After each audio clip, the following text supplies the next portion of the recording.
What's up, everybody? A few of you guys might not know this, but I'm into this little show. You might have heard of it. It's called Doctor Who. And I think you know the rest.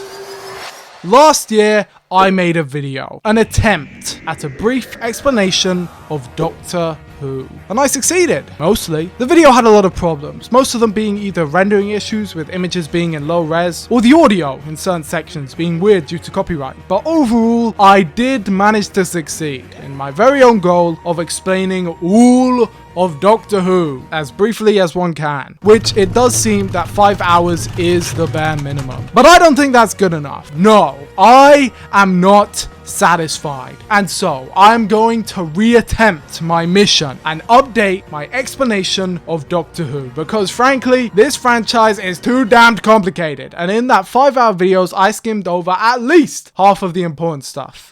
Maybe more like 90% of the important stuff. So it's time for a redo, goddammit. Run it back. For real this time. So let's not waste any time. Why are we sitting around dilly-dallying? Let me lay down the ground rules. Number one, I genuinely am gonna try to be brief, okay? I'm not lingering on unimportant details, trying to stretch out the video length. I am genuinely trying to be as concise as possible. So, you might not believe me, given the video length, but this is going to be pure, unadulterated content, goddammit. Important content and information that you need to know if you want to have at least a baseline understanding of the TV show Doctor Who. Number two, I am going over all of it. Yes, you heard me. I am going over all of it. I am explaining Doctor Who. I am not explaining part of Doctor Who. I am not explaining a little bit of Doctor Who. I am explaining the whole of Doctor Who. So, the goal is, after this video, even if you have never watched a single second of the television show Doctor Who, you will understand what is going on. And that is a promise. And number three, if you guys see any weird edits, weird audio cuts, something like that, just assume it's a copyright thing, please.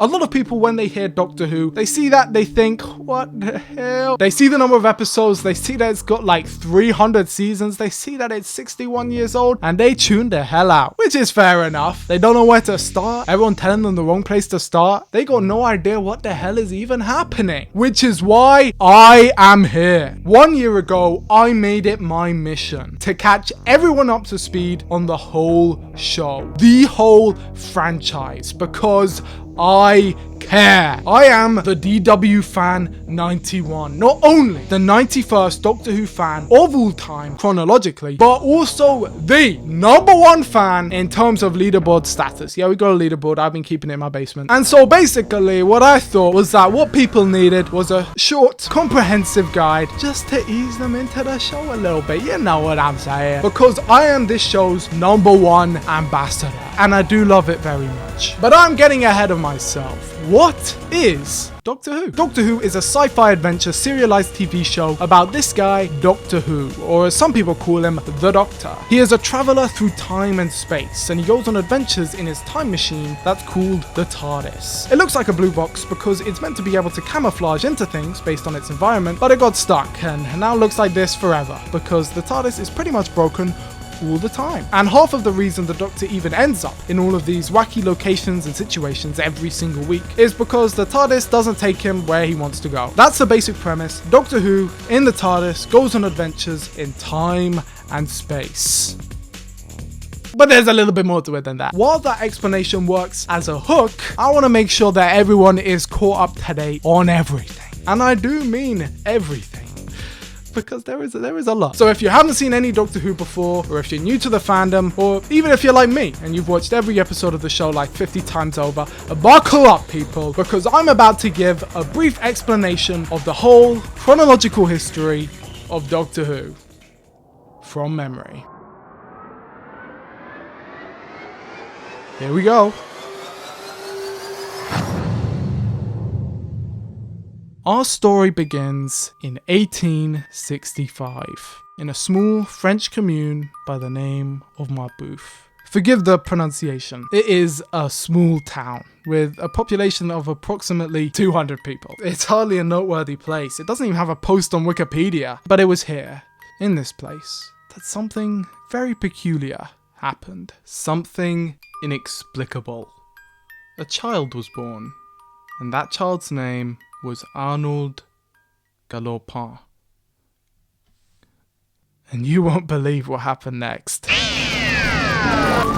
1963, a year we are all a lot more familiar with, and a place we all know too, London. It's the place to be, especially if you work for the BBC, who currently had an empty spot going, a gap in the schedule, and it needed to be filled. It was between Match of the Day and something or other. But the point is, Sidney Newman was on the prowl. He's from Canada and is the head honcho of the BBC drama department.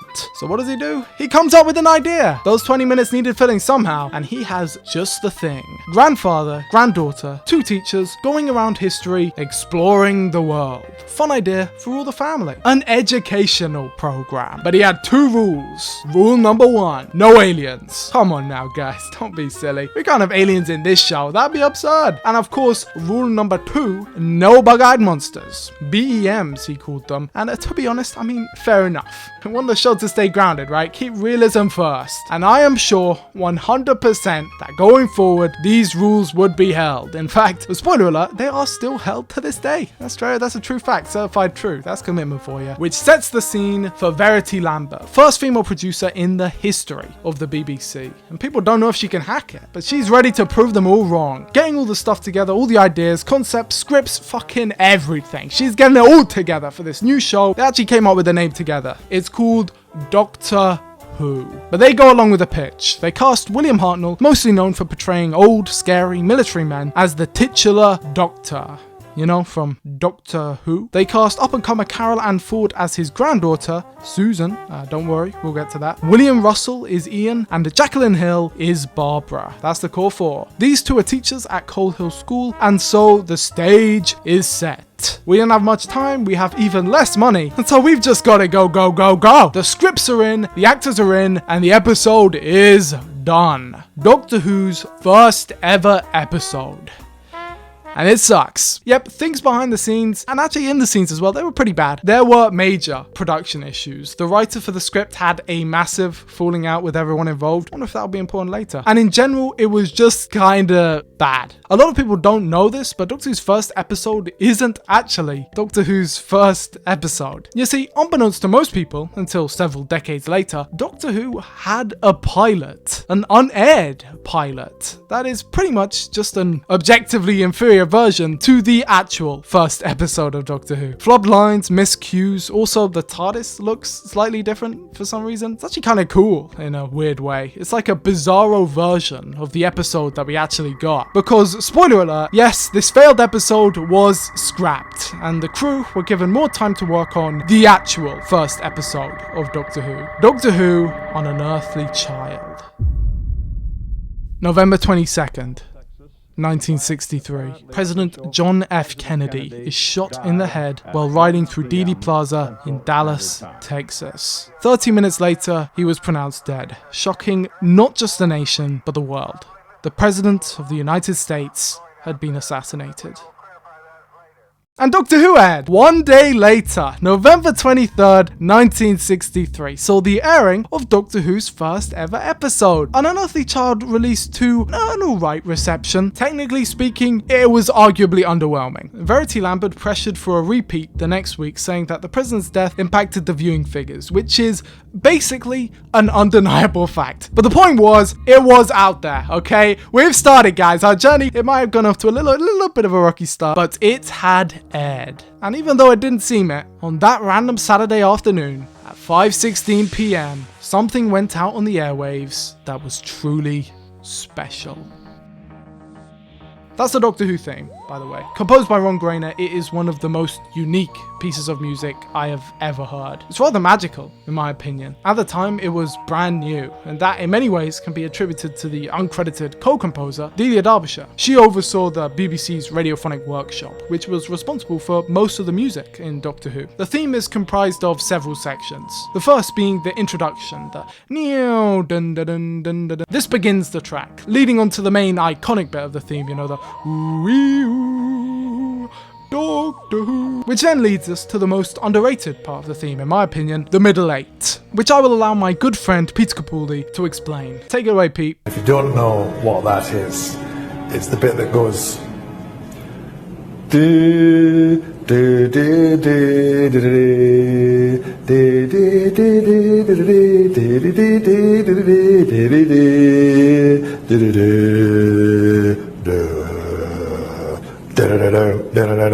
etc. Thank you, my friend. And then in some versions of the theme, there is the bridge, but that usually isn't on the telly version, so we'll leave that out for now. But it is an iconic piece of music, played in practically every episode of the show to this day, and it has been remade and remixed more than maybe any other theme ever. And that's because it's amazing. It's epic, it's scary, the visuals swirl around mysteriously, fractaling out. It's intriguing, and it is so good. It is all so good. The Doctor, the title, the episode, the theme. The first episode is a masterclass. One of the best pieces of media I have ever seen. And it makes you wonder, or at least it makes me wonder, if they knew what the show would become.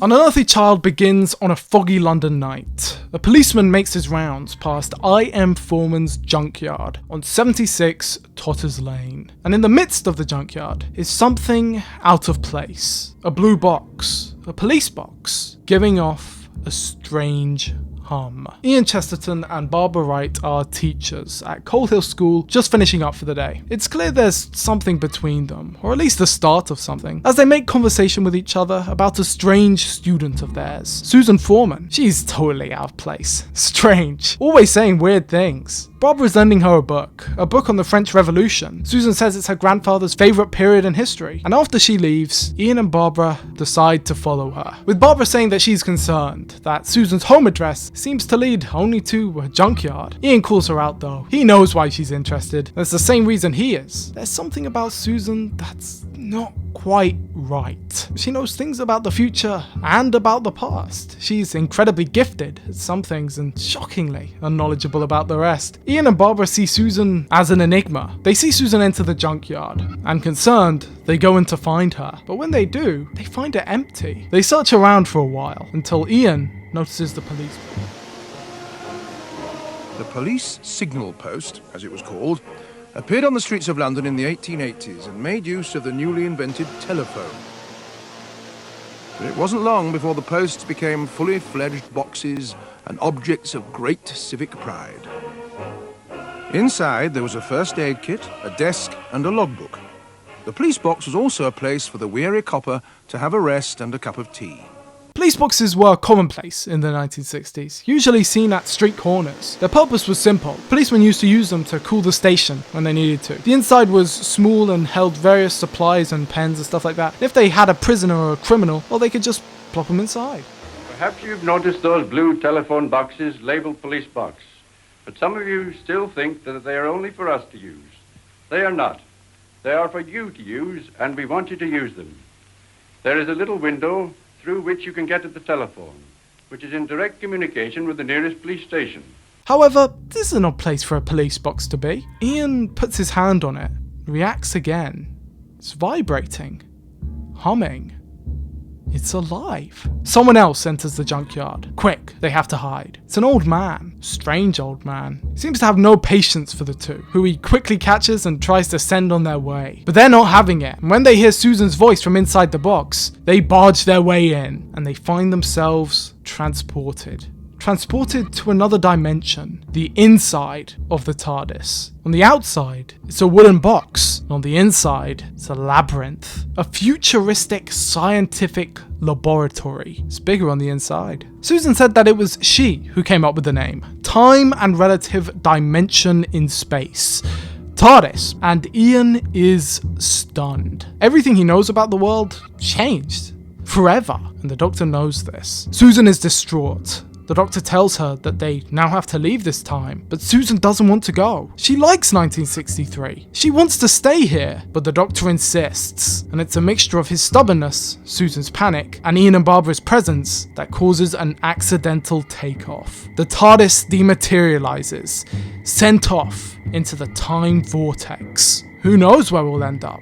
We see London fade away, and Ian and Barbara are knocked unconscious. The TARDIS lands on a desolate landscape at the top of a hill, and we see a shadow.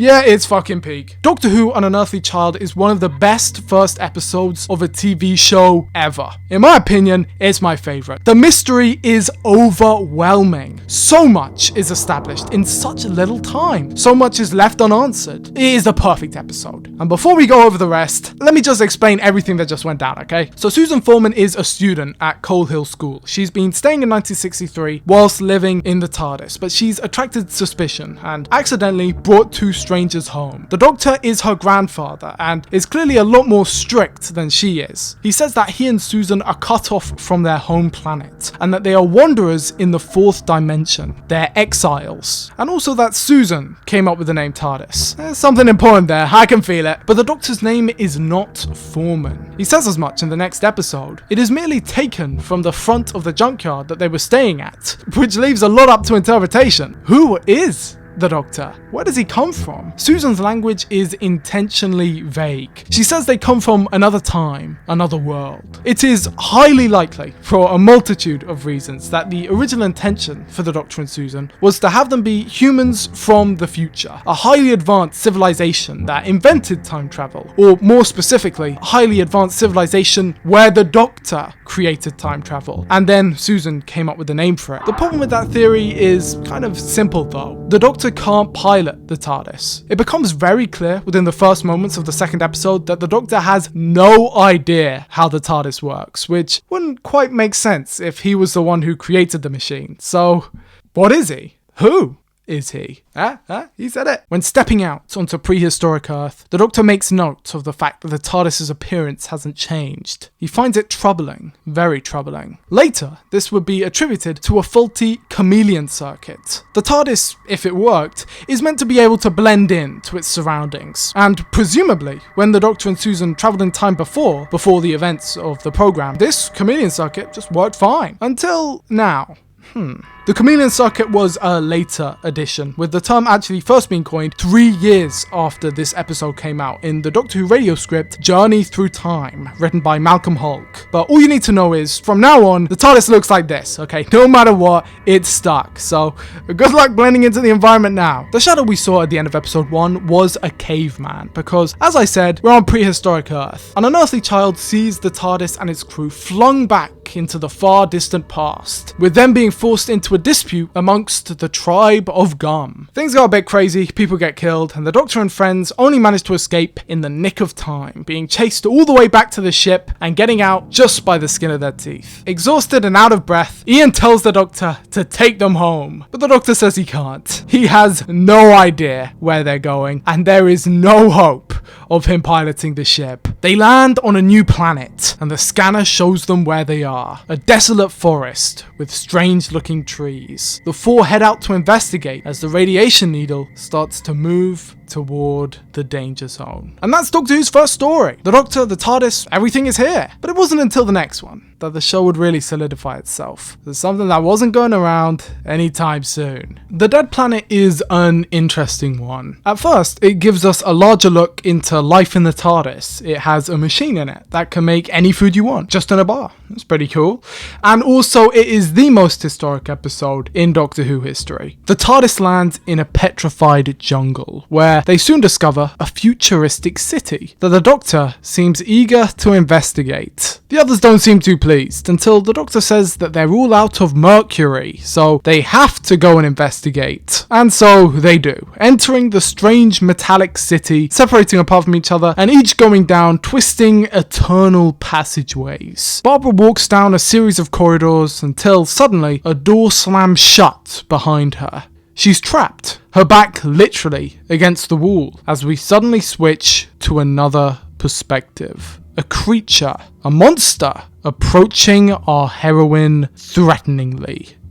And that's when Doctor Who became a smash hit. Terry Nation was born on the 8th of August 1930 and was a Welsh screenwriter and novelist. It's funny because in 1963 someone else was born in Wales, some random kid called Stephen Davies. Sure, that'll never come up again. Nation was an immensely talented writer, actually specialising in comedy at first, before he got a call from David Whittaker. Nation declined the offer at first, saying he wasn't interested, but a few months later he was unemployed and had a family to feed, so he got back to his friend and took him up on his offer. He wrote the second story of Doctor Who and almost immediately broke every single one of the rules. Because remember how I said that you can't have aliens or bug-eyed monsters? Well, how about an alien inside a robot that has a bug eye? Predictably, this was a massive success. The Daleks were an overnight sensation, becoming arguably more popular than the show itself. And it's not difficult to see why. There is something intrinsically special about the design, the voice, the movements,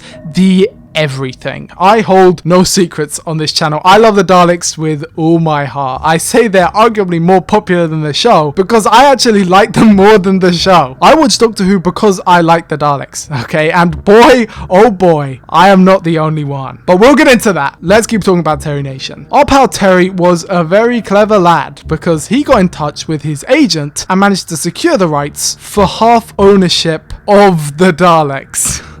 Which probably seemed like a great deal at the time to the BBC. They got fucking finesse. And Terry Nation became very rich. But who was this enigmatic agent of his? The one who scored the deal? Usually, in a situation like this, it wouldn't really matter. Wouldn't really be that notable. But what is it for a coincidence that Beryl Virtue is the mother-in-law of one Scottish boy? Oh, look at him.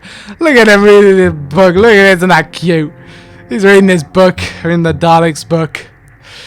I wonder if he'll be important later. The Daleks, otherwise known as the Mutants, otherwise known as the Dead Planet, is a belter of a story. It introduces the titular Daleks, it introduces their home planet Skaro, and their sworn enemies, the Tharls. The Daleks are mutants, survivors of a nuclear war that evolved to the point where they created these shells, these tanks that they can operate in order to survive. They have their gun and their plunger, and notably, they operate on static electricity. That's why they can never leave the city, so instead they're all cooped up here on a desolate, dead world, the remains of a nuclear holocaust. The original theory was that they're humans from the future. Can you stop doing that? It's actually very interesting because a lot of people draw connections between the Daleks and the Nazis, which is fair and becomes especially prominent later on. But if we look at their original story, here there is a lot more fear around nuclear Armageddon. The word exterminate, which would later become the Daleks' catchphrase, is practically absent from this story until part 5, if I remember correctly, and it's used pretty offhandedly. It was not their catchphrase at this point. Also, the Doctor is off his tits for most of the episode because of radiation poisoning. They are all fucking going through it right here. Everyone's dying and shit. At one point, the Daleks take drugs themselves and go crazy. This episode is wild, man. It really is thrilling, especially in the context of a one episode a week releasing in 1963 mindset. You can just imagine how a story like this would grip a child's imagination and refuse to let go. The Doctor's first encounter with the Daleks is his first encounter with true evil, because that's what the Daleks are. They are the embodiment of evil, the embodiment of the worst we could become, and the Doctor is disgusted. The character of the Doctor is interesting for a billion reasons, but specifically in season 1, and specifically actually in these first 3 stories of season 1, because these were the first 3 commissioned and potentially the only Doctor Who stories that were ever to exist. The character of the Doctor goes through a real profound character arc. In the first story, he is a rude, grumpy, and almost inhuman murderer. He nearly kills a man in that first story, ready to beat him over the head with a rock. I wonder if he'll ever see that again. And he is driven purely by selfish needs. He sabotages his own ship and endangers everyone, including his own granddaughter, because of his overwhelming desire to investigate the city. His curiosity humanity is overpowering. It is selfish. He is wrong. And he is not the hero. The Doctor at the start is not the main character. Ian is. Ian Chesterton is the main protagonist of Doctor Who, with Barbara being his co-star. The Doctor is a main character, but he's not the hero. Because he's not a hero. Not yet. It is only when he meets the Daleks, when he encounters for the first time the very worst that the universe has to offer. It is only then when he vows, maybe not out loud, but definitely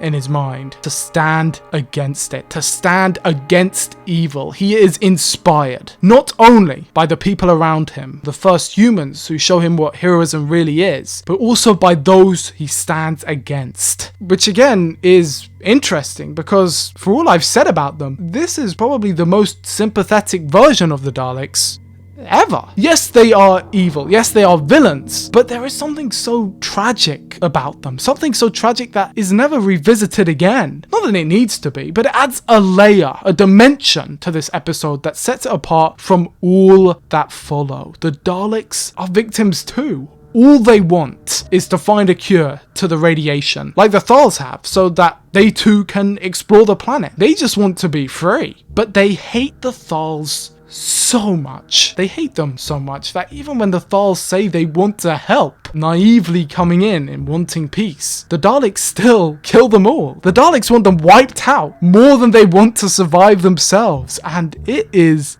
tragic. They spare the lives of the travelers, of the aliens. They let them live. Yes, for selfish reasons, but other Daleks in later stories wouldn't care about that. They would just kill. It's hard to fit in here because, guys, this video is really long, but there is genuinely a full in-depth analysis I could do for the Daleks in just this one episode. But I'll just spare you guys the hassle and explain that the Thals team up with our crew, they fight the Daleks, they win the day in the nick of time, the Daleks are defeated by turning off the static, and our main characters go off in the TARDIS for another adventure. Oh, that's not good. The Edge of Destruction is one of the most experimental episodes of a science fiction TV show that has ever existed. The BBC commissioned 13 episodes originally for Doctor Who. An Unearthly Child was 4 and Daleks was 7, which left 2 episodes to make, and no money to make them with. With An Unearthly Child's response being unimpressive, things weren't looking too peachy keen back at BBC HQ. It was looking rather likely that these 2 episodes that they somehow had to conjure up out of nothing were going to be the last 2 episodes of Doctor Who ever made.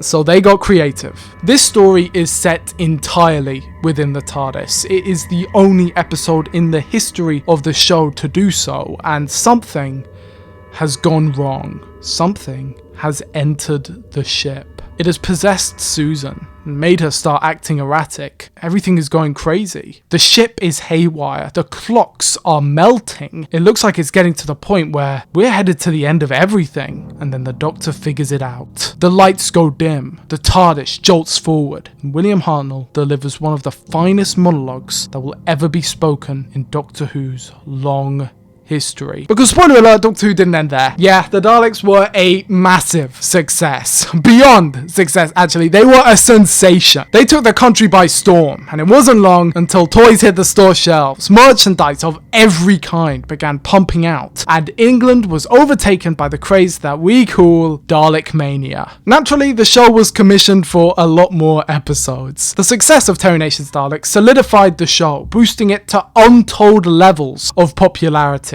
By the way, the designer of the Daleks, Raymond Cusack, deserves a lot of credit too. He kind of gets shafted in these conversations because he kind of got finessed too. Either way though, massive props to my goat. Season 1 would continue going into 1964. These seasons used to be long as hell, by the way. There were 42 episodes here. The series started in November and ended in September, with season 2 starting in October. So yeah, the turnaround on these things were pretty fast. The episodes that would release would be Marco Polo, which is the first occasion a person from history would ever appear in Doctor Who, The Keys of Marinus, which was written again by Terry Nation, and the unimaginably named The Aztecs, The Censorites, and The Reign of Terror. No points for guessing what those episodes are about. Marco Polo's most notable feature is probably the fact that it is entirely missing from the BBC archives, because that leads us on to our next chapter. That being, the BBC are idiots. What are you?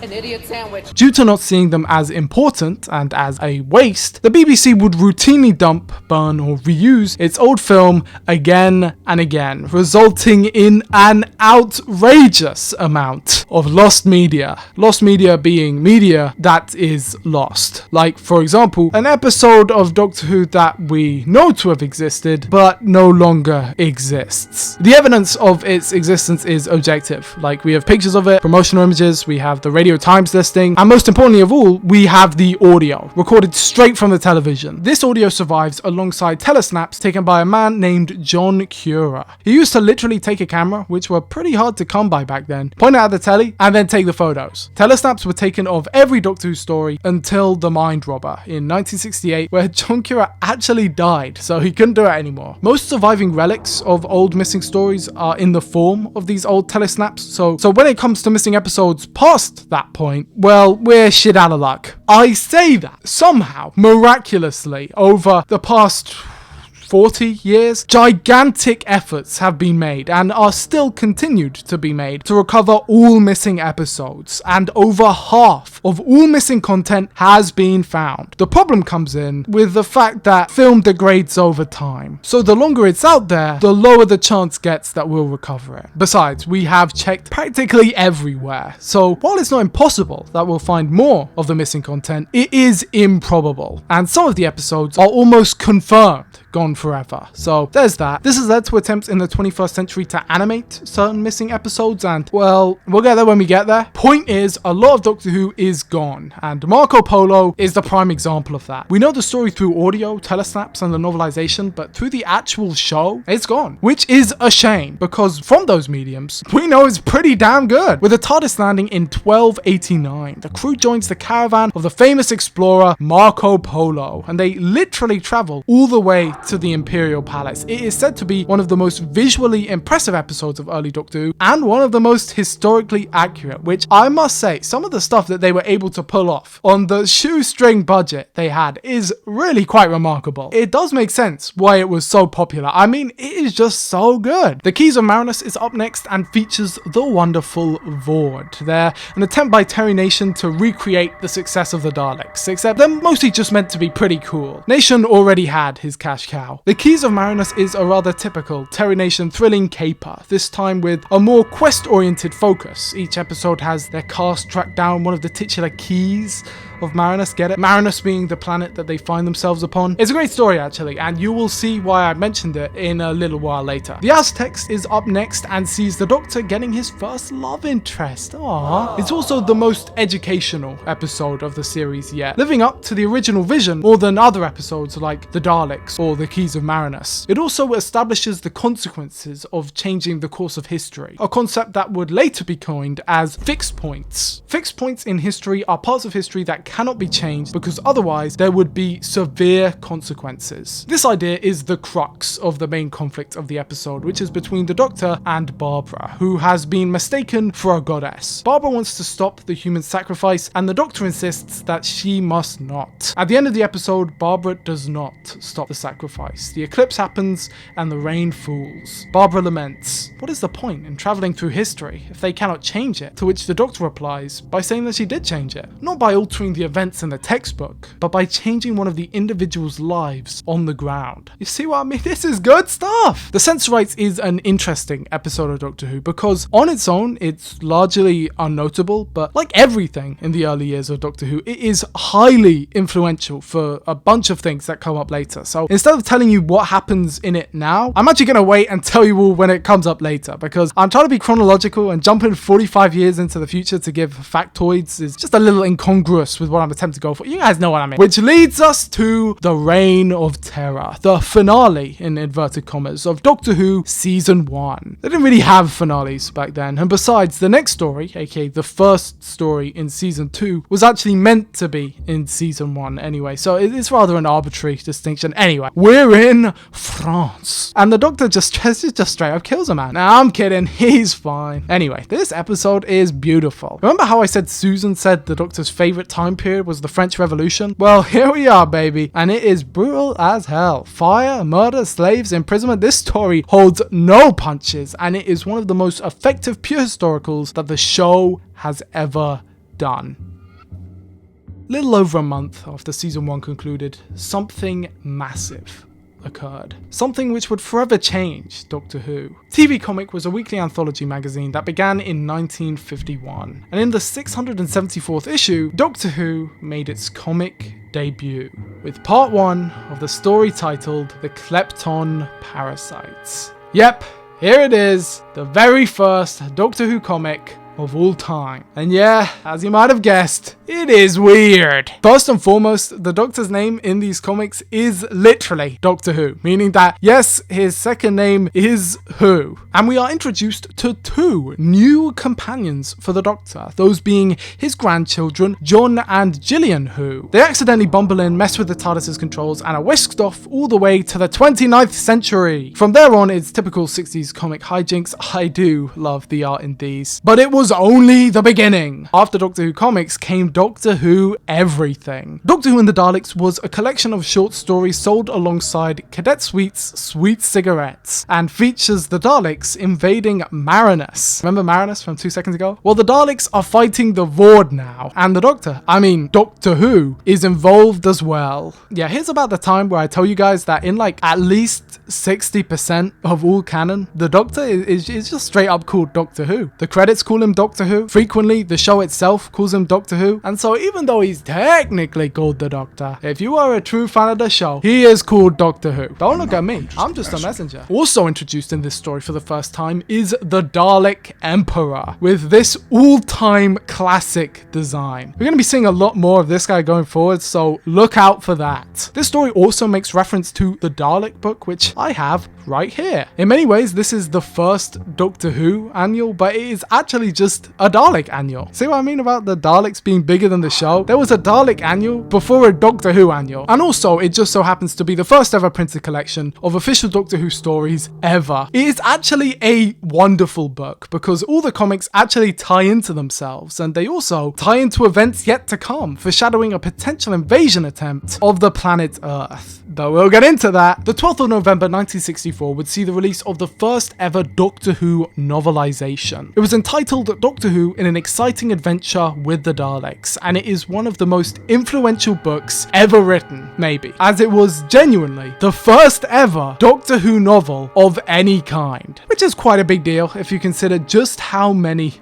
there are. Now, at this point, the idea of Doctor Who novelizations wasn't really a thing, but I'll tell you this right now for free, soon they will be. And the story itself is rather amazing. It squashes together the start of Doctor Who into one story. The first episode of An Unearthly Child and then the rest of the Daleks, and yet it manages to reimagine it in such a compelling way. The junkyard encounter is transformed into a car crash on Barnes Common, and the whole story is told from the first person, from Ian's perspective. He is no longer a teacher, but an assistant scientist. And Barbara, whom he has never met before, is Susan's tutor. Again, that's actually very interesting given Susan's specific aversion to a tutor in the original story. Susan Foreman instead becomes Susan English, and as you can imagine, throughout the rest of the story there are 1,000,001 changes. Interestingly though, this is the strange thing about Doctor Who canon. Even though this story contradicts a bunch of things that we have already seen on screen, it is, and I mean this genuinely, equally as canon as everything else. How, you may ask? Well, because this book is referenced in other books, and those books are referenced in other books, and it all comes together to create this crazy ginormous web that interconnects and basically makes everything canonical to the actual story of Doctor Who. This also ties into the fact that the comics, novels, audios, and basically everything have never once been stated to be non-canon, ever, which means that yes, this is all genuinely very important.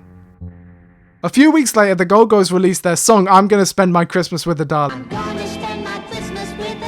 It's canon! Which leads us on to Season 2. Season 2 consists of 9 stories and a whopping 39 episodes. It's actually all mostly intact. I think there are only 2 episodes missing in total, but maybe I'm wrong. The stories themselves are as follows. Planet of Giants, the Dalek invasion of Earth, the Rescue, the Romans, the Web Planet, the Crusade, the Space Museum, the Chase, and my beloved, the Time Meddler. This is a stacked as season. Planet of Giants is pretty much just another season 1 episode. While researching this video, I found out that Reign of Terror was actually meant to be in this slot, and honestly that just makes perfect sense. I've always known through intuition that this wasn't really meant to be the start of season 2, but you have to realize back then, different seasons of a show were kind of arbitrary. Doctor Who was mostly airing year in, year out, and while there are definite differences between seasons, even early on, both on screen and off, these gaps are most certainly not as well defined as they would come to be in even just a few years. Anyway, Planet of Giants is historic in the fact that it is the first Doctor Who episode to be set on contemporary Earth. Outside of that though, it is a rather standard affair. It's a Honey I Shrunk the Kids style story, with the TARDIS having shrunk and landed in a front garden. I do love this shot though. This episode is actually just a load of fun in general. It's only 3 episodes long too, which is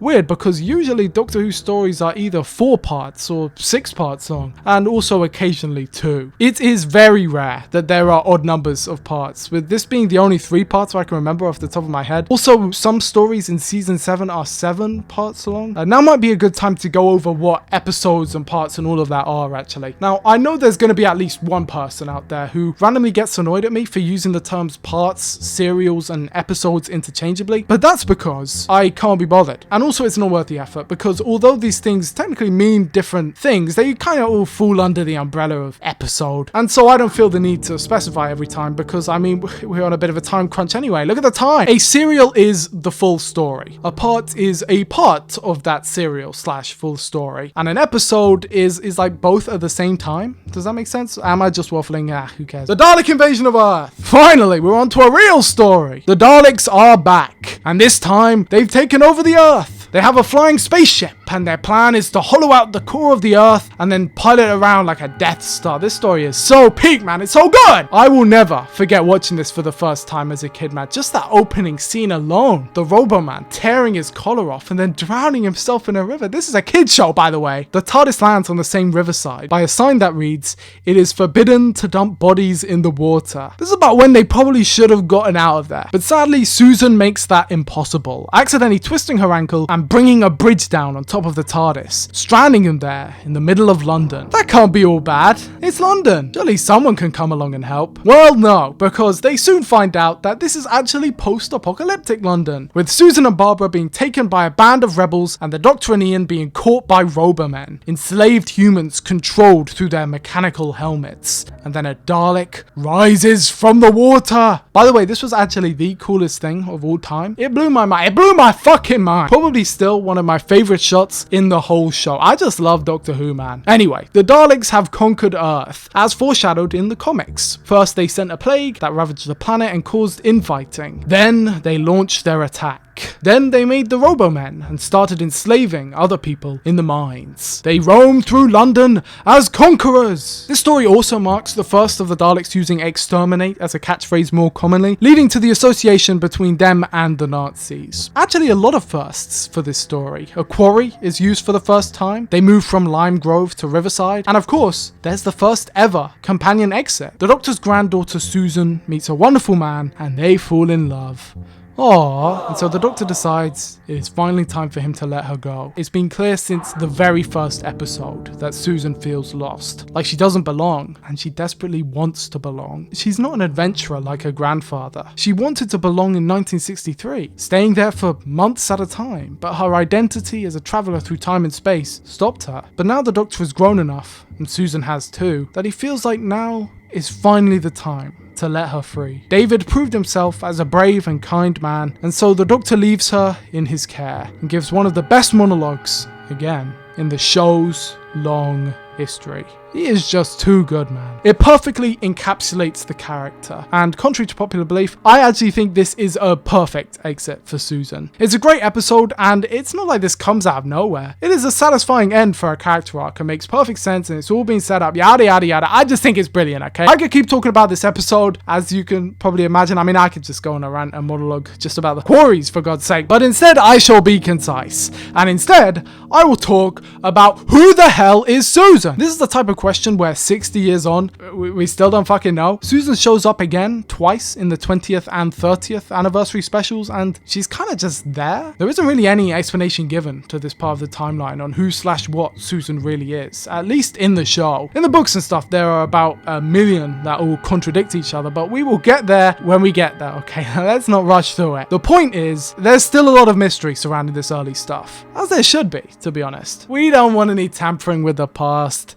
Am I right? After the Dalek invasion of Earth is The Rescue, a short two-part story that introduces Vicky, a new granddaughter archetype stand-in, who basically replaces Susan and takes her role in the story. She's even from the future. I love Vicky. A lot of people do, actually. In some fan circles, she's actually more popular than Susan. And that's partly because this story, The Rescue, is so good. It's a short one, but it's a good one. Which leads us on to the Genesis of Evil. Ooh. TV Century kicked off their all-new Dalek comics. They're basically like TV comic, but more sci-fi, and they're pretty cool and were new at the time. Again, these are Dalek comics. Doctor Who does not appear in them, and they're pretty influential. Here we get our very first origin story for the Daleks, showing us what they looked like before they mutated. It's actually really cool. Now again, this brings up the issue of canon, because I have said again and again that in Doctor Who, everything is canon, and that is true. But when something like this comes up and people say, is this canon? It does get a little bit more complicated. Probably like a hard canon and like a soft canon, but it is all definitely canon. Yes, this goes against the later established lore from the series, and usually as a rule of thumb, the series takes precedent, but this comic does tie directly into the TV show. It's a prequel to the Dalek invasion of Earth, and then later to The Chase, and it also has direct references to The Rescue, and also it's cool as fuck. So after The Rescue is The Romans, a pure historical set in Rome. There isn't really much to talk about with these pure historicals. The Doctor started the fire of Rome, there aren't any aliens. It's actually a really cool story, you know, like Ian gets enslaved, there's some nice relationship moments between all the characters. Doctor Who beats the shit out of this guy. Oh, so you want a fight? You know, I am so constantly outwitting the opposition, I tend to forget the delights and satisfaction of the gentle art of fisticuffs. So it's a lot of fun, but it's a pure historical. There is a reason they stopped doing them. They just don't grab the attention, you know? Which leads us on to the Web Planet, my beloved. Doctor Who's most daring story yet. It's unique, it's inventive, and it is the most 60s comic story of all time. I personally love it. My buddy Peter Capaldi loves it. It's his favorite of all time. A lot of people hate this one, which is pretty strange because this is the most popular story of the William Hartnell era, reaching an absolutely unimaginable 13.5 million viewers. That's a million. Now, to be fair, back then, there were only 2 channels, so the competition was non-existent. But still, Doctor Who's first story kind of underperformed. Then the Daleks showed up, and it went to the stratosphere. Then, that slowly went down over time, and then it shot right back up again with the second Dalek story. We'll talk more about viewing figures in general a bit later, but here, right now, it's kind of at its peak. Peak popularity, peak Dalek mania. The Zarbi in this story, the main antagonists, controlled by the evil Animus fighting against the peaceful Menoptera, were again meant to be rivals to the Daleks, in that they were another attempt at capturing the public's imagination. And I suppose they did, with Doctor Who's first annual releasing shortly after and featuring them prominently, although there is a reason why the Zarbi never came back and the Daleks are the most popular villain of all time. But up next is The Crusade, which is probably the weakest pure historical so far, at least in my opinion. If you are a Crusader, leave it in the comments below. You gotta stay repping in these tough times. The most important part of this story is how it leads us into the next episode, the Space Museum, which immediately starts playing with time as the Doctor and co skip a time track. This is the first time this concept is used, if I remember correctly, and it basically gives our crew a sneak peek into the future, where they see themselves as exhibits in a space museum, which is pretty terrifying. The Doctor's intellect is also shown off here, as he takes great delight in breaking down a mind probe-like apparatus, which would become a running gag over the course of the show. But similarly to the Crusade, the Space Museum's biggest claim to fame is its final scene, in which the Doctor gets the time-space visualizer working, and we see the Daleks. in their third appearance in 2 series. And they're here to get the Doctor. Thus begins The Chase, the third and probably least popular Terry Nation Dalek story, at least out of those he did in the 60s. I personally love it, but what you have to keep in mind is that this story, first and foremost, is a comedy. The Daleks, of course, gets credit for being the first. Dalek Invasion of Earth gets credit for being not only incredibly good, but also incredibly bleak. And The Chase, well, it's entirely the opposite. The Chase is all about adventure, as you can probably imagine from the title. It's a chase through time and space, with the Daleks right on our heels. And we go everywhere, from the dunes of Iridius to the Empire State Building, to the Mary Celeste, to Dracula's castle, to the world of Mechanus, in which the Daleks fight Terry Nation's new big bad, the Mechanoids, who had already been involved in an interstellar war with the Daleks in the comics. So there's another tie-in for you. This story is amazing. I love how it starts with our characters just chilling on the sand. Ian does a silly dance, the Beatles are in it, and I genuinely think some of the world building of this desert planet, keep in mind we are barely on it, is actually really good. But again, it's a comedy. A lot of people miss that somehow, even when you have Dracula picking up and suplexing a Dalek. When heading to the Empire State Building, we are introduced to this random hick played by my goat, my king, Peter Purvis. He's my favorite, by the way. And then the Daleks come by too. It also turns out that everyone died of the Mary Celeste because they were scared of the Daleks. They make a clone of the Doctor to kill Doctor Who. We get this amazing name for an episode, and we even get Dracula suplexing a Dalek. Of course, this isn't actually Dracula. That would be silly. It's an animatronic. But eventually that all takes us back to Mechanus, where the Daleks have an LSD type fight sequence. It's pretty, I don't even know. And we are introduced to Stephen, my favorite First Doctor companion, played by that guy from earlier. Did they just forget? Do they bear any relation? No. Look, okay, you're not meant to notice. Don't look at it too hard. The BBC loves reusing actors. Okay, there, I said it. I said the line, everyone. Peter Purvis is also my favorite host of all time from Blue Peter, and yes, as I said, he is my favorite First Doctor companion. But as you might be able to guess, as one companion comes in, 2 must go out, and the ending of The Chase sees the departure of Doctor Who's original main characters. Ian and Barbara leave in a tragically bittersweet goodbye. This is a 60-year-old show here, people, and it still has them in tears. In tears, I tell you. They use the Dalek time machine to escape, as the TARDIS is knackered beyond belief, and they will have no hope of ever going home by any other way. As Mechanus burns, Stephen manages to sneak into the TARDIS semi-conscious, and Ian and Barbara return to Earth. The Dalek time machine self-destructs, meaning there's no evidence left behind, and so ends the saga of Ian and Barbara, the original protagonists of Doctor Who. The show has changed and evolved with them. The Doctor has grown too, transforming into more of a main character than he ever was before. It's time for our originals to leave, and it's time for the new to come on in. Here marks the first point where, outside of the Doctor, no original characters from that first episode feature prominently. From here on out, the Doctor is our rock, and everything else changes around him. Like an ever-swinging revolving door of faces and friends. One must imagine how sad that would get after a while. But not right now, because we have some movies to get to. So close, you can feel their fire. Pass the popcorn, my friends. Dalek Mania was in full swing. We have Dalek painting books. We have Dalek action figures. We have Dalek cake. Dalek cake, for God's sake. And in the same week as The Chase's final episode, we got the first ever Doctor Who movie, entitled Doctor Who and the Daleks.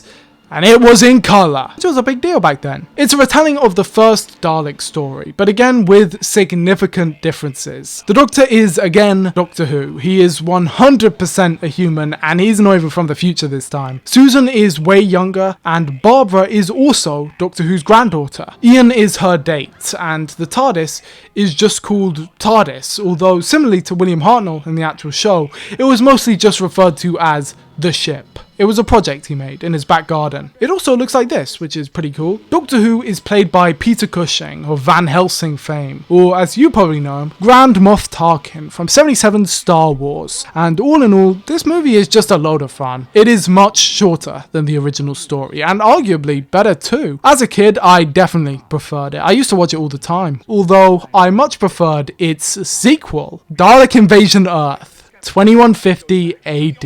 It's literally the coolest thing of all time. As a kid, if I had to choose between the two movies, I go with this one every time. It is legit a work of art, although both of them have that nostalgic Mary Poppins type feel. This film replaces a lot of the cast, with Bernard Cribbins becoming the Doctor's new companion in Tom Campbell, a policeman who accidentally stumbles in by accident. If you want to find out more about these movies and the behind the scenes and all of that, feel free to check out the video I made quite a while ago now that goes over all of them. But anyway, as Dalek Mania hurtled on in the background, Season 2 was coming to a close with the Time Meddler. The Doctor, Vicky and Stephen arrive in 1066 and quickly discover one meddling monk. He wants to mess with history for his own ends, but there is more to him than it seems. Specifically, there is more to the altar in his church, which, when Vicky and Stephen go to investigate it, they discover a second TARDIS. A black TARDIS. The monk has a TARDIS. Yeah, as you can imagine, this is a pretty big deal. Do you remember before when I said that Season 2 was stacked? Well, think about it this way. It has 3 stories with the Daleks in them, Ian, Barbara and Susan's exits, 2 new companions, and the first ever member of the Doctor's race. The monk is a traveller through time and space, just like the Doctor, and he even comes from the same civilization. And the Doctor bests him by shrinking the inside of his TARDIS to match the outside, effectively trapping him forever. Season 2 ends on a strong note, but sadly, for Season 3, it is mostly missing. It's a real shame too. This marks the most hampered with season of the show, and because of this, I think a lot of the episodes this season aren't given a fair shake. I mean, to be fair, it is difficult to enjoy them when there aren't visuals. I'm just getting bored just looking at that. But it's still good. Trust me, man. Even if it starts with Galaxy 4, Galaxy 4 actually ain't even that bad. Which leads us in to Mission to the Unknown. A one-parter, and the only story ever not to feature the Doctor at all. Instead, this episode serves as a prelude, an introduction to the most epic, the most awesome, the best, yes, we are peaking early, episode in Doctor Who history. The Daleks' Master Plan. Coming in at a shocking 12 episode length. This story is, in my opinion, the best episode of all time. It has fucking everything here, people. It is just peak. But before that, though, is The Mythmakers, a pretty fun, pure historical that is marred by it being all missing. Vicky leaves in this one, and Katerina is introduced. Katerina, yay, Katerina. She seems nice.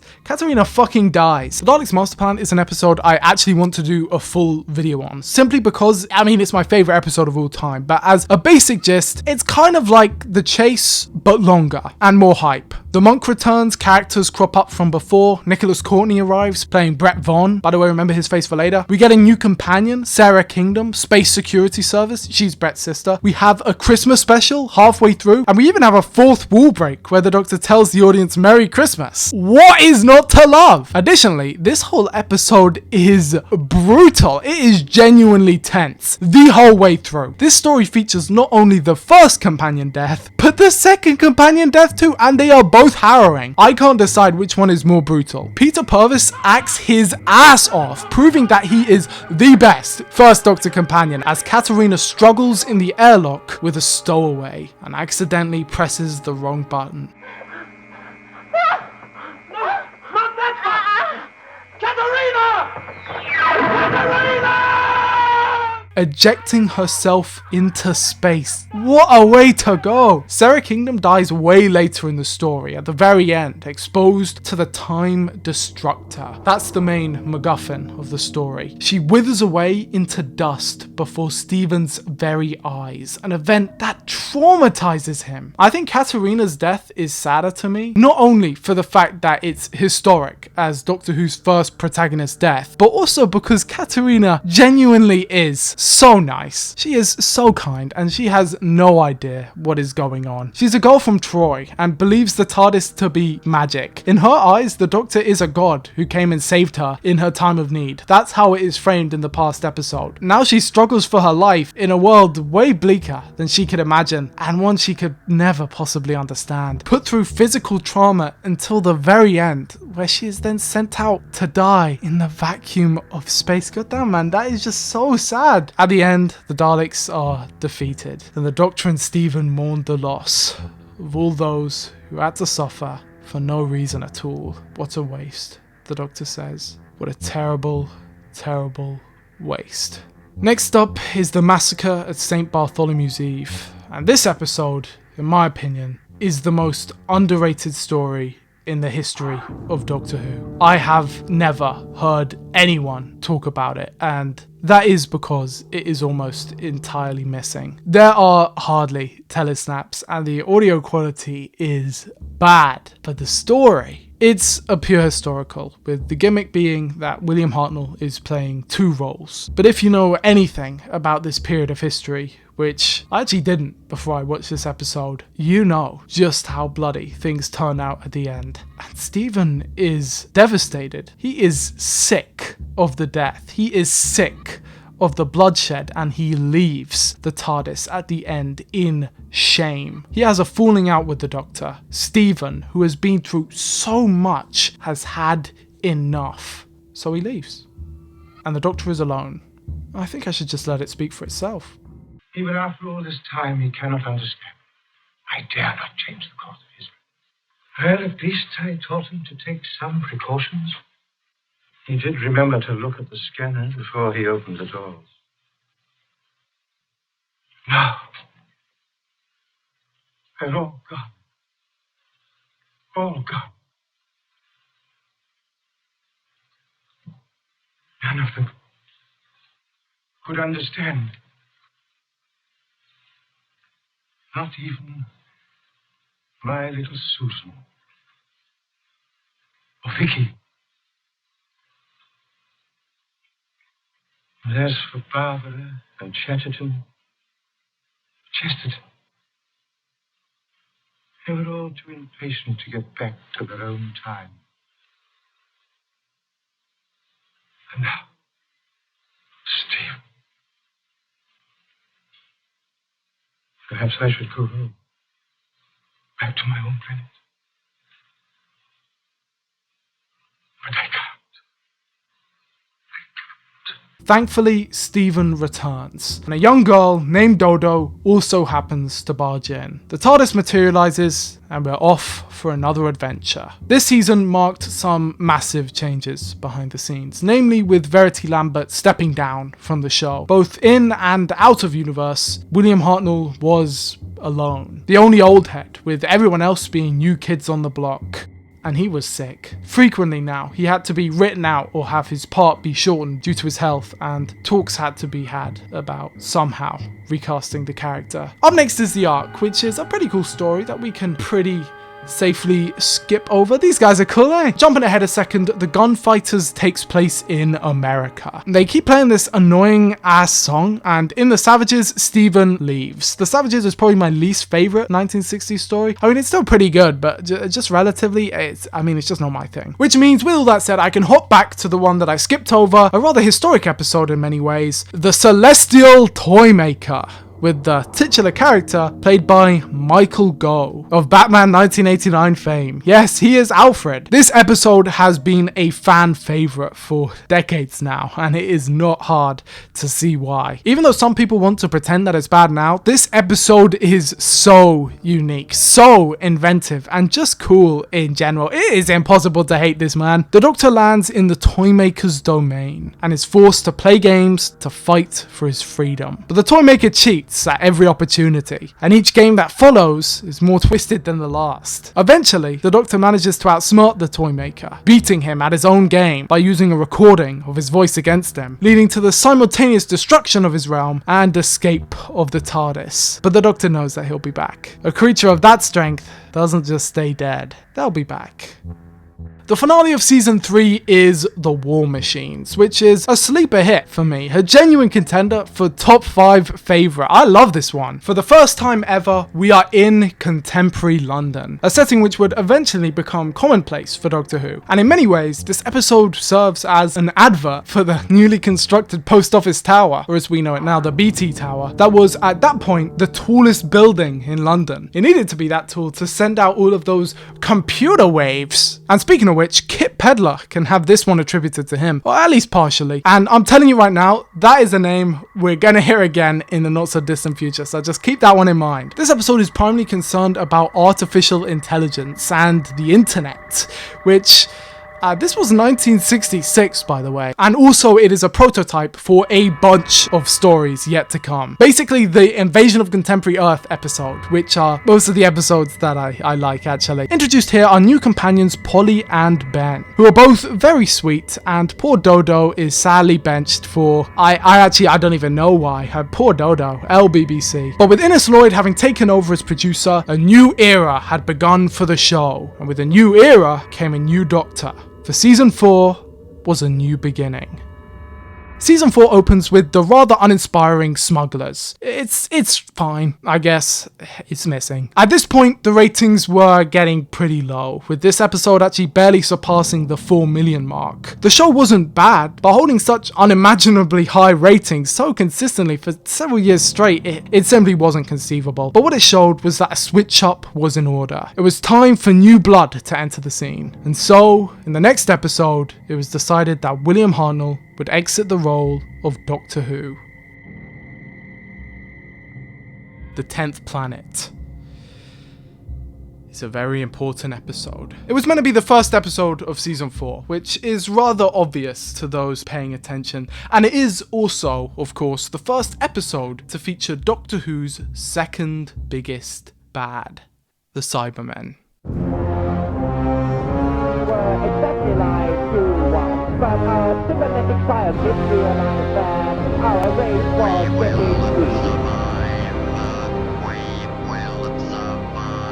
Yeah, guys, and they're cold as hell. The Cybermen are not robots. They are human, or were human. The titular 10th planet is called Mondas, and it is the twin planet of Earth that was sent out of rotation millions of years ago. Because of this, naturally, the planet froze over, its conditions untenable, and so the inhabitants of the planet had to evolve to survive. Or should I say, they had to hasten the process and take evolution into their own hands with cybernetic upgrades. Upgrades so horrifying you can still see the eye under the suit. It's kind of haunting, actually, to remember that this is a real person in there, even if horrifically chopped up and maimed. Their emotions have been removed and replaced with the ultimate instinct to survive. Kit Pedler wrote this one. His fears of cybernetic enhancements, limb replacements, and the advancements of technology were palpable in his work. Trapped underground in an Arctic base, this story is one of the first in the base under siege style, format, archetype, you guys know how it is. A certain type of story that would become commonplace and practically synonymous with the second Doctor's era of the show. And the atmosphere here is just terrific. In general, this is an excellent piece of fiction, but it is elevated by its historic status of featuring not only the first appearance of the Cybermen, but also the first usage of regeneration. After being captured by the Cybermen, the Doctor is incredibly weak. He says as he stumbles into the TARDIS, it's far from being all over. And the Doctor falls to the ground. The TARDIS operating around him, operating by itself, and a light fills the screen. He changes, transforms, and William Hartnell leaves the show.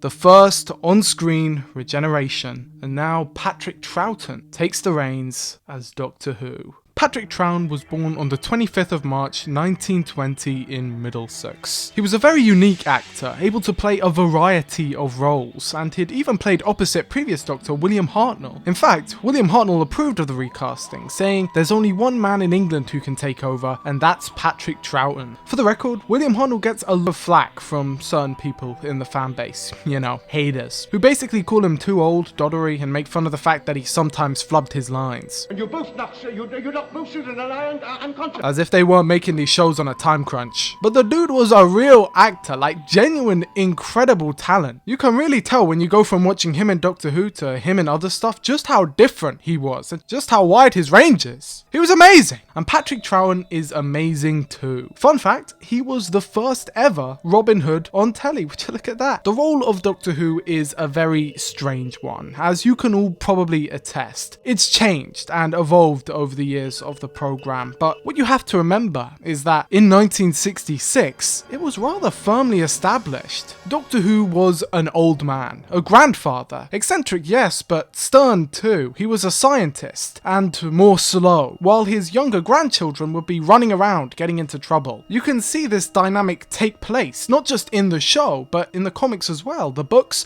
and all other media. This is who Doctor Who was, until Patrick Troughton completely reinvented it. This really can't be understated, just how much the character of the Doctor transformed here. This, in my opinion, is the biggest evolution of the character ever, and in my opinion, it was definitely for the best. Innes Lloyd took over the show. He'd been in charge since about the midpoint of season 3 now, with Verity Lambert and her whole crew leaving around Galaxy 4, that period. The War Machines is the first story that really was under his full control, you know, after the transition had taken place, and immediately you can see the full shift. Up till this point, every single 20-minute part had an individual name. Every female character had either been a granddaughter archetype or a more conservative adult figure, but with the War Machines, this all immediately changes. The title card is bold and new. Each episode has one. The 4 parts that comprise the story are now all under one banner. The War Machines part 1, 2, 3, and 4. And new companions Polly and Ben were bright, shining examples of the swinging 60s. Gone was the regular relationship that the Doctor had with his companions, and now in its place was something a bit more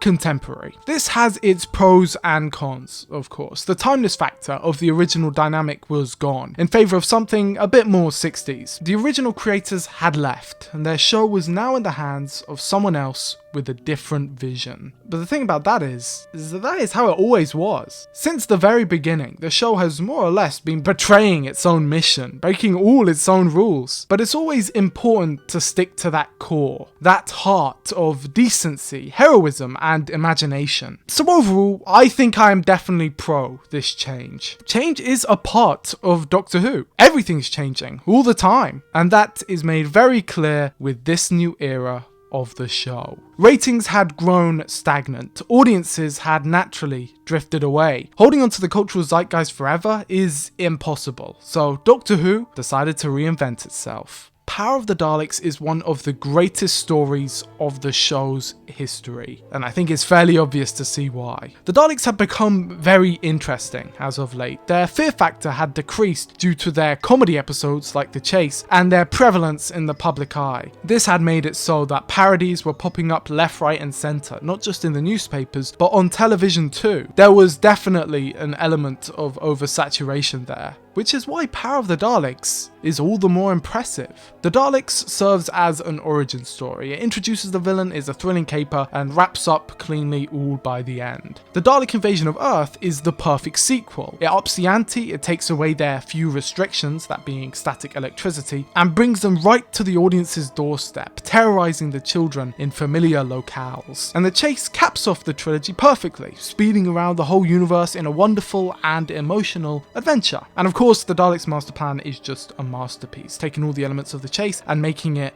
objectively better. But where do we go from here? With a new Doctor, it seems almost inevitable that they'd have to face off against their greatest foe. So why don't we just rip the band-aid off quickly with Power of the Daleks. The Daleks are at their most devilish. Unlike before, where they've been growing in strength with each installment, here they're brought all the way back down, broken, dusty, destroyed, and they're taken in by the human colony on Vulcan. They trick the inhabitants, slowly hoarding power for themselves and creating their own Dalek army.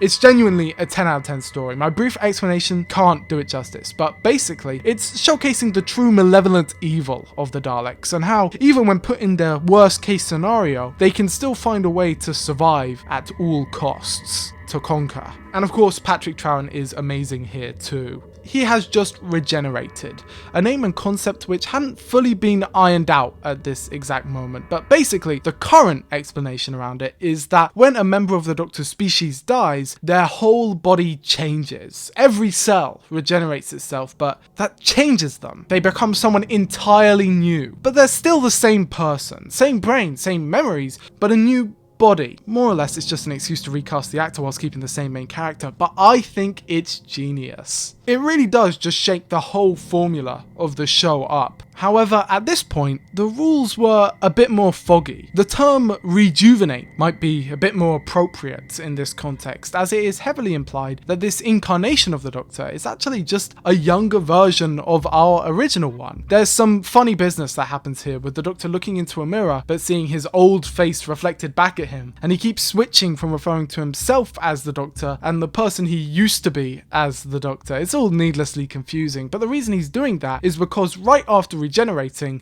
your head gets a little bit woozy. You're kind of out of it for a bit, you know, post-regenerative trauma and all that. So he's acting weird and he finds his 500-year-old diary. And around this point, the Doctor is 450 years old, give or take, but I wouldn't bother trying to remember the ages. It changes around all the time. Ben and Polly are naturally suspicious. They're also relatively new to the TARDIS, being introduced only 2 stories ago, but they're our rock in comparison to this new stranger who calls himself the Doctor. But that changes very quickly. Over the course of the story, this new Doctor definitively proves himself. He's a hero, in a manner certainly different to his predecessor. He's a lot more action-based. He runs around, he's quirky, he has a bow tie, he's funny, sometimes kiddie, and he's not afraid to make a few jokes. Most unlike his former self. He has totally transformed, but he is still the Doctor. It's not long before the Daleks have taken over the colony, amassing a large enough army to wreak havoc against the humans. And the Doctor saves the day, using their own power against them to completely destroy all of the Daleks. But in the eyes of Ben and Polly and the audience, he has proven himself. But maybe the Daleks still survive. Ooh.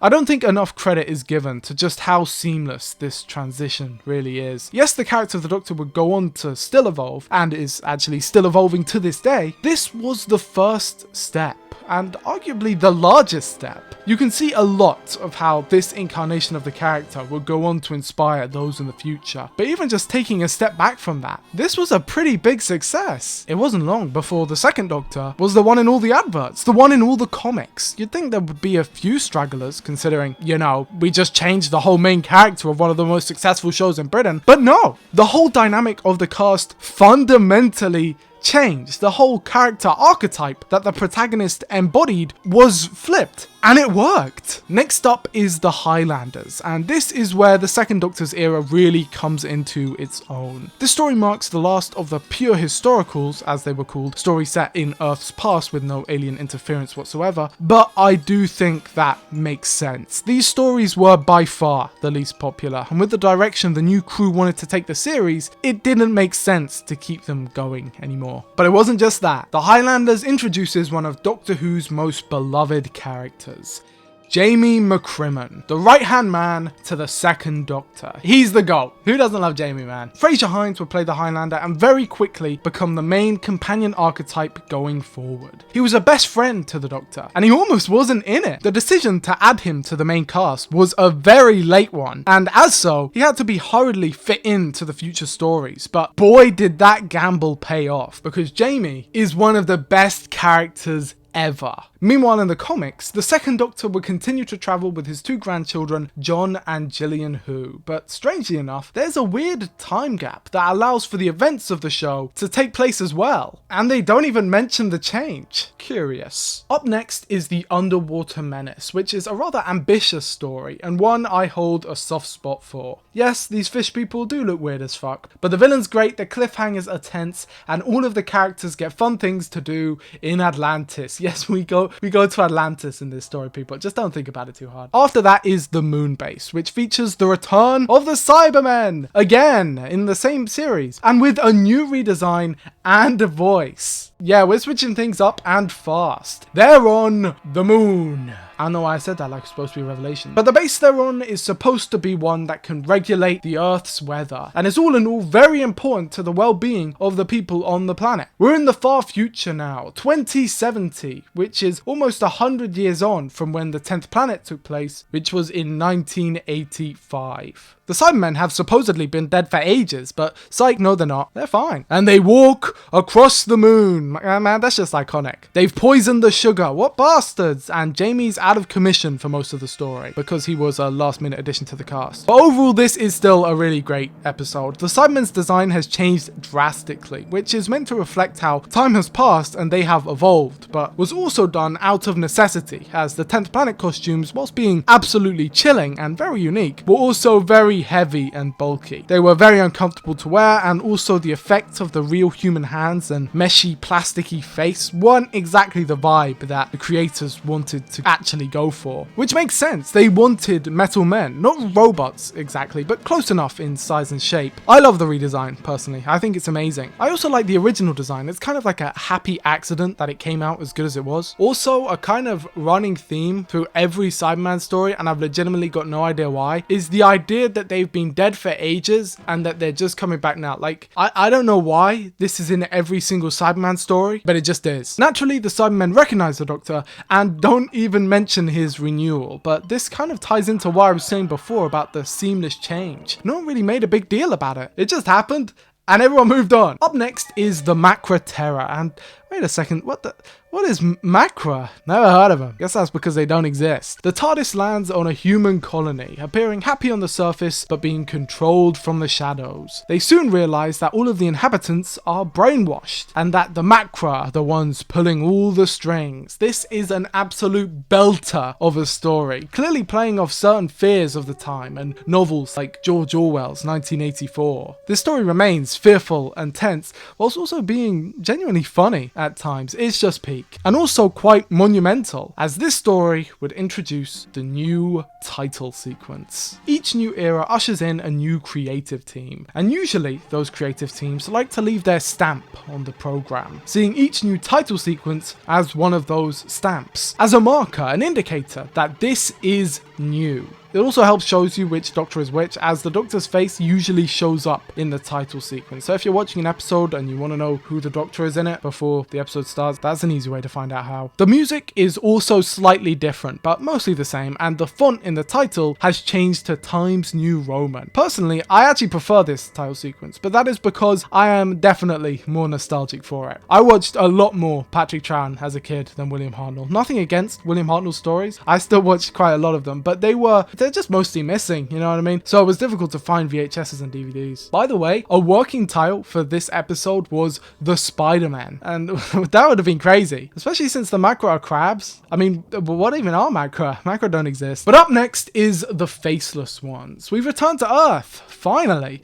After a season of traveling, Ben and Polly are back in their own time, and at Gatwick Airport no less. But things are not as they seem, as horrific entities known as chameleons are stealing identities as they hijack flights leaving the airport. Another amazing story, and the eventual exit for Ben and Polly, who both decide to stay on Earth rather than risk it on another few round of adventures. You see, the Doctor very obviously can't fly the TARDIS, so who knows if he'll ever be able to make it back to present day Earth ever again. They bid farewell and leave for London together, leaving the Doctor and Jamie all by themselves. With no TARDIS! The TARDIS has been stolen, leading us directly into the next story, Evil of the Daleks. Yes, the second Dalek story in the same season. What is this, season 2? Season 4 is another stacked series featuring the regeneration of the main character, the introduction of the Cybermen, the reappearance of the Cybermen, the introduction of the new Doctor, 2 companion exits, 2 companion entrances, and 2 new Dalek stories, both of which might be contenders for some of the best stories of all time. But let's talk about it. This season was also highly unorthodox. Naturally so, with the protagonist changing a few weeks in, the titles changing, all new companions leaving and entering, and Evil of the Daleks is kind of the prime example of that. By all accounts, this is a season 5 story, introducing Deborah Watling as Victoria, who is super underrated by the way, and being a story in general that's a lot more fitting with the tone of that next season. But instead, it's here, at the end of season 4, and that's not by accident. There are clear transition periods put in place now. Like how Ben and Polly were introduced at the end of season 3, they leave just before the end of season 4, and Victoria is introduced shortly after. Spoiler alert, Victoria leaves just before the end of season 5, and Zoe is introduced just in time for season 6. It's actually rather genius, as is this story. The climax of the 60s Dalek stories, this serves as their final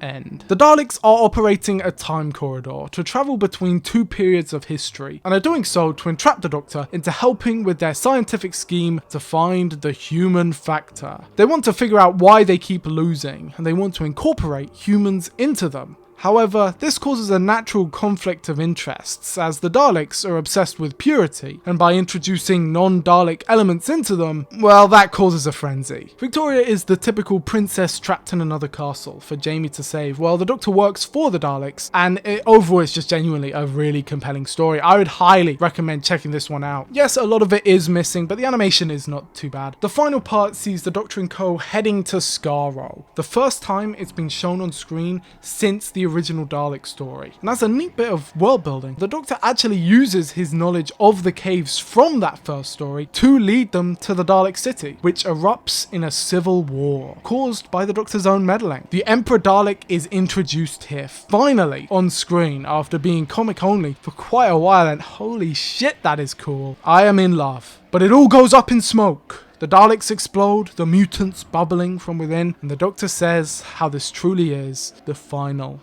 end.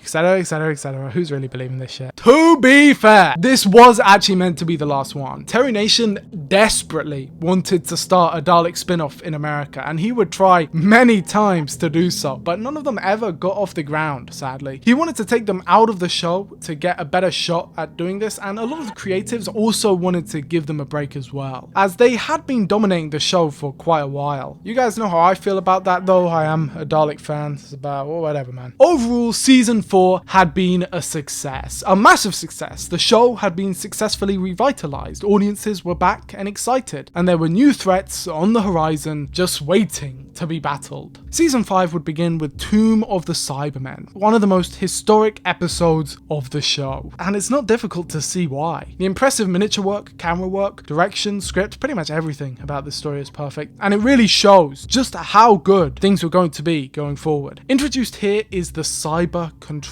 Cybermats are also here. I do love me some Cybermats, and overall this episode serves as an epic futuristic retelling of The Mummy, but with Cybermen, so it's objectively superior. The TARDIS arrives on Telos, where there are, brace yourselves, tombs of the Cybermen. Dun dun dun. They meet an archaeologist team that has been infiltrated by villainous spies who reawaken the Cybermen to try and strike a deal. They refuse, and so it becomes a battle of attrition, a base under siege, if you will. And there is just some delightful character interactions here, with the Doctor alluding to his own past, with him comforting Victoria. It's just simply brilliant. After that is the Abominable Snowman, which is a sleeper hit for me, actually. This is one of my favorites, and is also the introduction of the Yeti. Oh, look at them. Look at the little Yeti, so sweet and cuddly. I love him. Oh, and also the Great Intelligence is here. An ancient entity, a villainous mind that is so strong it can control matter through sheer willpower. It has created the Yeti, who are actually robots, and is controlling them with these spheres thanks to the help of Padma Sambhava, who is an old friend of the Doctor, but is now a decrepit corpse, being kept alive only by the Great Intelligence. On this adventure, Jamie and Victoria also meet a traveller called Professor Travers, and together, with the help of the monks, they are able to defeat the Intelligence and stop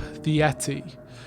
But not for long. Next is the Ice Warriors, an adventure set on Earth's far future, in the midst of a new ice age, and they find something in the ice. From Mars, it's an Ice Warrior, and there are multiple of them. This is another based on a siege type story and probably one of the more successful ones. The Ice Warriors would quickly become a fan favorite design, and I mean, could you blame us? These guys are awesome. A typical Martian medieval warrior design. It's just perfect, and you can see just how expensive it really was. After that is Enemy of the World, and yet again we have another banger. They just don't stop coming, man. Or Doppel Banger Ganger? you guys know what I'm saying. TARDIS lands in Earth's future again, but not quite that far as before, as the planet has now been taken over by a villainous dictator, Salamander, and he's the spitting image of the Doctor. Naturally, the Doctor has to take advantage of this and blah blah blah blah blah blah blah blah. It ends with him having a fight in the TARDIS, with Salamander being sent out into the vortex. Oh no! You know, something I love about the 60s era of the show is how every episode ties into the one coming right after it. It's a holdover from the original 3 seasons of the show, but I think it really works and connects all these episodes together whilst also allowing for them to be watched in any order,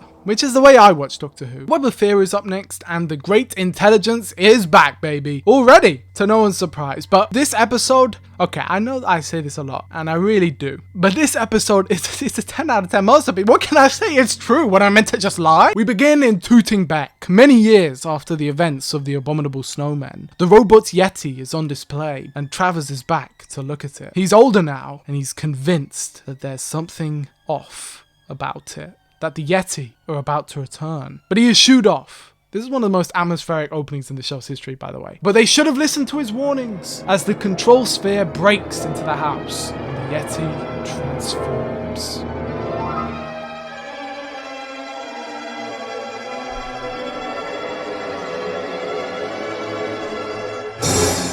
We got ahead a few months. The TARDIS lands in the London Underground. Charing Cross, to be exact, and as you can tell, that atmosphere that I was talking about is not going away anytime soon. Most of the story is set underground, which adds to that growing sense of claustrophobia. And the sets of the underground, they're just so spectacular as well, being so lifelike that London Transport actually filed a complaint, saying that they had not given them authorization to film in their tunnels, believing the show to have actually gone behind their backs and filmed in real London Underground tunnels. They didn't, by the way, they were just that good. London is under threat as the sinister web has taken over. It wrapped around the TARDIS previously, and now it overtakes the country. Everyone has been forced to evacuate, and the Doctor has a run-in with a group of soldiers hiding out in the underground. And leading these soldiers is one special man. A character unlike any other. A character who you might recognize, and a character who would change the trajectory of the show forever. Colonel Lethbridge Stewart, played by Nicholas Courtney. Remember him from earlier? Doctor Who loves reusing actors. Except here, he's different. From the moment he's introduced, we know there's something special about him. He's not your everyday soldier type. He's not a generic background character. He immediately commands attention, and unlike every other soldier character in both this story and basically every other, he actually believes what he has to say. Brought you? Yes, been wondering how you got here. Yes, but I don't think there's any harm in telling you now. I have a craft that travels in time and space. Oh, come now, Doctor, you can't expect... This craft of yours, this time-space craft, could it get us out of here? Yes, but it's at Covent Garden. What does it look like? It's a police box. Really, Kill? So, if we could rescue that craft, you could take us out?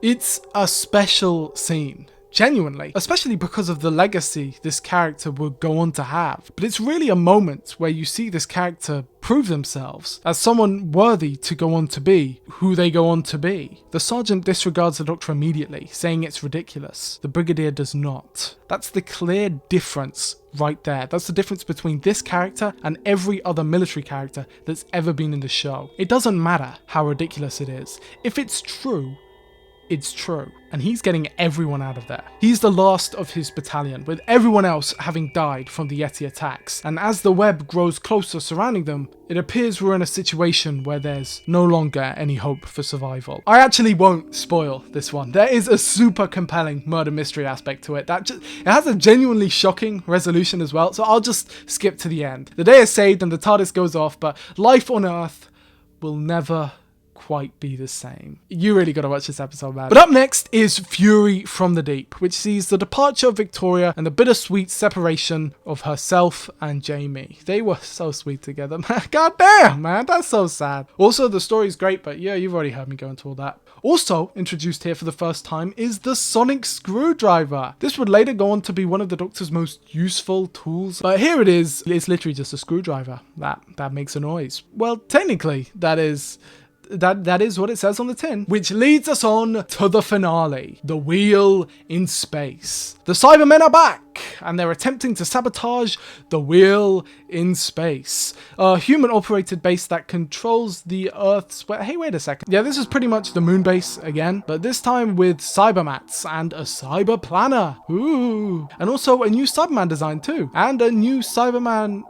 two new Cyberman voice. Whoops. I actually think this story is pretty underrated, man. Introduced here is Zoe, the new female companion and replacement for Victoria. She is absolutely brilliant and forms, in my opinion, the perfect trifecta of Second Doctor companions. Zoe is the futuristic genius, motivated by logic and intellect. Jamie is the strong man from the past, and the Doctor is the mix of both timeless and witty. He's the most practical of the group. It genuinely is a perfect dynamic. They all fill all of each other's holes. No, not in that way. What the fuck am I even saying? The Cyber Planet is basically an upgraded version of the Cyber Controller, just in the form of a computer now. It's like a big brain. And also, I really like the Cyberman's new design here. I think it's cool how they keep upgrading as they go on. Also, something funny here, trivia time, this is the first use of the alias John Smith for Doctor Who. It's a running gag now that the Doctor always calls himself John Smith because it's such a generic name, like John Doe or something similar. But with all that said, that leads us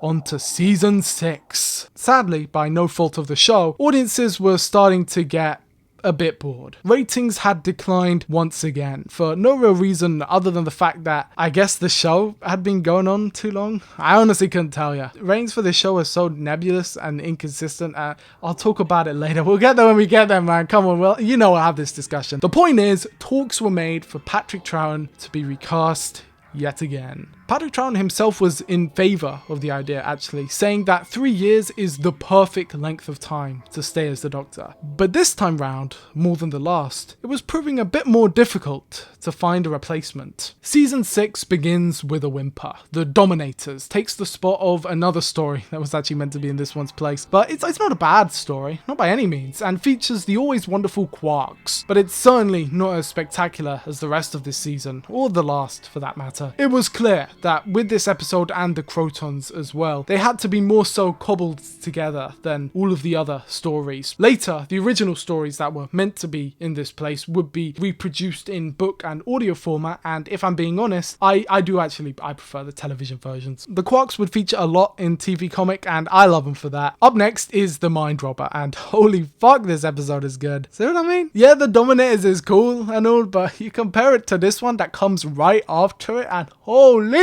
This episode is a total mindfuck that sees the TARDIS exploding and then reforming. A white void, a white TARDIS, and then a forest of strange trees. Jamie climbs on top to get a better vantage point, but these aren't trees. Their words. Welcome to the land of fiction, where somehow, after falling through the cracks of the universe, the Doctor and his friends have ended up here. This dimension is controlled by the Master of the land of fiction. What do you think, it'd be someone else? And as you can imagine, there's a lot of funny and meta elements that happen in a story like this. For example, one week, when Fraser Hines wanted to go on holiday, they turned him into a cardboard cutout and had the Doctor restructure his face. When he got it wrong, a different actor, Hamish Wilson, took on the role for the next couple of episodes, which I just think is really fun. Eventually, it comes to a climax in a battle of wills between the Doctor Doctor and the Master, where it is then revealed that the Master isn't the one actually in charge of this realm, but merely a puppet controlled by the dimension itself. The Doctor and co escape, and the TARDIS reforms itself, with what the land of fiction truly is remaining a mystery forever. 10 out of 10. And up next is The Invasion, my first ever episode of Doctor Who, fun fact, and naturally one of my favourites as well. We return to Earth, contemporary this time, and are introduced to a sketchy company called International Electromatics. It's run by Tobias Vaughan, who also played Mavic Chen in the Daleks Master Plan. Doctor Who loves reusing actors, and speaking of which, Colonel Lethbridge Stewart is back. But he's gone up in the world and has been promoted to Brigadier of Unit. United Nations Intelligence Task Force, a new organization set up in the wake of the Yeti's invasion, or Wotan from the War Machines, if you take new lore into account. But either way, in my headcanon, the Brigadier established this organization after the events of the Web of Fear. And he wants the Doctor's help yet again. It's the Cybermen. The Cybermen are trying to invade and using Vaughn to make it happen. He sends out a signal that knocks out all who hear it, but luckily, the Doctor is able to make a device that'll cancel it out. Yet again, the Cybermen have a new design, and they don't actually speak this time. That instead is a property of the Cyber Planner, which is in Tobias's wall and plays a much larger part than it did before. Speaking of which, Tobias Vaughan has been partially converted, making him invulnerable to bullets and crazy strong, and also just crazy.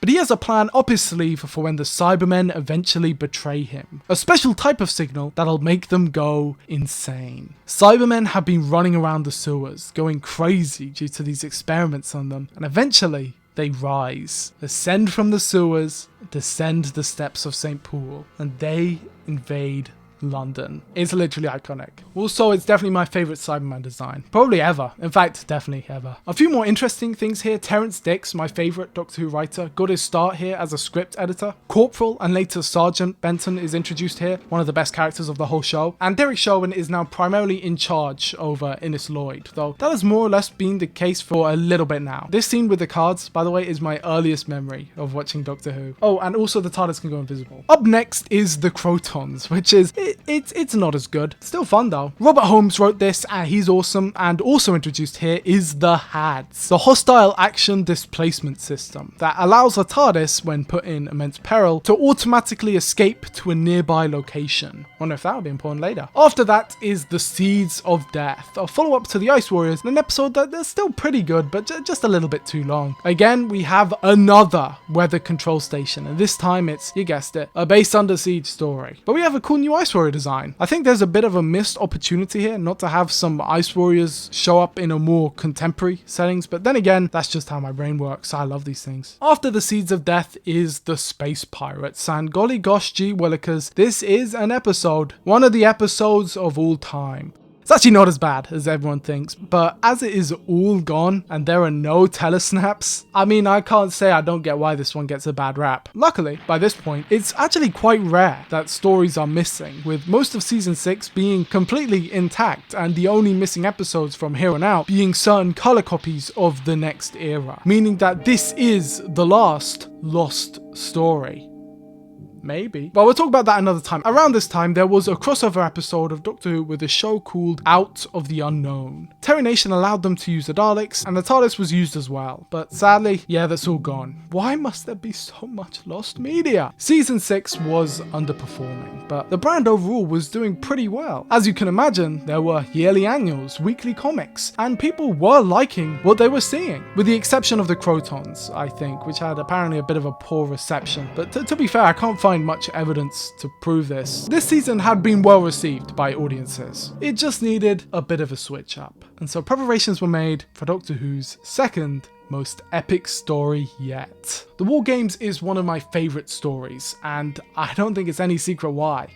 At a staggering 10 parts long and being fully intact, this episode is a journey with action, horror, terror, and intrigue. This story would go on to have a large gap between it and its follow-up, and that wasn't just because it was the finale to season 6. A new Doctor had to be cast, and the BBC had no idea where to look. Actually, it took them quite a while to find out who to get, and on top of that, that a whole new creative team was stepping in as well. Big changes were going to be happening, but Patrick Troughton was still going to go out with a bang. It's a bait and switch. The story lures you in into thinking it's a historical, when really, it's all a game, being played out by these warmongers, led by the War Lord. These games are simulations. The people have been stolen from their time zone and brainwashed to keep fighting, to provide intel to this futuristic race, and the Doctor promises to put a stop to it. He encounters someone by the name of the War Chief. A familiar face, although we have never seen it before.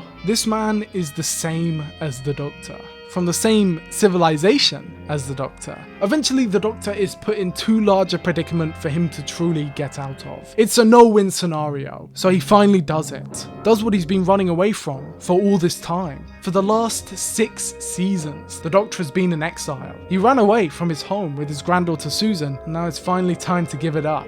He contacts his people, the Time Lords. They arrive to clean up the mess. Everyone is returned to their own times, the War Chief is punished, the Warlords are destroyed, and the time has come for the Doctor to be put on trial. Zoe and Jamie are forced to say goodbye. It's heartbreaking, horrendously bittersweet, as they say goodbye still with an air of hope around them, not knowing that when they return home, they'll have no memories of their adventures with the Doctor. The Doctor sees his best friends forget him, and he's forced to continue on. He stands trial, making a case that while he has broken the cardinal sin of his people by interfering in history and the actions of alien races, he has done so for a good reason, to fight against evil, and the Time Lords accept his plea. The Doctor almost doesn't believe it, until he hears the rest, that he will be forced to change his face yet again, to regenerate. Before he has any time to protest, before he has any time to do anything, he is sent out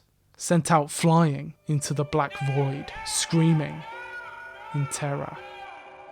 Holy shit, that's haunting. The Time Lords are terrifying in this initial appearance. They're all powerful, and while they may seem calm, they are brutal. You can instantly see why the Doctor, such a naturally curious person, wished to run away from such a horrifically boring regime. And their punishment is so cruel. Poor Jamie, poor Zoe. To have those memories, those adventures that advanced them so much as people, taken away from them, it's harrowing.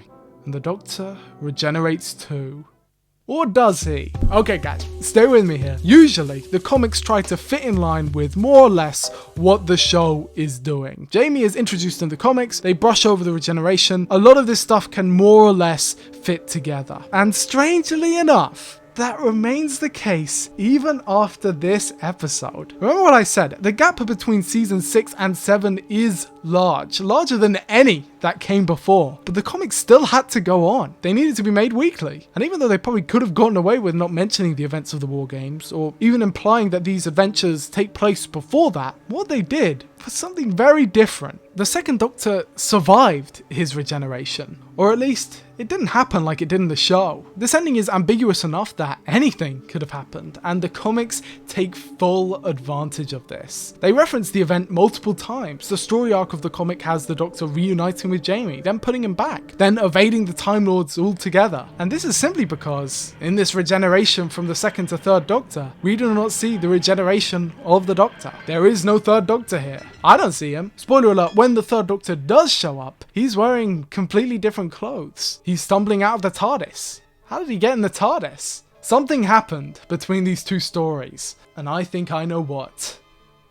The Nightwalkers is the true regeneration story of the second Doctor. It is the only time we actually see a regeneration occur, and it takes place in the comics. See what I mean? I told you these comics were important. The Doctor is lured in by strange happenings on Earth. A talk show talking about strange scarecrows. The Doctor goes to investigate, and the scarecrows come alive. They're not just regular heaps of straw, and they take the Doctor away. They are Time Lords, and they're here to ensure the Doctor regenerates. The TARDIS is programmed to fly off to somewhere else on Earth. We see the last moments of Patrick Troughton's Doctor.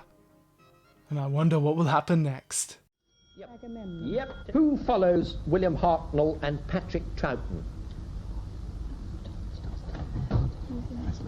Apart from Mrs. Hartnell and Mrs. Troughton. I mean, you know, in a nice way. Christian Dior. Why did you say that? Hartnell's Oh, yes, I see. You associated just rang with a bell. clothing. No, that won't do. Mertz's no?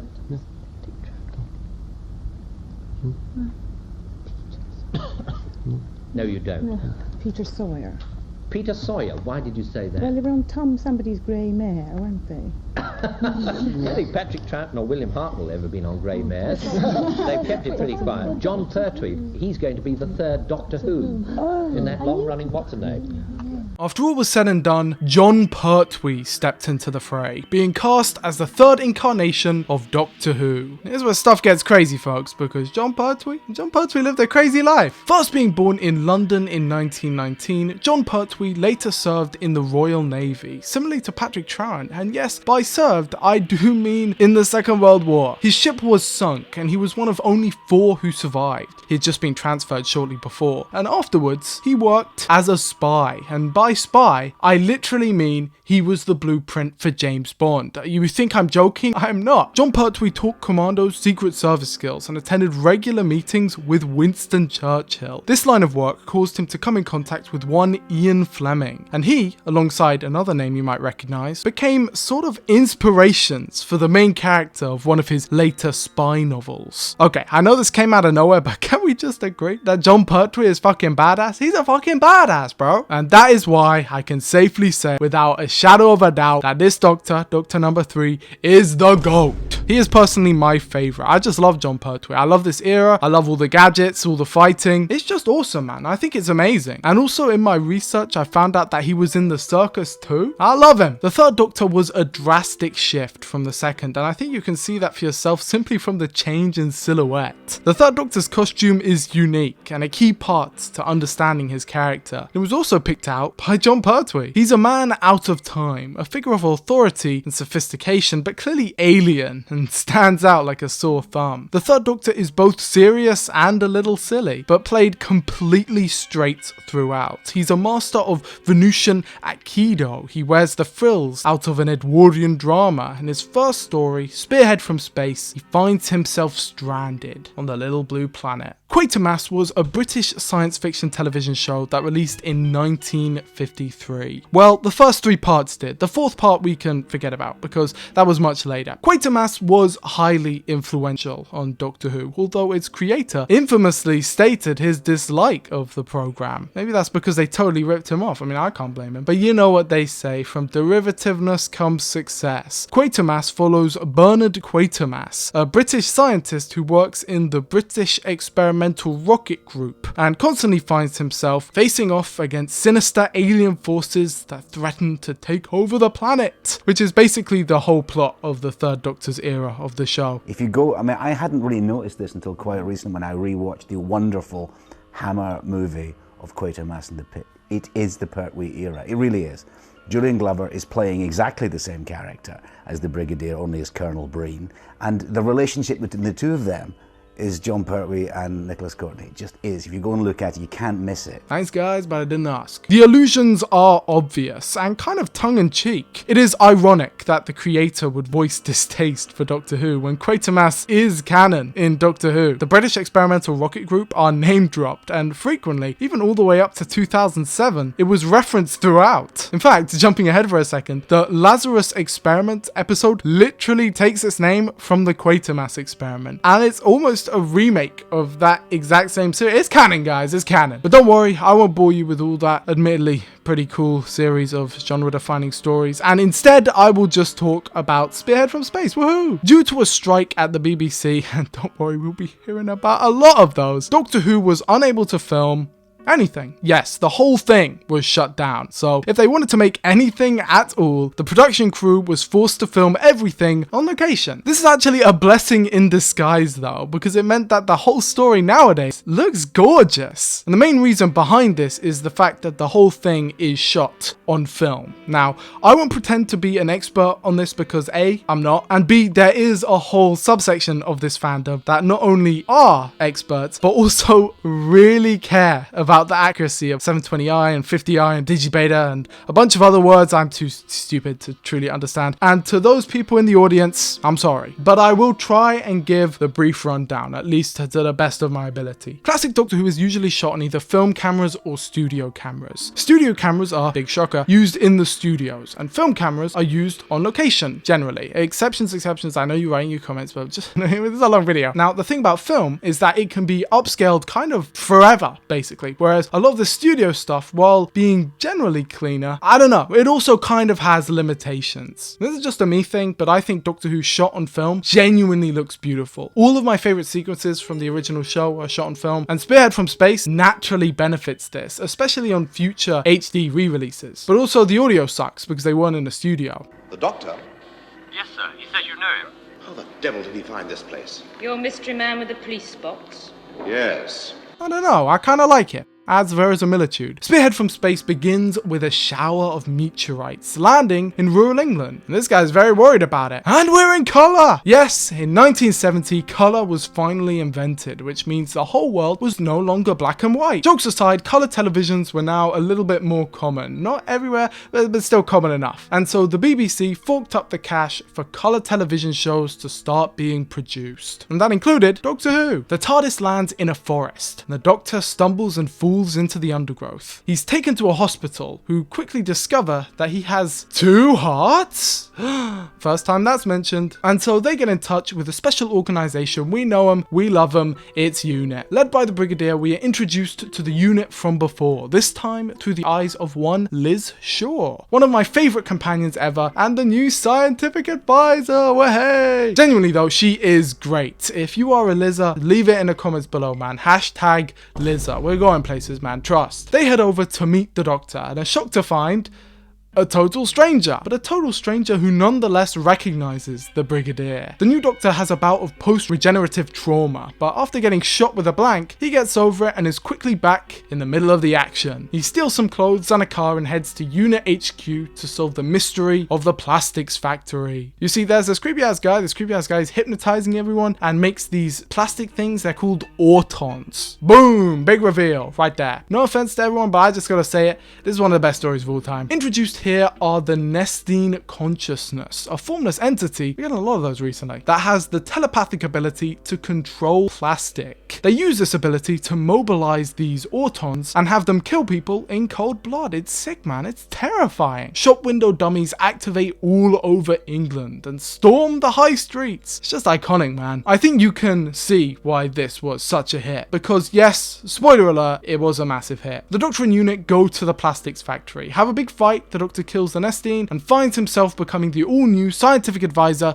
for UNIT under the name John Smith. It's peak. So the Doctor is trapped, exiled to Earth. The TARDIS won't let him go, he's forgotten the secret to piloting it, and now he's forced to get a regular job like the rest of us. Well, not exactly like the rest of us. The premise here is quickly established. He's going to be working with UNIT. Aliens are going to try and invade the planet, and he's going to stop them in a way totally unlike anything in Doctor Who before. It's almost a totally new television show. There is still a little bit of holdover in UNIT, but this marks the first clean cut in terms of eras. There is little crossover here, and the entire format and premise of the show has changed to something unrecognizable, but also something awesome. Doctor Who had evolved yet again, not only due to the production difficulties of creating new planets and space stations every week, but also due to genuine stylistic preferences and audience behavior. It's what the people wanted to see, it's what the creatives wanted to make, and it also just so happened to be a hell of a lot cheaper. It's a win-win-win! Spoiler alert, the show would continue to change demonstrably going forward. But let's talk about that when we get there. Next up is the Silurians. I mean, Doctor Who and the Silurians. People trying to say his name ain't Doctor Who. Like, what? Here, a few more things are introduced. The titular Silurians, they're going to be showing up again. And the third Doctor's vehicle of choice, Bessie, the bright yellow car. Bessie is a super special car and will always remain one of the Doctor's closest friends. And also, the Silurians are lizards from the past. They were the previous rulers of the planet, but went into stasis when they saw an asteroid approaching Earth. The asteroid would later hit the Earth and then become the moon. And now they're awake. Awesome. You can all get together and meet up and oh, they're dead. Well, that didn't last long. Next story. The Ambassadors of Death is a frankly awesome tale. That is a tiny, just a tiny little bit too long. Or not long enough? Question mark? It's still cool though. Spy, espionage, space travel, thriller. It's really cool, actually. It's also got a unique title sequence. The Ambassadors of Death. Spoilers, they're from Mars. Inferno caps off season 7, which might make you think that this season's actually pretty short, but then you realize all of the episodes are 7 parts long, and then you're like, oh, I get it. Also, we go to an alternate dimension. Again, we have a contender for best of all time here, with the Doctor finding himself at an experimental drilling project. A group of scientists who are trying to drill their way to the center of the Earth. This can only end poorly, and it does, with a special green ooze that looks suspiciously like washing up liquid, infecting certain people, turning them into primoids. Primoids? Primords? I prefer primoid. Anyway, as shown in the previous story, the Doctor is now doing experiments on the TARDIS console to see if he can use it to travel around, even when not actually inside the TARDIS. And while doing one of these little exercises, he finds himself transported to an alternate dystopia, where all the characters we know and love have been switched and become opposites of themselves. Liz's beautiful hair is gone. Actually, yeah, it's still nice. I can't really say anything about that. And the Brigadier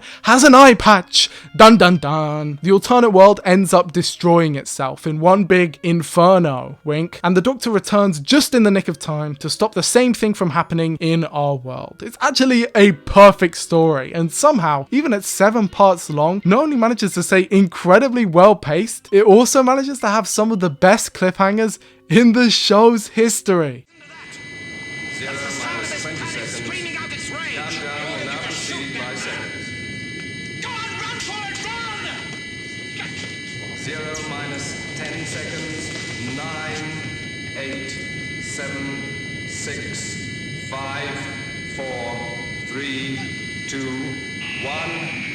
Ah, man, it's so good! Which leads us on to season 8. Already, Caroline John was pregnant and so had to leave the show, but this seemed to be fortuitous, as the creatives in charge also wanted a new companion. Speaking of creatives, there had been yet another shift, as Derek Sherwin had stepped out sometime early in the production of season 7, and season 8 saw Barry Letts and Terrence Dicks take full control of the program. And no surprises here, I love it. I think they do an absolutely incredible job. If Spearhead from Space is the pilot, this is the real thing. Terror of the Autons, in my opinion, is the most underrated story of all time. It's definitely in my top 5 and no one ever talks about it, which is insane because this story is historic. Throughout season 7, the creatives in charge had joked about how the Third Doctor's dynamic with the Brigadier was very similar to that of Sherlock Holmes and John Watson. But as the new year brought new opportunities, the writers for season 8 took that idea and they ran with it and came to the logical conclusion that if the Doctor was Holmes, then he needed a Moriarty. Enter Roger Delgado. Born in 1918, Roger Delgado was a bona fide villain on TV. He was actually a really nice guy in real life. He even appeared on Quatermass. He was a master at playing evil, and so he was picked to be just that, the Master,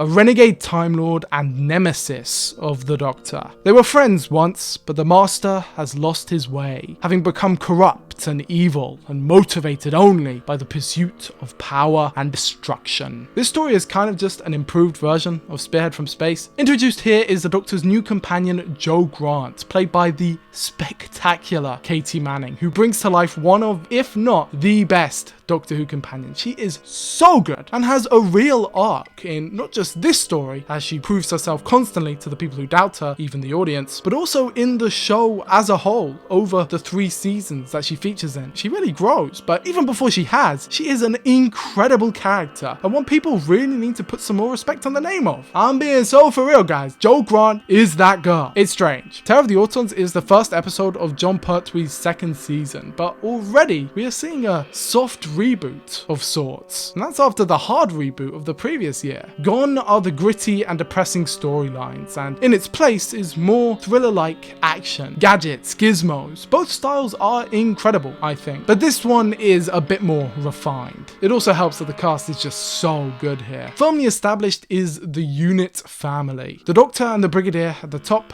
Joe Grant and Captain Yates a bit below, and then our man Benton, being everyone's favourites, he won our hearts. The story ends with the Nestine defeated, and the Master escaping, which leads us on to the next story, The Mind of Evil. But not quite. You see, strangely enough, even though this story was released 1 week after Terror of the Autons, the episode The Mind of Evil takes place 2 years after that. Yes, for real. Thus begins the whole debacle that is the unit dating controversy. Riddle me this one, Batman. When do these episodes take place? Trick question, because nobody knows. Everything contradicts itself. Spoiler alert, in the future, it also contradicts itself. And as time has gone on, the only thing that seems constant is the fact that when exactly any of these episodes takes place in is a complete mystery. So basically no one knows and no one has any idea, and everything contradicts itself, and as time goes on, things only seem to get more confusing. So if you want to see me explain it more in detail, feel free to leave a comment down below and I'll get to work on another one of those Doctor Who's actual biggest unsolved mystery videos, because, whoa Nelly, what a headache. The Mind of Evil is a belter of a story, harkening back to that grittier edge that earlier Third Doctor stories had, but still featuring the Master as the main antagonist. He wants to take this missile and explode the world. Starting World War III, but don't worry, he stopped in the nick of time. But he'll be back in The Claws of Axos. This was a very popular episode actually, featuring the titular Axons, who come to Earth bearing gifts. Except, uh-oh, SpaghettiOs, they actually look like this, and they kill people. It ends with the Doctor and the Master teaming up together to defeat the threat, with the Master managing to retrieve his dematerialization circuit that the Doctor took all the way back in Terror of the Autons, and escaping at the very end of it for good this time. It ends with the Doctor trapping Axos in a time loop, sending them round and around forever, leading us cleanly on to colony in space. Space. Where's the colony? The Time Lords take control of the TARDIS, which they can do now, and take the Doctor and Joe to Oxarius, where there's a colony. I don't know where it's in space, and the Master's there too. Shock horror. He's in every episode this season. He wants to use the Doomsday weapon to destroy the universe.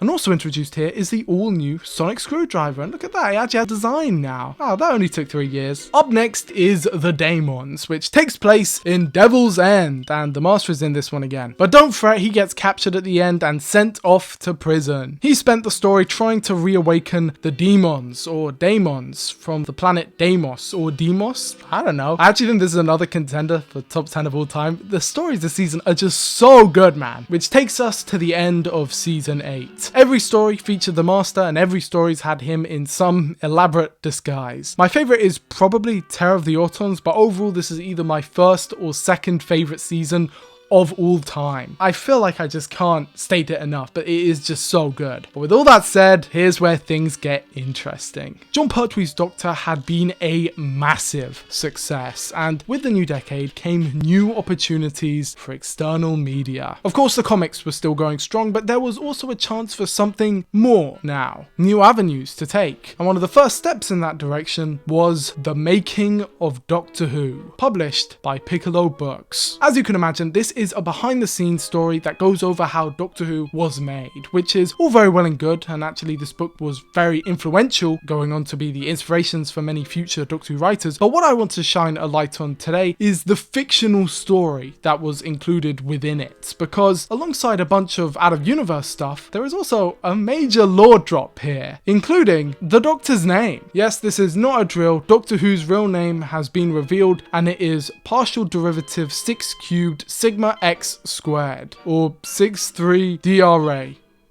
2. What? Don't look at me. It's not meant to be pronounceable by human tongue, okay? The story within this book is titled The Trial of Doctor Who, and includes an extended sequence at the end of the War Games that provides a recap of every story so far, going up to midway through Season 9. It's pretty cool, I think. But Doctor Who was on fire! Season 7 had proven to be a hit, and Season 8 had gone above and beyond. Jon Pertwee was the Doctor, and he was everywhere. There was an exhibition exhibition in the Science Museum, there was a special Doctor Who song, and thus began the Doctor Who novelizations. The Target novelizations, an initiative that would eventually see every original Doctor Who story recreated in book format. But first it started small. Initially there was just a release of the original Doctor Who in an Excited Adventure with the Daleks, and then the Crusades, and then the Zarbi, but eventually it would grow to be something far bigger. These books were arguably just as big as the show, because something you have to remember was that there was no television on demand. These shows went out once and never again. If you missed an episode, that's tough. So if you wanted to experience Doctor Who whenever you wanted, or to catch up on an episode that you missed, the novelizations were the best bet. And later on, when reruns did happen and stories started getting home releases, the novelizations were still important. There were novelized versions of the missing episodes, and arguably they were better. Most novelizations are strictly the original episode, almost word for word, with most of them having been written with the original script close by. But there were some differences occasionally between them, and when those happen and they're notable, I will bring them up. But that's all the context. Let's move in to season 9. The Daleks are back. After a 5-season hiatus, 5 seasons without the Daleks. It's a miracle the show managed to survive. They are back with a bang. Day of the Daleks is one of those sleeper hit epics that guys, I love Doctor Who. Guerrilla fighters are sent from the future to interfere with the Sir Reginald Styles to stop him from putting in place a series of actions that would lead to the Dalek invasion of Earth. Again, how the Daleks survived their civil war in Skaro is not addressed, and that's likely because it hasn't happened yet, as I will explain in my eventual timeline of the Daleks that's coming later in this video. But the guerrillas are fought off by actual guerrillas called Ogrons, and they're run by the Candyman from Willy Wonka. This guy's a psycho. And of course, the Gold Dalek, and other two as well. They launch an attack on the house, and it's an epic confrontation, but the Doctor, he just disintegrated him. He don't give a fuck. But the Daleks were thankfully defeated, and that was that. Or was it? First news of one of the missing Daleks was received here at East Dulwich Police Station shortly after 8 o'clock on Thursday night, just 3 hours after our dramatic Blue Peter SOS. The Daleks were stolen. Yes, in real life. What actually happened? Well, about 8 o'clock yesterday evening, we had a phone call from a Mr. Harding of Champion Hill. The props, they done got yoinked. Someone must have left them out in the open because they got stolen. And Blue Peter, another popular BBC show for young children that has a history of promoting Doctor Who, sent out an appeal, a broadcast, asking the British public for their help to retrieve the missing Daleks. It's funny, it could have ended all there. Those new Dalek props were expensive, man, and their theft might have dissuaded the BBC from using them ever again. But thankfully, they were recovered. I don't know why, but I just find this so fucking funny. Anyways, up next is the Curse of Peladon, and we're off world again. Today we are transported to Peladon, and the Ice Warriors are back, as is David Troughton, son of Patrick Troughton and common Doctor Who cameo. He plays the Prince of Peladon, and basically is just an all-round fancy drama, but in space. It's great, it's great. There's Agador, the Beast Below, Alpha Centauri, who Blue Peter have a guide on how you can make out of toilet rolls. I actually did that, by the way. But with all that said, we move on to the Sea Devils. The Master's back, and in prison, but not for long, because of course, not for long. Somehow or other, he has taken over the prison, and is attempting to revitalize the Sea Devils, aquatic cousins to the Silurians, who apparently just seem to be called Sea Devils. Not a very nice name. I love the design. I love the imagery of them coming out of the water, and as always, the Master's inclusion here, it just makes every story better. Additionally, here is the introduction of the Doctor's catchphrase, I reverse the polarity of the neutron flow, a phrase which by all accounts means very little. And of course, the Doctor and the Master have their iconic sword fight duel. Their relationship in this episode is just perfect. And it ends with the Master having escaped for good. Who knows what he's up to? I wonder if we'll see him again. Wink. Up next is The Mutants, which is an allegory. It's basically Colony in Space 2, except worse. Which doesn't make it bad, by the way, but it's probably the weakest of the Pertwee stories. It's just a little derivative and doesn't have the Master in it. But luckily the Master is in The Time Monster, the finale to season 9 and the reintroduction of Atlantis. Well, hey, we're back in Atlantis, except it's completely different. At this point, Doctor Who just didn't care about contradicting itself. The show had basically no canon at this point. Atlantis is destroyed. We've been to Atlantis. We've been to Atlantis again, but different. Atlantis has been destroyed again and again and again and again and again and again, but in a different way to before again. Just wave aside, man. Who the fuck cares? Focus on the funny stuff, like this real actual screenshot from the episode. Someone's messing with time, and it's the Master. You already know it's the Master. Warriors from all of Earth's history are summoned to fight units, and the Master goes to Atlantis to tame Kronos. I don't even fucking know what happens in this story. And also, we have a totally new TARDIS redesign. For the first time ever, the TARDIS interior changes, and it's alright. Some people really hated this. I don't mind it. But either way, it only stuck around for one story, and then we went back to the more regular design. But overall, this was a very good fun story, and people hate on it far too much, in my opinion. You're not special, bro. And that's season 9, which, you know what that means. You know what that means. 10 years! 10 year anniversary, baby! We made it, folks. And you know what that means. 1973 began with the 3 Doctors, an episode 10 years in the making, and the crossing of the streams, as it were, for the first 3 incarnations of the Doctor. They're all here, everyone is here, and this one is a story for the ages.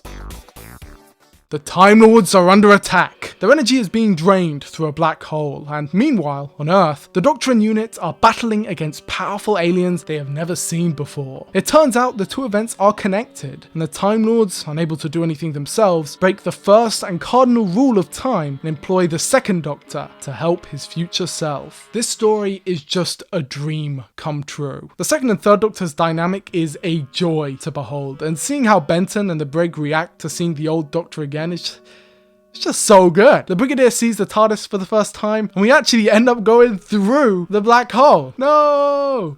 Oh my god, it's just so good. I mean, how can you not love that? The 2nd and 3rd Doctor, with help from the 1st, find themselves in the dimension of Omega, a cosmic engineer and one of the greats of Time Lord society. He pulled suns into orbit around each other and created the Eye of Harmony. His advancements led to the creation of time travel, and later TARDISes, due to his mastery of dimensional engineering. But also, it led to his imprisonment in the antimatter dimension, the other side of the black hole, where he managed to survive by sheer willpower. This guy is a badass, and now he wants revenge. Revenge on the people who betrayed him and left him for dead, and he wants the Doctor to help him. But he is defeated when it is revealed that his time in the antimatter dimension has diminished his physical form. He is tricked by the 2nd Doctor's recorder into destroying himself and his domain, sending the Doctor and everyone else to Earth through this smoke thing. It's honestly one of the best stories of all time, and a prime example of how to do an anniversary special. All 3 eras, all 3 heroes coming together. It is just something truly special. Paul William Hartnell's role in this is not as large as the other 2, mostly due to the fact that he was very ill whilst filming and had to be absent for most of it. But he still looks over our 2 heroes like a guardian angel. He would pass a couple years later, but he was very proud of the direction the show took, and he gave his blessing to it and to everything that it would become going forward. Needless to say, Doctor Who had been a massive success. I mean, you could hardly get to 10 seasons otherwise, and it only seemed to be going up. Season 8 was the biggest season since Dalek Mania, and Season 10 was a contender for the biggest ever. Right after the 3 Doctors came Carnival of Monsters, an absolutely brilliant episode that happens to be the only appearance of the Cybermen in the 3rd Doctor's entire run. As a blink and you'll miss it cameo. Ian Marter is also in this one, we'll be seeing a lot more of him, and also there's the Trashigs. Look at the little Trashigs. Which leads us on to Frontier in Space. Okay, I'll stop. Frontier in Space is a historic episode of the program because it marks not only the re-return of the Daleks, the re-return of the Master, the first ever Dalek and Master story, but also final appearance of Roger Delgado as the Master. Sadly, shortly after this, the actor would pass in a tragic car accident when his chauffeur-driven car ran off the road during the shoot for a separate international television program. This tragic loss of life sent shockwaves through Doctor Who, and the character of the Master would be quietly shelved for the next half-decade. This event would also lead to John Pertwee's eventual decision to leave the role. But instead of focusing on the disaster, instead I would like to take this opportunity to celebrate his triumph of a performance in not only this episode, which is, again, a contender for best of all time, but in general, every one of his appearances. The character of the Master is his, and I remain staunchly of the belief that he is the best to ever do it, and will always be the best to ever do it. He defined a character, suave and sophistication whilst remaining threatening, charismatic and cool, eternally and forever. Frontier in Space, in many ways, serves as the perfect culmination for his character, with his and Joe's dynamic coming to its logical conclusion here. He's manipulated the whole galaxy, pushing it to the brink of war between the humans and the unimaginably named Draconians, but you get the point. He does this thing using a fear frequency in the trusty Ogrons, and eventually his goal is to push the galaxy to a war so that the Daleks can come in and pick up the pieces. What a villain! With the Doctor being knocked out in a scuffle and sending a distress call to the Time Lords. Oh yeah, by the way, forgot to mention, but after the events of the Three Doctors, the Doctor can use the TARDIS again. In season 10, the Doctor is no longer earthbound. His exile having been lifted, he is now, finally, on good terms with his people. Things are looking up in the world. Also, fun fact, this story marks the first time in Doctor Who history, yes, actually, that the TARDIS lands where it's supposed to. 10 years in! Don't get any ideas though. He's still pretty bad at flying. Next up is Planet of the Daleks, which takes us to Spyridon, the planet of the Daleks? Spyridon is home to the Spyridons, who are invisible, and the Daleks want to take that invisibility and use it on their Dalek armies, because somewhere on this planet, there are 10,000 Daleks. Well, somewhere on this planet, there are 10,000 Daleks. Elite, the Doctor recovers and encounters a group of Thals. Remember Thals? And oh yeah, this is basically just a remake of the first Dalek story, except we're on Spyridon now and not Skaro. And there's also that invisibility gimmick. Terry Nation came back to write this one, and it is a classic. Good old strong stuff. That's what Terry Nation was known for. And also, one of these actors might be looking a little familiar. Doctor Who reusing actors, ho ho ho. Which leads us right on to the Green Death, the finale to season 10 and the exit of one Joe Grant. I'm not crying. You're crying. Captain Yates gets traumatized in this one. There's a bunch of maggots, and the villain is the computer. It is a genuine classic. And oh, it's set in Wales. I love Wales. All my homies love Wales. We be repping Wales always. Cliff Jones is from Wales. The ending to this story is iconic. The exit of Jo Grant and her farewell scene with the Doctor is one of the first legitimately heartbreaking moments in the entire program, and it hit the hearts of many a child across the whole nation. Also, the Doctor went to this weird ass place called Medabelis 3. Hope we won't be hearing from there anytime soon. 1974 saw the releases of a considerable amount of Target novelizations, mostly being season 7 and 8 stories. Notably, here, Jo Grant is introduced in Colony in Space and not Terror of the Autons, which is most decidedly odd, especially considering she is also in the Terror of the Autons novelization, meaning she is introduced 2 separate times. So which is it? Do these share continuity? Technically all of Doctor Who shares continuity. Season 11 saw Doctor Who skyrocket to even greater heights, and it begins with the Time Warrior. I know, I say this a lot, but it's my favorite era of the show, okay? I'm allowed. This is one of the best stories of all time. This episode is monumental for a multitude of factors. First of all, it establishes the name of the Doctor's home planet, Gallifrey. Second of all, it sees the introduction of the Sontarans, one of Doctor Who's most threatening and iconic monsters. And thirdly, and most importantly of all, sees the introduction of Doctor Who's objective best companion of all time, Sarah Jane Smith. She just sort of bumbles in and quickly establishes herself as the best Doctor Who companion ever. But I'm getting ahead of myself. This story marks the first pseudo-historical in Doctor Who, a formula that would prove much successful and take over from the regular pure historical episodes that the show used to make. These episodes were usually set in a historic part of human history, but focused more on the sci-fi element, with the alien interference. In this case, the titular Time Warrior links the Sontaran, because he's taken over Iron Gron's castle and is kidnapping scientists from the future, which is where the Doctor and Sarah are, to try and escape. Doctor and Sarah go back to stop him. They meet this archer, he kills him, he then plays Boba Fett because that's how things work, and bing bang bosh, the day is saved, which leads us on to Invasion. Invasion of the what? Invasion of the dinosaurs! Wonder what this one's about, folks. The dinosaurs have invaded, and it's all a ploy from evil climate activists. And Captain Yates is amongst them? Betrayal! This story is basically the opposite of The Green Death, except both stories are peak, so yeah. I just like funny dinosaurs, guys. You can't take this one away from me. The story ends with everything sorted and the Doctor and Sarah are officially best buds. Let's go on more adventures! Specifically, let's go to Exile. I hear the beaches are lovely. Death to the Daleks begins with the TARDIS shutting down. Whoops. It appears exposure to the Citadel sucks away all power, including that of the TARDIS and that of the Daleks, leading to them getting blown up by sticks. The Daleks can be a bit silly sometimes, can't they? I say that, this is another Terry Nation masterclass, and I must say, as a kid, I love this one. And naturally, that means that I still love it now. That's how nostalgia works. This is one of my favorites. The sleek silver of their new design. The Daleks get special bullet guns here, and damn, they're just so cool. But after that is The Monster of Peladon, the sequel to The Curse of Peladon, and hey, the Ice Warriors are back, as is Alpha Centauri. Alpha Centauri, my beloved, I love her. This one is actually really underrated. I think it's a fun time, even if it is probably the second least popular story of the Third Doctor's run, mostly due to the fact that people think it isn't as good as the first one, which I find debatable, but even if Curse is better, who cares? We just get both. But after that, we are led into Planet of the Spiders, the return to Metebelis 3. I knew it would be important. And the final episode of the Third Doctor. There is a lot at play here, but first of all, speaking of plays, after this episode came out but before the next one did, a special play was ran, a performance called Doctor Who and the Daleks in the 7 Keys to Doomsday, a special story in which the 4th Doctor, who isn't actually the 4th Doctor and is instead played by Trevor Martin, has to track down the 7 Keys to Khan in a mixture of the original Dalek story, the Macra Terror, and the Keys of Marinus. What a strange piece of Doctor Who history. He is accompanied by Jenny and Jimmy,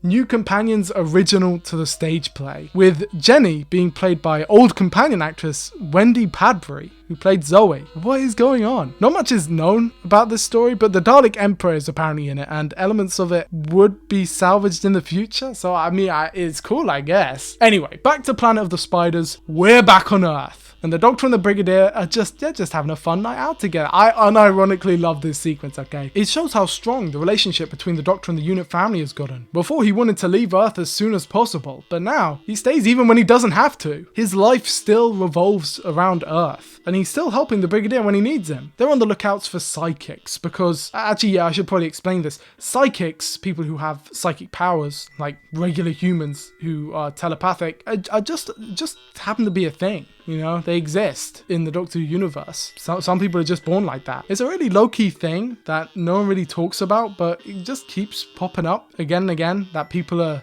psychic in Doctor Who. I mean, I suppose it is what it is. I mean, I think it's cool. But sadly, this particular psychic, who has a killer bow tie, dies in the unit headquarters after getting a premonition about spiders on Metebelis 3. And sure enough, there are spiders on Metebelis 3, trying to get back the crystal the Doctor took in the Green Death.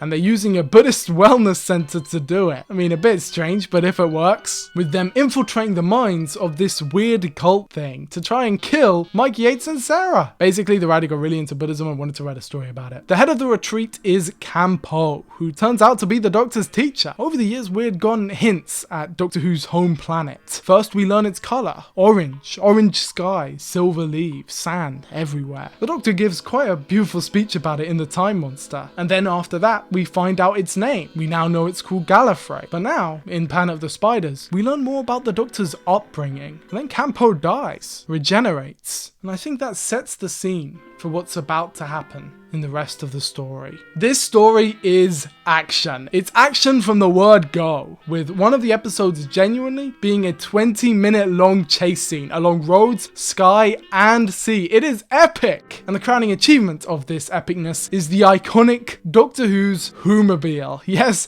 it is fucking real, and yes, it can fucking fly. This is literally the coolest thing ever. It's never getting cooler than this, folks. So yes, Doctor Who has a Whomobile. Whomobile. But do you know what's even better? John Pertwee having a Whomobile. Yes, it is real. The Whomobile was a real car, and it was genuinely driven around by John Pertwee. This was his car in real life. He went on many a show, many a tour to showcase his new whip, and holy, the world is not ready for this level of swag. By the way, that's Peter Purvis from earlier. Remember him? When I was a kid and I watched this, I did not know that his real name was Peter. I thought the show was called Peter. So when he said, "Hello, Peter," I thought he meant like, "Hello, Blue Peter." like that's what you said to everyone? Why am I even talking about this? Either way, the third Doctor is put in a no-win scenario and is forced to sacrifice himself to stop the Great One, the largest spider in the world, who even has Sarah trapped in her web of lies and manipulation. One of the most iconic images of the whole show, by the way. But the Doctor dies. He is poisoned by the radiation of the crystal and barely manages to return to Earth before collapsing on the cold, hard floor. And yeah, I wasn't lying. The Doctor dies. For real. He is dead until Campo reappears beside him. He explains that while the Doctor is actually dead, he can help to advance the process. The Doctor just needed a bit of help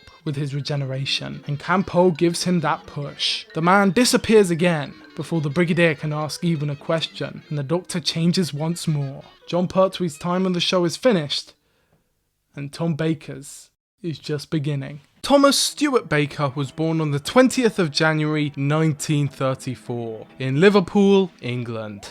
Let me tell you, this guy had a crazy life. Raised by his mother for most of his life, Tom Baker left school at 15 to become a monk. Seriously. But he left afterwards when he realised he wasn't really suited for it, and instead picked up an acting hobby when he served in the Navy. I'm beginning to notice a theme here. He soon took up acting as a career, and for the first couple decades, there were ups and there were downs. In particular, one of his major ups was as the main antagonist in The Golden Voyage of Sinbad, and one of his major downs was, at the same time, working on a building site as a brick hauler. In fact, he was dubbed Boiler Suit Tom after he had to be given out old studio clothes to put on over his regular clothes on some Pursuit of Happiness type shit. It was while working on this building site that he put in his name to be considered for Doctor Who. He sat up late at night feeling sorry for himself, and I mean, I gotta be honest, he kinda deserved to feel sorry for himself. If you've read the stories, he makes it seem nicer in spoken recounts, but damn, yeah, he had it rough, man. And by a stroke of luck, he became Doctor Who. Hey, it was gonna be difficult for Tom Baker to take over. While the concept of regeneration was now firmly established in the DNA of the show, and audiences were ready and willing for a new star, John Pertwee had been in the role for 5 seasons, far more than William Hartnell and Patrick Troughton's 3 apiece. And arguably, he had been the most successful. He was synonymous with the role, and it would be a real uphill struggle for Tom Baker. Oh wait, he's already the most successful Doctor. Tom Baker's 4th Doctor was an overnight sensation, and he became more and more popular as his tenure went on. And wait for this one, guys, I don't think it takes a genius to figure out why. Tom Baker is the Doctor. The character that he plays is simply an exaggerated science fiction version of himself. It is not an understatement to say that he was born to play the role, and he plays it to perfection. He was alien, he was eccentric, and above all, he was a hero. Dressed in his coat and his hat and his unfathomably long scarf, the 4th Doctor is the most unorthodox hero to ever hero. But I think that's what made him so successful. He wasn't a jock, he wasn't a bodybuilder, or a hero who won the day through blood and violence. He certainly wasn't a pushover either, but he was a beacon of hope to a generation, multiple generations until forever, to the young boys and girls of eternity that taught them that there was a different way to be a hero. You don't need to kill to be able to win. To all of the bookworms or the quiet children, he was the role model for them, and he did it so effortlessly. Would you like a jelly baby? I would definitely say that even today he is the most popular amongst the Doctors, and it makes perfect sense too, considering his era is by far the longest, which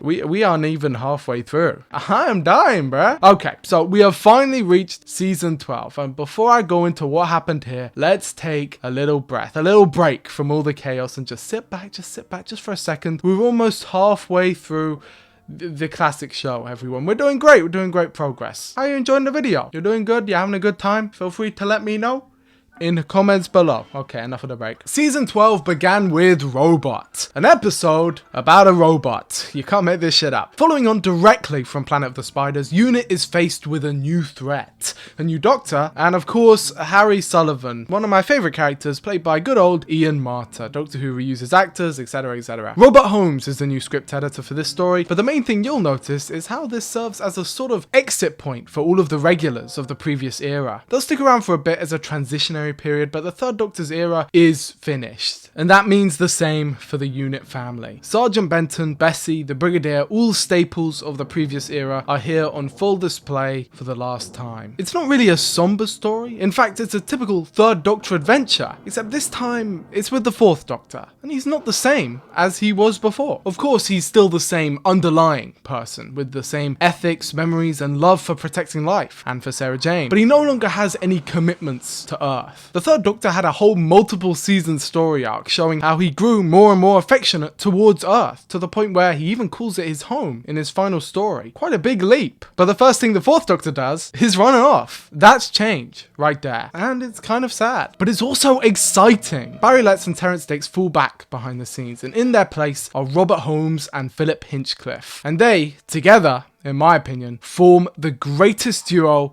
in the show's history. Because here we are, folks. We are entering the golden age, people. Sarah is sad that the Doctor has changed, but by the end of the story, she is willing to go along with the stranger, and Harry is also along for the ride too, leaving UNIT and Earth in favour of other adventures. The Ark in space. We are sent off into the far future to Nerva Beacon, an ark in space. No, I won't even do it anymore. And also the inspiration for Alien, maybe. So famously, Ridley Scott almost worked on the first ever Dalek story. This is a famous anecdote. And also famously, he was known to be a fan of the program, to at least around the time when this episode was coming out. And this story is definitely very similar to Alien, with the general storylines being kind of the same, with the chestburster being replaced by this infection thing. So I personally think it is highly likely that this is the inspiration for that iconic horror movie, but technically it's not confirmed. It's never been stated officially, so I'll leave you guys to figure out whatever you want. Was this episode the inspiration for Alien? Was Day of the Daleks the inspiration for the Terminator? Either way, this episode is amazing. It has frequently been dubbed as the best Fourth Doctor story, including by Tom Baker himself, and yeah, I definitely get it. The Doctor and friends arrive on Nerva Space Beacon, where humans have been kept in suspended animation, but there's an alien force invading the ship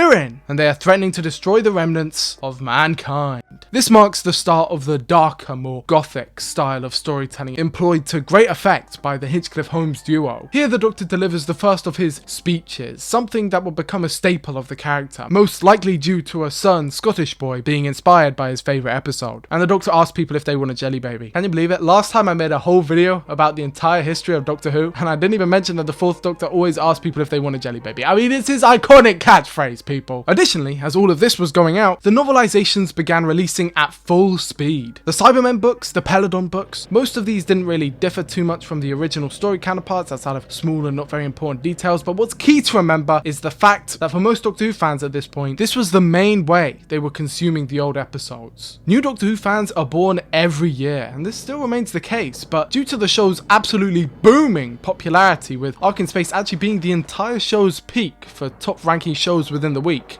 like literally ever, this was more the case than ever. A whole new generation of kids were getting into the show, and these books were their entry point into obsession. There was a legacy there already, which marked the start of the first ever fandom, but we'll get into that. Oh boy, we will get into that. Next up is the Sontaran Experiment, a sequel to last year's The Time Warrior and a direct follow-up to the cliffhanger at the end of the Ark in Space. The Doctor and co are separated from the TARDIS and instead go down to the planet below, where it turns out there's a Sontaran. What? This time called Steyr, but he looks just like Lynx. Does he? That always confused me as a kid. I guess they look kinda similar, and the ship most definitely is the same. This is a short one, but a good one. And only 2 parts long, this mostly feels like a bonus extra story, but I love it. Also, fun fact, Tom Baker broke his collarbone here, and so half of the episode sees his hand in a cast, concealed by his supermassive scarf. On the scarf, in universe, the Doctor says it was knit by Madame Nostradamus, but out of the show, it was made by a woman named Begonia Pope, a lady from the BBC costume department who was told to make a Technicolor scarf, but wasn't told how long she needed to make it. So she just went until she ran out of wool. 7 meters was the final length, and even though it was by complete accident, the producers loved it, and it became a staple of the character. Arguably, it's still one of the most iconic bits of iconography that the show has. But anyway, the Sontaran is defeated, the Doctor, Sarah and Harry prepare to transmat, and they find themselves nowhere. Or somewhere.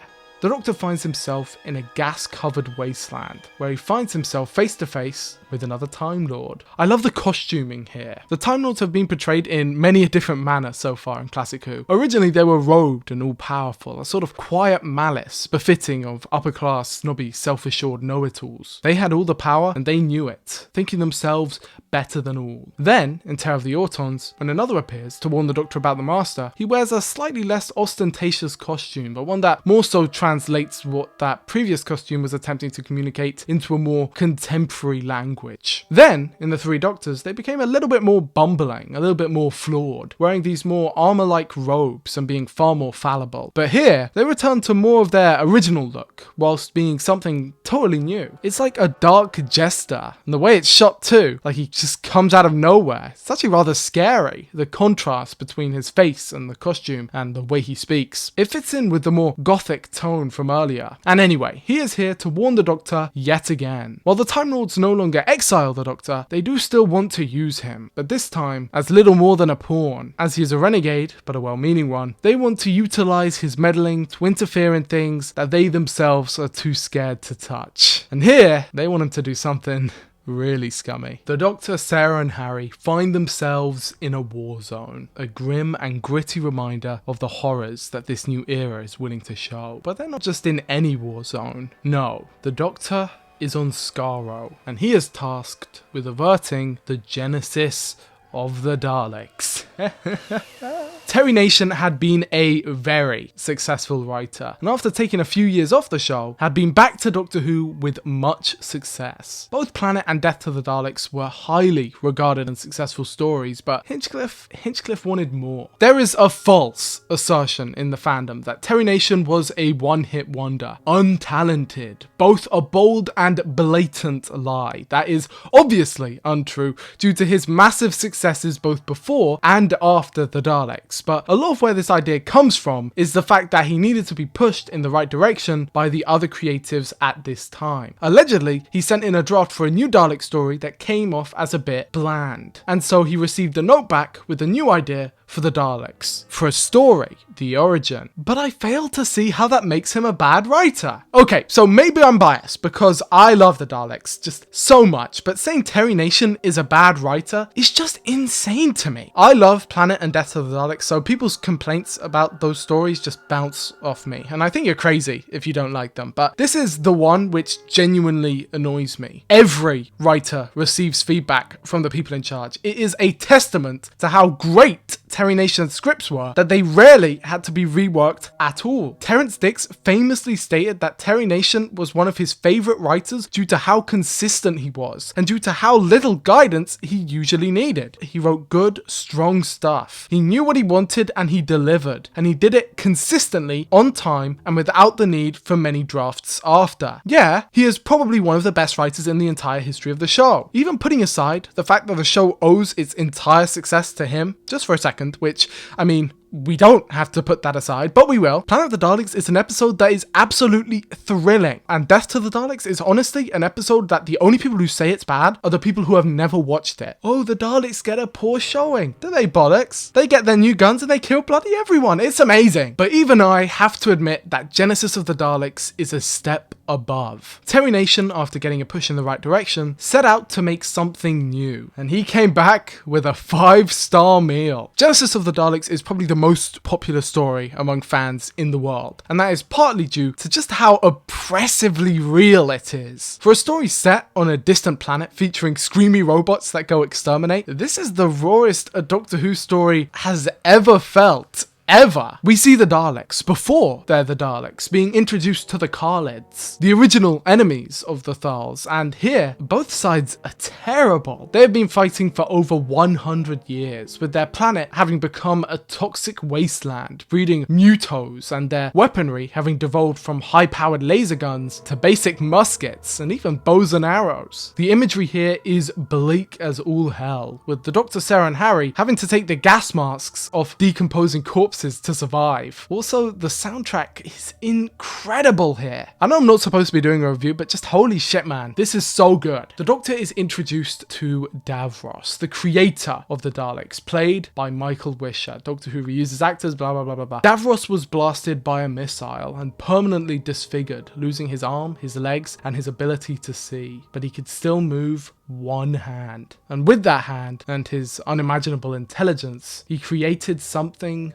for himself. He created the Mark I travel machine, a life support system for himself and a way for him to see again. But he wasn't done. In his underground bunker of top scientists, Davros created the next step, the next evolution of the Khalid race, and he made them in his own image, the Dalek. Without going into too much detail on this masterpiece of a story, Sarah is forced to escape the missile shaft with all her fellow prisoners falling down behind her as they're shot. The Doctor and Harry need to escape, but it all ends up with both of them caught by Davros, who forces the Doctor to reveal all the secrets of every single future Dalek defeat, every encounter with the Daleks, and how to avert their destruction. Luckily, the Doctor and friends escape and even have a chance to stop the Daleks before they ever leave Skaro, before they ever even leave the testing chambers. But when the Doctor has those two wires in his hands, he stops.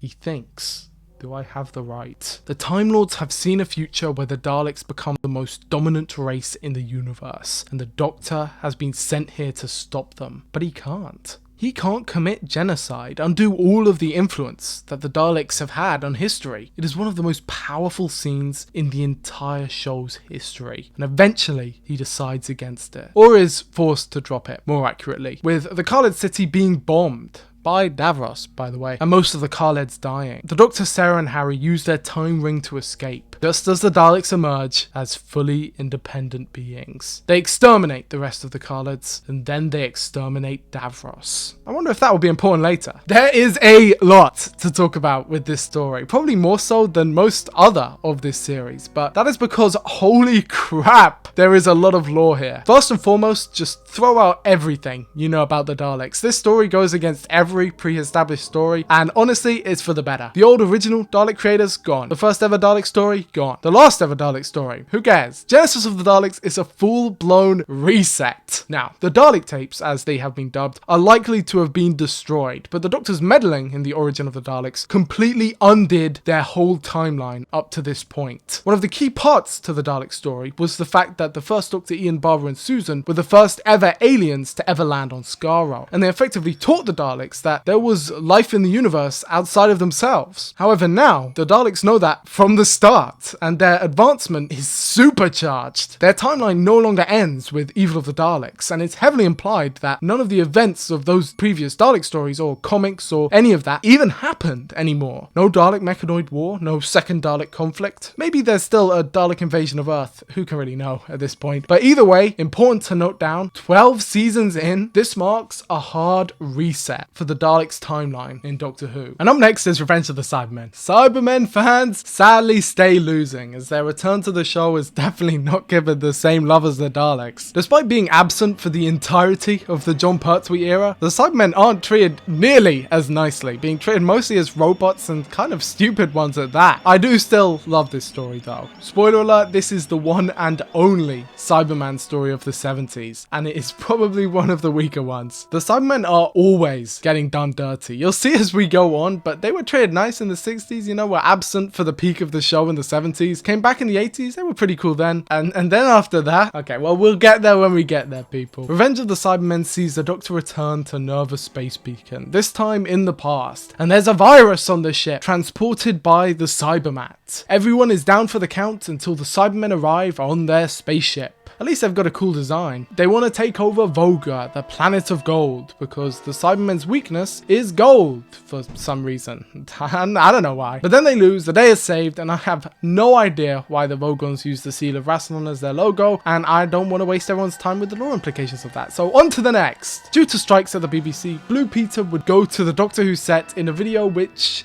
I can't find. Whoops. Well, I know it exists because I've watched it like a million times, but I sadly can't find it. So sorry friends, but you're gonna have to trust me. They were there and it was awesome. Blew Kid Me's mind. But to make up for it, I'll show you the model theatre stage that they showed me how to make in a later Doctor Who collab. Would you look at that? How nice. Usually I would give a little breakdown of the massive success that Doctor Who garnered after each season, and season 12 was definitely a time for much celebration, but instead, right now, I think I'll just skip to the next story because Terror of the Zygons, in my opinion, is the most obvious case of this story was meant to be in the last season, probably ever. This story sees the introduction of the Zygons, these cool shape-shifting aliens, and is, I don't want to hear it, the finale to season 12. Season 13 premiere, eat my ass. He's wearing the same clothes. It's an ending to Harry and the Brigadier's story. This is a season 12 episode, okay? It is an incredible story featuring the Loch Ness Monster, shape-shifting shenanigans. The Brigadier says goodbye here. Harry says goodbye here, and all in all, it ends the whole plot line that season 12 was going for, with everything looping all the way back round to where it all started. Also, funny thing, before this, the Doctor was on Disney Time, a clip show program for Disney films, and the end of that actually ties into the beginning of this. The Fourth Doctor was now synonymous with the role. He was Doctor Who, and the show was now more popular than it had ever been in the past, which is quite a crazy feat. There were interviews, documentaries, and a keen fan base who would jump at the sight of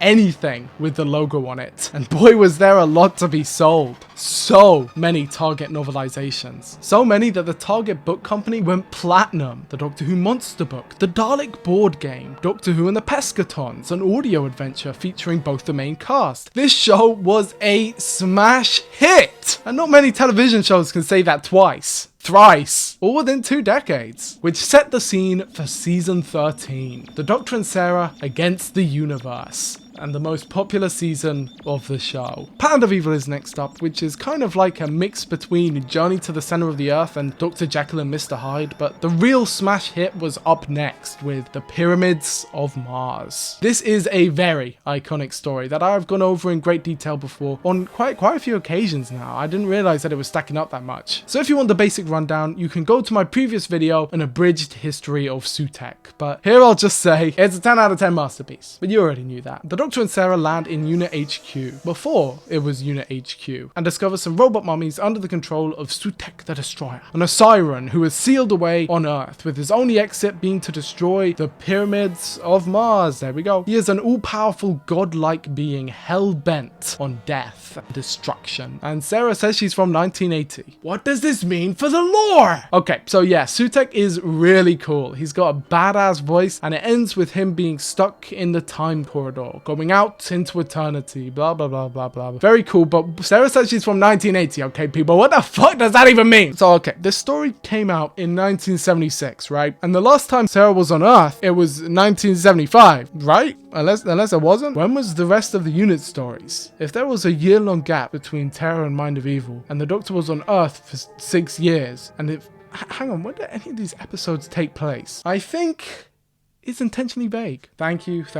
Give me a round of applause, people. But either way, the Doctor and Sarah accidentally burn the house down. Sutekh is sent out to die in the time corridor, and we're off for another adventure. The android invasion is up next, and I genuinely think this one is amazing. Honestly, better than the Pyramids of Mars. And that's because it's kind of like Invasion of the Body Snatchers. Something you will see with the Hinchcliffe Holmes era is how each story kind of takes from something popular already, giving it a distinct sci-fi and Doctor Who spin. Here marks the actual final appearance of Benton and Harry Sullivan, but most of the story is focused on the fake village and the fake Crayford. It really is a masterclass in tension and has some of the best lines of the whole show. Is that finger loaded? The villains are the Kralls, who are trying to make a simulation to then go to invade Earth, kind of like what was happening in the War Games. Either way, it is absolutely phenomenal. And Tom Baker got pneumonia on set. After that is The Brain of Morbius. Again, a story akin to Frankenstein, this time set on Khan, where we meet the Sisterhood of Khan. How nice. Guardians of the Flame of Eternal Life. The Doctor was sent here by the Time Lords, and despite his initial stubbornness, quickly gets embroiled in the plot of one Dr. Solon, who's like Dr. Frankenstein. This guy's like Igor, and the main difference here is the brain. The brain that Solon is so desperate to transplant into the Doctor is alive. It's sentient, and it's a Time Lord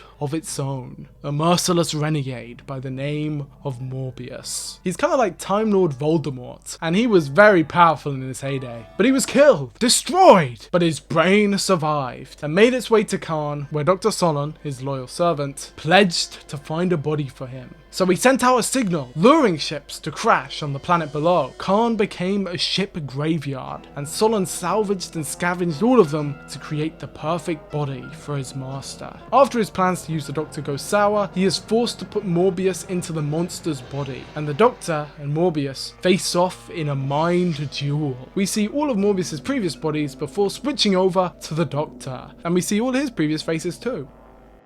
Hang on a second. Yes, there are more faces to the Doctor than we ever knew, confirmed by the creatives. These faces were thrown in here, most of whom belonging to the crew behind the scenes, were all incarnations of the Doctor. Incarnations from before the first Doctor.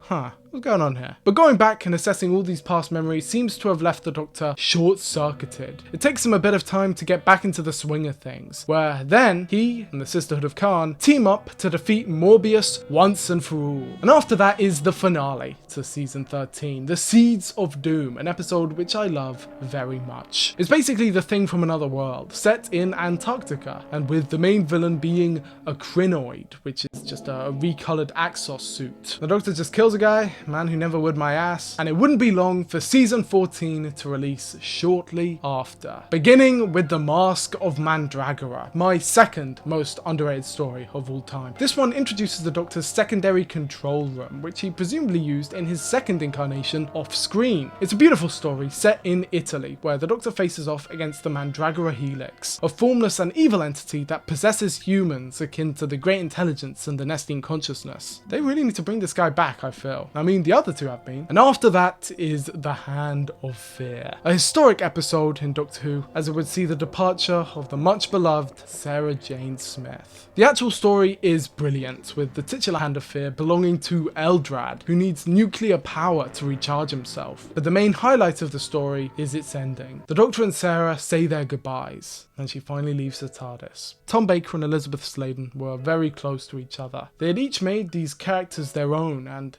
it's one of those things where it's really hard to describe to someone who hasn't actually watched the show. Classic Doctor Who is my favourite television show of all time, but something which I think a lot of people don't really understand about it is just how much it relies on the main cast of actors. They breathe life into all of these characters, all the charisma, all of the charm, the heart. It's inserted almost wholly by the actors. Of course, the scripts are brilliant too, and there are wonderful moments all the time, but here, unlike really any other modern show, it really does feel like each cast member owns their character wholly. Only John Levine could be Sergeant Benson, and only Elizabeth Sladen could be Sarah Jane Smith. And I think this episode proves that, because this is something truly special. The Fourth Doctor receives the call from Gallifrey, and he can't bring Sarah with him.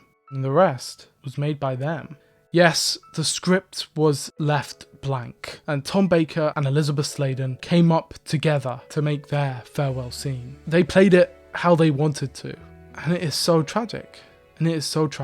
Sarah never wanted to leave. She thought the Doctor was joking, and the Doctor doesn't really want her to leave either. It's really downplayed, and I think that's why it hits so hard, because we put the meaning into it. We find the emotion in it ourselves. There's no overbearing score telling us what to think, no moping, no death. It's just two people who love each other saying goodbye, and it's heartbreaking. The Hand of Fear is probably the saddest episode in the show's history, and it's time for Sarah Jane Smith to say goodbye.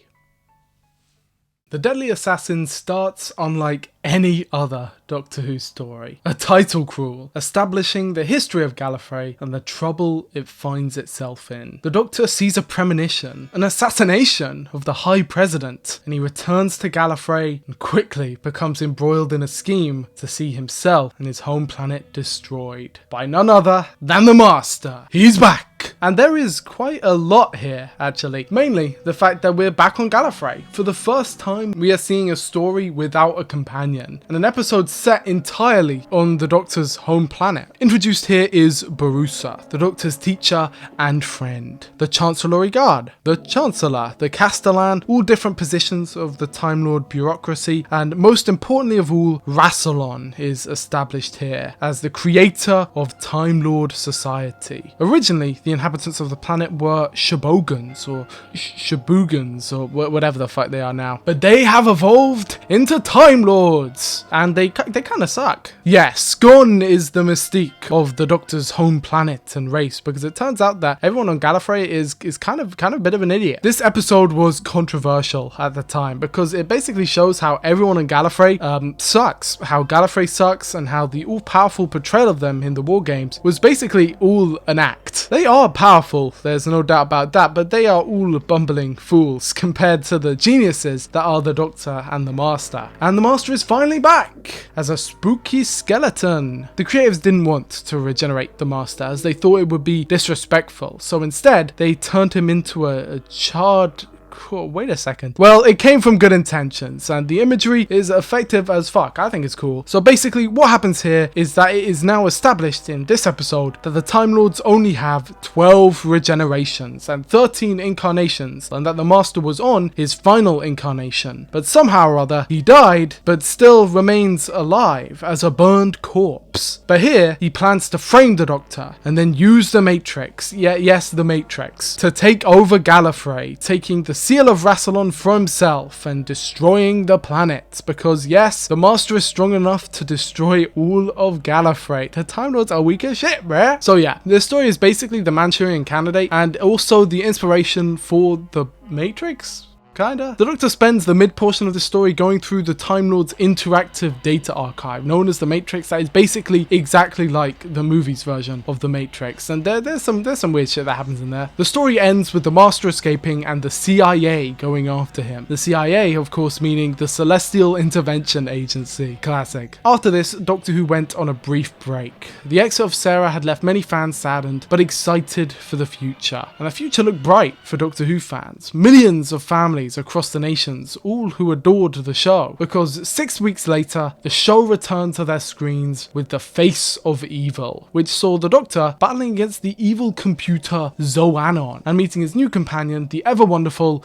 Leela. Again, another incredibly underrated companion. Louise Jameson absolutely smashes this part. She is a savage, which, as you can imagine, is a great contrast to the Doctor and adds a complete new dimension to the show, as she is very violently minded and not savvy to the more contemporary traditions in the slightest. Face of Evil is basically that Rick and Morty episode where Rick got drunk and accidentally set up a bunch of tests for himself, except this time the fourth Doctor got really drunk and accidentally imprinted himself on the computer called Zoanon. That went absolutely crazy and accidentally started this whole 1,000-year war in civilization called the Sever Team, which is actually just the Survey Team. This led to the Doctor becoming known as the Evil One, but luckily he proves himself to Leela, and they go off travelling on adventures throughout all of time and space, leading us directly into the next episode, The Robots of Death. It's a murder mystery in space, so obviously the robots commit the murders. But who controls the robots? I don't know, but it is amazing. Based off the works of Agatha Christie, this story remains compelling throughout, and also has an explanation in it for how the TARDIS works, with the Fourth Doctor's iconic box scene. He asks Leela which box is larger. When she answers, he takes the smaller box and brings it closer to Leela, to the point where, to her, it looks larger. Then he asks the question again. When Leela says that the bigger box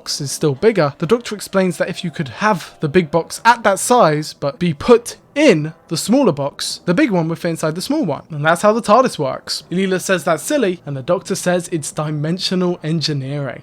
I just love this shit, man. That's the type of sci-fi gobbledygook explanation that I adore it, man. It makes sense to me. Which leads us to the end of season 14, The Talons of Weng Chiang, based on the Fu Manchu series, which is controversial to say the least. But the truth is, this episode's pretty goddamn good. It just is what it is, okay, folks? Don't shoot the messenger. Introduced here are Jago and Lightfoot, fan favorite characters who will go on to appear in a lot of later media post the 70s. But anyway, the end of season 14 would mark the end of the Hinchcliffe Holmes era, as afterwards, Graham Williams would step in as producer. And honestly, I don't envy him. He had the task of following Doctor Who's meanest hot streak ever. And I think the question everyone will be asking is, did he succeed? Well, I would say he did, but there is a definite, noticeable step down from seasons 14 to 15. I have been way too hard on it before, definitely. I've called out episodes in season 15 in the past in a way that's honestly way too harsh. But I think it is undeniable to say that an episode like Underworld is just noticeably worse than anything the show has made for the past 14 years. I mean, can you blame me? You probably won't believe me when I say this, but the Hinchcliffe Holmes era wasn't meant to end at season 14. No, Doctor Who's golden age was cut short by the BBC because, believe it or not, they fired him. Yes, they fired the most popular and successful and intelligent Doctor Who showrunner of all time.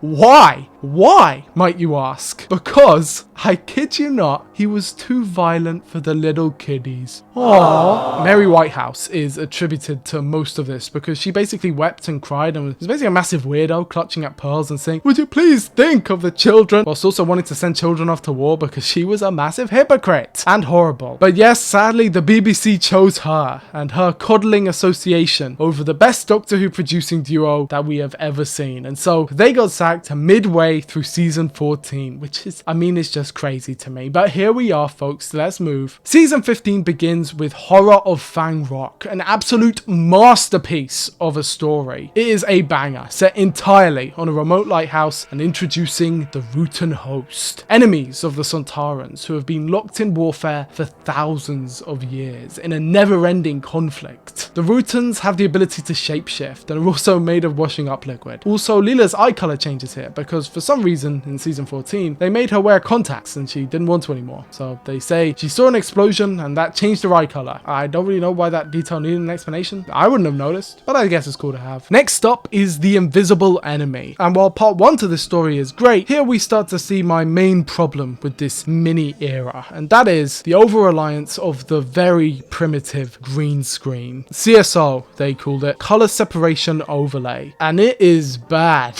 On the plus side though, K9 is introduced here, the Doctor's robot dog and best friend. He can do calculations, he can shoot people, and he can spend most of his time inside because the prop was really difficult and expensive. But he was a smash hit, goddammit, being incredibly popular. Being the creation of Bob Baker, K9 would feature prominently in all promotion for the show, comics and later spin-off media, all to himself. The robot dog / companion trope seemed to be very popular at the time, and love the episode or hate it, K9 is a beloved inclusion in the Doctor Who mythos. Which leads us on to Image of the Fendal, which is a very strange story. Not because it's bad, but because it's actually really good. It is more akin to the style of season 13 and 14 stories, which is odd because we just changed production teams to turn to a more light sci-fi style rather than the grim or gothic of before, with even the TARDIS's console room reverting to an updated version of the original. But Image of the Fendal is just as dark as many of the episodes before it, and I love it, with the Fendaline being some of my favourite Doctor Who monsters ever, with their unique design and power set. Next is The Sunmakers, a story set on Pluto in the far future. It's actually a really good story and quite funny too, whilst balancing that morbid, oppressive dystopian feeling, which can be a rather difficult thing sometimes, you know, there's a fine line there. Which brings us on to Underworld, a story that is very unpopular, and while I personally don't hate it, I'm not going to really be defending this one. The whole thing is set in CSO caves and it just looks awful. It looked awful when it came out and it looks even worse now. Keep in mind, this came after Star Wars, okay? The most interesting thing about this story is probably its connection to old myths and legends, and luckily K9 has a bit more to do in the story due to it being mostly in studios, but even then, K9's remote control interfered with the cameras, so he couldn't even be used there, okay? With that said, while I think this serial is overhyped, hated, you can see the cracks beginning to show, proving just how difficult Doctor Who is to manage, even at the heights of its popularity. And don't for 1 second think Doctor Who is losing that top spot. Oh, not for a long while. Even though this episode probably wasn't adored, season 15 was mega popular, and Doctor Who was kind of untouchable at this point. The season climaxes with the invasion of time, which sees the Doctor returning to Gallifrey, this time to help the Vardens invade. The Vardens, of course, being these floating bits of tinfoil that have psychic powers. But the Doctor defeats them and the day is saved. Oh look, it's the Sontarans. After that, the story devolves into a production nightmare, with the setting supposedly being the inside of the TARDIS, but actually just being an abandoned hospital, which they were able to film at. It's all very silly, all very fun, and I just love it. This story's a banger, okay? Yes, it is almost incomprehensible. Yes,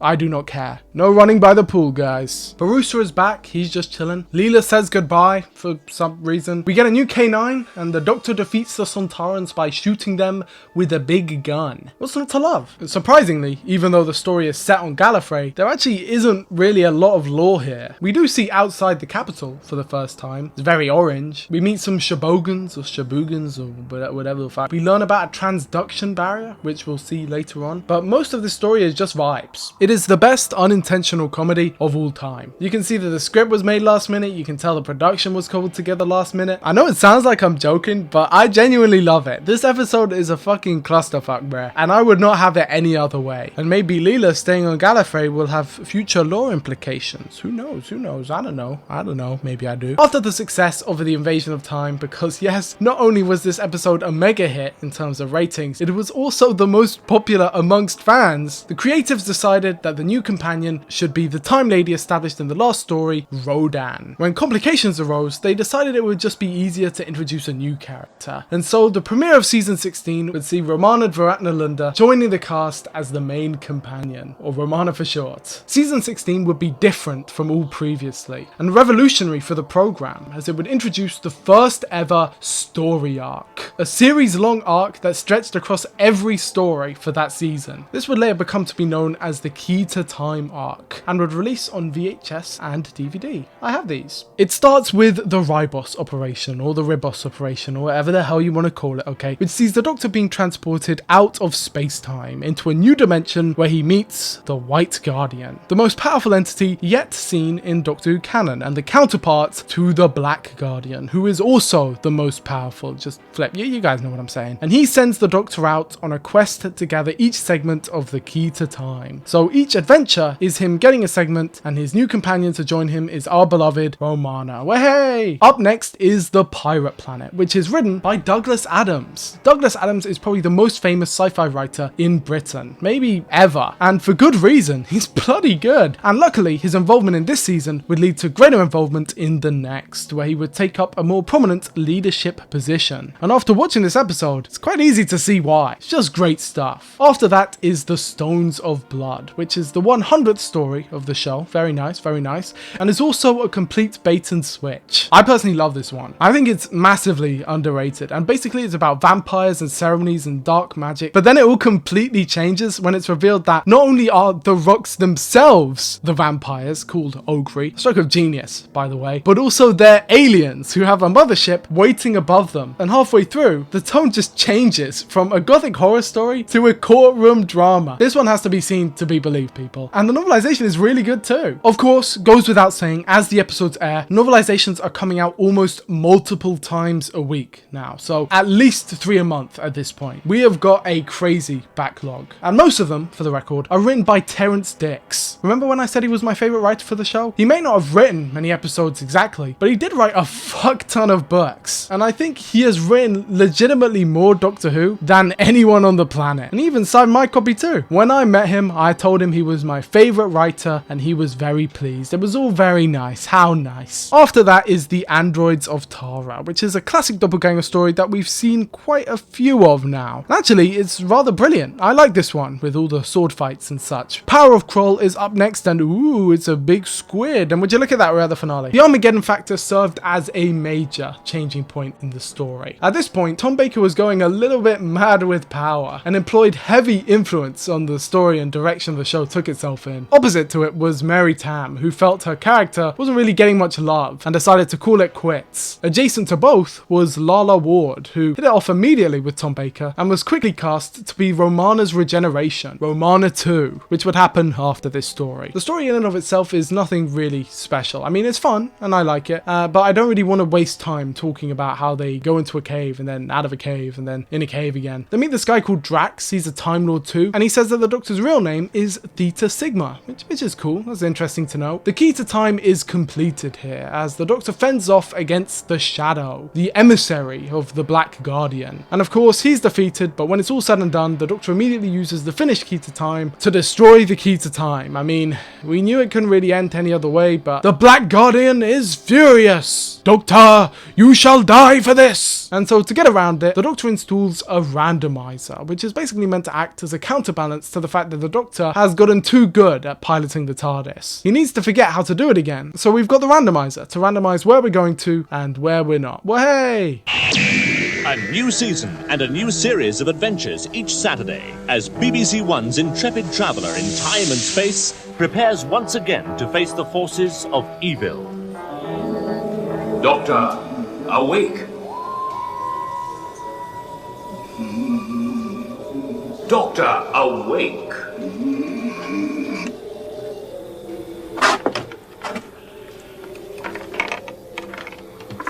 Doctor, awake. I am awake.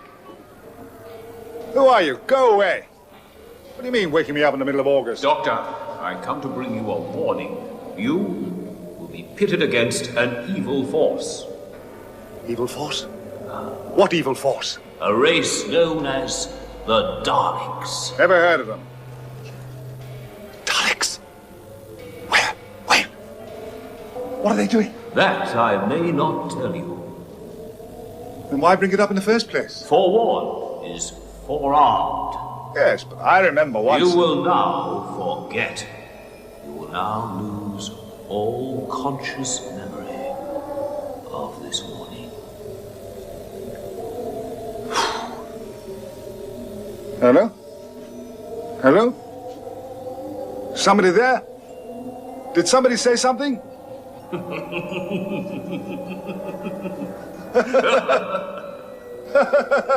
Noisy universe. Can't a fellow get a few months' rest around here?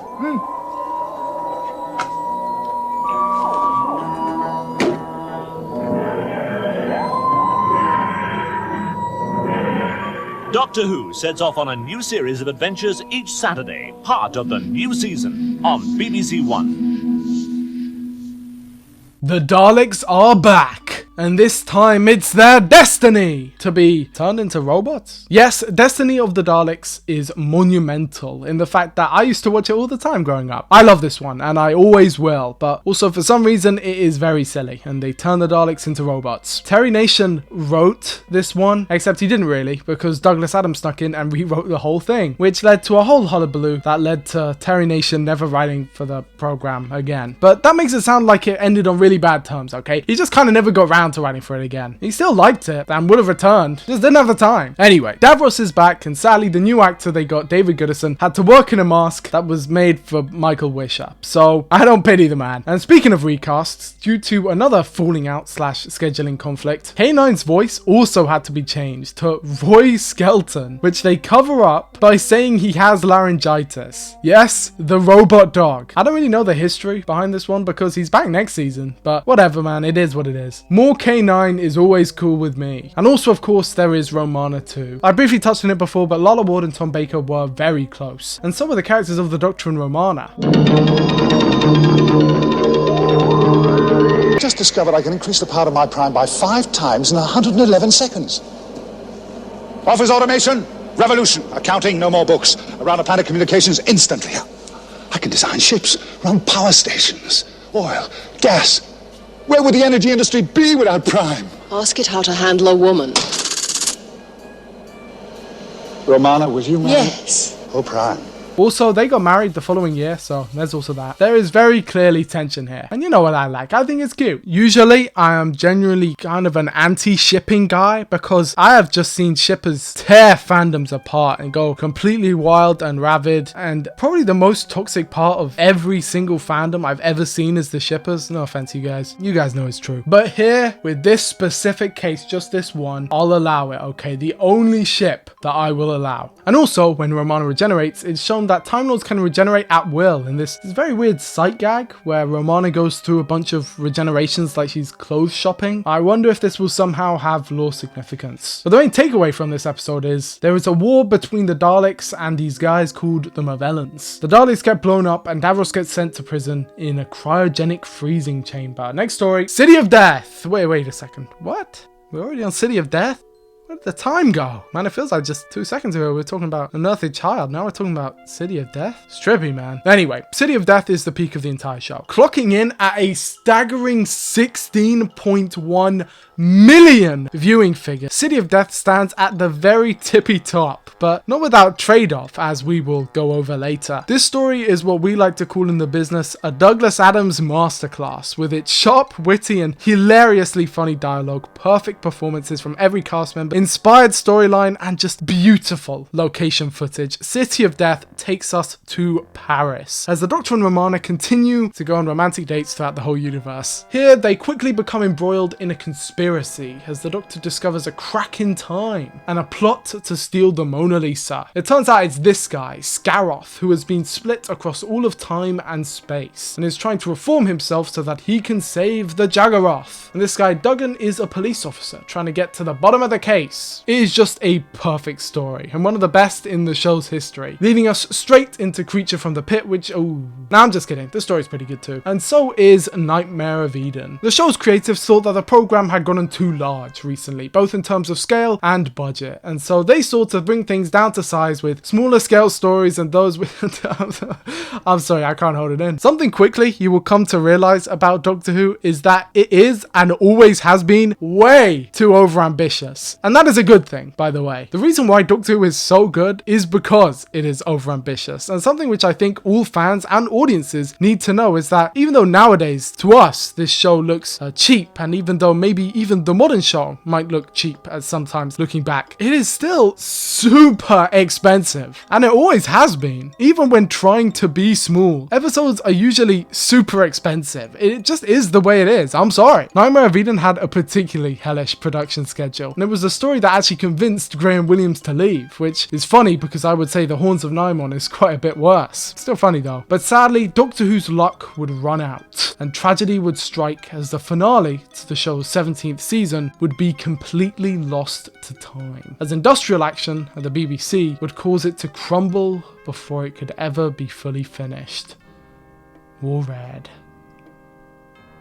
And I thought after the 60s there wouldn't be any more missing episodes. God damn it. Okay, so let me break it down real quick. The late 70s were a pretty shit time. Everything kind of sucked, and everything went on strike all the time. Earlier in the year, that meant ITV went on strike. And as at that time there were no other channels besides BBC and ITV, this meant that Doctor Who was basically running against no competition, leading to City of Death's ridiculous viewing counts. But now the pendulum had swung the other way, and things were coming back to bite them, as Sharda, in its half-finished state, would not be able to be finished due to strikes of its own. This time at the BBC. And it's a shame too, because this story is a banger. It was a myth, a legend for years and years after, as all the location footage was still shot and even some of the studio stuff, but alas, the episode was lost. And Graham Williams and Douglas Adams left the show. But at least Horns of the Nimon is pretty funny. And look, there's the Nimon! I feel like me saying all this makes it seem that Doctor Who was in a pretty rough spot at the time.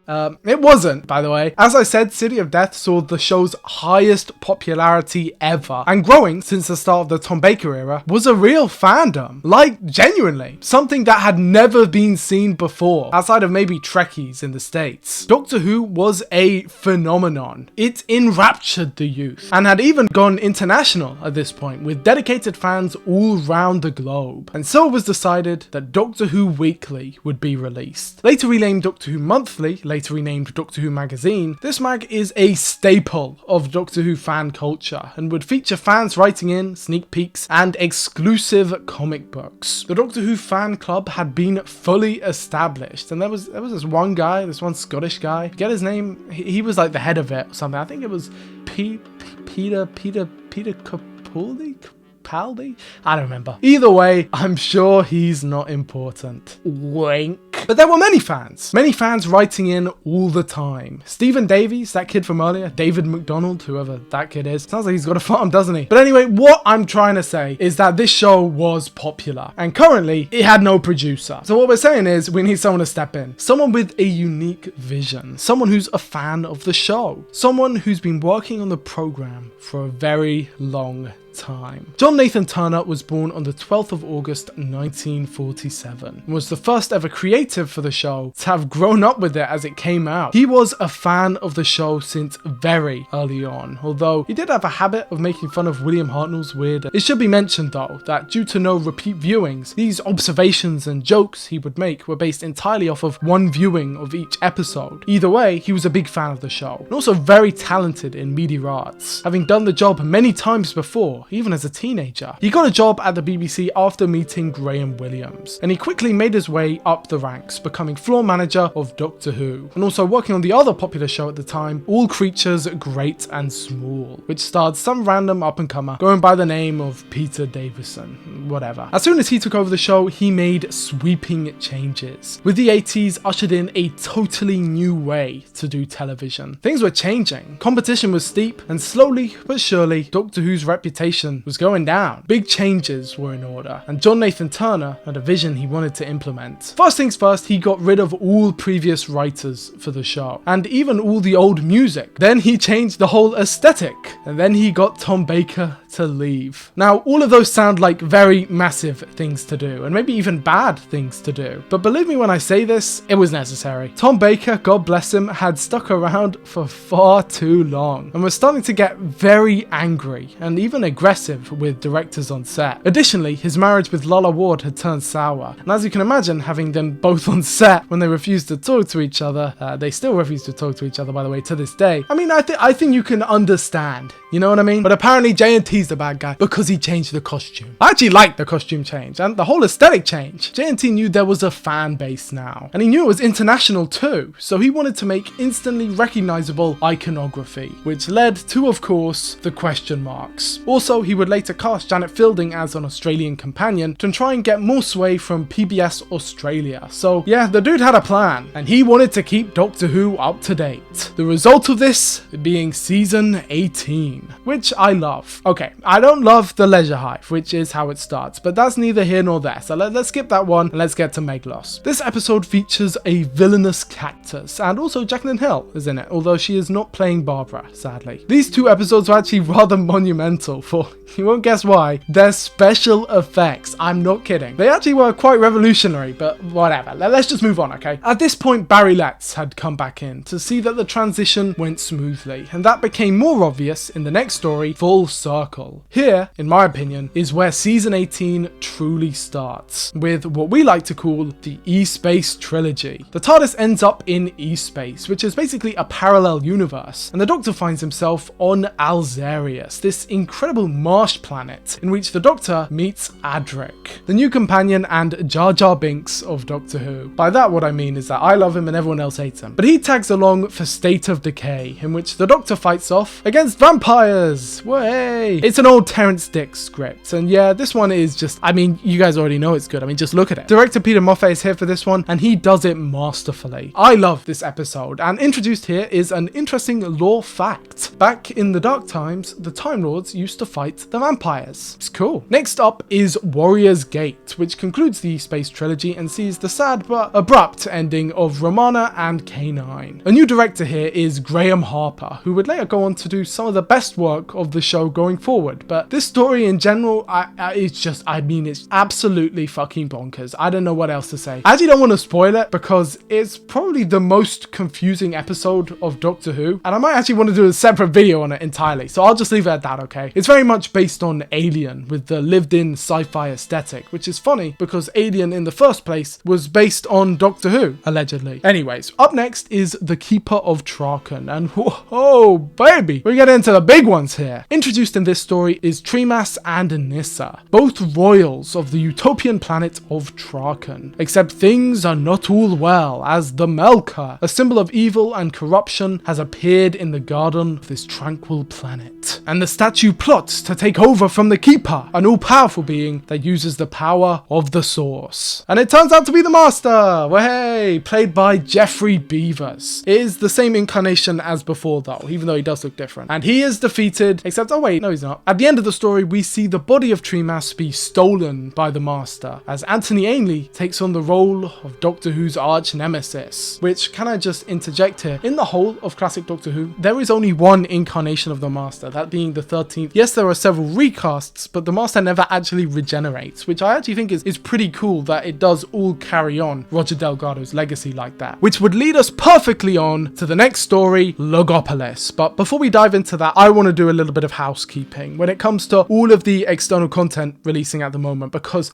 there is a lot. Doctor Who magazine was of course coming out in waves, releasing its comic book storyline entitled The Iron Legion. Doctor Who novelizations were still being spammed out to fill the backlog, and there had even been US releases too, with this slick new logo. I think it's really cool. And not too soon after that would Marvel Comics soon begin releasing their own Doctor Who's, with Marvel Premiere 57 beginning Doctor Who's stint in the Marvel Universe. And this would go on for a while, all the way up through the 80s, with the Doctor appearing in all manner with Marvel superhero stories and storylines. And also in one universe, he might be Batman. He's one of the only characters, I'm pretty sure, who canonically appears in both the Marvel and the DC universe. So that's pretty cool. But nah, I'm genuinely not kidding. Marvel Comics produced the Doctor Who comics. And the second storyline that they ever chose to release was one entitled The Star Beast. Probably the most popular Doctor Who comic of all time. Introduced here is one of Doctor Who's most beloved villains, Beep the Meep, in an iconic storyline that actually preceded Gremlins and E.T. that features a cute furball from outer space landing on Earth and manipulating humans to attempt to escape the Wrath Warriors. Also introduced here is the Doctor's new comic companion, Sharon Davies. It's actually pretty damn cool. I like how the Fourth Doctor, and every Doctor actually, has their own distinct comic book companions. It adds a lot of character, I think. I won't be going over all of them because there are just so many, but if they are notable, I will mention them. But all of that leads us back to Logopolis, the final story for the Fourth Doctor. The Cloister Bell.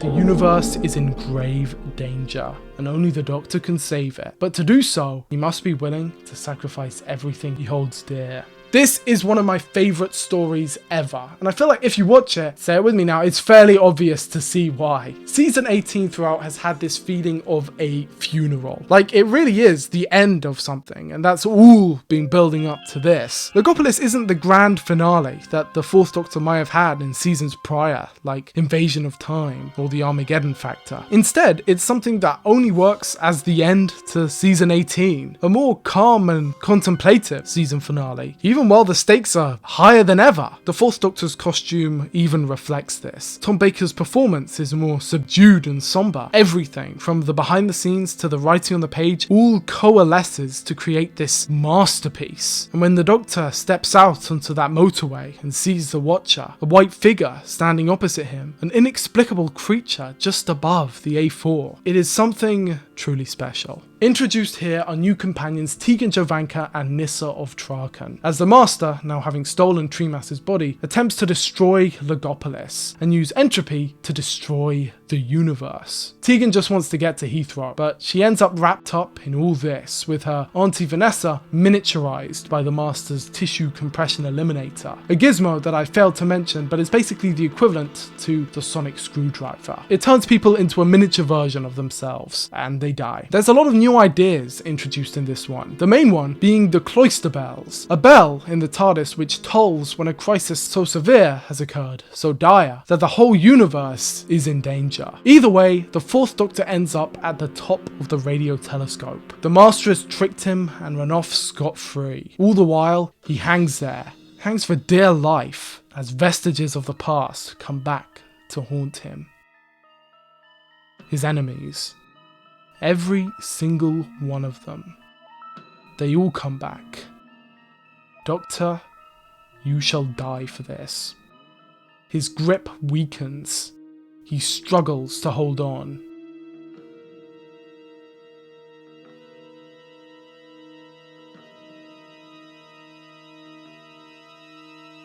And then he falls. He falls to the ground, his large scarf surrounding him. The other memories come back too. The memories of his friends, his loved ones, all of his companions, all the way up to the present day. Then it's time for him to pass. The Watcher reappears. He reaches out, and they fuse together, becoming one. And the Doctor regenerates into Peter Davison.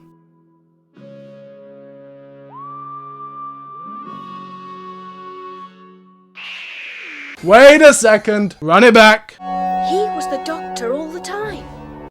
What do you mean by that? Don't worry fellas, I'll save you the headache. Just check out my video, all explained there. Now you can play the intro. Doctor Who was back, and the 80s were here. We have a new theme. For the first time ever, Doctor Who has a new theme tune, made by Peter Howell. This theme is an updated version of the original, epic synths and futuristic noises. This shit goes hard.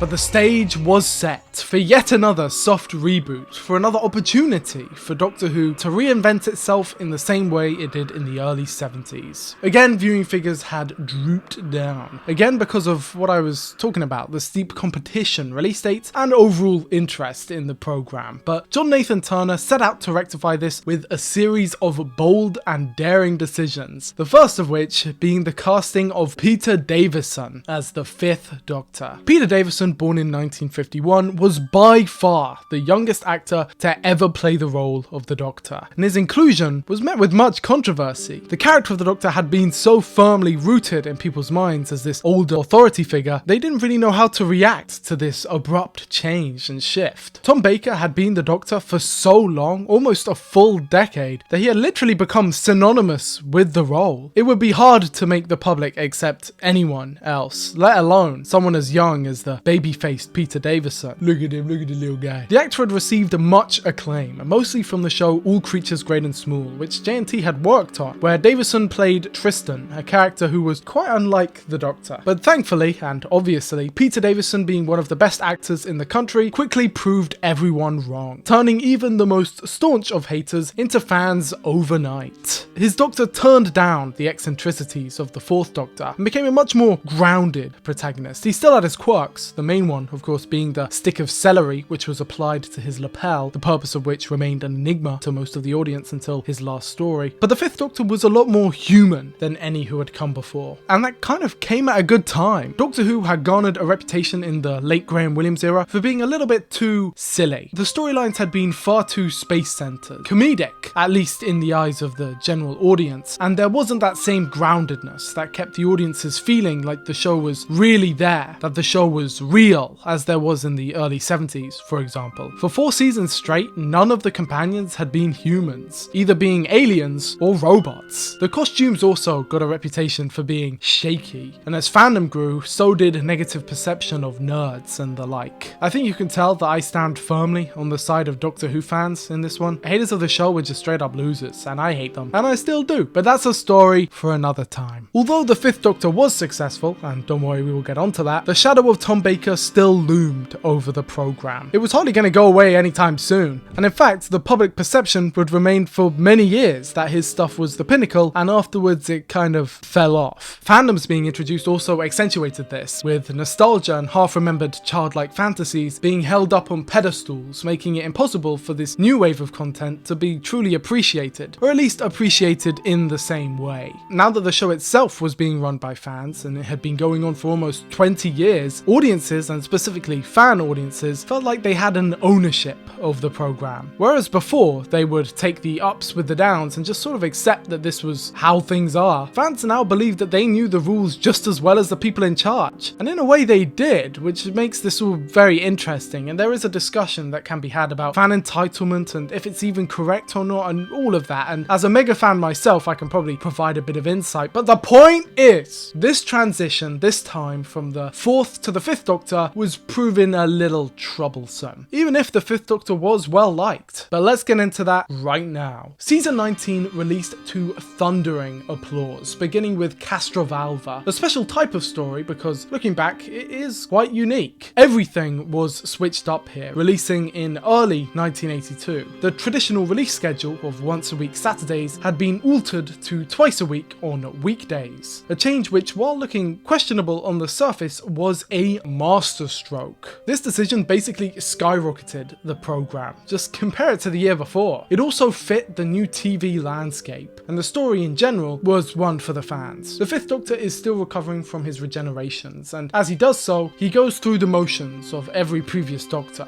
being the first, then the second, then the third, fourth, and finally he becomes himself. It's a good way to prove that this actor can do it all, really, and it works too because this was the first season that was done with fans in mind. John Nathan Turner had organised a season of repeats that aired consistently on Monday to Thursday evenings for the past few months leading up to this episode's release, that basically showed audiences and eager fans what the show was like before, leading up to the events of Castrovalva, which, as you can imagine, was very exciting because repeats of Doctor Who had never been shown before. They'd been pretty rare. Additionally, novelizations were still shooting off store shelves, and it had gotten to the point where now very recent stories were also being released just a few weeks/months after they were aired. As I mentioned before, companion Tegan Jovanka was envisioned as a gap between the UK and Australia, and it wasn't soon before international conversations were all underway. I'll talk about more of those later, but I think what is really important to realise was that this was when the fandom truly started. Beforehand, it was more like millions of disconnected fans were all watching the show at the same time and would occasionally make local fan clubs, but now everything was starting to officially come together. Castrovalva also marked the start of continuity really starting to matter in Doctor Who. A full initiative was pushed for consistent lore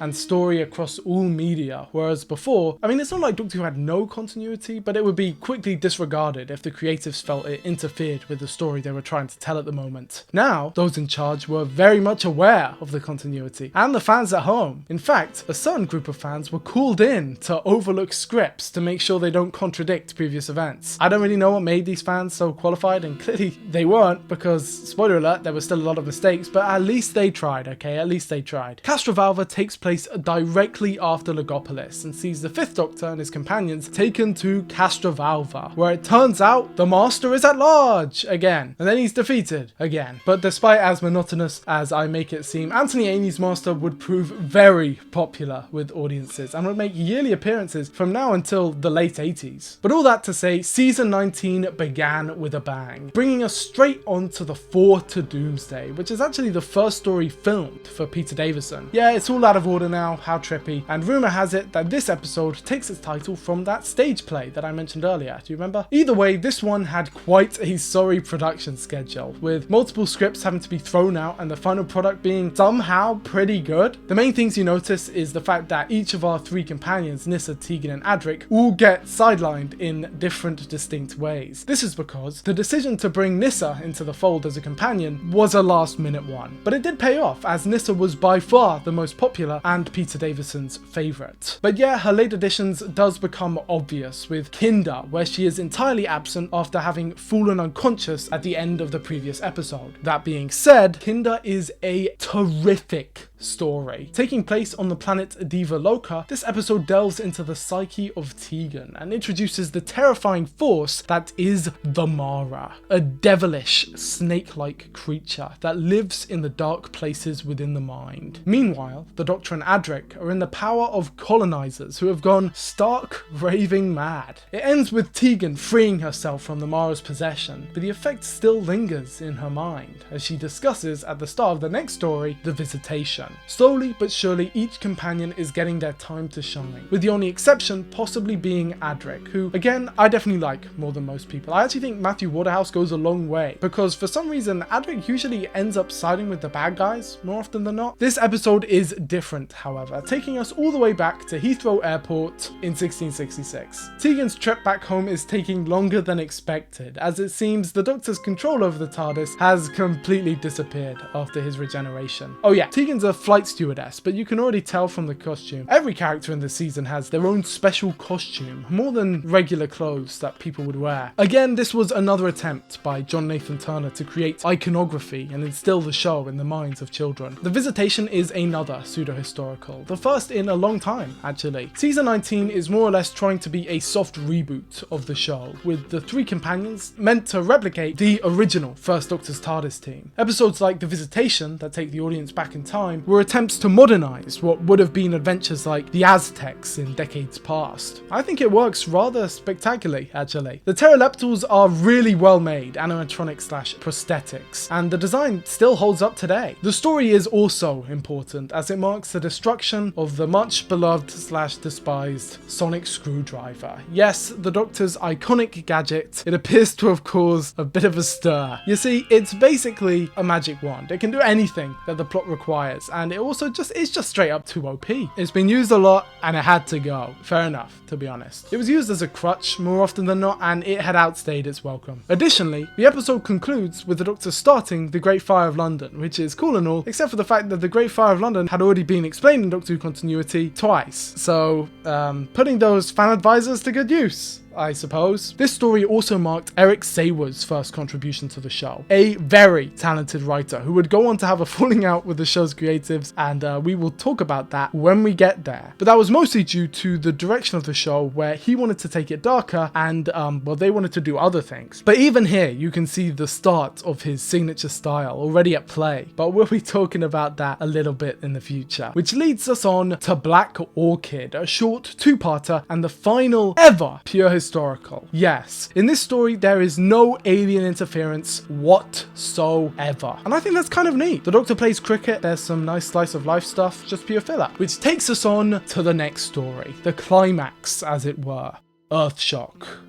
I have always loved this story, and I fear I will not be able to do it justice in this video. It begins in the far future as a group of soldiers investigate some caves. Slowly, they are picked off one by one by these scary, shadow-like androids. After an argument with Adric, who wants to return home, the Doctor, Tegan and Nyssa decide to explore the caves as well, and quickly end up embroiled in this conspiracy, as they so often do, which turns out to be orchestrated by the Cybermen.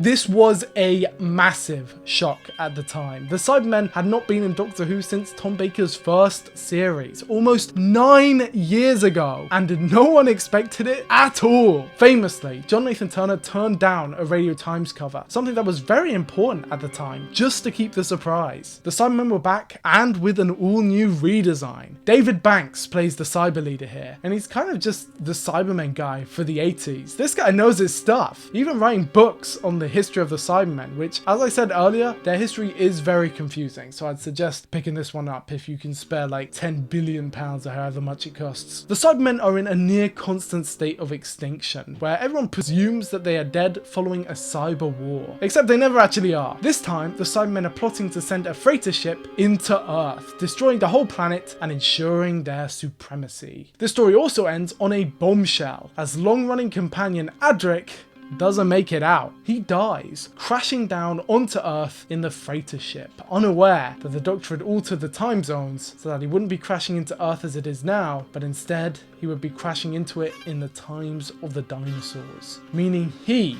was the meteorite that caused that extinction level event. The Doctor and friends watch in terror, and the episode ends over silent credits. The image of Adric's crushed star, used by the Doctor to kill the Cyber leader, a solemn reminder of his untimely demise.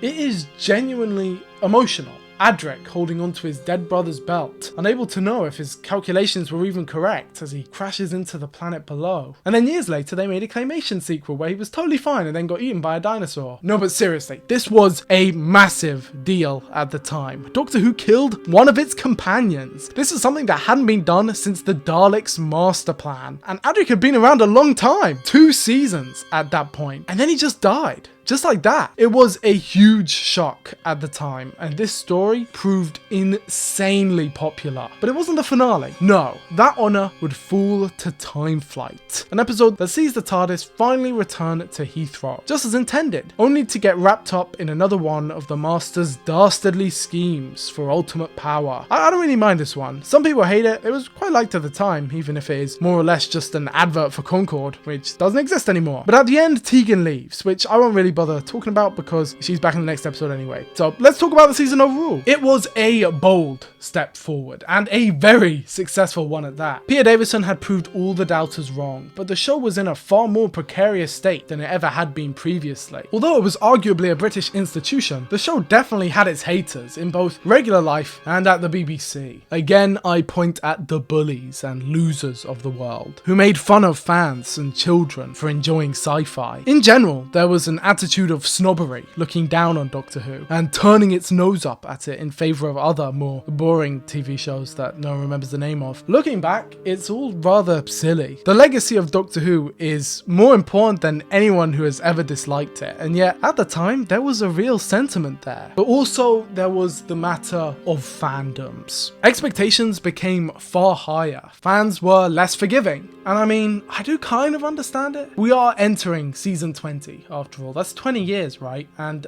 taking a step back to talk about me personally, now I'm sure you guys might have guessed it at this point, but I am a true Doctor Who fan. Like legitimately, I am the definition of a fanatic about this show, this program, this franchise, whatever you want to call it. And I adore it. Words can't really describe how much I care about this program, and I really want the best for it. I make videos where I talk about the show and do all of that, but if you want to trace it back to where it all started, it kind of started here. This was the birth of the fan base and all the attitudes we have towards the show. Season 19 is special for me for a bunch of reasons, and I think the one I find funny is Black Orchid, because somehow that story was the most popular of this season. Yes, in DWM polls at the time, Black Orchid was somehow ranked #1 in a season of Earthshock and Kinder and The Visitation. But also, Black Orchid means a lot to me, because as you guys probably know, I am a script writer. I write a lot of scripts, and not just Doctor Who, but of course a lot of Doctor Who. I mean, I go on about it just all the time, okay? It's impossible for you not to know. At this point, I think I've written at least 60 full completed scripts. It's basically all I do. And one of my first ever scripts that I ever wrote was a rewrite of Black Orchid. I'm serious, I'm not kidding. Back in the day, what I used to do was take a concept and then rewrite it. Not out of disrespect for the original, not at all, but simply because I enjoyed the exercise, and Black Orchid was one of my firsts. I picked it because I thought that season 19 was one of my favourites. I know the characters and style of the story there, but also Black Orchid was only 2 parts long. It was very short, so it was kind of easy for me to do it way back then when I was first getting started. So I did, and I've still got it actually in my archives with my 67 other finished scripts. The Haunting of Cranleigh Hall, I called it, and I still think it's a load of fun. I don't think any of these scripts are gonna see the light of day, at least not most of them, maybe 1 or 2 eventually. But yeah, this season means a lot to me, because after that I wanted to write a bunch of my own stuff, my own Doctor Who's that I still do, and also just my stuff in general. Oh, and by the way, if you want to see a video of me going over some of these scripts, I have made at least 1 story for each Doctor, so maybe that would be a fun thing to do at some point. I don't know. Hashtag DWFan91 for showrunner. Just leave it in the comments below, people, if you have somehow made it to this point, that is. I doubt that anyone is still watching the video at this point. That's why I feel like I can plug, okay? Because no one's listening. But anyway, with all that said, season 19 was a massive success. And with that success, it wasn't long before work started on season 20, Doctor Who's anniversary year. And boy, would it be an anniversary. After the success of Earthshock, plans were made for the next series to comprise entirely of returning villains, with every story featuring an antagonist from the past returning to terrorize the Doctor. This all began with Arc of Infinity, a special story story that would see the return of Gallifrey again. Yeah, Gallifrey is kind of losing its mystique now, but I suppose it is still cool to check up on it every now and then. Barusa and the gang. You know Barusa. He's changed actors in every appearance. This guy's going through regenerations like it's nothing. And introduced here is Commander Maxwell, played by Colin Baker. Sure, this guy won't be important later, but he literally kills Doctor Who. Oh no! But that's because the Doctor has been framed. Framed by Omega. Omega's back, bros. And this time he plans to steal the Doctor's body. It's actually a really fun story. They go to Amsterdam, Tegan's back, no longer an air stewardess, and she rejoins the TARDIS after like a 20-minute break. I think it literally was 20 minutes. Anyway, next up is Snake Dance. And this one sees Tegan going through it yet again. Damara is back, and this time we go to its home planet of Manusa. And Martin Clunes is there too. This is a very popular story and builds upon Kinder whilst also retaining that same spooky atmosphere. I can't fault this one. And up next is Mordrin Undead. The Brigadier is back, and now there are two of him, past and future. Tolo is also introduced, the new companion, an alien schoolboy who's hiding on Earth before getting into a car accident and striking a deal with the Black Guardian.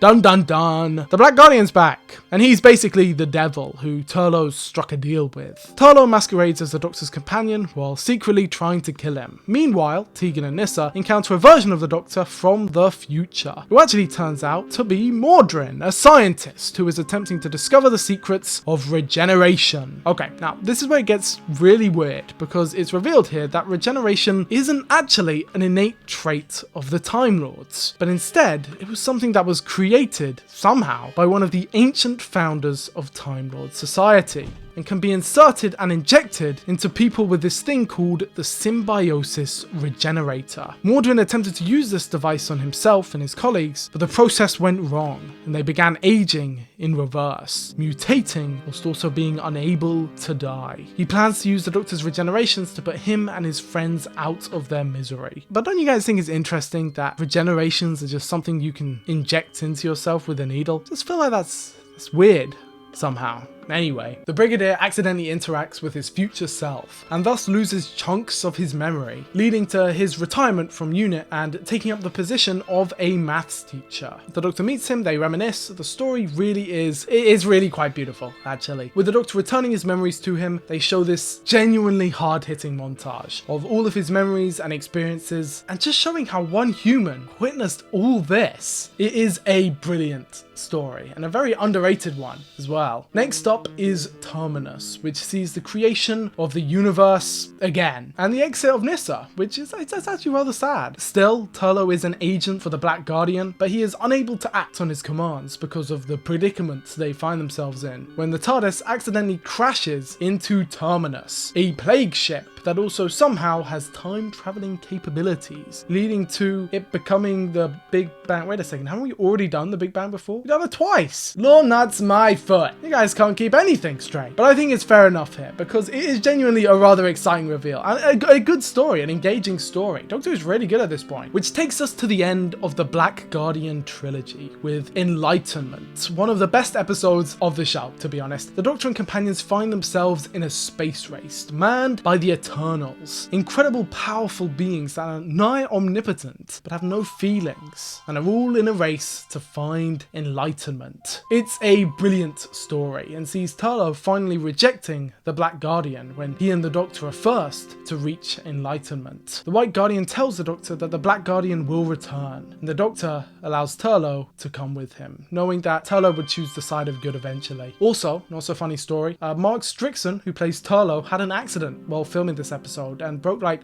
all his arms, all his legs, I think killed him or something, I don't know. He was somehow fine and even managed to continue filming, but it was the biggest accident that ever happened on the set of Doctor Who, and holy crap, I do not envy him. It sounded painful as fuck. Anyway, season 20 would end shortly after that with the King's Demons 2-parter. A fun little story with the Master where he plans to stop the Magna Carta, and he's using a special robot to do it. Chameleon is introduced here, the Doctor's most unfortunate companion. He is technically a companion, but he only ever has 2 appearances because the prop was too expensive. He was meant to be a shape-shifting robot, but they didn't really care, so forgot about him. I don't really know why they didn't just cast like a regular human to be who Chameleon turns turns into. But I guess I didn't think that far ahead. But you know who was thinking ahead? K9 and Company, baby. The best spin-off of all time. Okay, I kid. But I actually do kind of enjoy this one. It's, not very good. The editing is piss poor. The character of Brendan is really annoying, but I think it's shot beautifully and I enjoy the vibe. And it's always great to have more Sarah and K9. Basically, the plot of the show is that Sarah moves to her aunt's house. We've heard about her before, but never actually seen her. And when she does move, there's a package there from the Doctor containing K9 Mark III. They were meant to go off on adventures together, but the first episode, well, actually, to be honest, it didn't bomb. It did pretty well for itself, but everything else just crumbled around it and there was a transition of power behind the scenes of the BBC, so all the plans fell through. But that doesn't mean it's not canon, baby. K9 did then stay with Sarah Jane Smith as shown in The Five Doctors. Way, woo! The 20th anniversary special. We're here, baby. The Five Doctors was the event of the Fool and the first ever special Doctor Who had ever done. This event was done in collaboration with Children of Need, and on the night before the anniversary special aired, there was a certain message leading us into the story.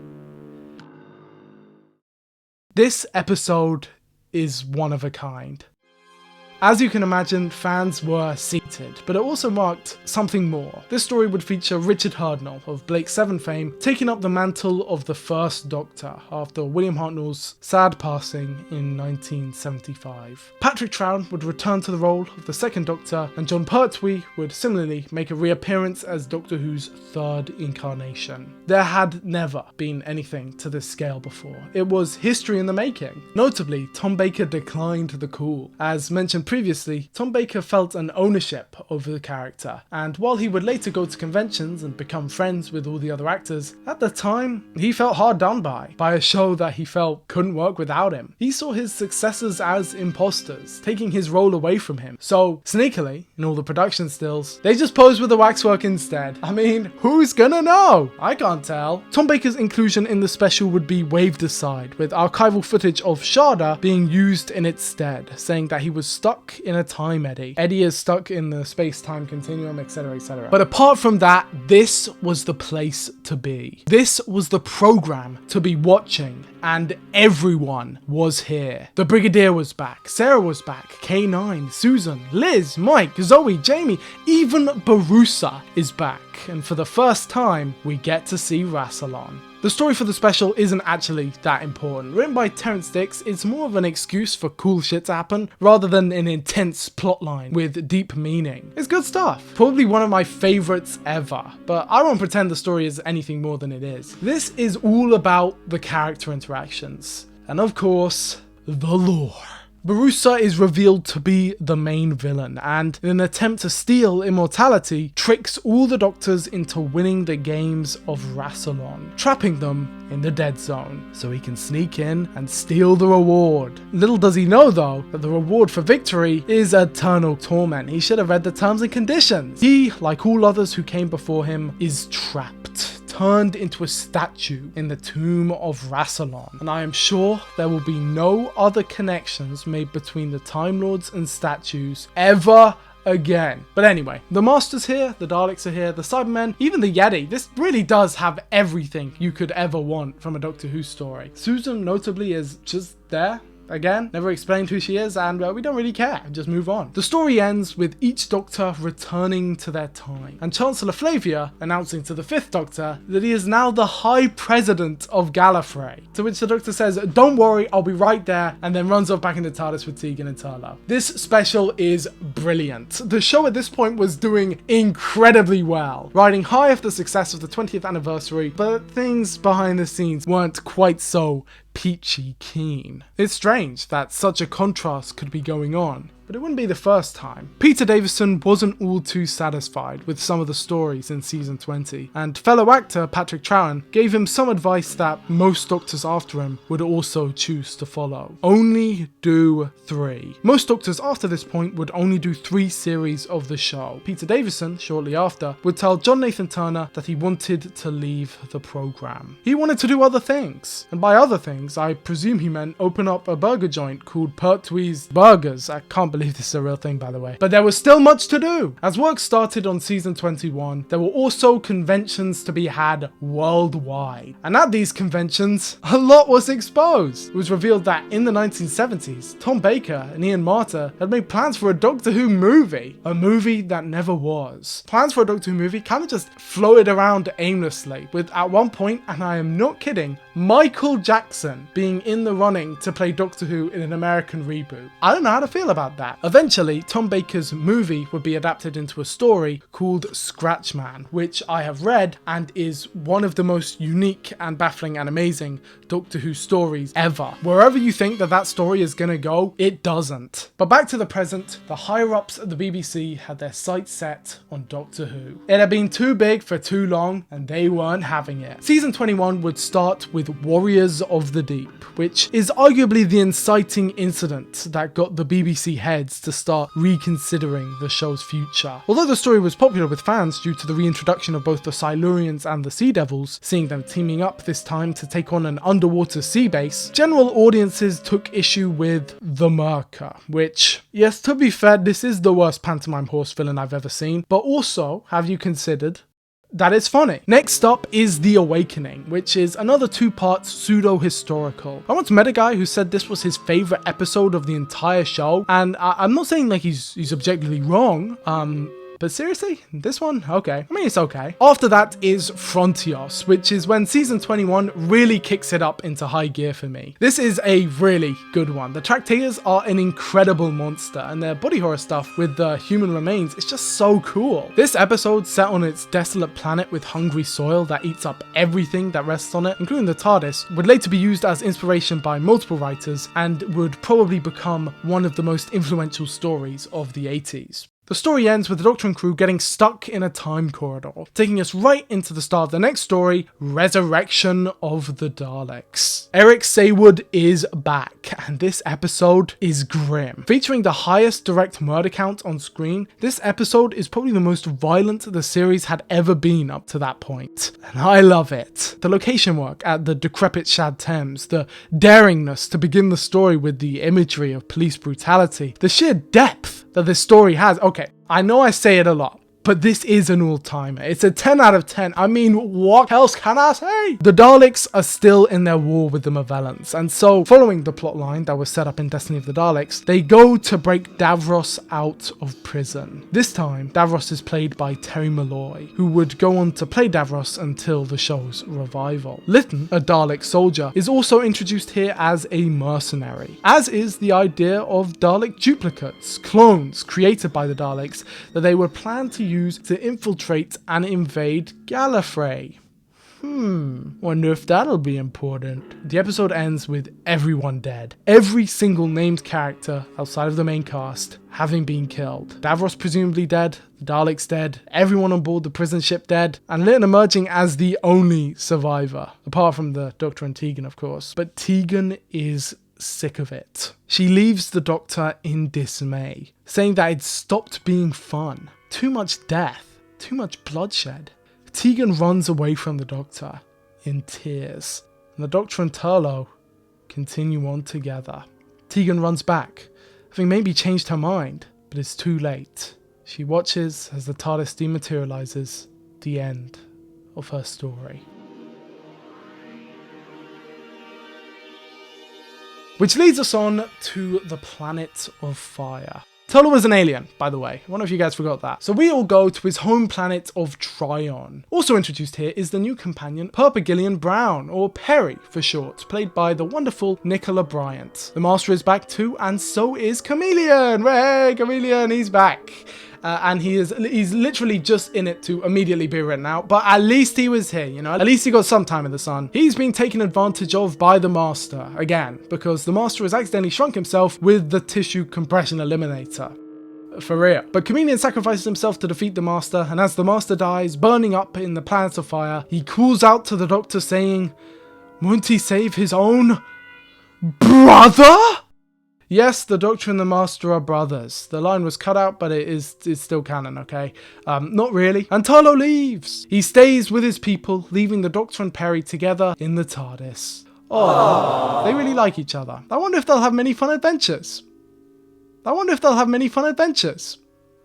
I wonder if they'll have... Wait a second, why there's only one episode? The Caves of Androzani would see Robert Holmes returning to the show as writer of the serial, and Graham Harper would take up his position as director. And together, they would create one of the most legendary stories of all time. Voted the single best story in DWM 3 times in a row, this episode serves as a climax to the Fifth Doctor's journey, and the final end to this most pleasant incarnation. It is a brutal, gritty drama set on Androzani Minor, featuring many different parties squabbling for Spectrox, and the Doctor and Perry caught right in the middle of it. They're poisoned right from the start, and they are just going through it. On the verge of death from Spectrox poisoning, through death-defying stunt after death-defying stunt, with the Doctor even at one point crashing a spaceship. One of the best cliffhangers to any story ever, by the way. It is incredibly innovative and super fast-paced. Action galore. This story pushed the boundary for what Doctor Who was capable of, and part of that is due to Graham Harper's dynamic directorial presence. There is some insane stuff going on here, really uncharacteristic of this more stationary time of British television. The story ends with the planet erupting, the Doctor carrying Perry through this wasteland all the way back to the TARDIS, his white coat turned grey and battered, his celery gone, its purpose finally explained as a way to detect radiation, and he collapses inside. He feeds Perry the last of the antidote, and he falls to the ground. These images are the perfect metaphor for the story, seeing the usually so kind and pleasant Fifth Doctor pushed to his absolute limit until he no longer has any strength left. And even when he passes out on the floor, about to die, it feels different this time. His past companions speak to him. Tegan, Nyssa, Turlough, Chameleon, Adric. Adric? The Fifth Doctor's last words, the name of the companion he failed to save. Every companion roots for him to persevere, but Adric just says, "You know that, Doctor," as if highlighting their estranged relationship. The guilt the Doctor feels, the guilt the audience feels for hating a child character who met such a tragic fate. The screen fills with swirls as the Master emerges to root for the Doctor's death. His laughs grow louder and louder as the Doctor fights for his survival. And then, boom. The Doctor regenerates. Peter Davison is gone, and Colin Baker is here. And that's not even the end of the season. Colin Baker was born on the 8th of June 1943, and similarly to his predecessor, led quite a prestigious career in the television industry before even being cast as Doctor Who. Probably the most relevant to this discussion would be his role as Butcher in Blake 7. Blake 7, by the way, was another popular science fiction show at the time. What do you mean after Blake? I was working my way up that list before he crept out of his creche. Working my way up. For as long as I can remember. Well, maybe not that long. I mean, you're not that old, are you? But then again, you did start very young, didn't you? I think I feel sick. Much darker than Doctor Who, and also naturally a rival. Despite this, the audiences saw a lot of overlap, and there were rumours of a speculated crossover, with the season finale of Blake 7 supposedly wanting an appearance from the Daleks, but nothing ever came of it. That said, both were successful, as was Colin Baker's previous role in Doctor Who, Commander Maxwell in Arc of Infinity. Apparently, it was this role, and a particularly good performance at John Nathan Turner's wedding, that secured him the role as the 6th Doctor. And boy, was he controversial. Even now, there are people who just can't let go of the grudge. I call those people strange. I love Colin Baker and his era of the show, but to some, it marks the beginning of the end. Maybe both can be true, but I'll talk about that more in a second. The Twin Dilemma concludes season 21 and introduces the new Doctor, which was a very bold decision at the time. It was the first time since season 4 where there would be overlap in the Doctors and seasons. There was a new title sequence, a new Doctor, new everything, but it wouldn't go quite as smoothly this time. Immediately, there were a few creative decisions that went awry. The main one being the costume, which everyone hates for being ugly. I actually love it for being ugly, and I'll talk about why later, but we just gotta keep moving, okay? Colin Baker himself said he would have liked to suit more like 007, or at least not as garish as his final costume turned out to be. But I genuinely think it fits, and so let's just pull the band-aid off, let's talk about the twin dilemma. The Doctor's gone crazy, and his new regeneration has turned him arrogant, narcissistic, and genuinely violent. He attacks his companion Perry, which is probably the most controversial thing to ever happen in Doctor Who at this point. And he also insults his predecessor, saying that the Fifth Doctor simply wasn't me. And I'm going to blow everyone away here by saying that it's actually pretty genius. The Doctor's regeneration has gone wrong. Shock horror. This has happened literally every time, but this time it has gone really wrong. I do like how they put the sweet Perry with the sweet Fifth Doctor, have them get on very well, and then just immediately snatch that away from her. She even says how she liked the Fifth Doctor. This arc would later be stolen and redone in the modern series. The only bit that I would change is the attacking part. No one wants to see that, man. Especially when the Sixth Doctor and Perry's relationship actually turns out rather sweet. I think it's quite nice. But that moment does tie in to the new direction this season will be taking, because despite what someone might think when looking at the Sixth Doctor's costume, season 22 would be the darkest so far. I see we have somebody called the Master on the telephone. What? Next. Hello? Hello? I am the Master, and you will obey me. You burned to death, I saw you. Well, he saw you. We saw you. I shall come from the depths of hell to haunt you, Doctor. You can't, you're dead.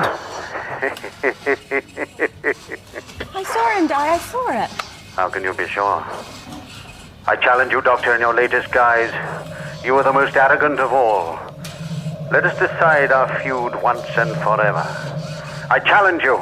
Do you accept? Accept it? I embrace it. Anytime, any place.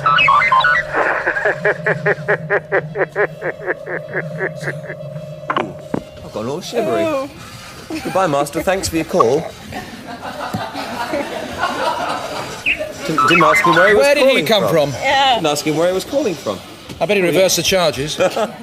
Season 22 would begin in early 1985 and had quite a bit of hype surrounding it. While audiences had mixed responses to the twin dilemma, people were still intrigued in the direction the show was going, and the fan base was still loyally waiting for the next season. Alongside that was the new format and release schedule that the show would be taking following on from the success of Resurrection of the Daleks. Episodes in season 22 would now be 45 minutes. Yes, rest in peace the 20-minute format. Now the episodes would be 45 minutes each and multiple parts long. In the previous year, they experimented with this schedule change, and it proved to be rather beneficial. It's actually ended up boosting runtimes, and audiences seemed to respond well to it. Additionally, Eric Saywood would step into a larger role and would even write multiple stories in this season, albeit under multiple pseudonyms. It seemed like all was looking well, but then tragedy struck. The heads of the BBC had been conniving, and they had decided to axe Doctor Who. They cancelled it only a few short weeks into the season, and the fans were not happy. Michael Grade gets a lot of the flack here, and rightfully so, but he is not the only guilty party. So yeah, they tried to get rid of Doctor Who, but what they quickly realised is that they pulled the trigger far too early. The British public were outraged. Fans were outraged, and the BBC was forced to reinstate the show after a year-long hiatus due to the success of season 22, because genuinely, contrary to popular belief, season 22 was very successful. People need to get their timeline straight here, because as you can imagine, Colin Baker entirely falsely gets it all dumped on him, even though the decision to axe the show was made because of season 21 with the Fifth Doctor, and it happened before season 22 was even halfway finished. It's literally impossible to say it's Colin Baker's fault. That's just a false narrative perpetuated by haters of his era. Of course, the BBC was then forced to undo the change, but we'll talk about that when we get to the next series. Let's focus on season 22. It begins with Attack of the Cybermen, a rather thrilling story, and one that instantly sets the tone for the rest of the series. It is dark and violent and oppressing. The story features a whole subplot about two prisoners of a Cyberman work camp who slowly make their way closer and closer to escape, and then it just ends with both of them getting caught and killed. What a hoot! But in general, the episode is quite overcomplicated. So, okay, the episode serves as a sequel to, count 'em with me folks, Resurrection of the Daleks, The 10th Planet, Tomb of the Cybermen, An Unearthly Child, and the invasion. There is so much lore piled on top of lore here, it is a wonder that anyone at the time managed to make sense of it all. On top of that, the Doctor finally fixes the chameleon circuit, which means that the TARDIS isn't even a police box anymore. What in the what? So, the Cybermen are back, no surprises there, but instead of following on from Earthshock, like the designs would lead one to believe, these Cybermen that the Doctor finds in the sewers of London are actually meant to be the same Cybermen from the invasion. Remember? The invasion? The story from 1969? Forget that they look nothing alike, that doesn't matter, okay? Design continuity? What's that? Basically, their plan is to use the meteorite that's going to land on Earth in 1985 to affect their original plan in the 10th planet to take over Earth in 1986.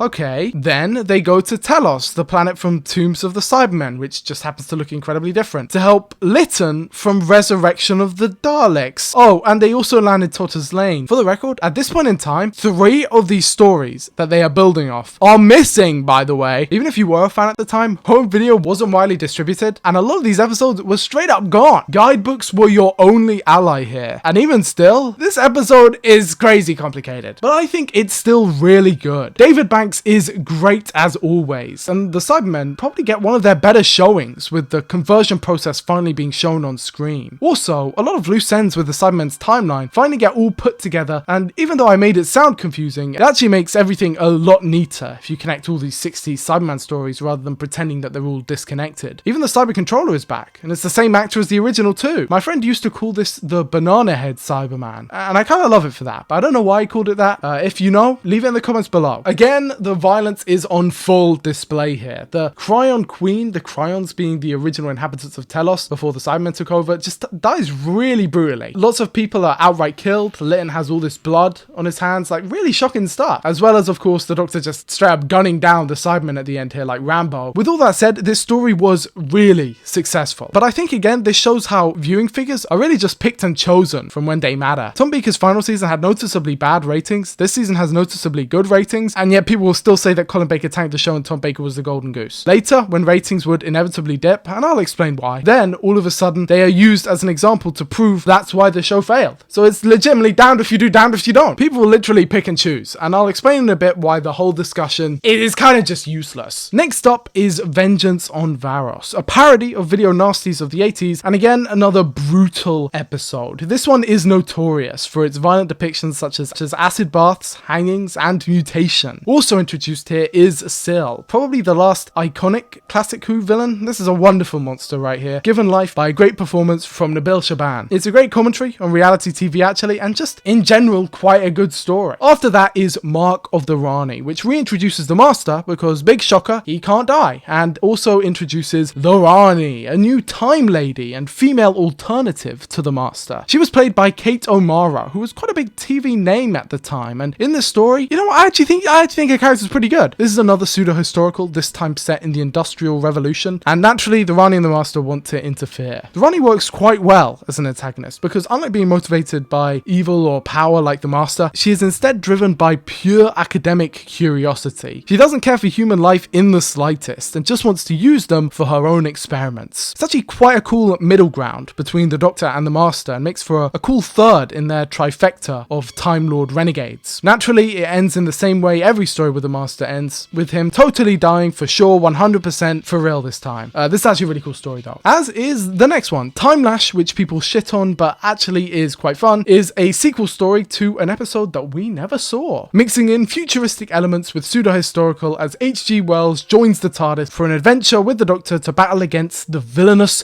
Borad, which is genuinely like a shockingly cool design. Like, people shit on this episode, I mean, I still think it holds up. Personally though, I do think the story would have been cooler if it was set on Peladon like originally intended, but woulda, shoulda, coulda, it is what it is. Which leads us in to the Two Doctors. Wait, what? A multi-Doctor story halfway through the season? Yes, season 22. I mean, it's just built like that, bro. This season is absolutely stacked, with not only Patrick Troughton and Fraser Hines returning to their roles as the Second Doctor and Jamie, but seeing them paired up with the Sixth Doctor and fighting the Sontarans. This is genuinely a really cool story with absolutely beautiful location work in Spain, even if it, you know, it is a little bit too long. But let's first address the elephant in the room. How the hell are the Doctor and Jamie here? First of all, they are noticeably older, which would be easy to sweep aside as simply, you know, the actors growing older, but then you have the script drawing actual attention to it. Additionally, the timeline of where this episode takes place doesn't really make any sense, which leads one to believe that this episode takes place after the War Games. But you may be asking, how can a second Doctor story take place after the second Doctor's regeneration? Well, let me introduce you, my good sir, to the Season 6B theory. Dun dun dun. This was the time it was first popularized, as it became increasingly clear in both this story, The Five Doctors, which also featured the second Doctor, and the multitude of Doctor Who novels that were coming out right about now, that the second Doctor's trial did not go as we saw it to. A forged construct from the Matrix. The actual trial for the second Doctor, well, that went much differently. Now, this theory is controversial, but I am sorry to say that it's just simply true. It just is what it is. Even if you ignore all of the books and audio adventures that take place within this time, which you shouldn't, they outright confirm that it's true, even in just the show alone, right? Like, even in just the episodes. In both this story and The Five Doctors, the second Doctor references events happening after the War Games. And how can a character have memory of stuff that happened after their last appearance? Well, likely because it wasn't their actual last appearance. Jamie has been plucked from space and time to be the Doctor's companion, as the second Doctor goes on missions for the Time Lords. Again, why would the second Doctor be going on missions for the Time Lords if the first time he called the Time Lords was in the War Games? Just use your heads, people. It's canon! Additionally, in the story, the Sontarans probably get their best showing outside of maybe the Time Warrior, with some pretty cool action scenes and an awesome theme tune, which leads us on to the finale.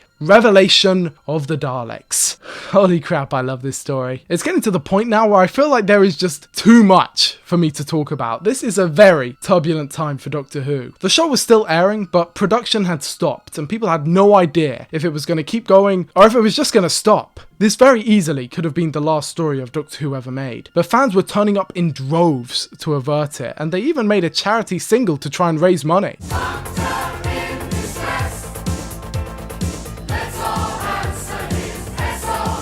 People make fun of this, I think it's pretty sweet. But what was very obvious was that if the show did come back, then things would have to change. Revelation of the Daleks would be the last 45-minute story for the original show, and all the creatives could do was watch it come out and wait. The episode begins on Tranquil Repose, a funeral planet covered in snow, and secretly, from the shadows, ran by Davros. He has taken on the pseudonym of the Great Healer, and he is manipulating everything from behind the scenes. The universe has a food shortage, and he intends to help, feeding the population their dead relatives' remains, turning the leftovers into the Daleks. You see, Davros is on the run from the Daleks, and that's because he's been making his own. This marks the true start of the Dalek Civil War arc. The three 80s Dalek stories form a sort of trilogy. Starting in Resurrection, this continues on that theme, this time introducing two new groups of Daleks. The original Daleks are called the Renegades, and they are led by the Supreme Dalek. These Daleks are the pure ones, and want to destroy the fake ones, who are known as the Imperial Daleks. They're white and gold, and they serve Davros. They are introduced in this story, whereas before, up to this point, it's just been the Renegades, but they weren't called Renegades. It's a bit confusing. Maybe I'm making it sound more confusing than it actually is. The Doctor and Perry get involved. They meet these two bounty hunters who have this super explosive machine gun, and they even see Davros' hand get shot off. So everyone dies, everyone dies, everyone dies, and everyone dies. After it's all said and done, Perry says that she's sick of the sadness, and so the Doctor says that he'll take her to the episode ends. Originally, he said, I'll take you to Blackpool, which was going to tie in to the original plans for season 23. That had to be scrapped, and so instead the episode ends on an abrupt freeze frame. Despite this, the story proved very popular, and eventually it was due to the success of this, the success of the series overall, the backlash from audiences and fans alike, that the BBC inevitably decided to give in and renew the show. But before we talk about that, let's do a quick recap. Good heavens, the TARDIS. You know, I've always wanted to open the door of the TARDIS. Well, hang on, wait for the thing to arrive. It's there. I can see it. It's coming down. There, okay, come on then. Right, come on. Careful, careful. You never know what you find in the... Shall I open it? No. So open the box! The names of Doctor Who's and the helpers. Patrick Troughton, Maureen O'Brien, Carol Ann Ford, Peter Purvis, Michael Blade, Adrian Hill, John Pertwee edging out, Caroline John, Nicholas Courtney, Richard Franklin, John Levine, Elizabeth Sladen, Louise Jameson, Ian Martin, Eva Dado, hello David, Jared Fielding, Matthew Waterhouse, Mark Strickson, Nicola Bryant, Colin Baker.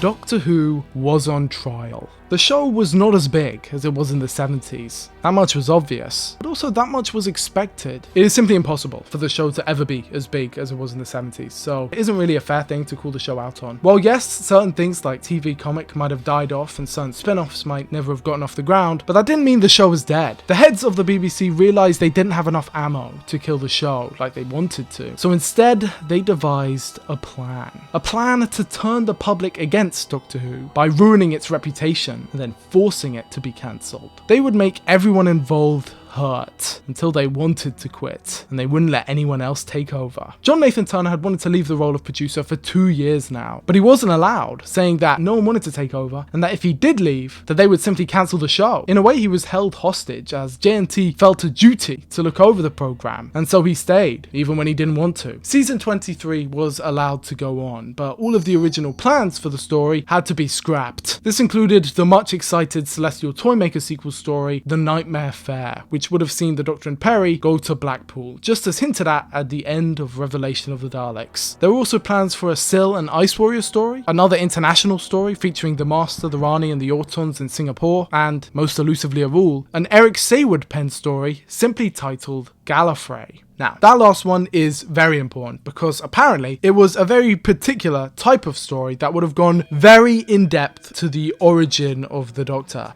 and Gallifrey as a whole and how everything worked and all of that, but there was a falling out. And I mean major falling out, as John Nathan Turner and Eric Saywood had a humongous argument on the way the story should be made, or more specifically how it should be adapted into the new plan for season 23, that being Trial of a Time Lord. There aren't many specifics known, but what I can say is that Eric Saywood had been getting sick of JNT for a while now, to the point where some fans allege that he was intentionally trying to sabotage the show. I disagree, because I think that a lot of his episodes are actually quite good, but the main point is that bridge was burned, and season 23 was looking rougher than ever. Things only got worse when Robert Holmes, who was supposedly looking over the whole thing and even writing the final episode, tragically died, leading to even more jeopardy behind the scenes. Forced to engage in last-minute rewrites, the slack fell to Pip and Jane Baker, who I feel like I've been a bit mean to in the past. They did their best. It was not fucking easy, okay? The loss to season 23 is a myth in the Doctor Who fandom, and one I am particularly fond of. In fact, I have written this whole lost season, and I have the scripts in my vault, my archive, aka this folder on my desktop. And if you want to see me make a video where I bring those scripts to life, just leave a comment below, man. You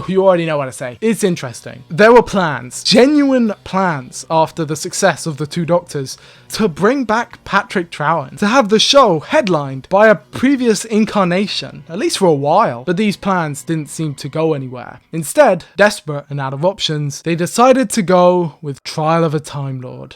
This was a very sorry state of affairs. As the show was on trial, the writers decided to make the meta text the actual text and put the Doctor on trial as well. Doctor Who is on trial in more ways than one. The whole season would be one story and a measly 14 episodes. The budget has been slashed, and I mean by like 3/4, and the episode count has straight up been halved. So they had 75% less to work with per episode, and they had 50% less episodes. How is that fair? Pip and Jane Baker were called in to pick up the slack, and I feel bad for them. Mostly because as a young'un, I used to call them out a lot. It wasn't their fault, really. I feel really guilty about it, because I can't have been easy. Especially when the guy who's supposed to be running the story dies halfway through. It's a miracle any of it got made, to be honest. Trial of a Time Lord is split into 4 quarters, with the trial subplot facilitating for extended flashbacks that make up the majority of content in the episodes. These 4 quarters are known as The Mysterious Planet, Mind Warp, Terror of the Vervoids, and The Ultimate Foe. The Ultimate Foe was the one meant to be written by Robert Holmes, and still manages to be the best part of the whole thing, at least in my opinion. The Doctor is held on trial by the Valeyard, and is shown his memories through the Matrix as evidence. Looking back, these trial sequences weren't nearly as bad as I remembered them being as a kid. Perhaps the mantle of Valeyard was a mistake. I would therefore suggest that you change it for the garment of quite another sort of yard, that of the knacker's yard. Your argument is as tired and worn out as the poor unfortunate creatures that end up there. I will apologize at once. I'm telling the truth. But I still retain that the whole framing device is just not the direction the show should have gone in. I mean, who's the audience here? The kids and fans don't care about courtroom dramas, and courtroom drama fans are hardly going to care about all the sci-fi stuff in silly costumes. What I can say is that a lot of the practical work here with miniatures and monster designs are actually all pretty good. Given the lack of money, a lot of these look really cool. The problem though is that in general, this season ain't all that. The mysterious planet sees the Doctor and Perry land on Ravolox, which, spoiler alert, is the Earth in the future. Dun dun dun. Okay. Then there's Mind Warp, which sees the return of Syl and the appearance of Brian Blessed. Perry dies in this episode when Syl steals her body, which is sad until it's revealed that no, she didn't actually die and she's actually a warrior queen. Cool. Next is Terror of the Vervoids, which introduces Mel, Melanie Bush. We all love Mel, played by Bonnie Langford. She's a gymnast fitness computer expert, something or other. Who the hell cares, man? And it's a murder mystery with plants, which leads us to the final part where it's revealed by the Master, who shows up in Rainbow Wonderland, aka The Matrix, that the Valiard is actually the Doctor.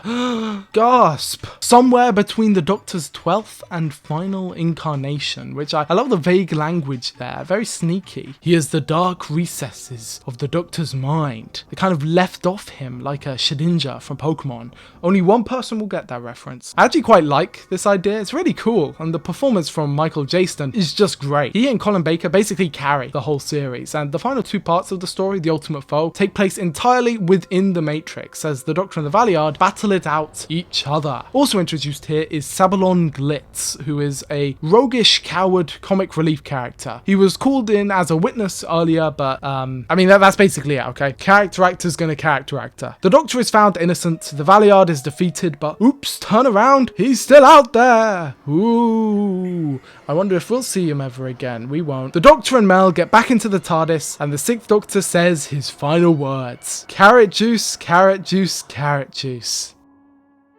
Because yeah, the Sixth Doctor story ends there. It is maddening to me that this is how it ends. But yes, season 23 and The Ultimate Foe specifically marks the end of the Sixth Doctor's run in Doctor Who. And that is as anticlimactic as it sounds. There is a reason I wrote my own version, people. This shit sucks ass! Not that I write my scripts out of spite. It's the opposite, actually. I write them out of love. Behind the scenes, season 23 performed pretty bad. Not the worst Doctor Who season ever, mind you, but definitely down there. And a far cry from the success of seasons 19 to 22, or even just 22. They were cut in half, and that could have been enough ammunition that Michael Grade needed, but inexplicably, they didn't decide to end the show. Instead, they gave John Nathan Turner an ultimatum. Either he leaves, or they make Colin leave. John Nathan Turner called up Colin Baker to tell him that he was fired. Colin Baker couldn't believe it. He said, when he was on that phone call, when he heard John Nathan Turner tell him they want you to leave, he so desperately wanted to hear him say after that he fought for him, that he told them no, that he stood his ground and he wouldn't let that happen. But the words never came, and Colin Baker left the show.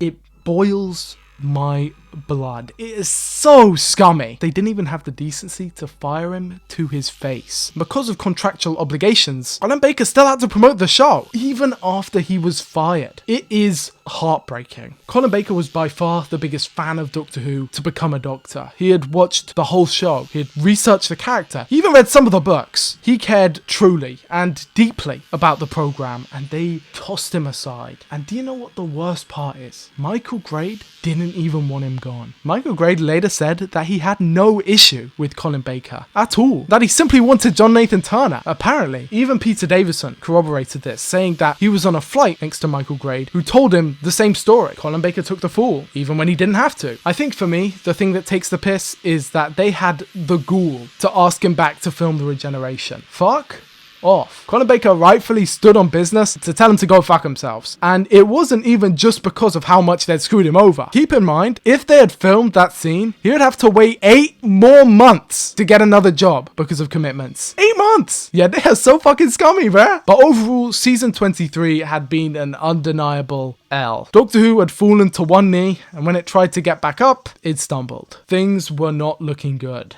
and the fans were furious. They were quick to turn on Colin Baker, and soon it became established fandom consensus that he had ruined Doctor Who. He was awful, he was terrible, and the ratings were just so bad. You see, a lot of these talking points, these half-remembered truths, copy and pasted so many times that sometimes you can even still see them today, over 30 years later, they're kind of disgusting, to be honest. But why? Why did Colin Baker's Sixth Doctor catch the ire of so many fans? Well, I know it sounds superficial, but I genuinely think it was because of the coat. People didn't like it, and they just couldn't shake that first impression. So I suppose I've got to explain, why is it the coat is so good? I am a certified Sixth Doctor fanboy, which gives me authority to speak on the matter of season 22. This season is stacked, with stories featuring the Daleks, the Master, the Cybermen, Sontarans, a new renegade Time Lord, and another Doctor. There is literally something for everyone here. But additionally, something to keep in mind with this season as a whole was just how dark they were willing to take it. They wanted it to be brutal, they wanted it to be ugly, and they wanted it to be garish. The Doctor's coat is the perfect contrast. Not only does it fit the tone of all of these stories, but it also clashes so heavily with the environments that this Doctor so often finds themselves in. Dark hallways, sewers, mines, everything so dirty and grimy. The Doctor's costume sticks out like a sore thumb. It also fits the new personality for this sharp Doctor with jagged edges. And I suppose that's more of a you either love it or you hate it thing, but I think that whatever you say about Colin Baker, you can't say that he didn't give a tour de force performance. He is by far the most consistent thing about this whole era, being tremendous in every moment he's in. So yes, overall, I think his time on the show was great, and that a lot of people don't give him the respect he deserves. But it wasn't just the Doctor that people hated. Bonnie Langford, being cast as Mel, also sent shockwaves. But don't take my word for it, take a load of this. How did it end up like this? Where did it all go wrong for the most successful British science fiction TV show ever? I'll tell you in 2 words. Bonnie Langford. If you'd wanted to kill it off with a blow to the throat, you couldn't have done it more, particularly because it's like, for anyone who was of a certain generation, you would just throw up your hands in horror at the very idea, you know. As a personality, God bless her, she was loathed by an entire generation who would just look upon that as, just think, well, the new Doctor Who companion is this screaming tap dancer. So where do we go from there? You know, and you've already got a Doctor dressed like a clown, and the whole core of the series is just hemorrhaging away, I think, just dissipating from what it's supposed to be about into this kind of overripe panto. For a 60s Doctor Who fan, squeaky Ginga Bonnie was bad trip Bonnie. In the end, it wasn't the Daleks who defeated Doctor Who. It was her. Fucking hell. Be a bit more rude, why don't you? This clip in general is quite a good way of looking into the past and seeing how these incorrect consensuses were just regurgitated. Now the Doctors break down like this. William Hartnell, crotchety old grandfather. Patrick Troughton, kindly cosmic tramp. Over here we have John Pertwee, now he's a bit of a dandy and also a master of Venusian Aikido, quite a sedate martial art befitting a man of his distinguished years. And then of course the classic Doctor, Tom Baker, 20-foot long scarf, jelly babies, unruly curly hair, large sideburns, a look of course I myself am cultivating. He carked it. The next bloke's over here, the Doctor known as the young innocent, Peter Davison, the youngest man ever to take the role. Often would leap headlong into trouble, enjoyed the odd game of cricket, affected to stick a celery in his lapel.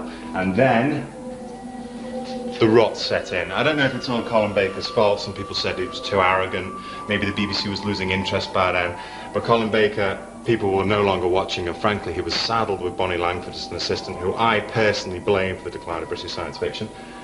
So by the time poor old Sylvester McCoy took the role as a kind of funny little man, You know, I just didn't think anyone was watching it. I had a terrible time slot, and that was it. The BBC pulled the plug. Remember, back in these days, it would be hard to verify or fact check for yourself, so people could just say this stuff without any contesting, reducing all the roles and actors down to stereotypes and generic overviews. As you can probably tell, I am a little defensive of this era of the show, but I think that comes with the territory of being a Doctor Who fan. You see, as a fan, I recognise that half the fun of this show is taking the piss out of how shit it is. But it's only funny when we do it. Only we're allowed to do this shit, okay? It's only funny if Doctor Who fans are doing it, okay? If other people are doing it, fuck off. Yes, I do think lesser of you if you don't like Doctor Who. And if you dare to dislike Doctor Who and also make fun of it, fuck off. I'm serious. I really don't have the patience for the haters, especially not anymore. It's different when you're a fan and you can criticize stuff, and I'm down with that, and I think that's all fun, and that's like legit half of the enjoyment of being a Doctor Who fan, right? But you have to remember that at this point, most of the people hating on Doctor Who were not fans of Doctor Who. But speaking of fans, after the show went out, a show that notably did not end on the originally pitched ending of an ambiguous cliffhanger, thank God, fans were given an opportunity to speak to the cast and the crew behind the season and give them their reasonable critiques. Who's this kid then? It could have been a lot better. It could have been slightly better written, especially the last story.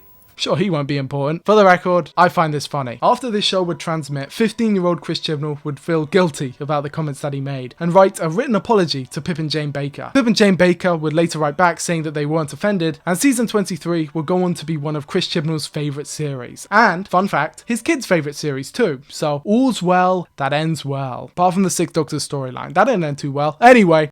Yet Doctor Who fandom is unlikely to grow at any outstanding rate. It is, after all, an acquired taste. Those of us who have followed the series since its first appearance on these shores can think of ourselves like those who first recognized the work of Picasso or Pollock. We're simply ahead of our time. Facts! Mom's life, bruv. That's what I'm saying. After much deliberation, Sylvester McCoy was cast as the 7th Doctor, and it wasn't long before filming started on Doctor Who's 24th season. Yeah, guys, we're on 24. Percy James Patrick Kent Smith was born on the 20th of August, 1943, and was certainly the most different so far of the actors to play Doctor Who. For one, he was a Scot, but just in general, he had a natural eccentricity that made him perfect for the role of the Doctor. He wasn't as big a fan as Colin Baker had been, but he had stuck his head round the door a couple times to catch the programme in its early days, and he knew that taking on the role would make his son very happy, which I think is as good a reason as any. He was mostly known for comedy, with far-out acts such as playing the spoons or stuffing a ferret down his pants, but he also had the most expressive face and an incredible voice. He soon took up the name Sylvester McCoy, and then later added an R, becoming Sylvester McCoy, and kind of the rest was history.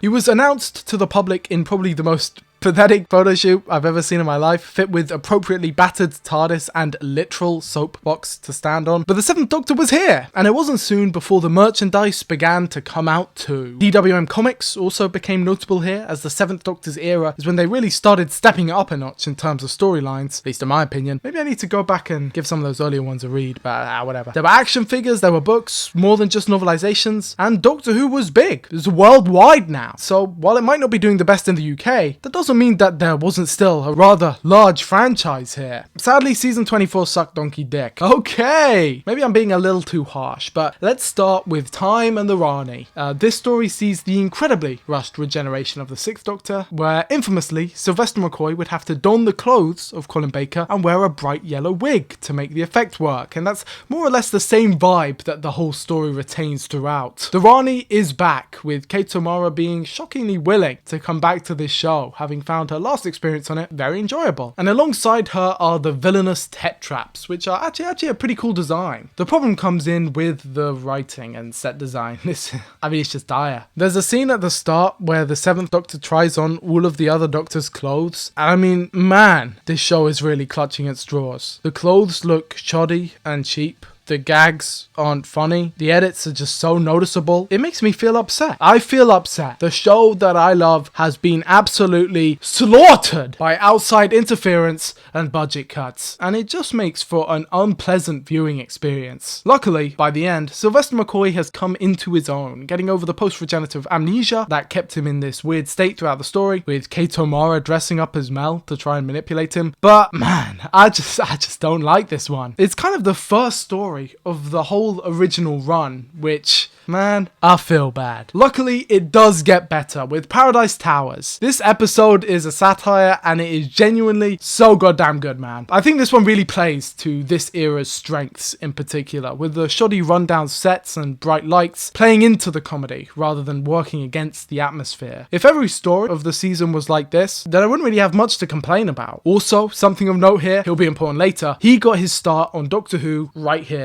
But anyway, after that is Delta and the Bannerman, which is probably the worst episode of Doctor Who ever, probably. I mean, it just sucks. For a tropical place, the greenery's a bit odd. I thought they'd have wider leaf trees. Never mind. So, this is the first for Doctor Who anyway to come here?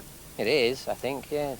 It's a first for you as well. How difficult will it be for you as an actor to portray this character, Doctor Who? I don't know. I'm enjoying playing it, and so far I haven't been sacked.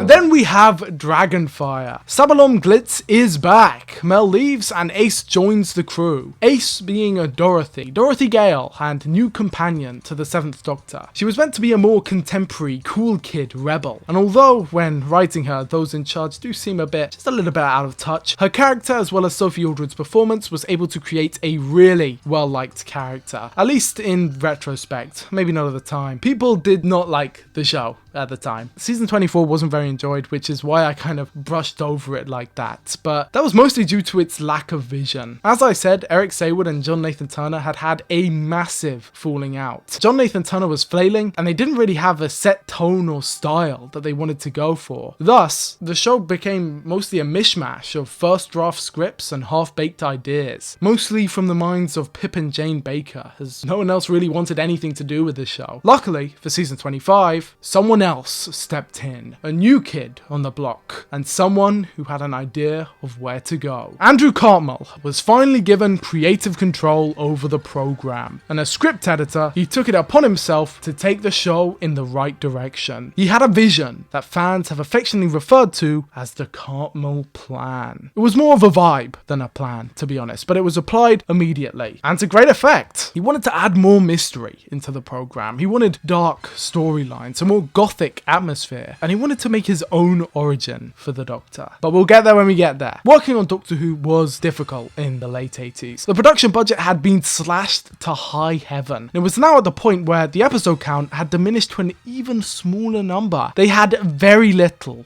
and they made a miracle as season 25 opened with Remembrance of the Daleks. Remembrance of the Daleks is probably one of the best stories of all time, and serves as the silver jubilee of Doctor Who of sorts. Technically, Silver Nemesis is the 25th anniversary story, but although I do love Silver Nemesis, and I really do, Remembrance of the Daleks is the true anniversary special. This story has everything, taking us all the way back to Coal Hill School in 1963, and even Totter's Lane as well, although it does look vastly different to how it did before, and how it did before, Lord keepers my ass. But we also have a pseudo-unit story, with Group Captain Gilmore taking on the role of the Brigadier in this story. And of course, there's the Daleks. This story marks the conclusion to the 80s Dalek trilogy, with the plotline set up in Resurrection of the Daleks and built on in Revelation coming to a close here, with Remembrance of the Daleks ending the Dalek Civil War in a stalemate. The whole story revolves around both sides of Daleks, Imperials and Renegades, searching for the Hand of Omega, an ancient Gallifreyan weapon that the Doctor stole from his home planet when he first ran away away all those years ago and left it there before the events of an unearthly child. Here we get to see the first hints at the Doctor's backstory, as the Doctor directly refers to himself, by accident but still, as one of the founding fathers of Gallifrey, alongside Rassilon and Omega. The novelization even goes a step further, showing a full flashback sequence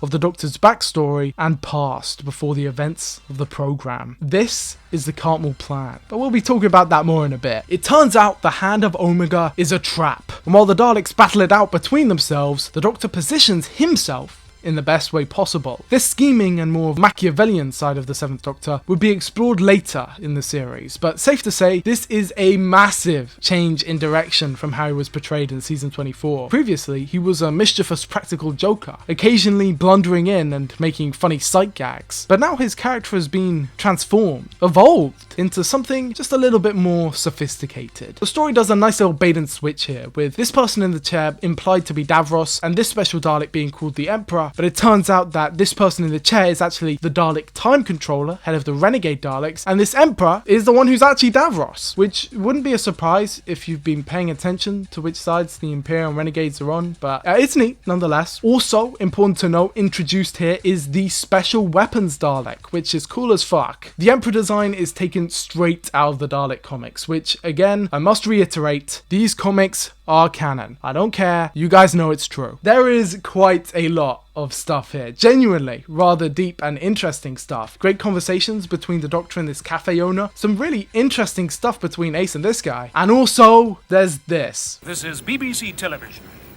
The time is 5:15, and Saturday viewing continues with an adventure in the new science fiction series Doctor Who is canon. Boom! The episode ends with the Imperial Daleks emerging victorious and taking the Hand of Omega with them on their spaceship. Davros brags to the Doctor, saying that he will use the Hand of Omega to power up Skaro's sun and then invade the universe, saying that he will go on to Gallifrey and declare war on them, wiping them out.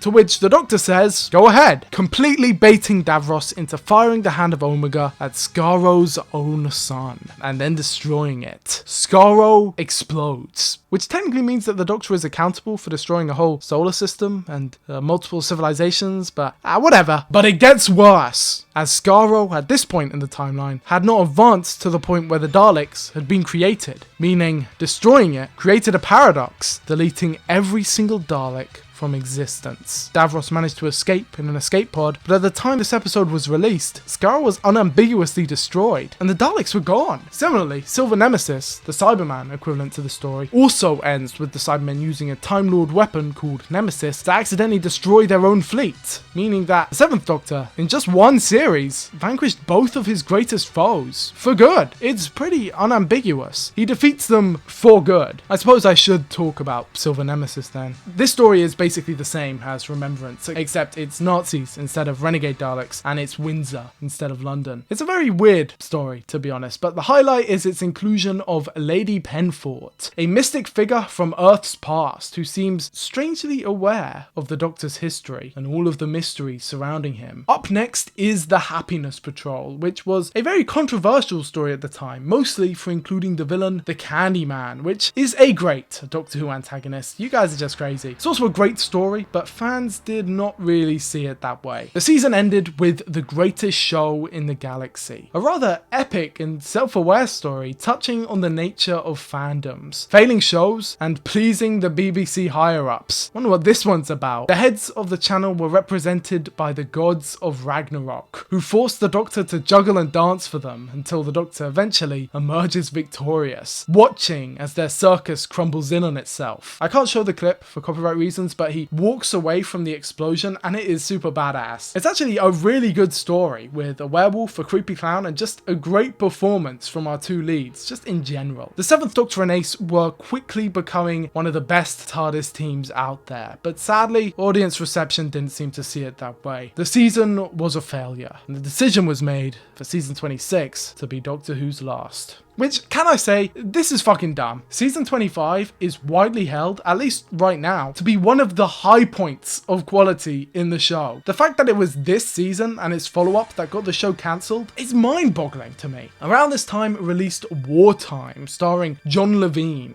returning to the role of Sergeant Benton. This short film was released by BBV with a budget of £5,000 and marks the first ever independently produced Doctor Who film ever. And trust me, as we go into the 90s, we're going to be hearing about a lot of these. Season 26 began with Battlefield, which is infamous for being the least viewed Doctor Who story of all time. Which is a real shame, because this story is fucking fire, bruh! Once again, yet another point against the Ratings Matter crowd. But don't worry guys, we'll have that discussion when we get there. I've been pushing it off for 4 hours now. It's just not relevant, bro. We'll get there when we get there! But anyway, Battlefield is just a straight epic. The Brigadier is back, Unit is back, a new Brigadier is back, we have Bessie back. This story is just a joy to behold, and also it's got some really cool sword fights in it, like genuinely. This story is like a mythical fantasy medieval hybrid episode with the villain Mordred being a villain from the past who wants to use her evil magic and forces of darkness to fight against King Arthur and the Knights of the Round Table. It's just awesome. Basically, the Doctor is Merlin. Now, this is where it gets a little confusing, right? Because Merlin is supposedly a different incarnation of the Doctor from both his past and future, but one that looks like and has the same face as the 7th Doctor, which implies that multiple Doctors can have the same face if they so choose. But basically, I'm not gonna lie, this story kind of just doesn't make any sense because it was mostly meant to be set up for something that just never happened. So if you can set that aside, you will have a wonderful time. The Brigadier gets his epic battle moment when he shoots the destroyer, everyone goes home, and even all the girls in the story get to go on a ride in Bessie. While the Doctor makes the tea, it is seriously a genuine wonderful time. But don't worry, because up next is Ghostlight, which is an experience. Again, the Doctor's manipulation is shown on full display here as he tricks Ace into returning to a house in Perivale, Gabriel Chase. It's a haunted house story with delightful horror sci-fi elements, and I'm actually not going to spoil this one because I think it's great and it's probably the most underrated 7th Doctor story of all of them. Outside of maybe Paradise Towers, but that's for a different reason, okay? Keeping up with the same gothic tone is The Curse of Fenric, which is an ancient vampire story taking place in World War II, which that should be enough to tell you that this is fucking awesome. Fenric is an ancient entity, a being of pure evil that the Doctor defeated in millennia past. It is revealed here that it was Fenric who planted Ace in the Doctor's life as a long con, a trap. But even more shockingly is the fact that the Doctor knew. This episode again is very powerful and very emotional, dealing with the subject matter of Ace's abuse and neglect at the hands of her mother, and they do it very deftly. When Ace meets her mother as a baby on the rainy shores of Northumberland, everything changes for her, and she jumps into the ocean to wash herself clean of all the feelings she felt before. Genuinely very good. But sadly, not good enough. Survival was the 4th and final story of Doctor Who Season 26. The Doctor and Ace return to Perivale, Ace's hometown, and where she grew up in. Except things have changed. Everyone is gone. Is Ace just growing up? Or maybe these cats have been transporting her friends to the planet of the cheetah people. It's the latter, of course it's the latter. And shock horror, the Master is back. Anthony Ainley gives one of his best performances ever, as he has been possessed by the darkness of this animal's planet. That raw instinctual rush, it has turned him into a monstrous beast. The Doctor and the Master have one final confrontation on the planet as it burns, clubbing each other to death with skull and bones, the raw primal instinct threatening to destroy them both. But the Doctor escapes, and the Master's fate is left unknown. A truly epic final fight for the final parts of this series. Ace and the Doctor reunite, and they go off into the wilderness forever. A last-minute addition was the voiceover at the end, where the Doctor gives his iconic final speech. Somewhere, the tea's getting cold. Come along, Ace, we have work to do. And then Doctor Who ended. Just like that. On December 6th, 1989, the final episode of Doctor Who aired. But the story's far from over. No, I mean it. Seriously, the story's not over. Hey, Hey, look at me, okay? Look back at the screen, not the drawing tablet, not the video game. Look at me, okay? The story's not over. We still got a lot to go. Welcome to the wilderness years, the gap in time where Doctor Who was off the air, named after the wilderness that the Doctor and Ace walk off into at the end of Survival. We're gonna be here for a long time, folks, because believe it or not, this time period is important, very important, and you will see why very shortly. But first, let's do a quick recap of the original series. Classic Doctor Who lasted 26 seasons, running from 1963 to 1989, a rather impressive run, if I dare say, and spanned 7 incarnations of the Doctor in total. We were introduced to his home, his arch nemesis, his other arch nemesis, his family, friends, teachers. We kind of had the whole shebang. And if I had to summarize the story really quickly, the Doctor runs away from Gallifrey with his granddaughter. They spend a little bit of time on Earth before accidentally bumbling off on adventures all around time and space, meeting the Daleks and setting in motion the Doctor's never-ending quest to do good across the entire universe, and also having a good explore too, because why not? After that, it is a revolving door of new faces and friends as the Doctor regenerates before eventually finding himself in too big a pickle to handle. He calls for the Time Lords to help out because he ran away from them, remember that? He is put on trial and then sent to Earth on exile. He stays there for a little bit till Omega, then the Time Lords are like, you know what, we'll let you go. He regenerates but still goes on side quests for the Time Lords or the White Guardian or whatever, regenerating again until the 5 Doctors, where he becomes High President. He regenerates again, goes on trial again, finds out in the future he goes bad, realizes the Time Lords are pretty bad, but we knew that all along, and then regenerates one last time, kills all the Daleks, kills all the Cybermen, and defeats the Master once and for all, the end. Now, I could add a few footnotes in there. Slide in Season 6B, slide in the fact that the 7th Doctor isn't who he seems to be, but guess what? We're going to be talking about that just now, so stay tuned, folks. The BBC were scummy. They were sneaky little bitches, bro. Because their plan, their plot to destroy Doctor Who, well, it was just straight up malicious. I described earlier how they forced Colin Baker's exit, and then John Nathan Turner's continued service in the show, slashing its budget year on year in an attempt to diminish its reputation. And then, when public interest had waned just enough, then they put it on hiatus. Yeah, can you fucking believe that? Fucking hiatus. Didn't even have the balls to say that they cancelled it, which they did, by the way. This is a cancellation in anything but words. And boy, oh boy, were they delighted. Yippee, yippee, we got rid of our long-running show. That'll show the nerds, the losers. Ew, some of them even have anoraks.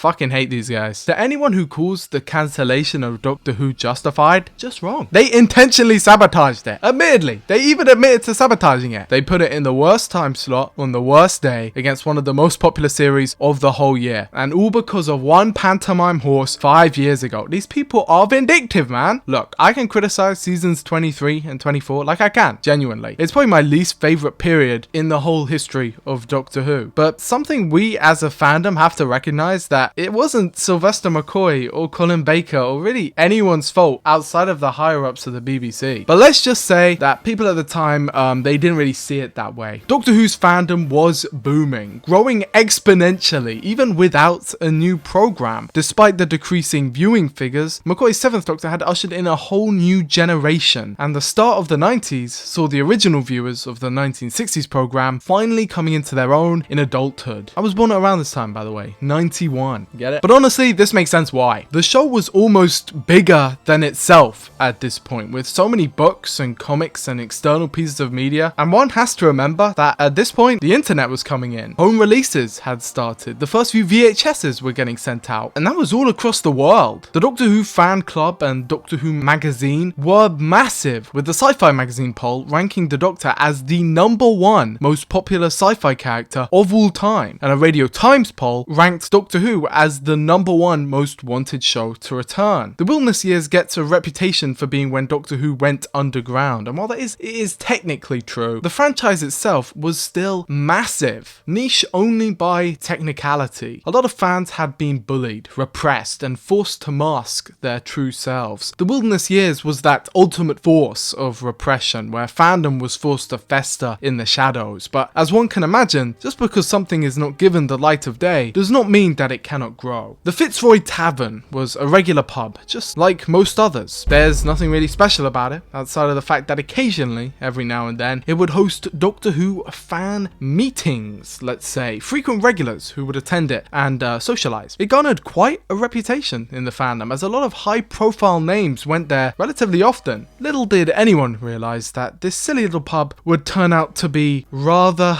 quite important. And around this time, it gets rather difficult to pinpoint an exact timeline on all of the content that got released. So instead of doing it in strict chronological order, I'm going to first explain the comics, then I'll explain the books, and then I'll explain everything else, because I think that'll just be much easier and more cohesive. You know what I'm saying? Instead of instantly going back and forth, blah, blah, blah, blah, blah. Who cares, man? As I mentioned earlier, Doctor Who was still affiliated with Marvel Comics, who helped release a few select comics and crossovers from the 80s through the mid-90s. A lot of these comics would be compiled and released later in full-blown graphic novels. These were usually made from DWM comics, and to save everyone a lot of time and hassle, instead of going over every DWM comic, I will instead be going over every DWM collection, because I think that's a lot easier. The first was the Iron Legion, which naturally features the comic The Iron Legion, as well as City of the Damned, Doctor Who and the Star Beast, remember, with Beep the Meep from earlier, the Dogs of Doom, and the Time Witch. Continuing that same storyline is the follow-up Dragon's Claw, which features the Collector, Dreamers of Death, the Lifebringer, War of the Worlds, Spider God, the Deal, End of the Line, the Freefall Warriors, Junkyard Demon, and the Neutron Knights. Wow, that's a lot of them, innit? This ends the Fourth Doctor's comics, and funnily, that last one, the Neutron Knights, features a line from Merlin, of all people, saying that he'll meet the Doctor again in some other time and some other form, which is definitely strange, because that is literally what the Seventh Doctor's plotline is. So, maybe they knew. They probably didn't know. After that is the Tides of Time with the Fifth Doctor, which is actually the only Fifth Doctor comic collection. I didn't actually read this one, so I can't give comment, but Voyager, featuring the Sixth Doctor, that one I did read. This collection is heralded as the introduction of the fan favourite Sixth Doctor companion, Frobisher. Frobisher the Talking Penguin. Technically a shapeshifter, but he likes the form of a penguin, so he just stays like that. He was originally a bounty hunter with a tragic backstory, but he became friendly very quickly, enjoying the Sixth Doctor on many adventures through time and space, all off screen, of course. This presumably all occurred during the gap between season 22 and 23. Also introduced here was Abslom Daak, the Dalek Killer. I suppose I should probably explain the Dalek timeline, seeing as we've passed the end of the show now. The Dalek timeline is split into two halves, that being pre-Genesis and post-Genesis.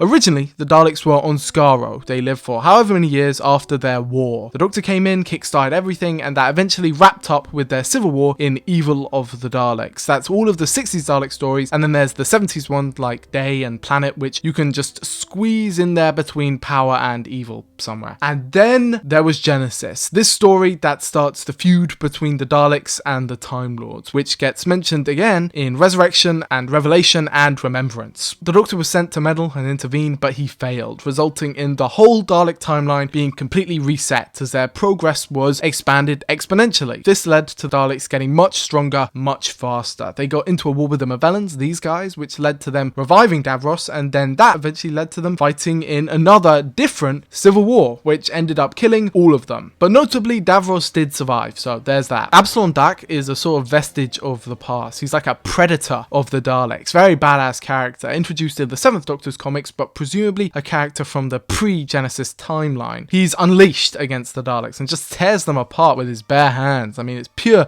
90s comic badassery. Also, mirroring the Daleks, the Cybermen wrote their own comic book trilogy called Exodus, Revelation, and Genesis in the DWM The World Shapers comic collection. It's pretty cool, and that theme, that biblical naming convention, would actually stick with the Cybermen for many years. Then, the Seventh Doctor's comics would start with A Cold Day in Hell and Nemesis of the Daleks, which, as you can see, features Abslom Daak from earlier, meeting the Doctor, and these comics also feature Sarah Jane returning briefly Starfleet to travel with the Seventh Doctor, among a bunch of other quirky sci-fi companions. The Seventh Doctor's comics would continue with The Good Soldier, Evening's Empire, and Emperor of the Daleks, with all three of these collections each having their fair share of integral storylines that would later be referred to as inspirations for future stories. After that, the DWM comics would continue with stories of any Doctor, the 2nd, 3rd, 4th, 5th, 6th, or 7th, with the 7th, the latest Doctor, at this point still remaining the most prominent. That was until news came out. News that there would be a Doctor Who movie, and it would be made by Steven Spielberg? Top film director Steven Spielberg has announced he's making a new Doctor Who series. What worries British fans are the rumours of actresses from programmes like Baywatch taking the part of the Doctor's companion. Mary Garn's been finding out more. There's still no news of who the 8th Doctor Who will be, but the Time Lord's friends and enemies are worried. Doctor Who's loyal fans are waiting eagerly for the latest news of the Spielberg series, but even his enemies want him to stay British. Mary Garn, GMTV. Hope Steven Spielberg makes the special effects even worse than they were on the original. Oh yeah, real classy. Just got to throw that one in there. Nice little jab. You see why it kind of sucked being a fan at this time? I'd like the Baywatch girls on, because it would really take your eyes off the wobbly scenery, really. Yes. Thank you, Joe.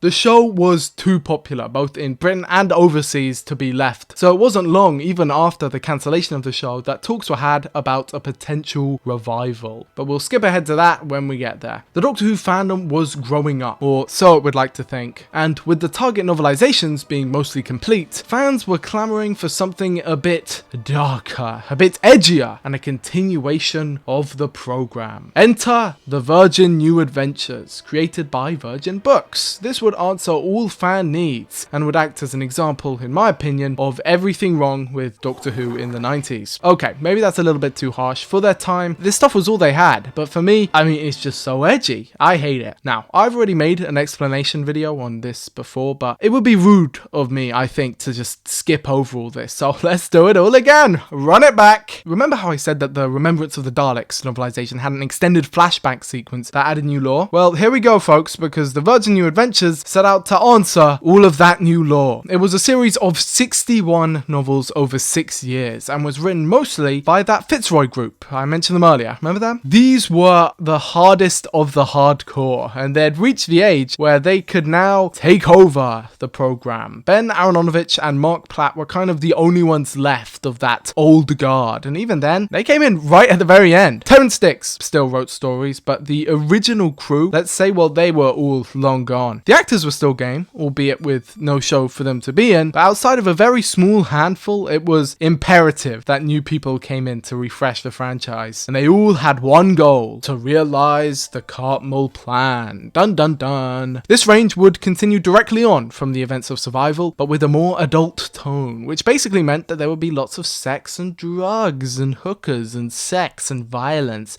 and Ace would be bald and naked. Rock on, dude! Again, my disgust is thinly veiled, but seriously, this was a very formulative time for Doctor Who. In the four walls of that bar in central London, the new lore of Doctor Who would be angrily discussed. As you can imagine, there was a lot of butting heads with loud, very disgruntled fanboys all screaming at each other over what is or isn't canon, with absolutely no way to verify what anyone is saying. Very long rants and discussions about where the show went wrong, who was the best, who was the worst, what counts, what doesn't count. Should there be sex in the show? Should it be squeaky clean? Romance? No romance. There was an awful lot of groupthink. They won't mind me saying that because they knew they were weirdos too. Don't worry, man. I'm right there with you. We are 6 hours in. And basically everyone was kind of mourning the fact, in their own silly ways, that the show was gone. And that not only was the show gone, but they couldn't even be out and proud about liking it. It had become niche. And a lot of them suffered from self-hating paranoia. I feel for them because I get it. I am no longer in the Doctor Who closet, but all of those who suffered before me, I don't judge, man. I don't judge. But holy hell, some of these takes from back in the day, maybe I should just get into them. A lot of people frequented the Fitzroy pub, some of whom you might recognise. Stephen Davies, mentioned him earlier, Nigel Robinson, Paul Cornell, Mark Gatiss, Chris Chibnall, Rod Shearman, and Nick Briggs were among some of the few, but there were lots more. Stephen Davies actually worked on a 90s kids show called called Dark Season, where he would change his name to Russell T. Davies. The T, of course, taken from James T. Kirk. He won't call himself a Star Trek fan though, only named himself after it. In the business, that's what we call internalized nerdophobia. I kid, of course. He claims he didn't get it from Star Trek. Who's he fucking fooling? But anyway, Dark Season was a self-admitted Doctor Who ripoff, and the reason it was made was because Mr. T Davies, he basically really wanted to make Doctor Who. Here's a fun fact for you all. In 1989, as season 26 was about to come out, two young budding writers, both named Stephen, each sent in commissions to Doctor Who so that they could write for the show, and both were declined because it went into hiatus. Ironically, good old Russell T, he was a big fan of this show Crossroads. I love this show, I've been getting really into it recently. He got a chance to write for that. I even went to the set. He got handed the Crossroads Bible. I'm jealous. Crossroads Bible? He was all set. About to write for it. He's about to make his debut. When it all came down to it, that show got axed too. Maybe he's just a bad luck charm. Also, funny coincidence, Chris Chibnall, you know him from earlier, he would actually reboot Crossroads. What a small world. Anyway, this group would become fandom leaders, with kind of everything else from this point branching out from here. Of course, we have the VNAs, the Virgin New Adventures, but then later, of course, we would have Big Finish, which, okay, I'm skipping ahead. I'll stop. Let's talk about the VNAs, okay? There were quite a few of these, so I'll only talk about the interesting ones. Time Worm was a collection of 3 novels that kind of set the scene for the whole thing. Ace was here, and she was kind of the sex symbol for Doctor Who in those days.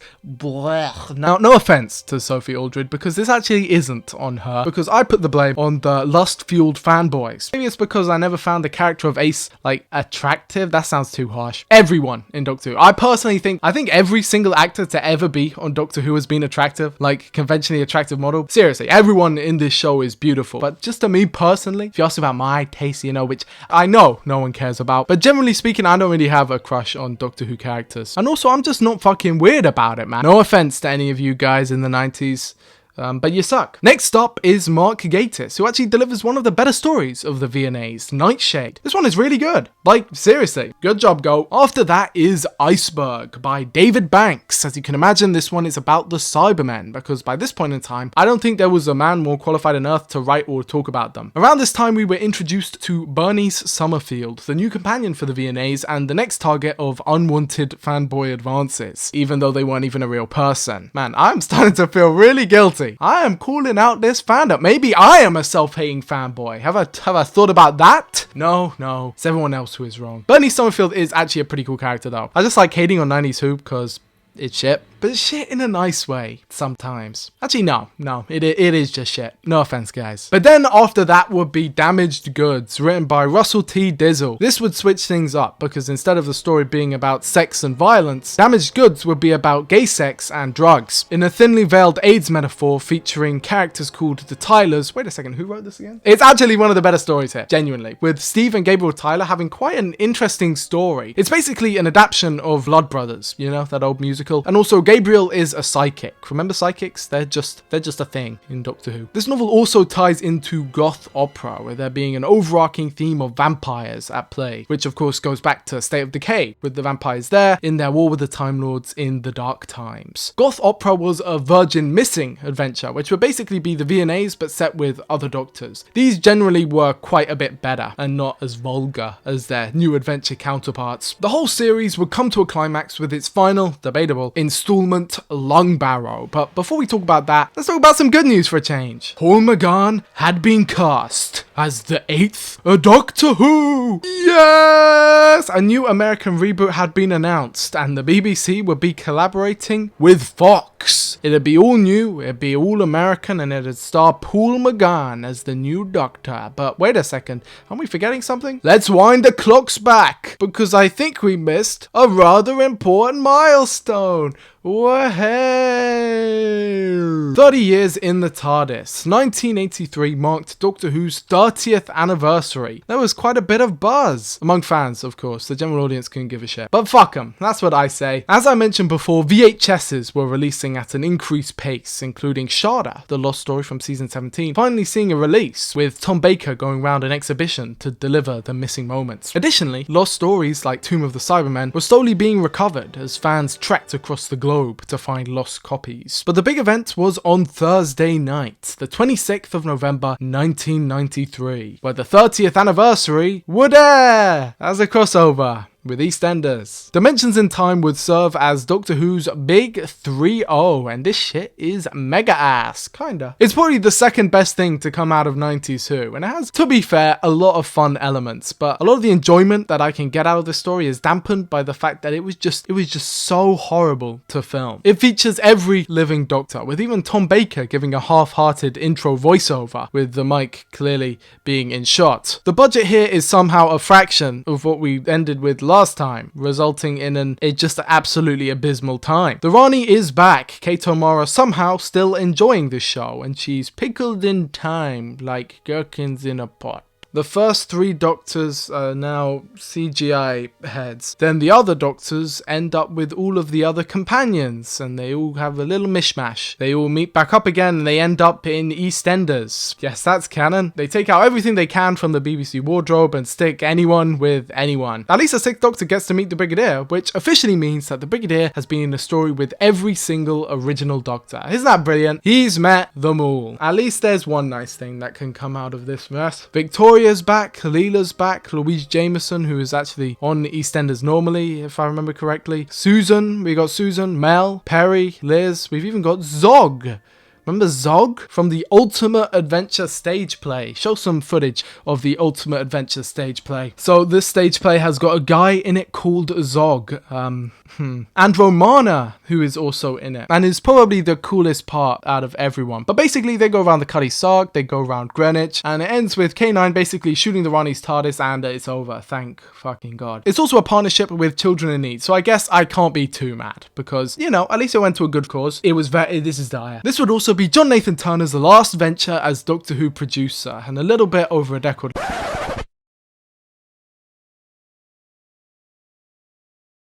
later, he would pass, sadly never being able to see what Doctor Who would later become, believing himself the cause of its destruction. How sad. To be fair, I felt sad too when I watched this story. What a load of junk. What a load of junk. It's the Doctor Who equivalent to the Star Wars holiday special, but maybe not that bad. At least we got a nice charity event out of it, you know, let's look on the bright side. But anyway, after that, they made a Doctor Who movie. As I said before, Paul McGann was the 8th Doctor, born in 1959. He took the character in a new direction, a controversial direction, as a lot of people didn't really like his portrayal. Poor sod. Give him 6 months, he'll be able to name all the Doctor Who's in order. William Hartnell, Patrick Troughton, John Pertwee, Tom Baker, Peter Davison, Colin Baker, Sylvester McCoy. What about Paul McGann? Paul McGann doesn't count. I call those people wrong. There's this thing called the Leakley Bible, which was meant to be the new law and canon that this revival would stick to, but spoiler alert, it never did. But basically, it changed everything around the Daleks. They were spiders now. And to be fair, there was actually some cool stuff as well. I can't be too judgmental on it, because basically, skipping ahead, things didn't pan out so well for the movie, which was a shame. Paul McGann is an incredible actor, and I love his portrayal of the Doctor, even going as far to call him one of the definitive incarnations of the character. But right from the get-go, I think you can see that this movie was doomed to fail. But what was it? What was the TV movie? Okay, so in 1996, Doctor Who attempted to do a collab with Fox to get another series off the ground. This took the form of the TV movie, otherwise known as Doctor Who: The Enemy Within, which continued on from the events of the VNAs and then took things in a new direction. The film was very successful in Britain, breaking 10 million viewers night of airing, but in America, where it mattered, it underperformed, leading to nothing, sadly. But that doesn't mean there's not a lot to talk about here. First of all is this new TARDIS. Immediately, it grabs your eye as a drastic reinvention. The original Doctor Who TARDIS had largely remained untouched, with the season 14 secondary control room being the only real switch up over the whole course of the show. In season 26, the TARDIS got darker as the 7th Doctor turned the lights off, but little did we, the audience, suspect that this change was actually made out of necessity because they were disassembling the set. However, this new TARDIS was massive and featured multiple sections. It was a blend between old and new, with a futuristic but rustic aesthetic, with the vintage library and older technology. Second thing you might notice is the fact that we start with the 7th Doctor, which is great for fans but not so good for new audiences, who basically have no idea what the fuck is going on. Thirdly, the film begins with a monologue, which basically lore dumps Skaro, Gallifrey, and the Master, who has now apparently been executed by the Daleks and turned turned into this snake-like goo thing, which is further proof for the claim that the Master is straight up immortal. I mean, he has literally lived past everything. He's lived way past his 13th life, and even when he was turned to dust, he somehow survives. And he sends the TARDIS way off course to San Francisco, 1999. Dun dun dun. And then the Doctor gets shot. Yeah, the 7th Doctor dies after being gunned down by gangsters, which, I mean, okay. The Master possesses Eric Roberts, famous American actor, and basically becomes the Terminator. Meanwhile, the 7th Doctor regenerates and becomes the new schmexy Doctor, who quickly gets it on with Daphne Ashbrook's Grace Holloway. This immediately turned off all of the fans, as they had imposed a strictly no kissing policy in the TARDIS. No hanky-panky, they called it. Oh my god, what a bunch of dogs. But what happened next split the fandom in two. The Doctor was half human.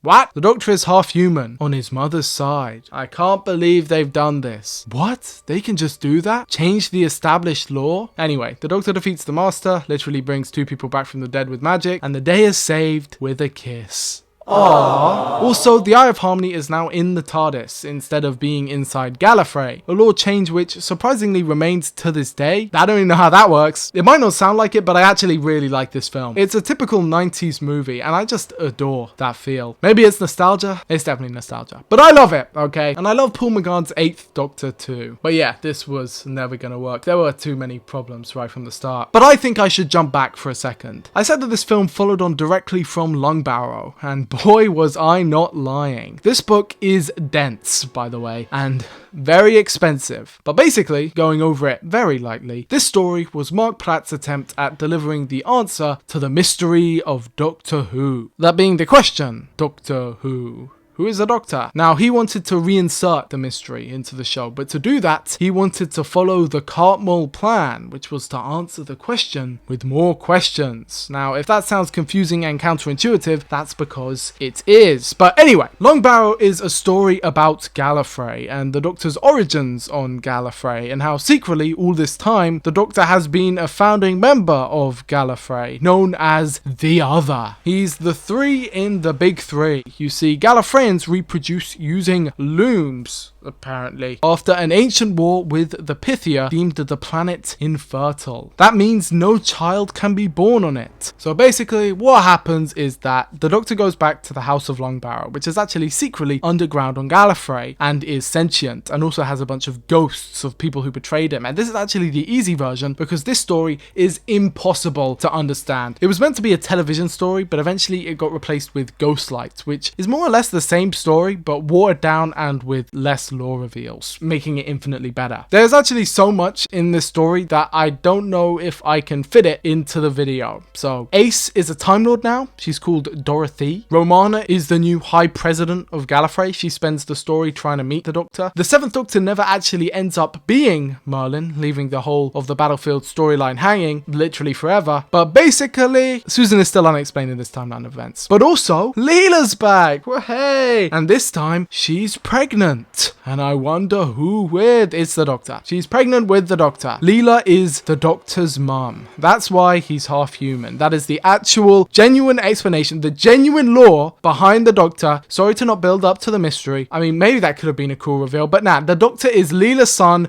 What the fuck is going? So yeah, the Doctor is half human. How about that, huh? Okay, let me not be too harsh. I do get where they're coming from, right? The Doctor is very different from every other Time Lord. Noticeably so. And there has to be a reason for that, I guess. A reason which sets them apart and above, but not academically gifted, as it is said all this time that the Doctor underperformed in all of his classes. Him being half human fits the bill, as well as addressing his connection with humanity. It explains why he hangs around there so much, outside of the out-of-universe explanation being that it saves the budget. So there are real thematic reasons why the plot twist does actually kind of work. The problem for me is that it's very tricky. I think, in general, Doctor Who should shy away from lore. Now, I know it's ironic me saying that in a video talking about Doctor Who with a channel that only talks about Doctor Who, but genuinely, to most people, I think it is intimidating, confusing, and frankly boring. Even as a mega fan, I find the V&As a slog to get through, and I can only care about so much sci-fi gobbledygook. Now, I do love sci-fi gobbledygook as much as the next person, but there needs to be something else there too. An anchor, something to ground you. And also, I think some things are just better left alone. I don't hate the Doctor being half human, but I think that it is a worse explanation than the original one, and that's the risk you always run when introducing something new. Especially when introducing something new to replace something old. You risk the fact that it won't be as good. Now, something being different doesn't inherently make it bad, but something being different doesn't also inherently make it good. In my opinion, the best thing to do is to try and make the audience avoid any comparison whatsoever. Comparison is the thief of joy. If you are watching this video right now, don't compare yourself to anyone ever. It'll just make you miserable. Comparison also breeds contempt. People are far more willing to be critical if they compare it to something else. The best thing in my experience is to try and avoid comparing anything to anything, and the best way to do that is to make it an apples and oranges thing. If you make two things separate enough to the point where there's no point even comparing them, then it's likely that people will just take it at face value. And I think you always want the audience to take things at face value, because that's how you get an audience to enjoy something. Part of the reason why fandom is so miserable all the time is because it's always comparing now to the past. All the past to the past. In the 90s, all everyone was talking about was how the 80s was so bad and how Tom Baker was so better. Or even just how everything was bad, because some things were better. There is a certain type of Doctor Who fan, and this is true to this day, by the way,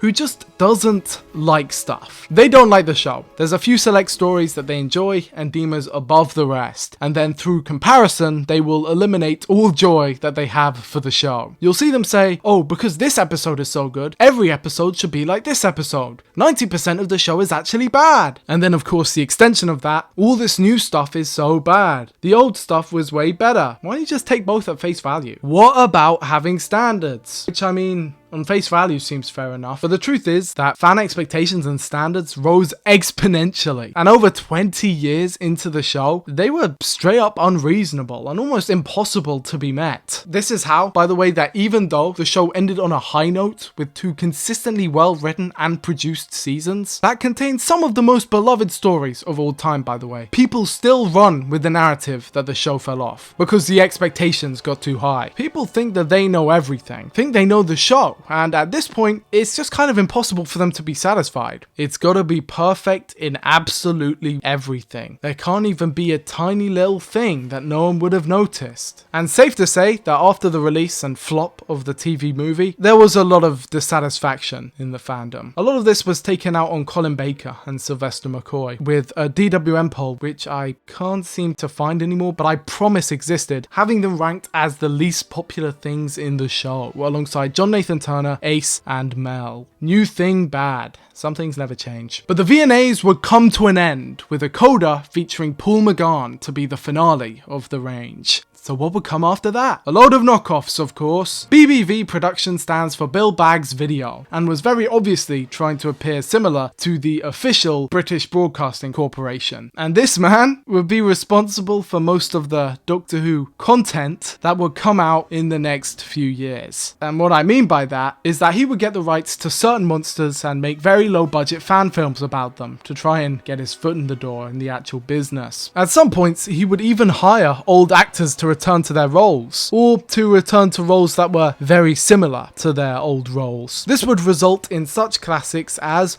Auton, Auton 2, Auton 3. There were a lot of these. Among the strangest was Probe, a series featuring Liz Shaw that was basically a follow-up to Season 7's Unit. Mark Gatiss wrote a lot of these. It's really weird because Mark Gatiss would show up in a lot of Wilderness Years media. He famously featured in this really funny comedy sketch where he's kidnapped Peter Davison. By the way, my favorite bit about this sketch is that it's clearly trying to appeal to an audience who laughs at Doctor Who fans, but it's also very clearly made by closeted Doctor Who fans who are making the nerdiest references to each other. I mean, I love it. Mark Gatiss also played the Doctor in this weird sketch thing. But the clear gem of the BBV was The Stranger, a series of 6 direct-to-video films featuring Colin Baker and Nicola Bryant, playing respectively The Stranger and Miss Brown. Yeah, I don't know guys. These are definitely meant to be the Doctor and Perry, but for legal reasons, I guess that is a joke. I could make a whole video about this series. It's actually quite crazy, as is this audiobook, which actually received a cease and desist from the BBC for just being slightly a bit too blatant, and also for literally lying on the front cover. Yeah, there were a lot of knockoffs, with real-time pictures also getting in on the fun. They made Wartime, which I mentioned earlier, Shakedown, Return of the Sontarans, which debuts this horrific Sontaran design and also adapts a V&A of the same name, and finally Downtime, the most strange story of all that's notable for its introduction of Kate Lethbridge Stewart, played by Beverly Cressman, who would continue playing the role all the way up until 2004 with Deimos Rising. Or Demos Rising, I don't fucking know. Downtime is basically a sequel to The Web of Fear, with Sarah, the Brig, and Victoria Waterfield fighting against the Great Intelligence. It's shit, but that's no surprise, because all of these films are shit. Of course, as well as these, came about 1,000,001 documentaries, which basically raised me, as this was all I consumed until I was about 11. I won't go into all these, because they basically made them about every single episode of the show, and about every single concept in the show, and there's like 7,000 of them. But believe me, I watched them all, and I'll do it again, goddammit. Which I suppose leads us into talking about Stephen Moffat. Stephen Moffat was born on the 18th of November 1961 and was responsible for creating the 1999 comic relief story The Curse of Fatal Death, which featured the 9th, 10th, 11th, 12th, and 13th Doctors, as well as the Master, the Doctor's companion and wife, Emma, and the Daleks, because of course. This story also features the first female Doctor, and also Emma is really like Charlie Pollard, who we'll talk about in a second. Maybe that's just me, I don't know. The episode is a parody, a pastiche of Doctor Who, and I've got to admit it, this one is downright hilarious. Stephen Moffat is one of my favourite writers for this show, and that's because he is such an asshole. And also he's a fan, you know, he's a fan. But he can make me laugh too. We'll talk about that more in a second. First of all, let's talk about the Doctor. Rowan Atkinson plays the Doctor here, known for Mr. Bean, Johnny English, and my favourite, Blackadder. Fun fact, Tom Baker appeared in Blackadder and totally stole the entire goddamn show. Anyway, the Doctor would then die and regenerate multiple times, leading to many actors taking the role in quick succession. The first was Richard E. Grant as the 10th Doctor, then Jim Broadbent as the Shy Doctor, who's afraid of women, Hugh Grant as the Handsome Doctor, which means yes, Hugh Grant was actually the Doctor, and finally, Joanna Lumley as the 13th Doctor, the first ever female Doctor, and of course she gets married to the Master. What a world. What a world. This story was somehow meant to be canon at the time, by the way, which somehow makes it funnier to me. Stephen Moffat was an established comedy writer, having made both the incredibly successful Press Gang and Coupling. In fact, it was from an episode of Press Gang, that being season 2, episode 13, that the company Big Finish got its name. Big Finish being the British audio company that bought the Doctor Who license and created official episodes in audio format. Okay, I'm kind of skipping ahead here, so let me jump back. Doctor Who was a show that was still referenced everywhere, mostly by closeted Doctor Who fans, but still sometimes in the mainstream. There were lots of adverts, one of my favourites being this one with Craig Charles. I love Craig Charles. And also this one with Tom Baker for a New Zealand car company or something. It's kind of difficult to really explain everything that happened in the wilderness years because it's also spread out. If I find anything while I'm editing the video, I'll just put it in here. Your call is important to us. Please press hash to continue. Your call has been placed in queue. Our call center is now closed. There'll be short wait. Exterminate! Destroy! Your call is important to us. Your call is important to us. But that takes us out of the 90s. We survived, somehow. A decade went by with only crumbs of Doctor Who, and sadly, as we entered the new millennium, things did not seem too promising on the other side. There had been glimmers, in the UK at least. Most new fans enjoyed the TV movie, even if it had offended the sensibilities of the old heads. The truth of the matter though, was that it was good to have a change of scenery. A change of anything was well appreciated, and having a new Doctor, even if it wasn't on screen, was much preferred till Sylvester McCoy remained being the latest Doctor for 16 years going. Dimensions and Time could be forgotten though, that could be forgotten. But the 8th Doctor was a neat addition. Outside of Paul McGann just being exceedingly tremendous, he was an incarnation almost entirely characterized by EU material, with the DWM comic strips taking to the new incarnation with great finesse. They had some simply epic storylines here, a favourite of mine being one that involved the Flood, a new form of Cybermen from the future. I won't go into detail into all the comics now, but there were some really awesome ones. Another, actually rather sad entry, saw the retconning of John and Gillian Who. Remember them from the original TV comics? In the story The Land of Happy Endings, it's revealed that John and Gillian were never actually real, and they were instead made up by the 7th and 8th Doctor as a sort of escape from the horrors of their actual lives. It's really depressing, but it does help the timeline a bit, so give me that. Since the 80s, there had been a concerted effort to clean up the Doctor Who lore, and while everything still contradicts each other, stepped on each other's toes, small changes like this actually went quite a long way into slipping everything cleanly together. Clearly some stuff in those old comics were important and integral to the storylines at the time, with the comics and show being interconnected multiple times, but there were some puzzle pieces that just never matched. Now, with about a decade of time to tie up those loose ends, finally things were all starting to click. This is still all kind of a waste though. Trying to make sense of Doctor Who continuity is still a Herculean task, and the Wilderness Years is, in general, just made it far more difficult. But I suppose that means I should get into it, right? The behemoth. There is a clear elephant in the room, and that elephant is the one and only Big Finish. Created by Nicholas Briggs, Big Finish Productions would continue the story of Doctor Who, and there is quite a bit. It being an audio-only format rather than visual allowed them to pump out quite a few storylines. Now, Big Finish is actually confirmed canon, so in a video like this, it would be rather difficult for me to just skip it. And also, I would like to justify the sheer amount of time that I've spent listening to this audio drama simply for my own enjoyment. So, because I hate myself, I think I'm gonna have to give the rundown, the brief explanation of Big Finish.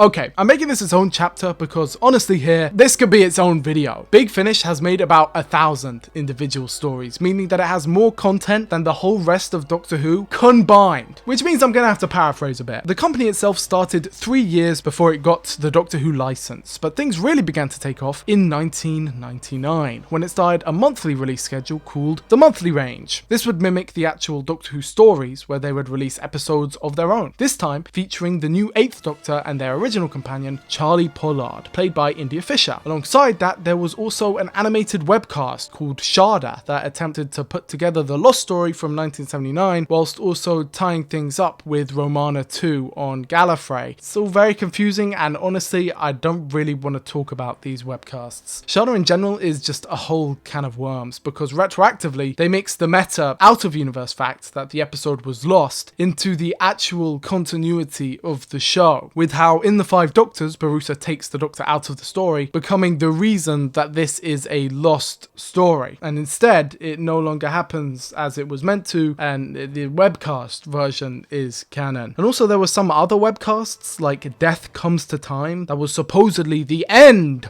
of Doctor Who, like the whole story, like the actual end. And just in general, I don't really like them. So let's talk about Big Finish. Let's do that instead. That's way more fun. Big Finish might start small, but it would later go off in all directions with a Gallifrey box set, which as you can imagine follows Romana, Leela and all that stuff. Notably Ace isn't there though. I suppose they're continuing her plotline from the books where she becomes Time's champion. But there would also be Cyberman box sets, Dalek Empire, we'll talk about that one in a second, and naturally stories from every other living Doctor. There would also be a series called Companion Chronicles where old companion actors would return to tell lost stories. And there were even occasional alternate timeline stories, those being Doctor Who Unbound. This was the bread and butter of Big Finish, with the 80s Doctors really getting more time to shine here, with stories all to themselves where they could have a lot more creative input. They could build off what was there in the show originally and take the stories in more creative directions. The limitation of it being audio only actually suited Doctor Who very very well, as it swerved the budget issue completely. Doctor Who could do as it pleased, as long as the listener had imagination. Peter Davison, Colin Baker and Sylvester McCoy returned, as well as basically every other living cast member. But the pride and joy of the company were the EDAs, the 8th Doctor Adventures. And to all you fans, yes, I know, it all started with Bernie Summerfield, but ain't nobody got time for that. The first Big Finish audio adventure was Sirens of Time, which is a multi-Doctor story, and actually a really good first start. Big Finish is something that I do truly love, but what you guys have to understand is that, like any true Big Finish fan, I have to spend most of my time moaning about it, because I'm a loser. But being genuine for a second, for most of it's like 10, 20 years, it's like damn near perfect. I'm just a hater, bro. The Holy Terror is another I want to point to. Written by Rob Shearman. This shit is just so good, man. And I'm just gonna say it, Rob Shearman, you are my favorite Doctor Who writer. You are tied with Terrence Dicks. I'm just gonna say it. This guy is the fucking MVP, man. He's just too good. After that is the mutant phase. I love this story. I always have. It's actually my first ever Big Finish. And then, of course, after that, we get to the EDAs. Well, technically not the EDAs, because the EDAs started a little bit in with a different storyline, but retroactively, we call all of the 8th Doctor stories that started here the EDAs, because they're all divided up into seasons. And okay, I can tell I'm boring you. Please stick around, man. Storm Warning. The start of where Big Finish really begins, I feel like. Maybe this is just me. The 8th Doctor is here and the mood is set.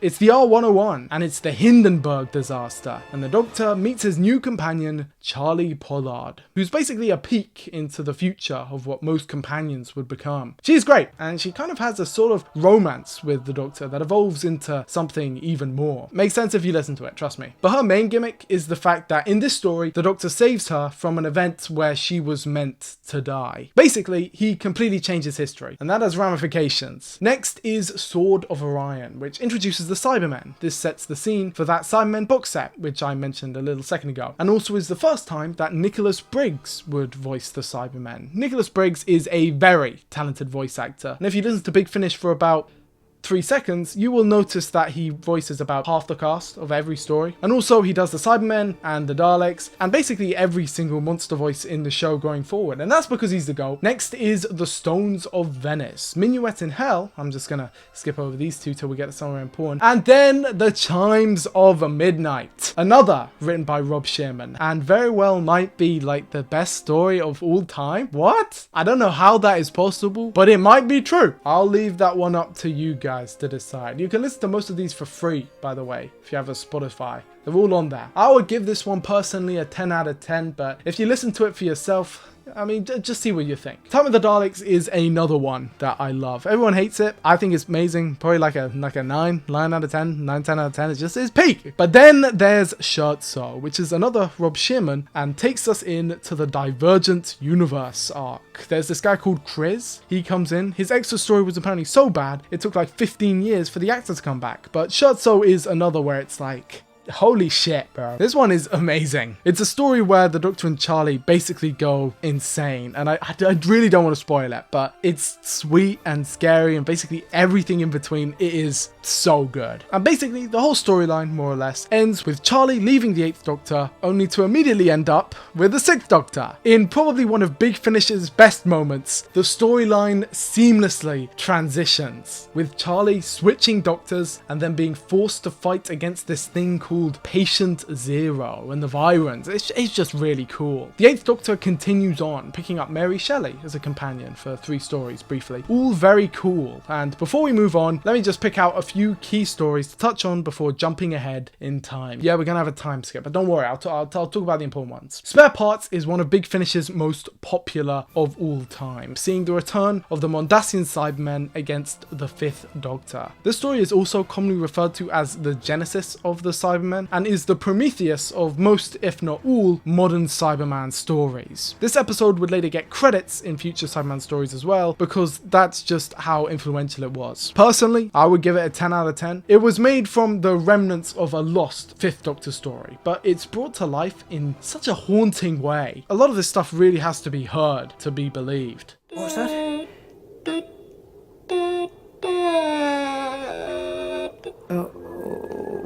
Oh no. Dad! Yvonne, is that you?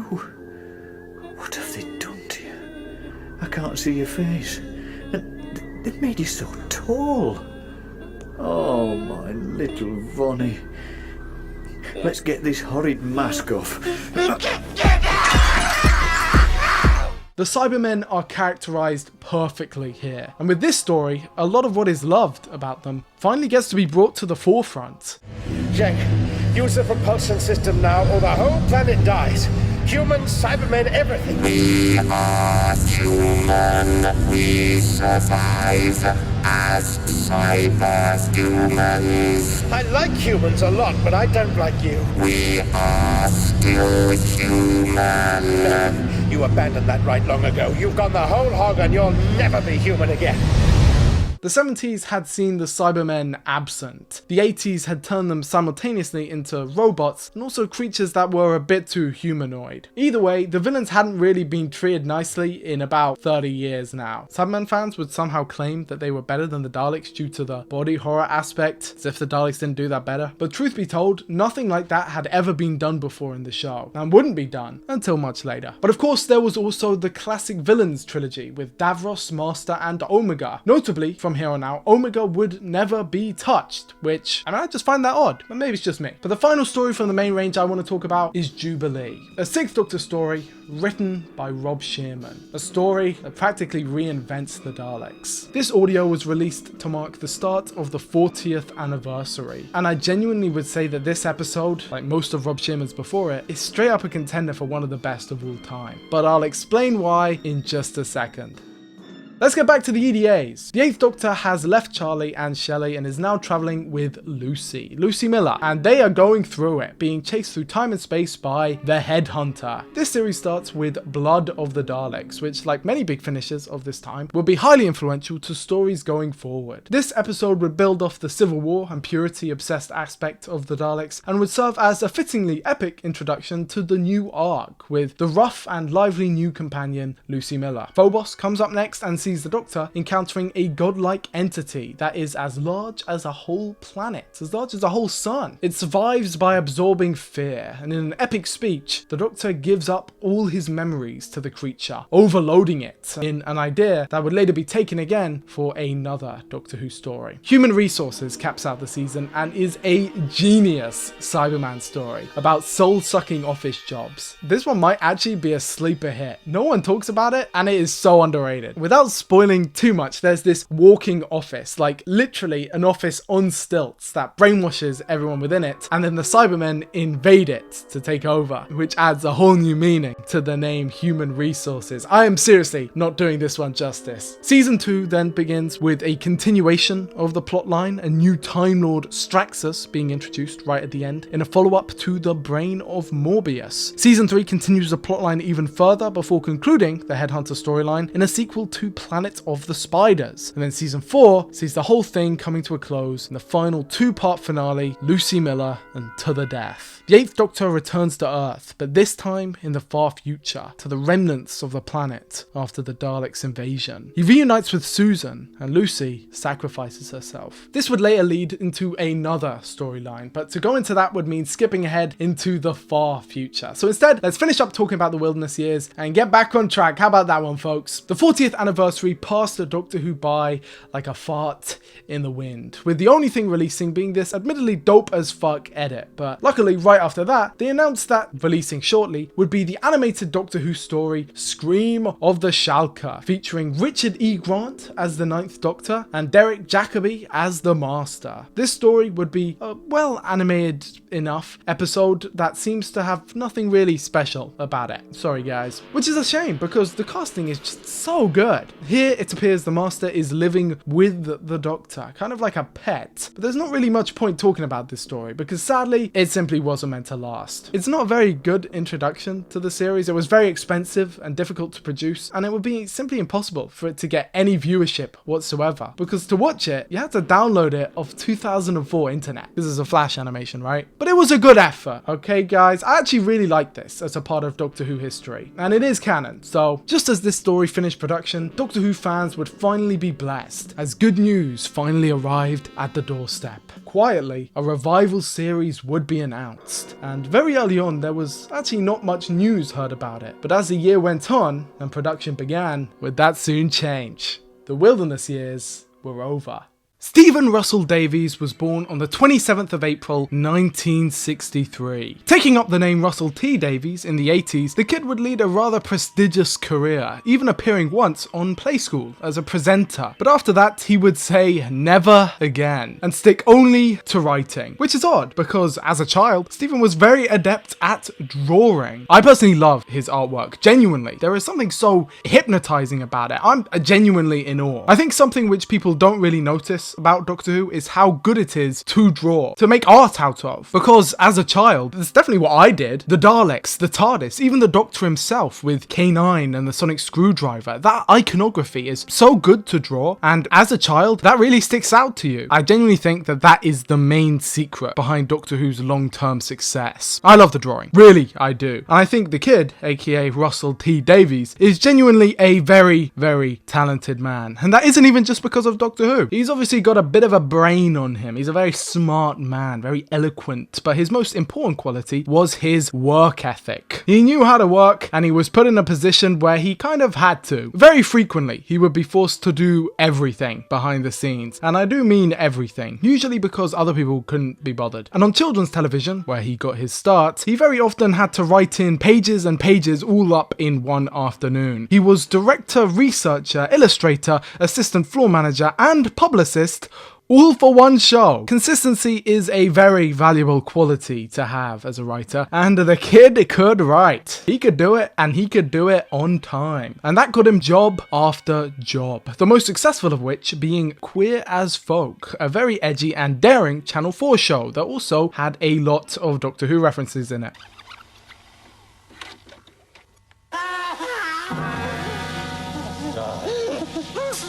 I bring Sutek's gift of death to all humanity. That's your kind of thing, isn't it, Vince? Wrong programme, actually. Oh? What's he called then? Stavros! Exterminate! Exterminate! What was that? Nothing. I just sort of like science fiction stuff. Doctor Who? Yeah. I never really watched it. Well, no. No, well, they moved it opposite Coronation Street. I mean, you've no chance, sorry. I remember that. 87 to 89. I had to tape one and watch the other. Do you watch The Street, then? Of course I do, yeah. And he got me episode 3 of Planet of the Daleks in colour. The BBC's only got that in black and white because they burnt it. But Mickey Blake, you just have to ask. He said he can get me episode 4 of The 10th Planet. Now that's a classic. No one's seen it since 1966. There are no words for how sad you are. Oh my God, you've got Genesis of the Daleks. Yeah. Oh, can we watch it? We can watch it after, yeah? Oh, can we watch it now? 'Cause, right, this is the first time Davros ever appeared. He's manipulating the war between the Khalids and the Thals so his own creations can survive. I know. 'Cause they were the first Daleks ever. And they weren't even called Daleks, they were called the Mark III travel machine. I know. It's my tape. Oh my God! How many Doctor Who's can you name? What do you mean? All the actors who played Doctor Who. Name them. I don't know. Just try. Well, John Pertwee, Tom Baker. Is that it? Wasn't made of them. Any more? Yeah, the bloke with white hair. William Hartnell. Any more? The Mid. What the hell does it matter? Mid. Sorry, what? It's breaking up. We're breaking up. You watch Queer as Folk for the gay sex, I watch Queer as Folk for the Doctor Who references. We are not the same. The show would go on to be a smash hit for its courageous presentation of homosexuality, because you'll never guess, Russell T Davies would then go on to write a show called Bob and Rose, starring Alan Davies and Leslie Sharp, which would proceed to piss off the rest of the population, but further cementing himself as a brilliant writer. I actually think this might be his most underrated project, but that's also because I'm a contrarian bastard. There's just something so real about it, so raw and honest. Something about that's kind of lacking in dramas nowadays, where characters say more so what they're meant to say rather than what they'd actually say. This show was raw and biting, and it solidified Mr. T. Davies' signature style. He cared a lot about mothers. I think that's how I would describe it if I had to in a few words. It was a very unique voice in the early 2000s, although many would soon try to emulate it. This would all come to a culmination in The Second Coming, a gritty drama starring Christopher Eccleston that saw the second coming of Christ, because he wasn't controversial enough already. After that was Casanova, and the success of that show, starring one David MacDonald, basically sealed the deal into making him a certified star of British television.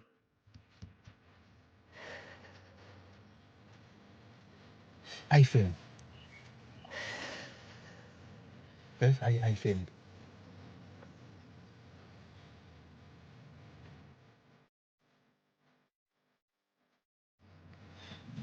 If you don't pass this time, yeah, it's because of the nerves. Yeah, I've taught you everything you need to know. Yeah?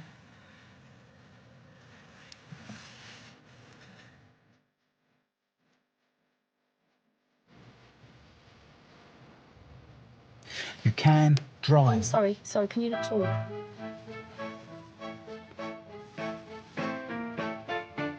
What's the time? Come here.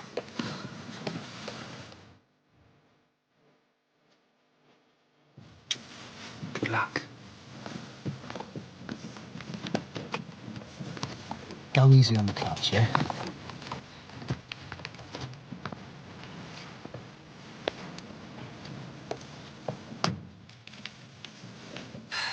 Hello, Billy.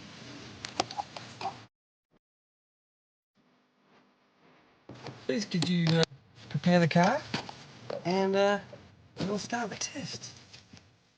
The early 2000s were a different time. The TV landscape had changed demonstrably. Television now would have been inconceivable to the audience of the late 80s because everything had changed. Transatlantic programs, 500 channels. No longer were there only 3 and shows ending at 10:30. There was the internet, and the world was never quite the same. The BBC had also changed, with most of the heads who saw the death of Doctor Who having either left or been kicked out, mostly having been proven completely wrong about all their backwards ideas, mostly by a show that Doctor Who would soon be taking heavy inspiration from, Buffy the Vampire Slayer. This show shocked the nation in a way that forced the BBC to take note. It was a hit, and a hit that the BBC could very much emulate. Here was a show that was basically screaming at everyone, "Hey!" and that pretty much snapped everyone out of their stupor. There were rumblings of a new Doctor Who, and somehow or other, word of that got its way to Russell T. Davies. It was probably through Jane Tranter, who was pregnant at the time and allegedly ran up to Russell T. Davies at a party. Or maybe Julie Gardner was there too. Who can quite be sure? I wasn't there. Maybe. But the point was, BBC Wales took on Doctor Who, and eventually news of that got out to the public. They tried to cover it up by saying that they were working on a show called Torchwood, but anyone with a functioning brain could figure out that anagram, so they quickly dropped the pretense altogether. Wahey! There's gonna be a new Doctor Who! Everyone cried. But it wasn't quite as simple as that. Very early on, decisions had been made to ensure that this new journey that BBC Wales was embarking out on would not end in disaster. And that meant a complete reinvention of the programme. The producing team of Phil Collinson, Russell T. Davies and Julie Gardner was compiled with Russell T. Davies taking on the role of showrunner. And so began an extensive pre-production schedule in which some tough choices would have to be made. What would stay? What would go? Would this series be a continuation of what came before, or a hard reboot? But above all else, there was one question on everyone's mind. Who was going to be Doctor Who? Christopher Eccleston was born on the 16th of February 1964 and was cast by Russell T. Davies to play the 9th Doctor. Immediately, this was a very controversial decision. I think just from the silhouette, you can tell just how different this incarnation of the Doctor was. Stepping back from the Edwardian sophistication, the frills and the gimmicks, this Doctor was rough and hard. It was very obvious obvious they wanted to distance themselves from the quirky eccentric, the reputation that the character had garnered later on. Initially, fans were disappointed, but that all seemed to wash away in the general excitement. People were hyped, and not just Doctor Who fans. Of course, you had your haters, the doubters, they'll always be there, but there was a new generation. There was an old generation too. This had the benefit of nostalgia, whilst also being something new. This Doctor Who was gonna rock. Billie Piper was cast as the companion, a famous pop star at the time, a decision to which many fanboys snobbishly turned their nose up at. It's funny how strange these reactions were in retrospect. There was a clear effort from the creatives to create a new name for the program. Everything was stripped back. This was a gritty reboot for the show, and I know a lot of people won't believe me because looking back, it doesn't really look like that. But seriously, that was the case. The show had gotten too outer space in later seasons, and this would ground the whole show and basically reinvent everything. It was a reboot in every sense of the word. I remember someone in my comments section got very angry at me when I said that, but it's literally true, to the point where if you search up reboot on Google, the example in the definition is literally Doctor Who. And I think you can feel that from the marketing. This is 2000s Doctor Who, bringing the show thundering towards a new audience. And that leads us into the revival.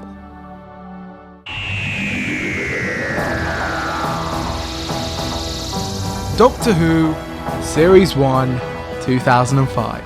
Doctor Who begins with Rose, both figuratively and literally. Episode 1 is called Rose. And that's just what we start with, on a shot zooming from the depths of space all the way into the teenage girl's living room. And then the music starts. Murray Gold does the score for the new Doctor Who, and a lot of the show's success can be attributed to him, because, spoiler alert, this show is successful, and the soundtrack is outstanding. Rose goes on about her life living with her mum, going out with her boyfriend, and finally going to her job, where the montage ends with her going downstairs, down into the spooky basement, where the shop window dummies around her come alive. She's backed into a corner as the mannequins advance on her, and just as she thinks it's all over, run. And Doctor Who's back. A mysterious stranger takes her by the hand and leads her to safety, sending her home after presumably destroying her shop. And just as she runs from the scene of the crime, we see a little blue box tucked away in the background. From frame 1, this story is a success. Russell T Davies chooses to bring the audience back to Doctor Who in the same way those before him, all the way back in the early 70s. The Autons and the Nestine consciousness. This story is entirely character-based, entirely from Rose's perspective, as this unearthly stranger runs into her life and then inexplicably runs out again. She meets a man called Clive, who tells her conspiracies about him, but little does she know, she's already been tracked down. Another Auton comes to get her boyfriend Mickey having been abducted, and the Doctor is there to save her, but just ends up walking into the police box. Rose panics, not knowing what to do, a ravaging monster banging behind her, and so, with nowhere else to go, she chases after the Doctor, right into the blue box, and then she runs back out again. She has to check, just to make sure, running around it the full 360, and then she runs back in, revealing the TARDIS. The story continues on from there. It's revealed the Nestine are using the London Eye to transmit their activation signal. And after defeating them and stopping the Autons from attacking London, Rose runs off with the Doctor for 1,000 adventures in time and space. And that was the first episode, and the response was ecstatic. It was explosive. It was massive. It was a sensation. Haters' worries were quickly washed away as Doctor Who instantly instilled itself back in the public consciousness. Fans were back and audiences were in. This episode is a work of art. There's so much here, from that opening scene alone to the back and forths between the Doctor and Rose. Lots of planets have a north. It is pure poetry. So many great touches, tiny things that all add together to create something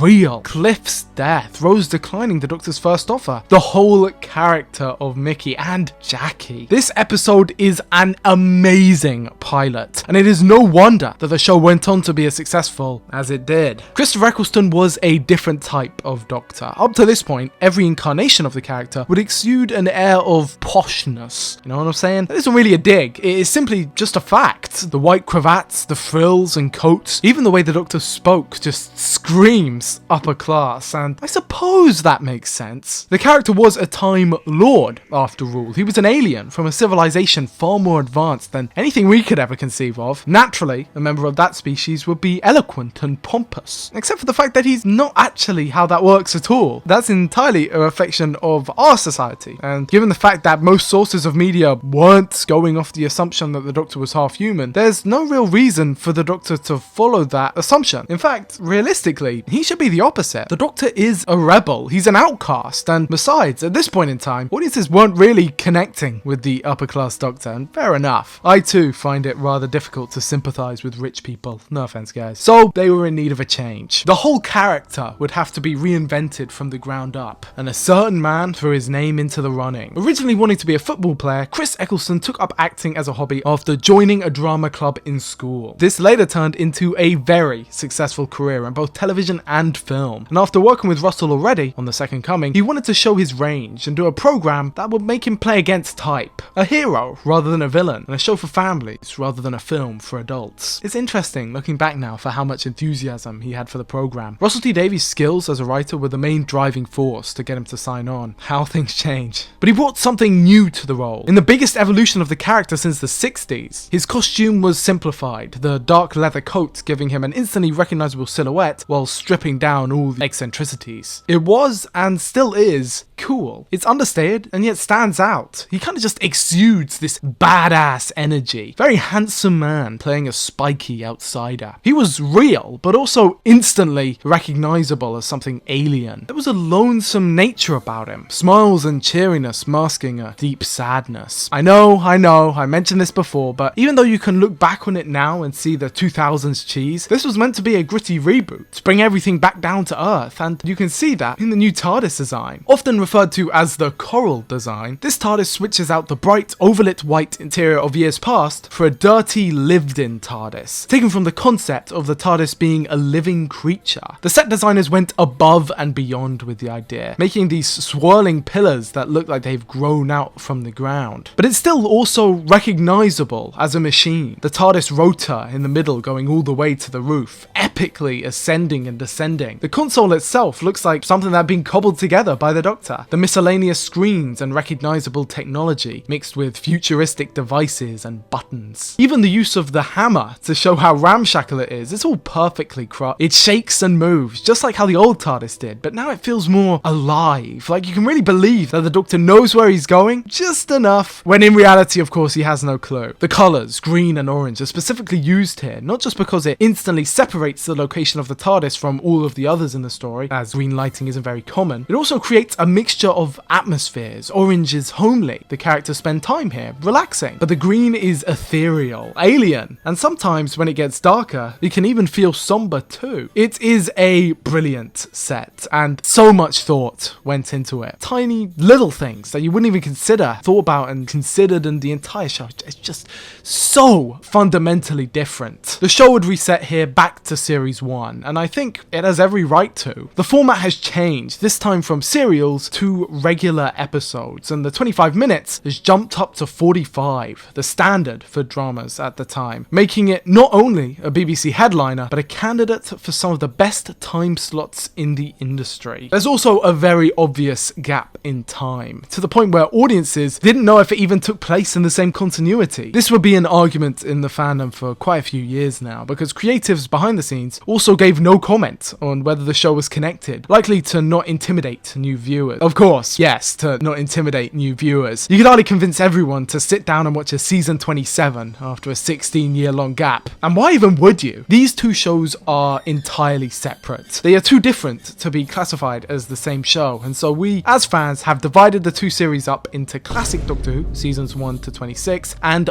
modern Doctor Who, series 1 to whatever we're up to right now. People also call the 2000s show New Who, or The Revival. In 2023, there would be another seasonal reset, but we would still all call that New Who because, spoiler alert, it was nowhere near as big a revamp as this was. And frankly, it's very obviously not a reboot in the slightest, but we'll get there when we get there. I don't think words can describe just how different things are in 2005 to 1989. The way it's written is different, the pacing is different, directing is different, how it's imagined is different, its rivals are different. I just look at these two episodes. One is from the 7th Doctor and one is from the 9th Doctor. We are further away now from this than the 9th Doctor was from this. Just to show you how much things have changed. So I won't keep harping on about that anymore. Things have changed, okay? And of course, this ushered in a new wave of fans. Fans who were totally unaware of the original series, but also many millions of children who would then later go back and consume the original. And it would get a lot easier too, as well as classic Doctor Who DVDs having started being released. Production had ramped up, with 2 Entertain releasing most of them. Shortly after the release of Series 1, in fact, while the series was still airing, volumes would be released of the series containing batches of 3 or 4 episodes. To people not watching the series as it came out, this was a godsend. Of course, when the whole thing was released, box sets became available of the completed series. I don't feel like I really need to go over every single DVD release. You guys pretty much know what's up. 1,000 new books were produced. The novels that turned into audiobooks and what have you. It would be impossible for me to mention them all, but as you can imagine, here was just an onslaught. But the most important piece of expanded media had to be Confidential. You should be seeing it in the video. I'm probably going to be using a lot of footage from Doctor Who Confidential. This is basically the behind the scenes of the show, massively edited down to show how it was that they made the show, like a built-in documentary, and it aired right after the program. Initially narrated by Simon Pegg and then Anthony Head, this show would be very popular and much loved by kids and grown-ups alike, serving as inspiration for many getting into the industry, and also just being a hell of a lot of fun. Fun fact, because this show used so much licensed music, it's kind of impossible to have it on DVD anymore, so whoopsie. But anyway, Rose had went out. The very first story featuring the 9th Doctor, oh, he's leaving. Yep, very shortly after the season had begun, the news broke that Christopher Eccleston had quit. Oops. Turns out Doctor Who Confidential wasn't super reliable, because behind the scenes, things had crumbled almost instantly, with the first block of filming being an absolute disaster. The director for Rose, the first episode, was, well, let's just say he wasn't hired again after this one, and very soon, relations between Chris Eccleston and the producers had eroded entirely. There was never any official story on what exactly went down, but over the years we've gathered bits and pieces of what happened, and so here I am to explain the situation. Well, it's very likely that Christopher Eccleston won't ever be coming back. Okay, so remember how I said the first block was a disaster?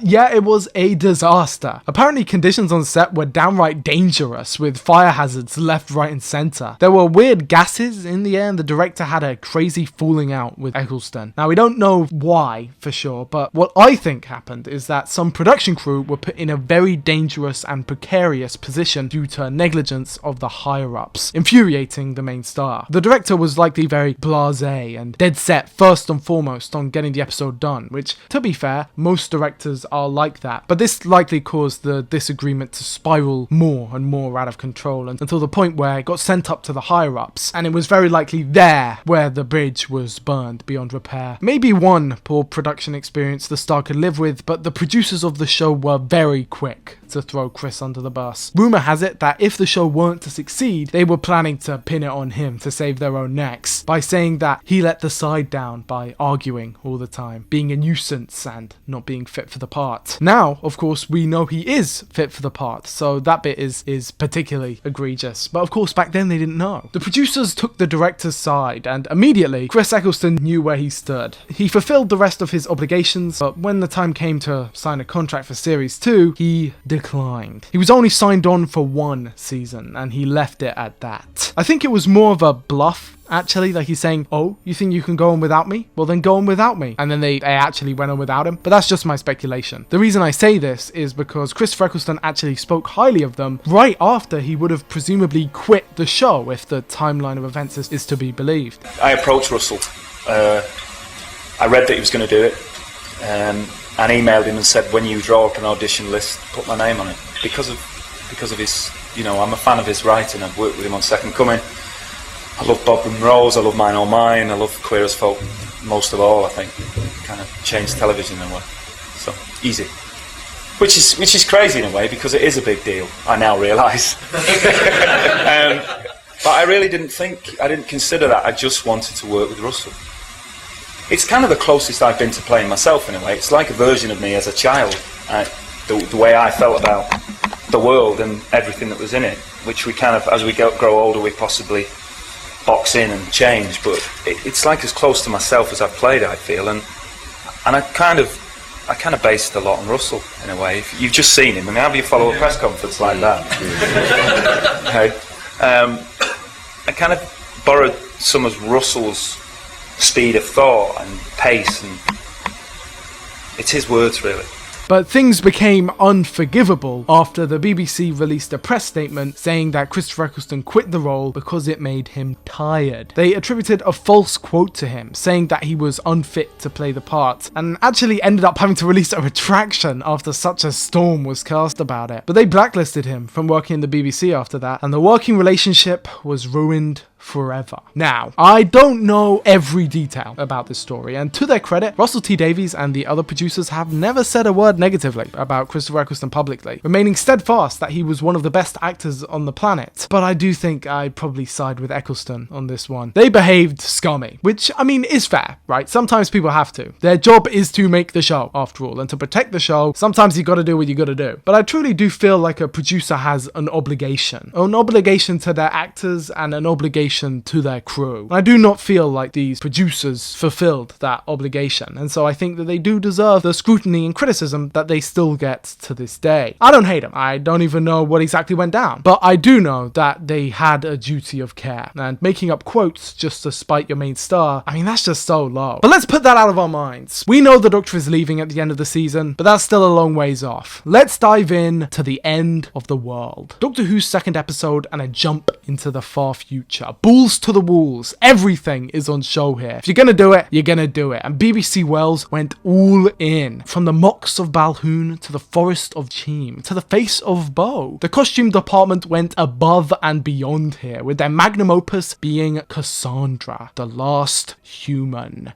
Asterix. And they're all gathered here to watch the Earth die. The end of the world. Nice place for a first date. Rose is confronted face to face with her own mortality. The mortality of her own species. This story would see Doctor Who leap ahead in terms of pop culture references. Can't play the song because of copyright, but you guys know which one it is. And CGI prowess. Computer generated images produced by The Mill. I love The Mill. It's an epic emotional adventure that borders on cartoonish, but does well enough for the time. Here we get a larger insight into the character of the Doctor, what really happened to him. He clearly has baggage. He's a changed man, a silent sadness having overtaken him. He's even brought to tears at one point, simply from the acknowledgement of his heritage, and he admits to Rose who he is. He's the last of his race. His planet is gone, destroyed in a war, leaving nothing but fire. They gotta have chips. Again, it is masterful how they do this. Contrast the majesty of alien sci-fi boobabs with the mundane everyday life. The Doctor and Rose have this discussion in a regular crowd of people. No one listening as they walk by, because why would they? They go off to get chips right after the year 5 billion. It's the realness, that honesty that I was talking about earlier, and it's played so beautifully by Chris Eccleston and Billie Piper. Earlier on, there's this scene where the Doctor uses his sonic screwdriver, updated with a new design, to boost Rose's phone signal, and from the far future, she has a conversation with her mum. It's one of those things that would later become tradition, with every Russell T Davies companion having that specific moment, but there are real layers to it. Also introduced here is the psychic paper, a type of ID that shows the reader whatever they want to see. Plot device, but no more than the sonic screwdriver. Here it flashes an ocean blue. Just in general, a very cool design. It's all the stuff like this that adds to create an incredibly recognizable franchise. This was on all the posters, which leads us on to The Unquiet Dead. Written by Mark Gatiss, this story is a return of the pseudo-historical, but this time in a new style, befitting the revival, centered around a famous figure. This episode would focus on Charles Dickens and the struggles of his life. And naturally there would be ghosts as well, and Christmas. The Doctor and Rose land in Cardiff Cardiff, with Rose taking her first step into another time, and they quickly get wrapped up in a plot involving the Gelf, gaseous creatures trying to get through the rift after their species was displaced in the Great Time War. Ooh, that's the war from earlier, by the way, now given a name, the Time War. But anyway, turns out to be a trap as the Gelf use this lady, Gwyneth, to enter the world and attack using zombies. Gwyneth is a psychic, remember? Those are in Doctor Who. And she uses her power to see into Rose's future. She sees the darkness, the big bad wolf. Ooh, story arc. Doctor Who now has story arcs and mystery boxes. I'll explain later, but poor Gwyneth dies and the story comes to a close. But does the rift stay closed for good? Up next is Aliens of London and World War III, our first new two-parter with a terrific cliffhanger to boot. This episode sees the Doctor and Rose returning to Earth and the Powell estate, except accidentally having gone 1 year into the future. This is where Doctor Who really starts, with the whole home dynamic being effectively established. Jackie Tyler, Mickey Smith, and an alien spaceship smash straight through the heart of London. It's quite shocking, actually, to evoke such imagery only a few short years after the attacks in America. And the whole episode turns into this genuine masterclass on how to do an alien arrival story. What I love here is the use of setting. The estate provides a real rigid, down-to-earth grounding point where characters react exactly how you thought they would. There are house parties and characters we don't know, and it really feels like a real place and not this sort of isolated sets that you might get from a different, maybe suburban environment. Also masterfully used here is television. The 2000s were kind of the last time they could do this, but the Rusty Davies era is known for its presentation of other news stations or characters watching TV, mostly because at this time people did watch TV. The fact that the show is produced by the BBC allows for them to use BBC News, lending even more to this realistic aspect of it. The Doctor watches telly whilst everyone just goes on around him, and then briefly even go on to Blue Peter. Speaking of which, Christopher Eccleston would also appear on Blue Peter and even kill a Compost Dalek with a Blue Peter badge. Nice. The villains of this story are the Slitheen, big green hulking monsters that hide inside fat politicians and make them fart. They've infiltrated the whole government in an attempt to destroy the Earth and sell it off to the highest bidder. And they've done so in an intricate plot where they use the ship to scare everyone, gather all of the alien experts, kill all of the alien experts, and then gather all of themselves into one place so that they can all get destroyed by a missile. Classic. I love the Slitheen. They are genuinely genius creations. The zipper head, the iconic stock fart sound effect, the horrific baby face. These guys are perfect Doctor Who monsters. And just for the sake of the video, I have to say it. They're from Raxacorico Falapatorius. Introduced here is Toshiko, who works on the body of the space pig, and Harriet Jones, who's going to become Prime Minister. Raxacorico Falapatorius. So I can say that, but I can't say Ben Aronovich. Oh, apparently I can say Ben Aronovich now, but I can't say it when I needed to read out the word 10 minutes ago.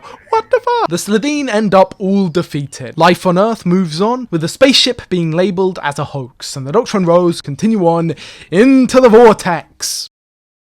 The story begins in a museum, an alien museum, in which the Doctor and Rose find a couple of old friends. The Doctor looks at it, but not in horror. There's a sorrowfulness about him, almost nostalgia he feels for the Cyberman, one of his oldest enemies, but a relic of a time long past, and he reaches out, touches the glass. Shortly after, he is taken into the care of Henry Van Staten, the richest man alive and owner of the internet. He's operating in a bunker in Utah and collects alien artifacts for his own amusement. But below, deep below, many feet underground, is his prized possession, the Metaltron. Intrigued, the Doctor goes in to investigate, and what he is confronted with shocks him to his core. Dalek is the 6th story of the Doctor Who revival and written by Rob Shearman. This story takes heavy inspiration from his previous work in Big Finish, primarily the story that I skipped over earlier titled Jubilee. Now that story is very similar to Dalek, but to avoid the confusion I will hold off on explaining it and instead deep dive into the television episode. This story sees the return of the Daleks, or the return of a Dalek specifically, and is, in my opinion, the very peak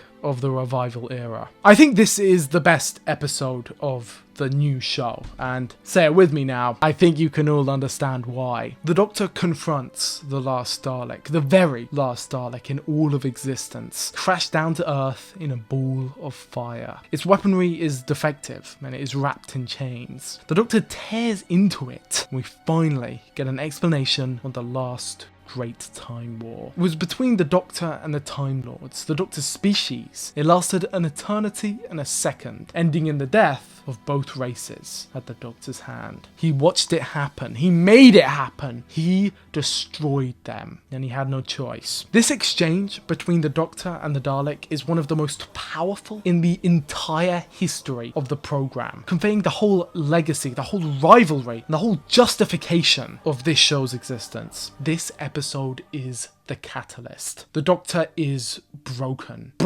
after fighting in the Time War, and he needs to be healed. Ironically, Rose is the character this episode all revolves around. She accidentally frees the Dalek, allowing it to heal itself and go on a rampage, gunning down everything that stands in its way, but she also corrupts it too, infects it with humanity, forcing it to mutate into something more merciful. But she's also doing that to the Doctor. The Dalek brings out the worst in the Doctor, turning him into a small, angry man, holding a gun at a defenseless creature, hate bubbling, spit frothing at the mouth, screaming in rage for the Dalek to kill itself, and Rose helps him. This is the arc of Series 1. Rose healing the Doctor, and this episode perfectly encapsulates that. This story is perfect. I genuinely think there is not a single issue with it, but for the sake of time, I will hold back. If you want a whole video of me talking about just this episode, leave it in the comments below, because I could talk about it for hours. As a Dalek fanboy, there is just so much here to dissect, but instead, I shall abstain. At the end of this story, Adam Mitchell stumbles into the TARDIS and joins the crew for the next story, this time entitled The Long Game. Welcome to Satellite 5, the new station of the future. Run by Simon Pegg, this space station is more nefarious than it seems. Woo! And Adam is a bitch breath. Luckily, Adam gets ditched at the first opportunity, with horrific alien technology implanted in his head due to his own incompetence. Who fucking hired this guy? And it turns out the human race is secretly being run by the Jagrafess, or its full name, let's see if I can get this, the mighty Jagrafess of the Holy Hadrajasic Maxon Rodenfo. How did I do? That's first try, by the way. And at the end of this story, it explodes! I'm sure the Doctor did good here, folks, as Adam gets ditched and we're on to the next adventure. Next up is Father's Day, a story that delves into the past of Rose Tyler, introducing us to her deceased father, Pete Tyler, who died in an accident just after she was born. This story is delightfully melodramatic, taking us into a brief alternate timeline where Rose saved her father's life that allows for some brilliant character interactions and that sweet juicy drama, baby. Give it a drop. Here, Rose breaks a fixed point and we see the consequences. The Reapers, horrific spectral creatures, descend like parasites to eat the wound in time. And of course, in the end, Pete must sacrifice himself. But Rose does manage to change time, albeit slightly, making it so that in his dying moments, he didn't have to go alone. After that is The Empty Child, the second two-parter and the first televised story by a Mr. Stephen Moffat. The Kid Strikes Again! And this was a very popular story, heralded by Chris Eccleston as his personal favourite, which is fair enough. Here we're introduced to the first of Stephen Moffat's many iconic villains, all of which have a signature catchphrase associated with them. Are you my mummy? With the gas masks would haunt a generation, as would the effect of the gas mask transformation as the empty child infects everything that it touches. This story is also notable for its introduction of Captain Jack Harkness, a very beloved character, gone to be very important for the Doctor Who mythos. The title of part 2, The Doctor Dances, would actually be a double entendre and conclude the debate on whether or not the Doctor dances by definitively stating, yes,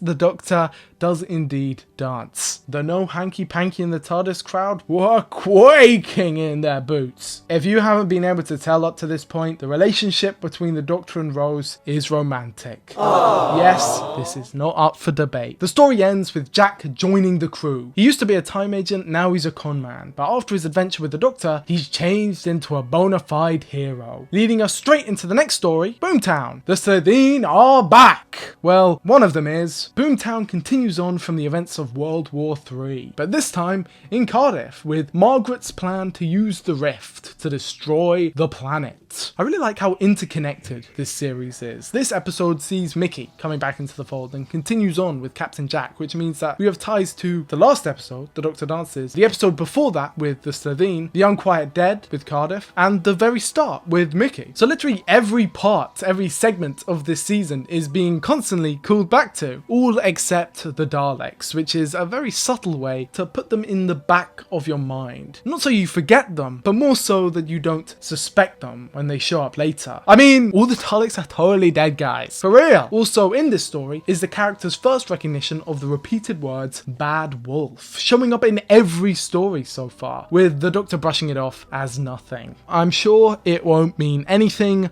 whatsoever. The next story is called Bad Wolf. Okay, just before we move on, Margaret gets turned back into an egg, Mickey officially gets broken up with by Rose, the rift is established as a source of energy for the TARDIS and something that needs to be looked after, and finally, the heart of the TARDIS is introduced as the core, and it contains mystery, mythical powers. Anyways, now we can go on to the next story. Bad Wolf and Parting of the Ways are the finale to Series 1, and these episodes, in my opinion, are a work of art. Idiots will say that they aged poorly. Personally, I believe these episodes are still as cutting and biting just as they were 16 years ago. This is the revival of Doctor Who at its best. The TARDIS returns to Satellite 5, brought here by a mysterious creature. Each character is split up and put inside a horrific game show, the Doctor being in the Big Brother house, Rose in the Weakest Link, and Captain Jack in What Not to Wear, all with a brutal and murderous twist. It is brutal, and not just because of what happens to the losers. The Doctor escapes his game show with his new friend Linda with a Y, and quickly discovers that this game station is owned by the Bad Wolf. The Bad Wolf Corporation, and the Earth has been decimated. 100 years of hell. And although in retrospect we know that this was all caused by the Daleks, it is still a haunting realization to have. As haunting as the music is in this episode. Murray Gold's score, it just can't be understated.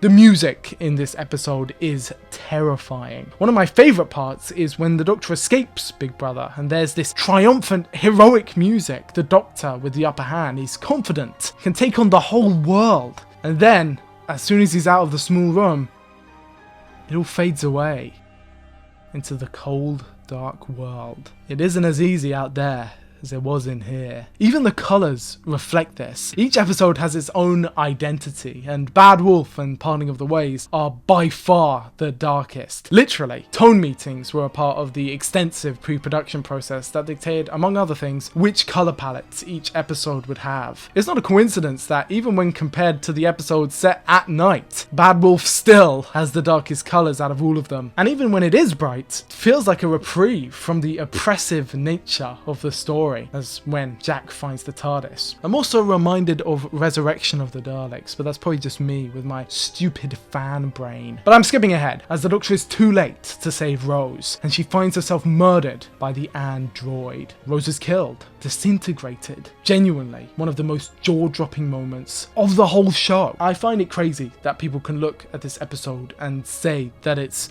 aged poorly or it isn't powerful. This is some of the rawest television that I have ever seen. But naturally, she is not dead, as the Doctor finds out when he makes his way up to floor 100. It turns out the death ray is a teleport, and everyone who dies in the games has found themselves transported. But transported where? Well, across space, Enter the Dalek spaceship. Yes, guys, the Daleks are back, which would be a surprise if it weren't in the next time trailer. Rip the marketing team, man. But seriously, this cliffhanger where it's revealed that the Daleks are back and there is 500,000 of them, holy shit, this story is so peak, man. Also, can we talk about the Dalek inflation for a second? Back in the day, the number to be scared of was 10,000. Now we've got 500,000? How can we even have that many? Well, it's all explained in the next episode, as the Doctor, Rose and Captain Jack find themselves face to face with the Emperor of the Daleks. An incredible design that I simply adore. Nicholas Briggs does the Dalek voices here, and he does all of them from series 1 onward. He is just so good. He's probably the best performer to ever do them. He can do all of the inflections, all of the different moods, and it doesn't hurt that this script is basically perfect. The Daleks here are all impure, created from the remains of human flesh by the Emperor Dalek, whose ship flew through space and time after the events of the Time War. He has a god complex, and after hiding in the shadows for several hundred years, he is ready to advance on the universe. So it's up to the Doctor to stop him,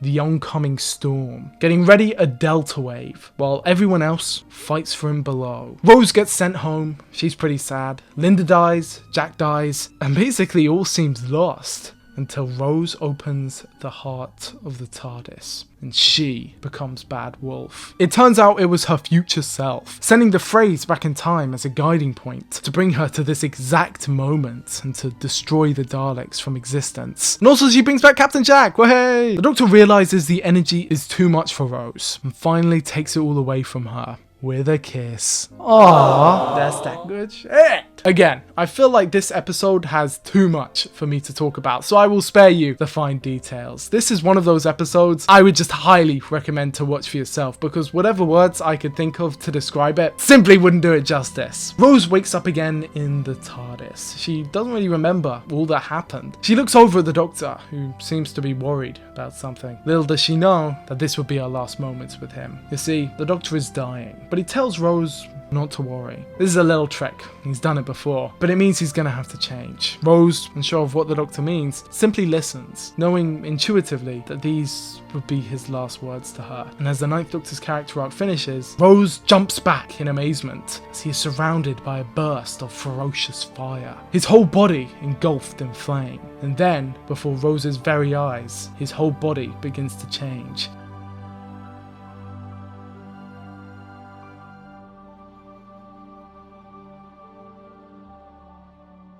We survived, and there's a whole group of people on the other... Ain't that something? Yeah! Only the thing is, we're gonna have to take the boy. What'd you say? The television landscape had changed. Doctor Who was now a show with new rivals. Gone were the days of facing off against Blake 7 or the Generation Game. Now, Doctor Who had other shows to fight against, or maybe bounce off of. The relationship that Doctor Who had with other shows wouldn't be as hostile as I just characterized it. In fact, this show would actually take inspiration from many of its contemporaries and kind of in a way be defined by them, or at least be defined by the era of television in which it released in. Television in the early to mid 2000s was very different. I mentioned Buffy earlier, but shows like Lost and Firefly were equally as influential on the production of Doctor Who, especially this early on. David MacDonald had been a lifelong fan of the programme. Growing up in Paisley, David was born in 1971 and despite being a rather shy kid, quickly butterflied into a wonderful actor. Just simply incredible. Seriously, he's really cool. He actually wanted to become an actor because of Doctor Who, apparently, unless he's lying, which he probably is, and saw early success in the 90s as a teenage actor. Would you look at him? Later, in the 2000s, he would get his foot in the door as a voice actor in various Doctor Who projects, with him appearing in Scream of the Shalka. We're locked up for the weekend! Go away! There's nothing here! In A Big Finish, opposite the Brigadier, as the new Brigadier. Get off the fence!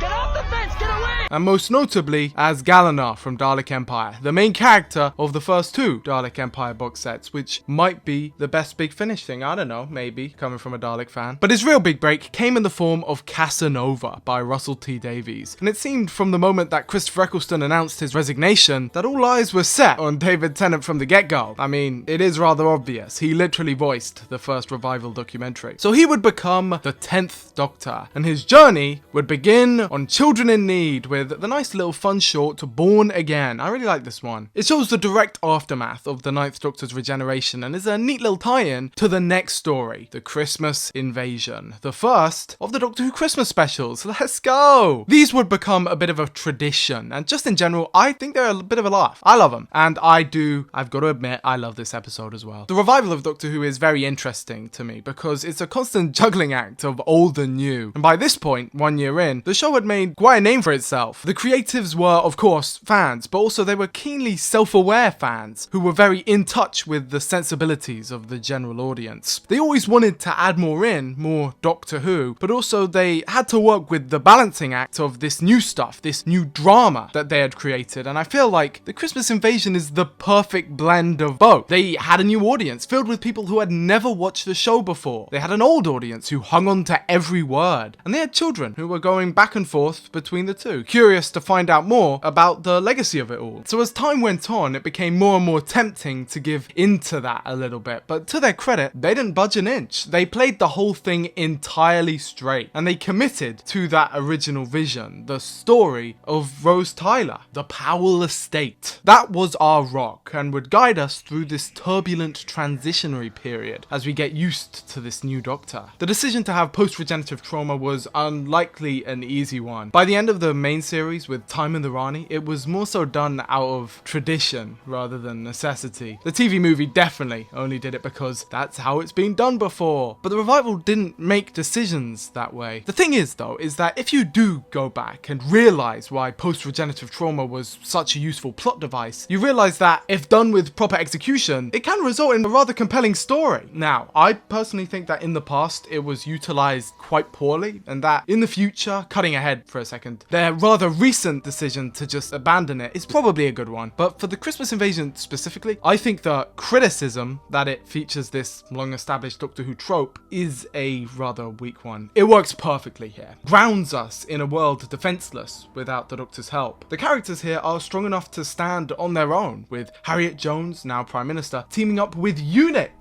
to face off against the new alien threat, the Sigarax. And yes, UNIT is back, and they're far less charming and charismatic than they used to be. And they've even got an all-new acronym, Unified Intelligence Task Force. Does that count as an acronym? Whatever, man. But apparently the UN had filed a complaint.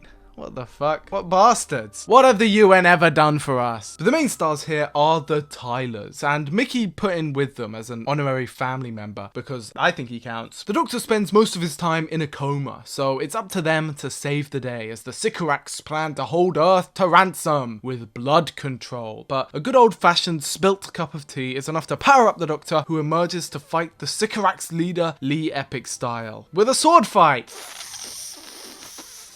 Fuck yeah. They should do a sword fight on every Christmas day. And the Doctor gets his hand cut off. But don't worry fellas, it heals, Lee Epic style, with the Doctor then defeating the villain the only way he knows how, with a Satsuma. Instantly, this new Doctor establishes himself as action-packed, romantic, swashbuckling, heroic. He's got a dark side, he's charming, and he's got a lovely estuary London accent that's nothing like his real voice whatsoever. You know, I would complain, because the real David Tennant has such a nice Scottish accent, but I would be lying if I said that I didn't love his Doctor voice. I do love his Doctor voice. It's a Doctor voice, man. He can just become the Doctor. It's like a switch. He can turn it on and off. Wish I could do that. I'm gonna do my impression of the Doctor. Ho ho!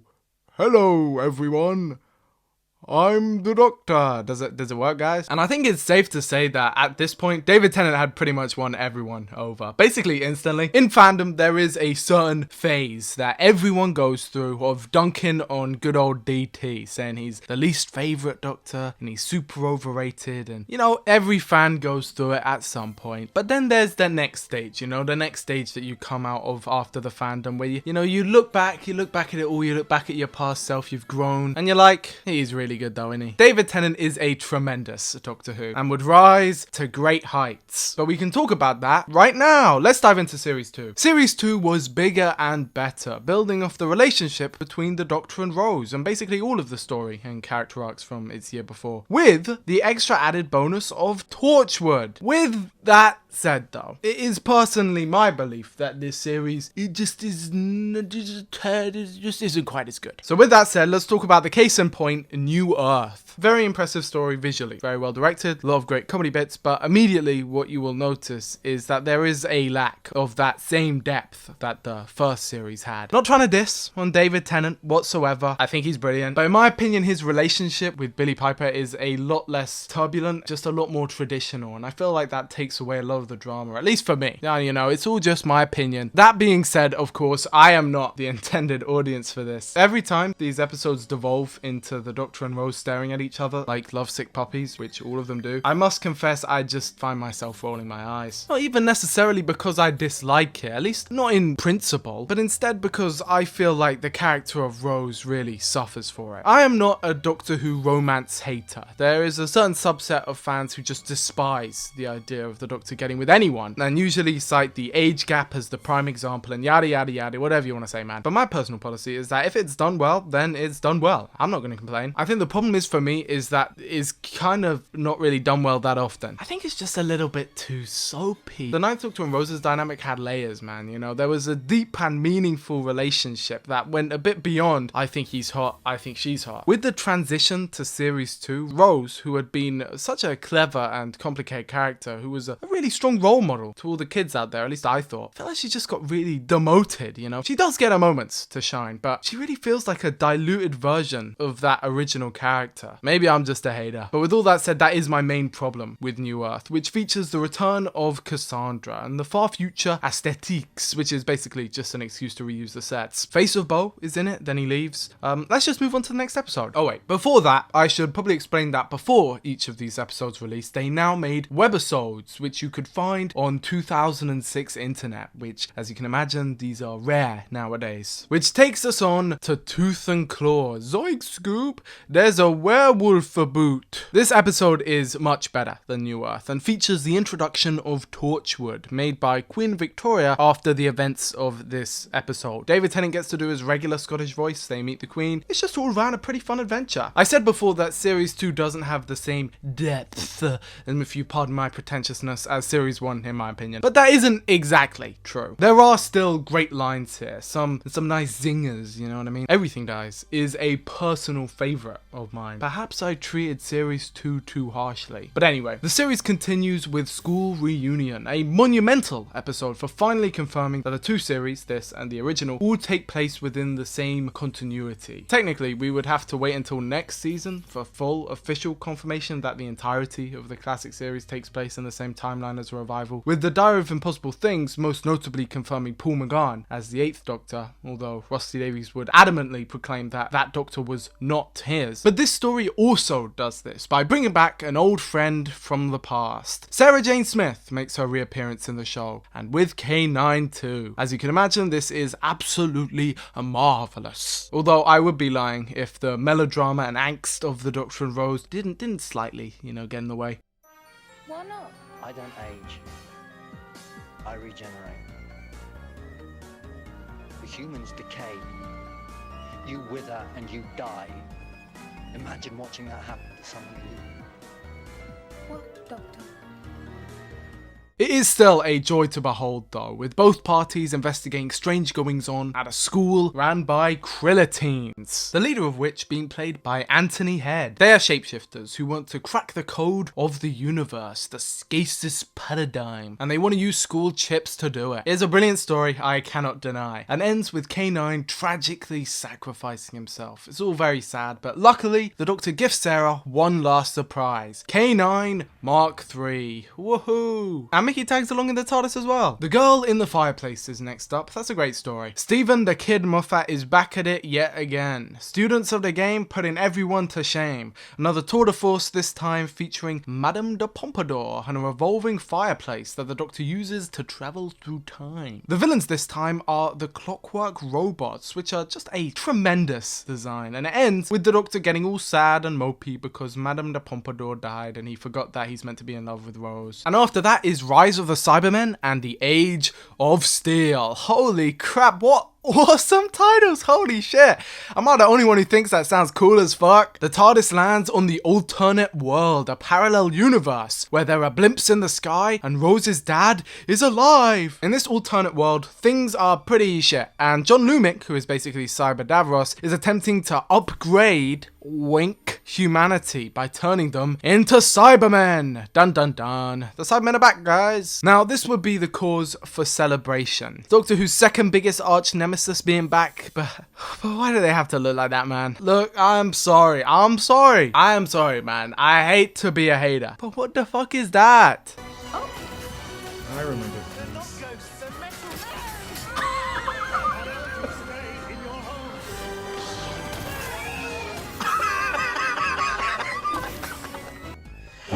Dalek. Sorry, that was Dalek. just Funny. That was funny. I didn't get fear from them. And I don't want to hear anyone dare say that we liked this at the time. We all laughed at it back then too. Now, please tell me they're not bringing those stupid Cybermen back with the flared trousers. Please, God. What do you mean the flared trousers? You know that we want the old Cybermen, the thin Cybermen with reedy arms who are a bit scary, not these new ones with flares who look like they're going to join the village people. You know what I'm talking about. You know exactly They do what I'm not talking have about. flares. Just because you're the carrier of the torch of Doctor Who, come on, loosen up and tell me the truth. You hated them as much as we did. This shit is ass. Okay, I'll stop. The Cybermen are back, but on a parallel Earth, and they're ready to convert the world. John Lumick gets upgraded into the Cyber Controller. Nicholas Briggs does the voice. He is very good. And the Doctor presses a few buttons, and oh my god, it is just that easy. Bye-bye, Cybermen. I'm so sorry, the Doctor says. That's his catchphrase, by the way. What I will give this episode is that it is rather genius that it all takes place on an alternate Earth. As you guys might have guessed, this serves as an origin story for the Cybermen, but not an origin story for our Cybermen. It's the origin story for alternate Cybermen, which I like to call the Cybusmen, made by Cybus Industries. This is a very good change because, as you might have realized, the actual origin of the Cybermen is rather convoluted at this point. And as a general rule of thumb, when you're trying to reboot, you don't want to lore dump on all of the unsuspecting viewers at home. No one needs to see that. No one needs to know about Telos or Mondas or Marinus. Yes, in the comics, Cybermen invaded Marinus. But with that said, this story does take heavy inspiration from Spare Parts, the story I mentioned earlier, to the point where they actually gave it a direct credit in the credits, which makes a lot of sense. But I do like how they separated these two. The Cyberman head's inclusion in Dalek implied that the Cybermen of our universe were long extinct. And the reveal shot where the Doctor looks out, where he looks out the window, all the fog, I do think that's really well done. As always, these episodes are incredibly directed. And the guys in those suits do a great job. And look, they even kill that guy from Red Dwarf. No! The story ends with the Doctor and Rose continuing on, but Mickey deciding to stay behind. Up next is the Idiot's Lantern, which would see the Doctor and Rose travel to the Queen's coronation. People are getting eaten up by their TV screens by this lady called The Wire. And introduced here is Magpie Electronics, which will become a running and recurring gag throughout the whole show, with them constantly appearing in the background. But from Earth in the past to Crop Tour in the far future, the next episode flips the show on its head. The Impossible Planet and the Satan Pit sees the Doctor fending off against Satan. Yes, you heard that right. He literally fights Satan. This is not a joke. In the context of this story, he is called the Beast, and he embodies every form that the devil has ever taken. He is voiced by Gabriel Wolf, voice actor for Sutek in the Pyramids of Mars, leading many to believe that they are the same character. This would later be more or less confirmed, but we'll get there when we get there. Also introduced here is the Ood. That's very Ood. And you know what? Overall, let me just say this on my chest. This story is a certified banger. It's a certified banger over here, people. Don't say I'm biased. I am not biased, okay? I simply say it how it is. And also, apparently, Rose is gonna die. Uh-oh. The Ood are are a slave race, and the morality is never really addressed about that because of all the metaphors all kind of stepping over each other. In this story, they get possessed by the beast and then all left to die. Whoopsie. It's a very good story though. Very lived in, sci-fi, horror, ancient evil, just a brilliant cliffhanger as well. Let's move on. Episode 10 of series 2 would be none other than Love and Monsters. Well, hey, we finally made it. Let's talk about this story, shall we? After last year's disastrous production schedule, it was clear that changes had to be made, and the result of those changes were the Dr. Light episodes. They had to double bill, and that meant that for the filming of one episode, there wasn't going to be any Doctor. Or should I say, there wasn't going to be much of a Doctor. There would be a little bit. They could film a scene or two, but they were most likely way too busy filming 12 other episodes. 12, man. Holy shit. It was simply impossible for them to do 13 episodes a series, really. It's like a miracle that they managed to do it for as long as they did. And so out of those limitations was born Love and Monsters. But it's not just that. The villain for this story, the Absorbaloff, was created in a Blue Peter children's competition, with William Grantham winning the grand prize and even being there to watch good old Peter Kay play his villain on set. I don't care what you guys think, I think that's adorable as hell. And so naturally, as is the same with absolutely anything even slightly geared towards children, fans reacted to this episode with spite and vitriol, decrying it as the worst thing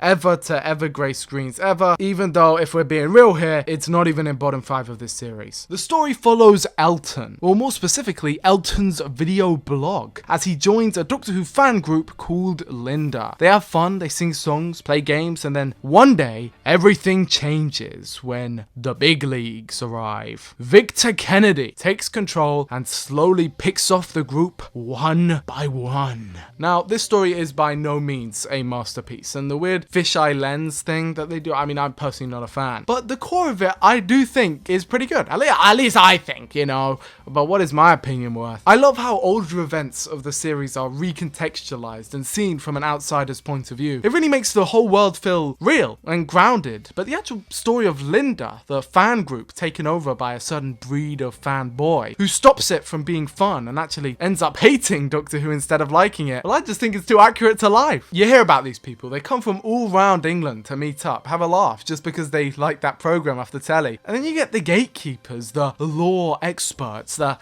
do you know what episode did blah blah blah blah blah blah. And I'm gonna just say this right now, as the world's biggest Doctor Who fan in the entire world, okay? Being a Doctor Who fan is not determined by how many useless factoids you know. It is determined on if you like Doctor Who. I'm being serious. That's all it comes down to, okay? The creators of the show themselves came third in a trivia competition. The trivia is great. Like, that's all really fun. But you could just have a general idea and still be included in the conversation. It's fun when we're all involved, man. As the world's biggest fan, I say, come on in. There's room enough for all of us. And to the elitist fans who, like myself, have spent way too long obsessing about lore, just ease up a bit, man. There's room enough for us too. I mean, look at me. I made this video. I made a whole channel. I literally spend all my days, all day, every day, writing scripts for Doctor Who. I'm not even kidding. It's basically fan fiction. Professional fan fiction, mind you, but still, I mean, still, look at me, okay? I know. And I think that's the beauty of Love and Monsters. Also, this paving slab gives Elton a blowjob. Next up is Fear Her, which sees the Doctor and Rose going into the far future. What year? 2012? For the Olympic Games. A creature known as the Isolus has attached itself to Chloe Webber and has given her the power to trap people in drawings. Not very useful power, but you know. And she's trapped everyone in the stadium. It ends with the Doctor carrying the Olympic torch and then telling Rose a storm's coming in. Ooh. Forgive me, Series 2. I was not familiar with your game. Army of Ghosts is an absolute banger. Returning to the Powler State, the Doctor and Rose find the world infested with ghosts, powered by the Ghost Shift at Torchwood Tower, which is in Canary Wharf. I mean, I think that's just genius. The Doctor takes Jackie along too by accident, and they discover that the whole place has been taken over by Cybermen, and that there's also a special void ship in the basement basement. And Mickey's there too, somehow, having returned to our Earth, and luckily, he's a badass now. But in a domino effect of epic reveals, it turns out that not only are the ghosts Cybermen, and that they've invaded the Earth, but the Void Ship does not belong to them. And not only does that Void Ship not belong to them, it actually belongs to the Daleks. Holy shit, we're back! Yeah, this is the best cliffhanger of all time. The stage was set. Doomsday would be the finale to Series 2 of Doctor Who, and would see the ultimate clash between Daleks and Cybermen. We've been waiting 40 years for this, so let's hope it doesn't disappoint. It doesn't disappoint. Yeah, it doesn't. Introduced here is the Cult of Skaro, formed by Dalek Sec, Dalek Thay, Dalek Just, Dalek Khan, Dalek Rabe? Who the fuck is this guy? Guess we're just sneaking back there in the corner. Anyway, these guys are a secret order of Daleks specialized in survival, and they hid from the Time War in the Void with the Genesis Ark, which contains millions of Daleks. Millions! This must have been quite a shock to the audiences at home. They revealed it in the Next Time trailer again, didn't they? Not just that, they actually went above and beyond to spoil just about everything they possibly could by unveiling Dalek Sec at the BAFTAs, just so they could make sure that everyone knew. I mean, that doesn't affect my enjoyment. The Cybermen quickly get outclassed, proving once and for all that they are frauds and that the Daleks are the best, in case you somehow didn't know that already. I love this episode, and the Cybermen fans, you stay losing. Lol, lol, lol, lol, lol. This also concludes the Tyler's arc, as Rose, Jackie, Mickey, and alternate Pete all end up in the parallel world. What a cruel twist of fate. Poor Rose. Poor Doctor. And then Donna Noble shows up. What? Series 2 shot Doctor Who up to the stratosphere. If it was big before, it was bigger now. With more confidential, more documentaries, stuff at the proms, winning BAFTAs, it was only up. And Mr. David Tennant, well, he was riding high. He had multiple little shorts, my favourite being Attack of the Grask, an interactive episode where you're the companion and you got to get a Grask, this horrid little thing that's going all around history. There's a Slovene there too. It's marvellous. And of course, there were the trading cards, the guidebooks, the regular books, that even started a new magazine called Doctor Who Adventures. They're released weekly too. These were a bunch of fun. This, like most great things, for the little kiddies. How sweet. But we all took much joy in them, as we all did with the action figures. Who here loves the toys? I love the toys. Look at these little guys. It's just so cool. You guys know that I have my criticisms for Series 2, but they're basically all fixed going forward. Everything just gets better and better, in my opinion. Because up next is The Runaway Bride, and that is just a wonderful episode. Donna Noble is here played by the amazing Catherine Tate, and she's been mysteriously transported through space and time, right into the TARDIS. And it's up to the Doctor to save her, with Robot Santas making their reappearance from last year, and the Rachnos just being an absolutely amazing antagonist. The Doctor gets his chance to be mopey, he gets his chance to be badass, and at the end of it all, he leaves Donna back at home with her family and goes off to have many more adventures in time and space, leading us on to Series 3. I love Series 3, and that's mostly because I love Martha Jones. She is my favourite New Who companion, and I think Freema Agyeman is perfect in the role, completely flawless. It's a story of unrequited love, and I just find it so drawing, you know, so compelling, and I just love it. There is a common phrase that people say around the fandom, that being Martha got done dirty. And I hate to say it, but if you say that, you simply don't understand how writing works, because, hello? They are on her side the entire time. It is a very interesting way to do a companion. Of course, naturally, most of the audience at the start will be on the Doctor's side and be unwilling to let go of Rose, but very early on, Martha wins us all over, and soon we're all on her side. Till at the very end, we're like, Doctor, you're an asshole. Martha for life, bitches. Smith and Jones starts the season, and I actually think this is the best opener so far. The Royal Hope Hospital on the moon. Martha's a medical student in training to become a doctor when everything goes crazy and they end up getting invaded by the Jadoon, police mercenary rhinos. This is just pure cinema. The villain is a vampire plasmavore called Florence, who gets killed in a super brutal way right after Martha saves the day. She then goes off to meet the Doctor because of her family drama, and that leads us right right into another series of bold and brilliant adventures. I could sit here yapping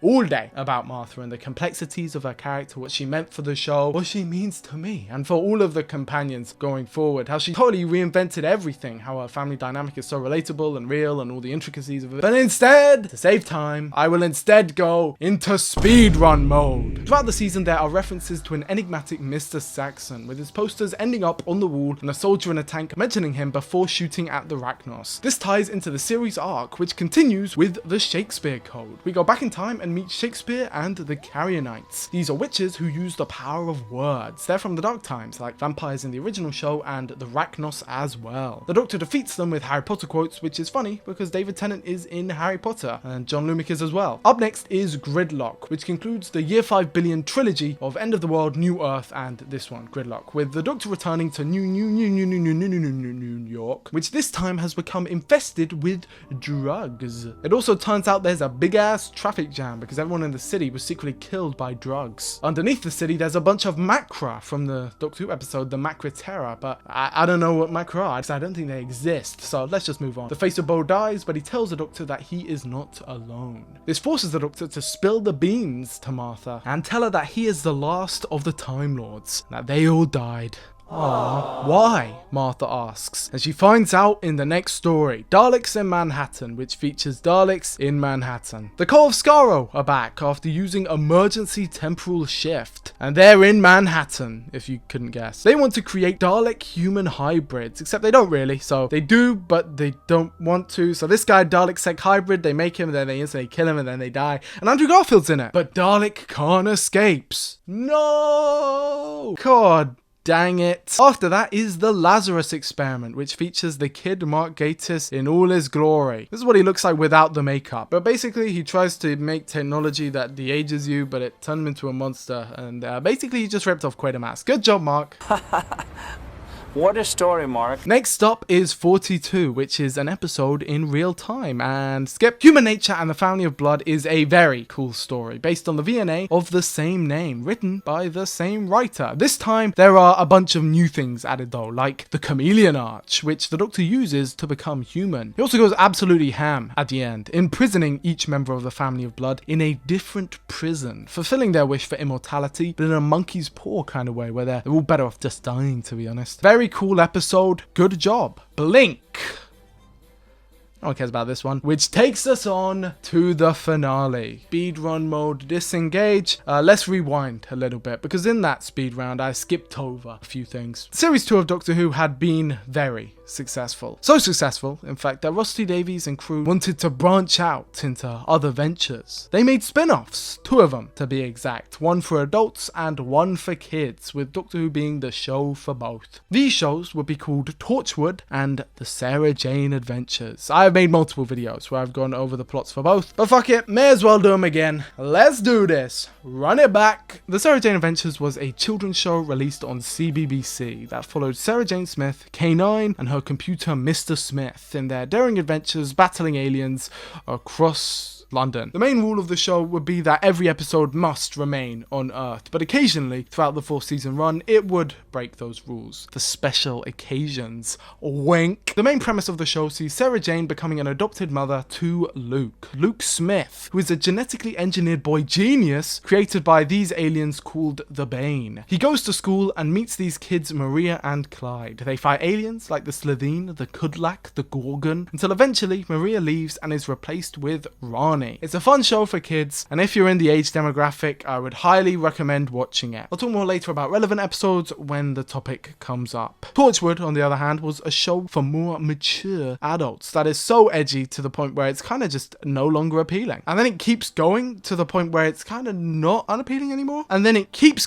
going to the point where it becomes kind of unappealing again. And then it keeps going. This show follows Gwen Cooper, played by Eve Miles, who also played Gwyneth in The Unquiet Dead. The explanation being the memory of her was kept in the rift after her death and was then imprinted on someone new centuries later, which, you know what, sure. But she joins Torchwood, which is led by the wonderful Captain Jack, and they protect the rift usually from very dangerous drugs, hookers, sex, etc, etc. Toshiko is there from Aliens of London, and she is the best character. And Captain Jack has the Doctor's hand, you know, the one from Christmas Day. But now all of that's out of the way, let's finish up on Series 3. Utopia begins like any other episode. The Doctor and Martha land in Cardiff and plan to let the TARDIS sit there for a while by the rift. But there's a change of plans when the Doctor notices something. Captain Jack, straight after the Torchwood Series 1 finale, gunning it to the TARDIS. And just before the Doctor can get away, Captain Jack leaps on and holds onto the TARDIS as it tirades forward all the way to the end of the universe. The Doctor and Martha exit the TARDIS to explore and find Jack sprawled out on the floor. But somehow, he's alive! Captain Jack is immortal. After his exposure to Bad Wolf, he can no longer die. He was left behind on Satellite 5 because the Doctor knew this, and he ran away. But why, I wonder? And after getting his vortex manipulator working again, he returned to Earth and lived for 100 years before getting into Torchwood. All three of them head to the last human settlement in the universe, where all of them are getting ready to fly in a big rocket ship all the way to Utopia.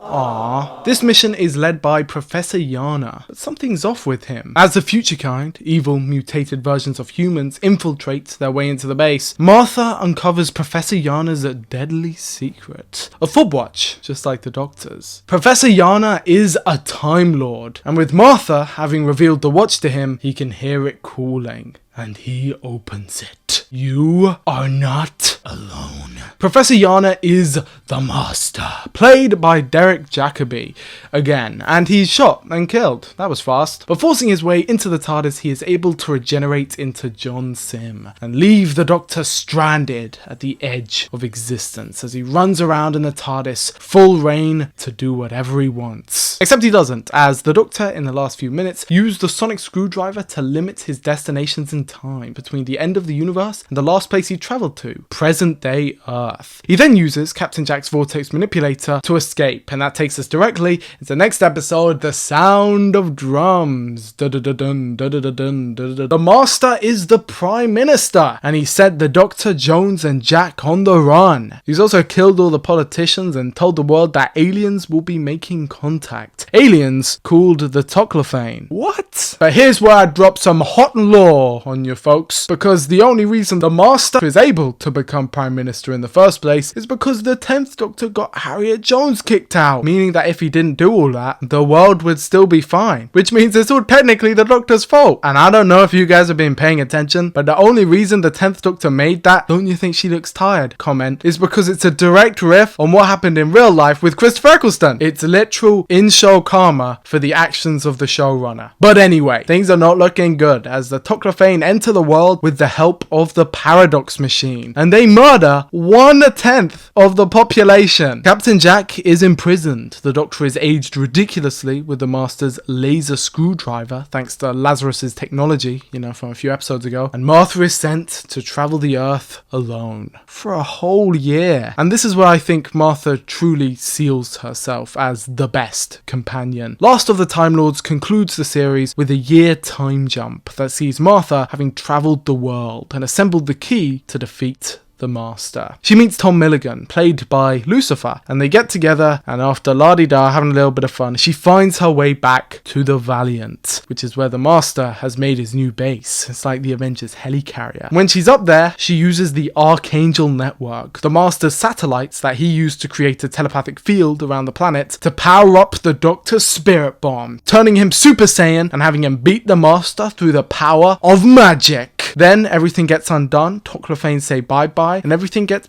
right back to how it started. Woohoo! With the Master getting shot and the Doctor crying. Boo-hoo! I am paraphrasing, by the way. Basically, that when all those humans at the end of the universe thought that they were going to Utopia, really they were all just going out to die. Utopia didn't exist, obviously, so the Master went back and turned them all into Toclophane. He then used the TARDIS to make the Paradox Machine so that the Toclophane could come back in time to kill all all of their ancestors, and that would become their utopia. It's fucked up and genius. I love this two-parter, even if it is, you know, basically all stolen from a DWM comic, and also if the title came from a Wilderness Years fan project. If it's good, bro. I don't care. I'm just honest. And the episode ends with the reveal that Captain Jack will become the face of Bo, explaining how he was able to tell the Doctor about Professor Yana. And also Martha leaves on probably the best terms that any companion can, and it's all well and good, and holy shit, what are those ratings? Doctor Who was a sensation at this point, with Series 3 upping the ante even further. This story had taken the revival to the absolute limits, with Gallifrey being shown on screen, the Master, the Doctor's rival, returning, the crossover with one of the spin-offs, Torchwood, and even the conclusion of many of the multi-series arcs. And also people really like David Tennant. It is frankly impossible for me to go over every appearance, interview, tie-in, reference or crossover that takes place within this period of time, because let me just say this quite frankly, there were 10 million. 2007 saw a boom in not just Doctor Who, but British pop culture. This is very frequently cited as a new golden age for not only the program, but British television in general. Around this time, everything was popping off. Top Gear is probably the best comparison as a revival of an older show that just took over everything. But for Doctor Who, there were parodies, online websites, online commentaries, and even online video games. Did anyone play the Flash games on the Doctor Who website? Trailer Maker? Comic Maker? Was it just me? This shit was peak, man. Some highlights include the last Dalek game and this Cyberman RTS game. I thought they were really goddamn awesome. Doctor Who video games are kind of a weird art form. We'll get into that a little bit more later when we get into the 2010s, but for most of the show's history, it mostly steered clear of them, which is a shame. And yes, I did bring up those commentaries because I'm a nerd who's listened to all of them at 5 PM on a weekday with the blinds closed.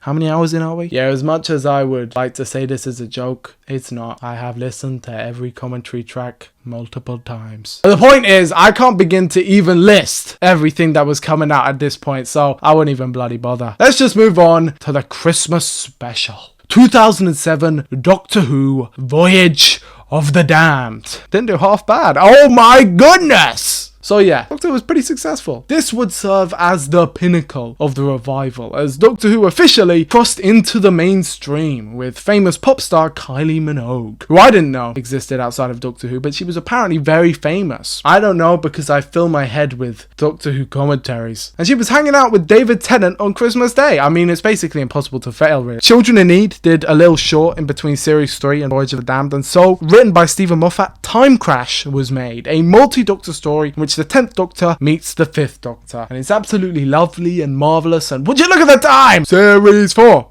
Series 4. In the build up to Series 4, hype around Doctor Who had reached unprecedented levels, and I have to give hats off, frankly, to the genius of the kid himself, Russell T. Dizzle. This guy can cook, man. I'll just say it. Series 1 started off with a bang, but it very easily could have just been a phase. He made an incredibly consistent, self-contained series, and it could have ended there, but he built on top of it with the hype of a new regeneration, a new actor, David Tennant, taking on the role, and it paid off, because the hype was exponential, as David Tennant then became popular just in and of himself. The Daleks were hype, then the Cybermen were hype, then together they were hype, to then lead into Series 3, which was bigger and better, and more hype in general, but then to climax to the finale to make it even hyper. And then, when Voyage of the Damned aired, with Kylie Minogue's Astrid dying in the romantic Starstream sequence, it had gotten to the point where the hype surrounding Doctor Who was self-sustaining. It had reached peak velocity, where it was simply naturally hype. Event television. And that is the biggest compliment that I can give it. For the first time since probably the 5 Doctors. And also they had just introduced Wilf. Wilf, my beloved. Bernard Cribbins, rest in power, you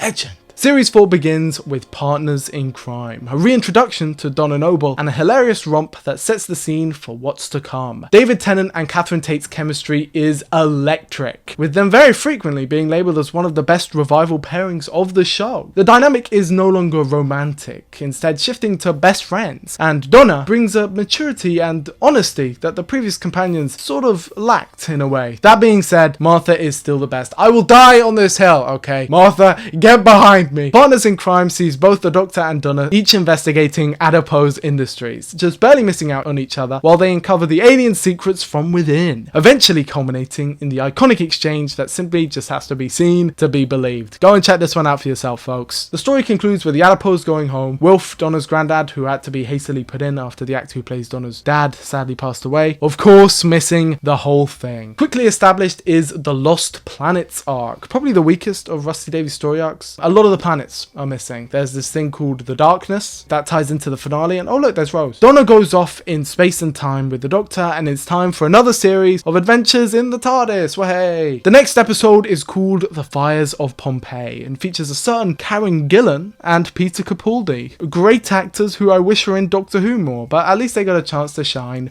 Wank! As the title says, this episode is set in Pompeii in the past, just before the volcano erupts, and deals with the concept of fixed points in time and space. The Doctor battles against a psychic sisterhood, that's fun to say, psychic sisterhood, who are from the lost planet of Pyrovilia, and to save the day, the Doctor must detonate Mount Vesuvius, much to Donna's dismay, and after being convinced by her to show any semblance of emotion, he goes back and saves someone, to not let it all go to waste. Come with me. What about us? Which leads us into the planet of the Ood, another fun story. This time round we are taken to the planet of the Ood. The Ood Sphere, a clear ref on the Sense Sphere, as these characters are inspired by the classic story from season 1. Told you they would show up again. Here we meet Ood Sigma, who is named in reference to the Doctor's name, Theta Sigma, and ends with all the Ood being freed. But the next story brings us back to Earth, with the Sontaran stratagem and the poison sky. Martha's back! Yes! But only for about 5 minutes.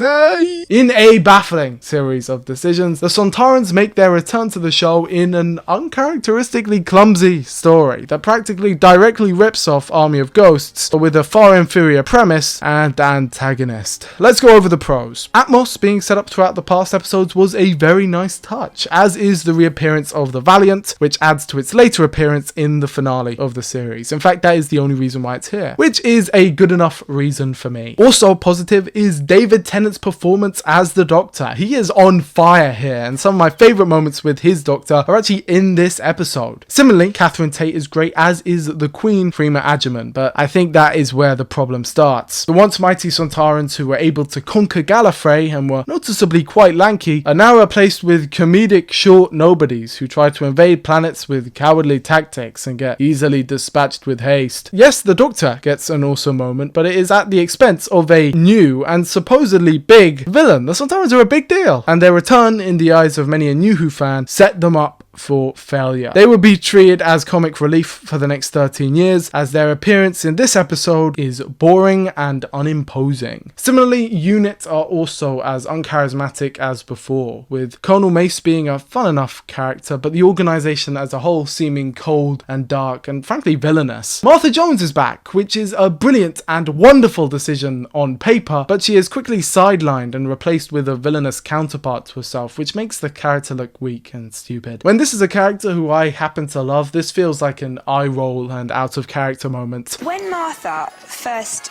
gets caught, if you like, I did have a feeling that after everything she's been through, how does she not see that one coming? To those saying, well, it must have been fun for Freema Agyeman to film, that is all well and good, and I'm willing to say, sure, it's fine and makes it worth it and whatever. But I do think that a story where Martha is actually Martha would be a lot more interesting for me, rather than a story, a two-parter no less, where she's entirely absent. The story ends with the Sontarans getting blown up and Martha joining the TARDIS for one more adventure. So at least she does get one more. I am a fan of this decision. Okay, maybe I do need to ease up on this two-parter. Since I last watched it, it has grown on me, but I always noticed its derivative elements, the letdown of the lack of Martha and the disappointing portrayal of Unit and the Sontarans, leading to just a kind of lack of enthusiasm from new audiences to two parts of Doctor Who that I think are genuinely brilliant. To be fair though, they made up for it with the "Are you my mummy" joke. The Doctor's daughter. The Doctor has a daughter? I must confess, not a very inspiring story. As always though, Martha steals the show, with her subplot being far and away the best and most awesome part of this story. Part of that, of course, has to go to the awesome Hath design and the incredible performances that made me actually feel bad for this fish thing. But anyway, these guys are cloning themselves and the Doctor gets a clone, and so they talk about fathers and children and all that, and it's by no means a bad episode. But with a heavy heart, I have to say that the most interesting part of it is actually the meta element, with Jenny, the Doctor's daughter in this episode, actually being the Doctor's daughter in real life, the Doctor in this case being Peter Davison. And the rabbit hole goes even deeper when shortly after filming this episode, David Tennant and Georgia Moffat would get married, meaning that she is technically both the Doctor's daughter and the Doctor's wife. But I actually think that's wonderful. With the 5th and 10th Doctors meeting in last year's Time Crash, it's a fun twist of fate that they would become family. If my father-in-law was Doctor Who, I would be going fucking crazy. Anyway, the Doctor says he's the man who never would. Yeah, definitely. And sadly, Martha decides to leave. I wish the whole series was about Martha, but alas, at least she got a better showing here than she did in the previous episode. Up next is The Unicorn and the Wasp, which is an Agatha Christie story in more ways than one. A personal favourite of mine. I think this one's pretty neat. Genoso's in it. Donna is fucking hilarious. 10 out of 10. Which leads us on to Silence in the Library. Okay, so a lot had happened at this point. Torchwood Series 2 had finished. The majority of the cast had been killed. Her son, Mr. Chris Chibnall, had held no punches and made one of the most brutal finales of all time. My favourite character died, and I was sad. But it wasn't just that. Series 2 of the Sarah Jane Adventures had also wrapped up with a storyline featuring the Sontarans from the aftermath of the Series 4 story, which is probably the best Sarah Jane episode, and the introduction of another beloved Doctor Who character, Rani Chandra. The season concluded, and the Brigadier made his sadly last appearance in the show's continuity. And above all, something else was coming to an end. It had been announced that Russell T Davies was stepping down from the role of Doctor Who showrunner, and that a certain kid, Mr. Stephen Moffat, would be taking on the reins going forward. And boy, oh boy, was that a big announcement. Stephen Moffat had already made a massive name for himself in not just the fandom, but the whole British television industry, with such hits as Jekyll. It was truly a force to be reckoned with. I kid, this show is actually really good. Seriously though, the thing that really solidified him as a titan was his episode in Series 3 that I brushed over earlier, called Blink. This was another one of those Dr. Light stories, but unlike Love and Monsters, this one was really popular, like multiple BAFTAs popular, like #1 rated episode popular. I mean, it's alright. This episode introduced the Weeping Angels, stone creatures who only move when they're not being observed. And if you turn around or blink, they get you, and you're sent way back in time. A brilliant idea. I simply cannot knock it. And if I did, I would be an idiot. But to be fair, I already am an idiot, so what do I got to lose? Either way, Stephen Moffat was basically loved by everyone due to his spotless track record of hit after hit. The Empty Child, The Girl in the Fireplace, Blink, and now Silence in the Library. Russell T Davies had gone through the fucking ringer. Later, in his book, The Writer's Tale, he would detail just how much he had to go through, and personally, just sounds like a bit of a rough time. He had to showrun Doctor Who, right? That much we know. But he also had to showrun Torchwood and the Sarah Jane Adventures all at the same time, which totals to 38 episodes yearly, which is a lot. In his book, he explains how it was that he was able to keep up with such a tremendous workload, drugs and tobacco and alcohol. If he wanted advice, he should have just done gambling! Kids don't actually gamble. But yeah, the kid was having a bit of a time. So he decided, you know what, I'm out. And so that's basically how Stephen Moffat got the job. My absolute favourite part of this whole situation is that just after the story broke that Mr. T was leaving, they also happened to record the commentary for Forest of the Dead. This is probably my favourite commentary track. Hello, faithful viewer. I'm Russell T Davies. I'm the executive producer of this episode, but never mind that. Let me introduce you to... I'm Stephen Moffat. Russell is currently the executive producer, I think is what he meant to say. I wrote this episode while sharpening a knife behind his back. Let me hand you over to... my name's David Tennant, and I'm keeping out of this. Which one of us do you love most? Yeah. Who's best? Whose bits were best? Okay, list your favourite episodes in an order that will allow you to survive this room. This podcast could be merciless. Let's break iTunes records and things. Other tunes are available. Yes. It does feel like I'm sitting in a small room with two presidents of the High Council of Gallifrey. Yes, doesn't it all? Who are you, Andred? Who's Barusa and who's Flavia? Oh, I'm Flavia. Come on. Give me that. Can we both be Barusa? There's lots of Barusas. There are lots of Barusas. Leonard Sachs. Yeah. Oh, see, I was like John Arnott myself. Which one's he? Which one's Oh, he? Fred, what do you mean, which one's he? Oh, for No. goodness sake. Oh. Was he the original? Not real fans. No, he's number 2 in Invasion of Time. He's coming back. Is he still alive? He's phoning his agent right now. I liked him. Yeah. Yeah. Oh, very, like... That was that, yeah. Yes. Yeah, What do you think, Stephen? Keeping this? Oh, they've done that one already. I know, but this is a podcast. All right, They've done okay. this. Oh, sorry. That's not till you buy the DVD box set. Wibbly wobbly, timey-wimey. Okay. The gags in first. Yeah. That's it. Yeah. You've been listening to all our gags. Yeah. What do you think? I don't know. It's like a bit old, I suppose. Maybe. now. Yeah. I'm not sure about the title. I mean, Maybe you could have Jimmy Nesbitt's face coming down the tunnel. oh, here we go. Why don't I just give my address so people can come round and burn me? Right. They'll come around Right, here and we go. love you. Yes, I'm sure. That would actually be worse. We've just been warned. The Sun tomorrow is running a story. We're filming this before transmission, recording this before transmission. Sun's running a story on the Scooby-Doo monsters. Scooby-Doo monsters? Well, skeletons in spacesuits. Oh, did they have that in Scooby-Doo? Well, no, but in the Sun's version, other newspapers are available. It's saying, And indeed preferable. I think very rude of him. Are you all right? Yeah, no, I'm just coughing away, don't worry. No, David's actually choking him. Faithful viewer, I can't stop the violence. It's just terrifying. What goes on in your mind, Stephen Moffat? How did you come up with all this? I can't remember. I just keep saying that. It's rubbish, isn't it? Where do you get your ideas from? Okay, this was my. How'd you learn your lines? Oh, that's right. How'd you know all that stuff? Are you Scottish? There we go. So, Stephen, it's like, never mind. Since the news go out, has your life gone balmy? Do you know, on the day it did a bit, I got lots and lots of emails and texts, and I stopped answering the phone a bit. Wait, I mean, that sounds David, like you must leave him alone.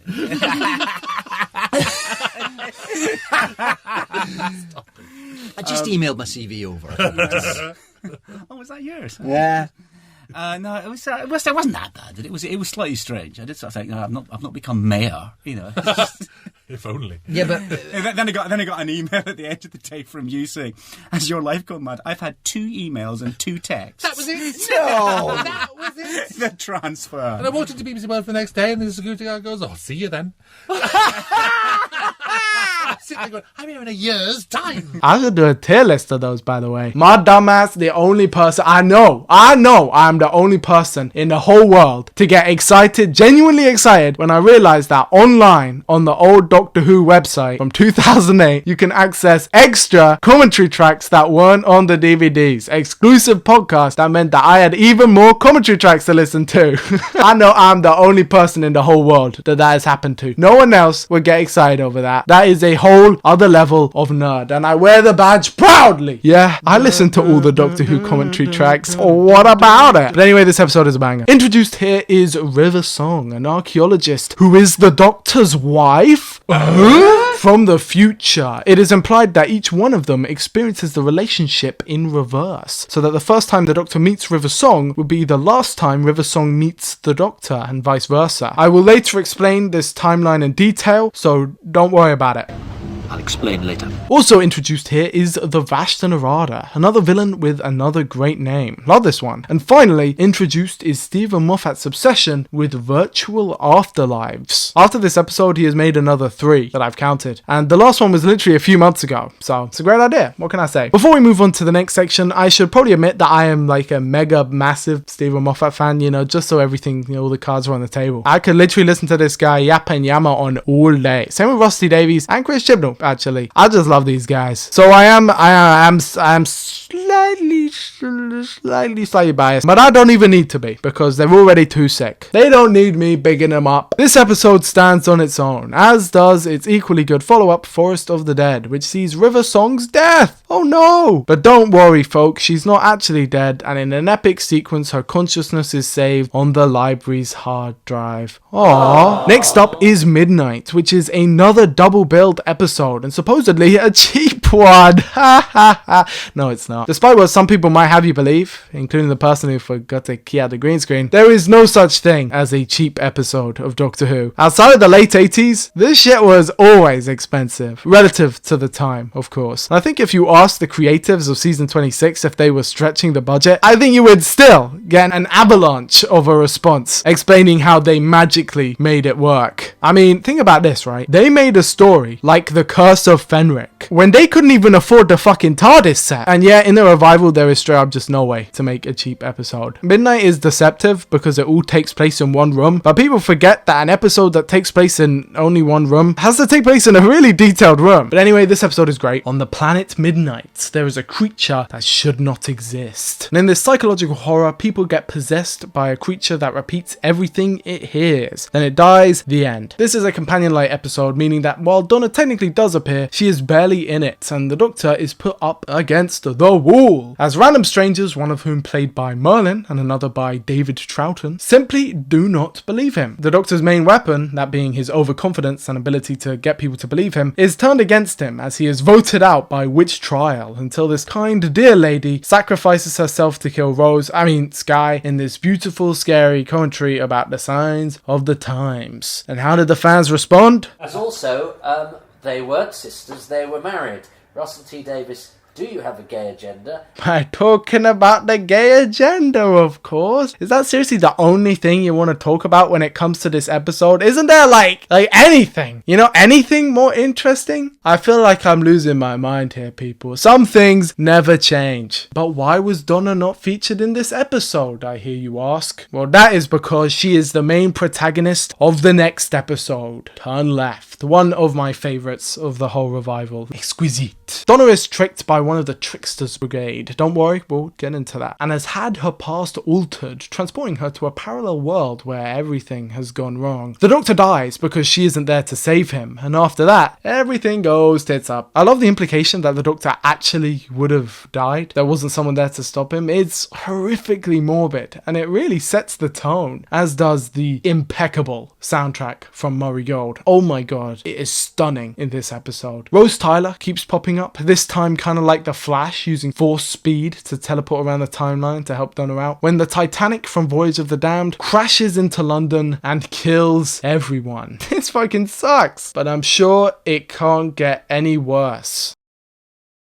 Holy fuck. This episode is terrifying. Not only because it can switch the tone of all previous adventures of the last two series, turning every victory into a tragic defeat, but also because it is so real. Violent, confrontational, as the fascistic hand of Britain tightens around everyone's throats. The world is in shambles, and as the human race looks out to the stars, it sees that even they are dying out. There is actually nothing worse. That's a nightmare right there. And so, with the help of Unit, Donna goes to put things right by killing herself. Okay. Yeah, this episode is unrelentingly morbid, and in typical RTD style, ends with everyone dead. But seriously, this one is great, and I could go on and on and on and on and on about it forever, but instead, I will cut myself short and say that the ending is hype as fuck, as the Doctor and Donna see Bad Wolf labelled everywhere in an epic display of sheer badassery. Of course, this has no effect on anything going forward, but I just don't really care because it's cool, and that's how things work in my brain. The Stolen Earth is up next, and I love this story. I love it dearly, man, with all my heart. I'm sorry, but the Daleks are back. They're awesome. Davros is back. He's awesome. And Martha is back. She's brilliant. This story really is the clash of the century, as every Doctor Who spin-off comes to a hole here, all collectively climaxing with Sarah Jane Adventures meeting Torchwood meeting Doctor Who, and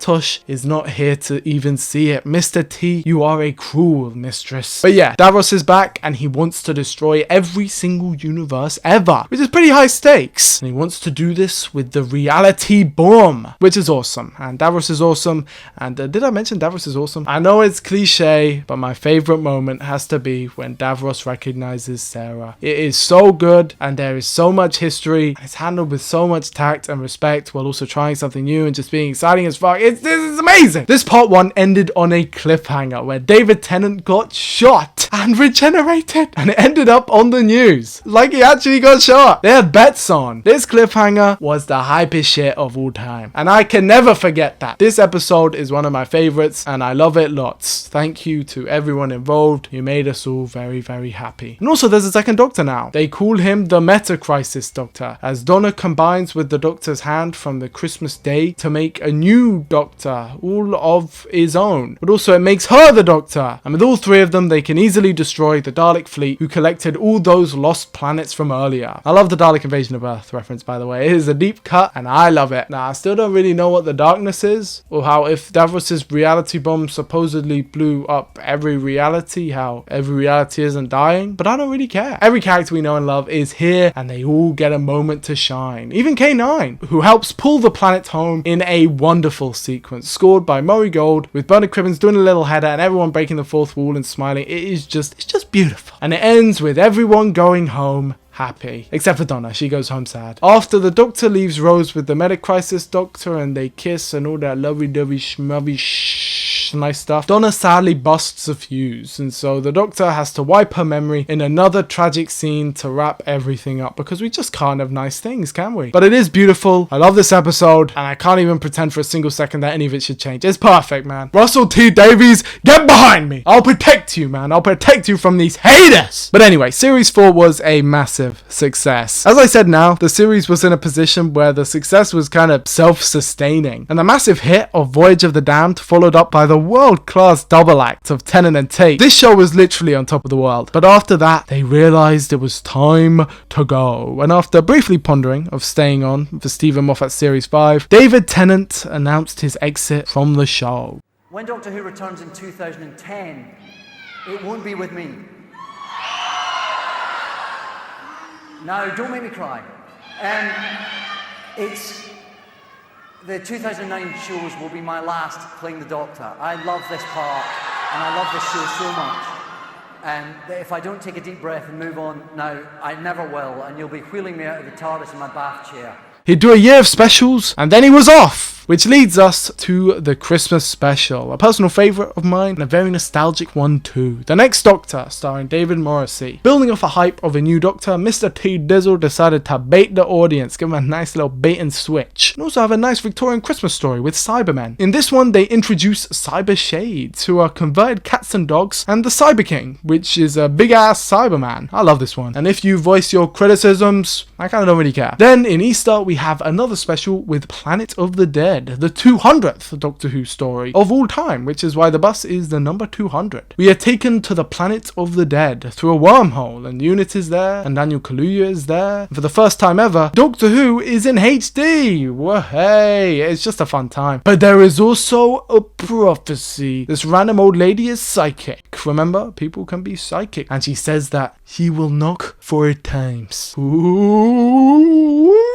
Which leads us into the next story, The Waters of Mars. I just made a video about this episode, so check it out. It features another fixed point, but this time in the future. Because the Doctor has no companion, he kind of goes mad and becomes the Time Lord Victorious. And thus a million spin-off pieces of media were born. I love the villain in this one, the Flood. They are delightfully spooky. And they were also at war with the Ice Warriors. Remember the Ice Warriors? I just think that's marvelous. It's marvelous. Simply marvelous. Then there is Dreamland, which is this cool and weird animated episode. I have this on DVD. Don't really know where else to slot it in, and it doesn't really look good nowadays, but I think it's neat. There was also the Infinite Quest the year before, which was made a kids show totally Doctor Who. I like these. I will always root for them. But yeah, up next is the end of time. The Master is back, and if you want more proof that this is all being made up as it's gone along, which it has been, he is resurrected by the Cult of Saxon, who made this ritual spell to bring him back involving Lucy Saxon. But Lucy Saxon was actually involved with a counter cult who made a special potion that would stop the ritual and kill him. But okay, we are 2 minutes into the episode, and I already think it is irredeemably stupid. No offense to you end of time lovers, I know you're out there, but this episode comes at the end of a particularly horrendous production block. Series 4 Into the Specials was done basically in one go, and everyone was very sick and bored and tired, and with this episode it really fucking shows. It is epic in scale but feels horrendously lacking in scope. The writing feels oddly bored, and I mean, I just find it gross. Everyone involved has detailed extensively why these episodes were so horrendous to make, and to be fair, I am happy to give them a pass simply because, you know, it is right at the end, you know what I'm saying? Like, shit was rough. They made like 16, 17, 18 episodes in a row, yeah, I'd be fucking done too. The Master is back, played by the ever wonderful John Sim. Timothy Dalton is here to play Rassilon, just a legendary casting, as is his brilliant Danos Glove. Bernard Cribbins is perfect as anything, but sadly I feel the pros end there. Donna has a husband, she still can't remember. She has a special thing in her head to stop her remembering. There's these green guys, the Master turns everyone on Earth to himself, and I think Obama's in there somewhere. What's up, everybody? Hey guys, today I'm going to do my impression of Obama turning into a glass of water. My fellow Americans, let me be clear. This decision is then instantly reversed, no one ever mentions it again, and then both the Time Lords and the Master weirdly die, ? I don't even know what's happening. The 10th Doctor does just like so much crying, and finally, thank fuck, it's fucking over. Psych! Russell T. Dizzle ends the story with a 30-minute epilogue sequence involving the Doctor going to everyone he's ever met across the whole show and saying, I'm sorry, I'm so sorry, I'm sorry, I'm so sorry, again and again and again. Verity Newman, fucking kill me now! I say this every time, it still remains true. I always expect the story to end with David Tennant making one last trip in the TARDIS and ending up at Russell T Davies' house, knocking on the door. Hello, Russell. Doctor! Thank you for making me, me. And then they hug it out. Like, how much more self-indulgent can we get? Donna gets a winning lottery ticket, but just forget about that. 10th Doctor tells Jack to fuck this guy. Oh yeah, the 10th Doctor says Alonzi, by the way, and the 9th Doctor says fantastic, and 11th Doctor says Geronimo. And finally, he says goodbye to Rose. It's always Rose. Yeah, and Mickey and Martha get together just to spit on me even more. What the fuck was that? And then the 10th Doctor regenerates. I don't want to go. Yeah, piss off, man. And the new Doctor is finally here. We'll talk about you later. Let's wrap up all the spin-offs. So technically a few of the spin-offs would cross over into the next era, but for the sake of consistency, why not just explain them all now? Torchwood Series 3 completely revamps the show with a 5-episode miniseries entitled Children of Earth. I've already made a video about this series, so if you want to check that out, I think you'd really like it. These aliens from space came to kill all our kids for drugs. Captain Jack helped them in the 40s because he's a morally grey character. Yanto dies, Peter Capaldi dies, and Captain Jack runs away to be in that scene in End of Time. Things of note are the fact that Jack kills his own son, which is sad. This general will return in like 14 years to be in the new Doctor Who spin-off like next year, and the fact that Frobisher, Peter Capaldi's character, is the descendant of Caecilius from Pompeii, and his death in this series was time putting itself right, apparently. So there's that. Then Series 4 takes Torchwood over to America for the 10-episode series Miracle Day, which sadly wasn't very successful. It was kind of successful, but you gotta remember the bar is so much higher for American shows, and there wasn't that brand recognition in the US as there was in the UK. It's just kind of a bad decision from the start to do a US reboot, even if the series itself is admittedly pretty damn good. I am a Miracle Day fan. The basic premise is that everyone is alive, but if Captain Jack dies, then he dies. It's a simple enough premise, but it's effective and it's awesome, and I won't spoil the drama of later episodes where they do go really dark. But what I will say is that Russell T Davies makes a cameo in episode 8 as a news reporter, so there's that. It ends with this guy called Rex getting immortality in a cliffhanger that never got resolved, and also Hunter Zolomon teases things that never got resolved. And Russ T Davies said in the commentary for episode 1 he wanted to call this series Bring Death to Death. I wonder if Russell T Davies will ever go back to this idea of bringing death to death in an American reboot, and I wonder if that will go well.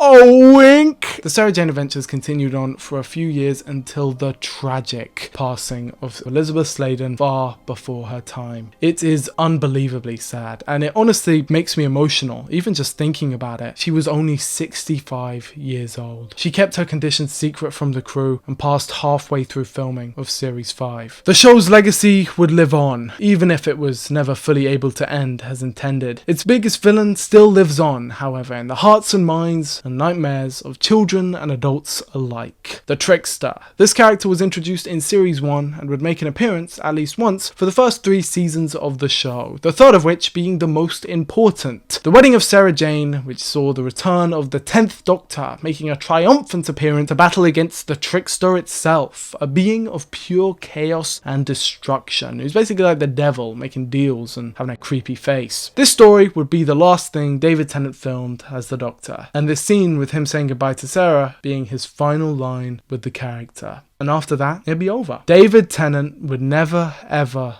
ever play the Doctor again. Ever. Never. Okay, let's start the 11th hour. Matt Smith's casting announcement was made in the most low-key way ever, with it being plastered on the back end of a random documentary with no build-up whatsoever. This is because he killed my son! To all of you DW Fan 91 heads out there, you may not be caught up on all of the lore surrounding me and the fraud! But ever since my original brief explanation video, I have been getting comments every single day asking me what it is. What is the history surrounding me and the 11th Doctor? And to all of those people asking, I've already explained, but don't worry, I will explain again. It's a running joke. Psych! Me and Matt Smith, we go way back. We came from the same town. He was like a brother to me. I was the brains, he was the brawn, and I thought our friendship would last forever. That was until that fateful day. I held my son in my arms. He'd killed him, he had betrayed me, and stolen the role of Doctor Who away too! That was meant to be me as the 11th Doctor, but no! He had to steal it from me and then kill my son. Fans of the channel would remember our epic duel that took place with lightsabers and guns and other such. I think I killed him or something, but then he came back! And basically, to cut a long story short, he's a fraud! Because he killed my son. Don't forget that. That being said, the 11th Doctor's pretty good. And so is Stephen Moffat. Born in Paisley, he was the new showrunner now. And for the sake of simplicity, I'm going to make one thing very clear from the start. This era of the show is basically its own separate show. You know the last era of the show, the Russell T Davies era, was basically like a totally separate show. This is also a totally separate show. Now, Doctor Who as a series is one long ongoing narrative. And that's what I find so fun about it. But what I also find fun is that simultaneously, at the same time, it is also a series of shows that goes on forever and then constantly renews itself. There are countless jumping on points for the show, as it soft reboots or just straight up reboots on a regular basis. These jumping on points happen at least once every few series, and most of the time once every series, as every episode of Doctor Who is likely to be someone's first. And so the show is constantly in a state of renewal.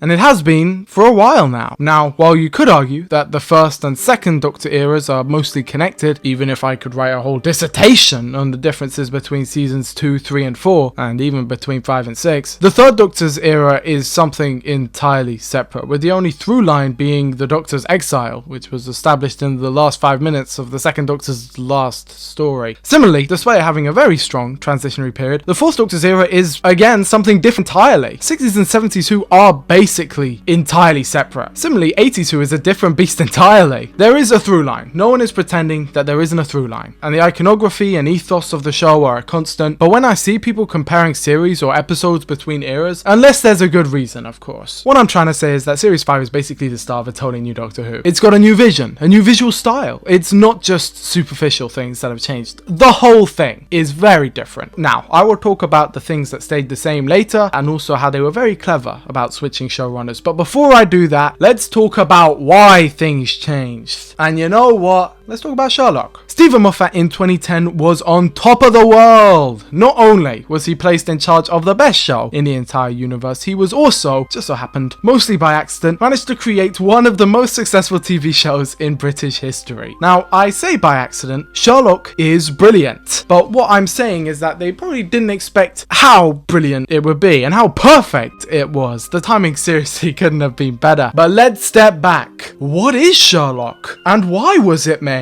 To understand Sherlock, you have to understand Jekyll. Nah, I'm just kidding. This show is great though. What you have to understand is Stephen Bartholomew Moffat, or as I call him, the Kid. They're students of their game. Students of their game. I love them, man. And as you have probably guessed by now, they are big fans of the show, having established themselves in the scene in the 90s, those darn wilderness years. And boy, how wild they were. Since he was very little, Stephen Moffat was crazy about all things nerdy, as I'm pretty sure most of us can relate. He was a very clever lad, if he wouldn't mind me saying, but he was also an absolute fanboy. I've made this joke before, but you can can find a quote of Stephen Moffat saying he hates pretty much everything about Doctor Who, and contrary to what you might think, I actually find that quite endearing. He's a funny man and a damn good writer. But before we talk about his era on the show, I think we should probably talk about his comments in the past, mostly because I find it funny, but also because it provides insight into his actions going forward. Stephen Moffat was a fanboy, but a very particular type of fanboy. I think we all know what I mean. In fandom culture, or at least in British fandom culture, there is a definite streak of shame, embarrassment, and an overall vibe of self-hatred. The idea that every compliment has to be attached to a smug and demeaning put-down, just to signal to everyone that you don't actually like the show. I feel sorry for them, because we all go through that phase, and in yesteryears, the social stigma surrounding sci-fi and all of that was really uncanny. It was horrendous, and so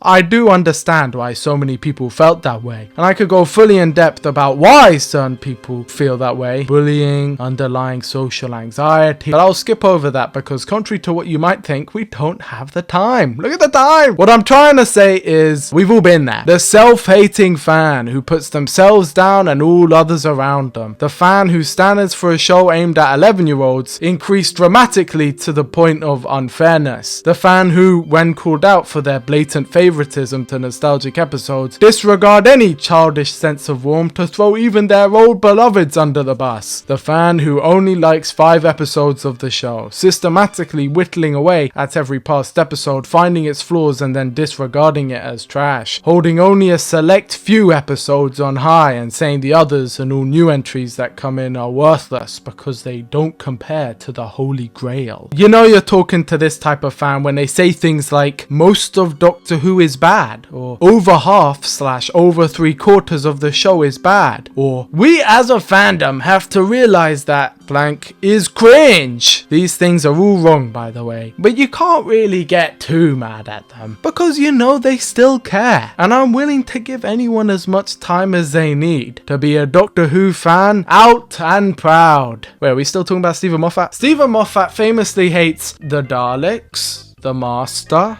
the Ice Warriors, the Cybermen, the Doctor, and Doctor Who. He's the ultimate fan. To be fair to him, because I love him. Part of the appeal of Doctor Who, and this is genuinely a big part of it, is taking the piss. I do it, you do it, we all do it. It's fun, man. I like taking the piss out of Doctor Who, and I do it all the time, because that's a big part of the enjoyment of being a fan. But it all comes from a place of love. That being said, when you do listen to a few interviews of him from the past, occasionally just steps a little bit too far. How many of the new adventures have you read? I've read quite a few, but not so many anymore. There's 24 of them a year. That's too bloody many.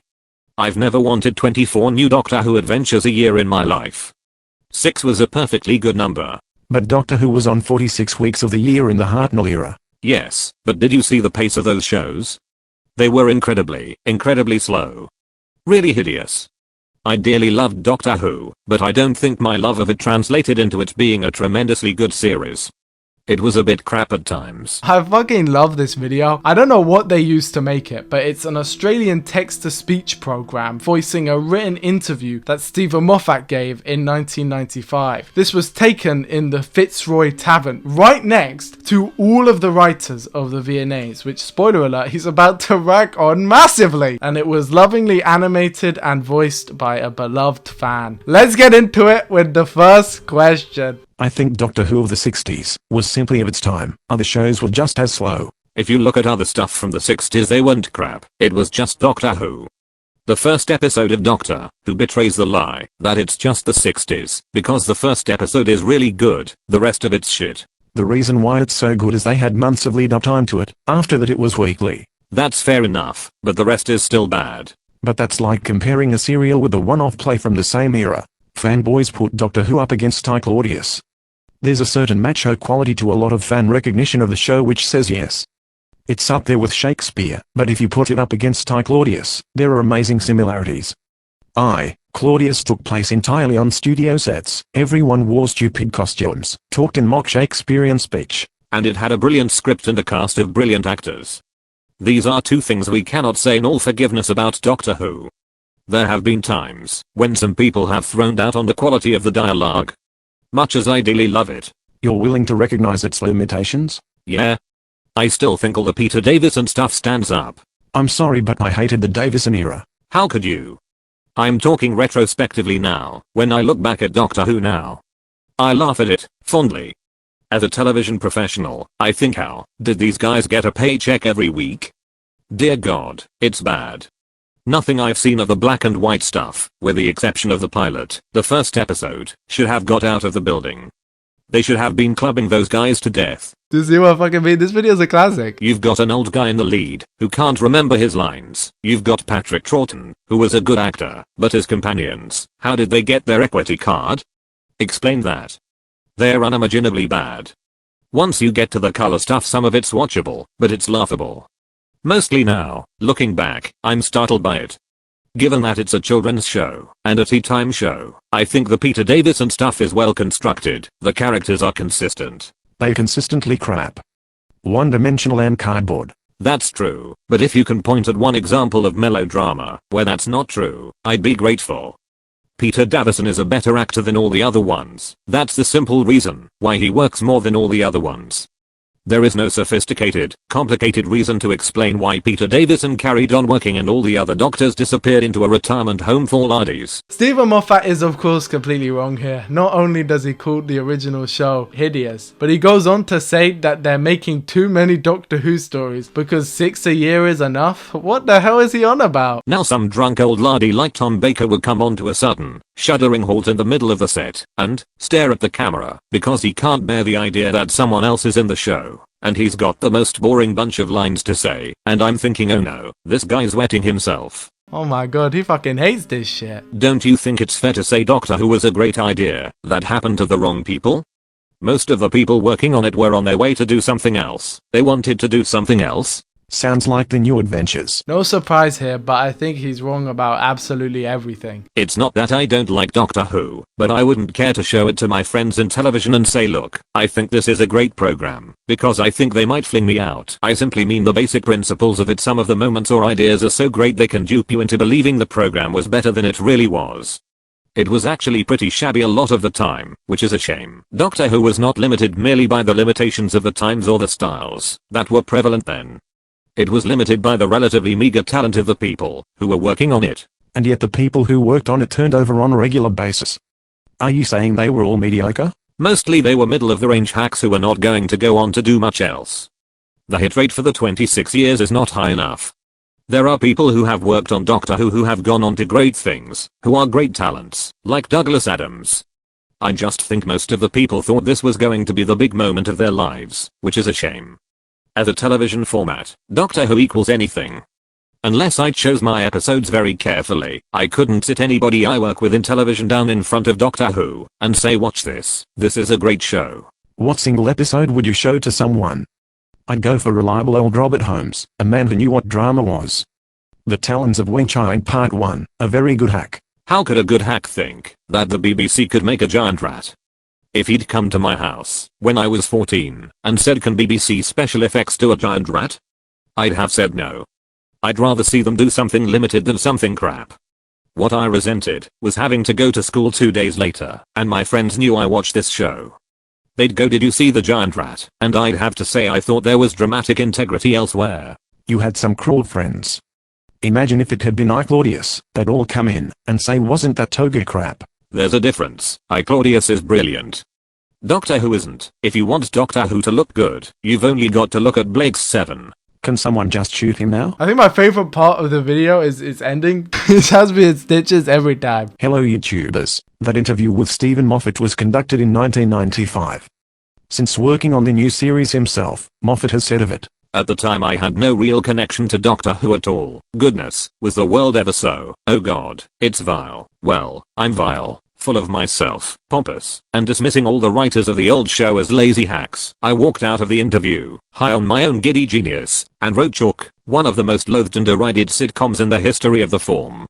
The thing about life, you can always rely on it to administer a good slap when required. Well, thank goodness you're thoroughly wrong and awful self-conscious opinions about Doctor Who are a thing of the past.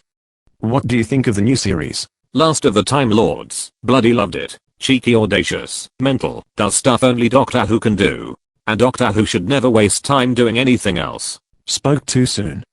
So what do you think of the fans? I think the haters are all mad. The fans might be big supporters of me now, but watch that change. Actually, that's not fair. Most fans are delighted with just about all of Doctor Who, really, they are. But mixed in with that are some insanely vocal ones who go on about how they hated it every single week.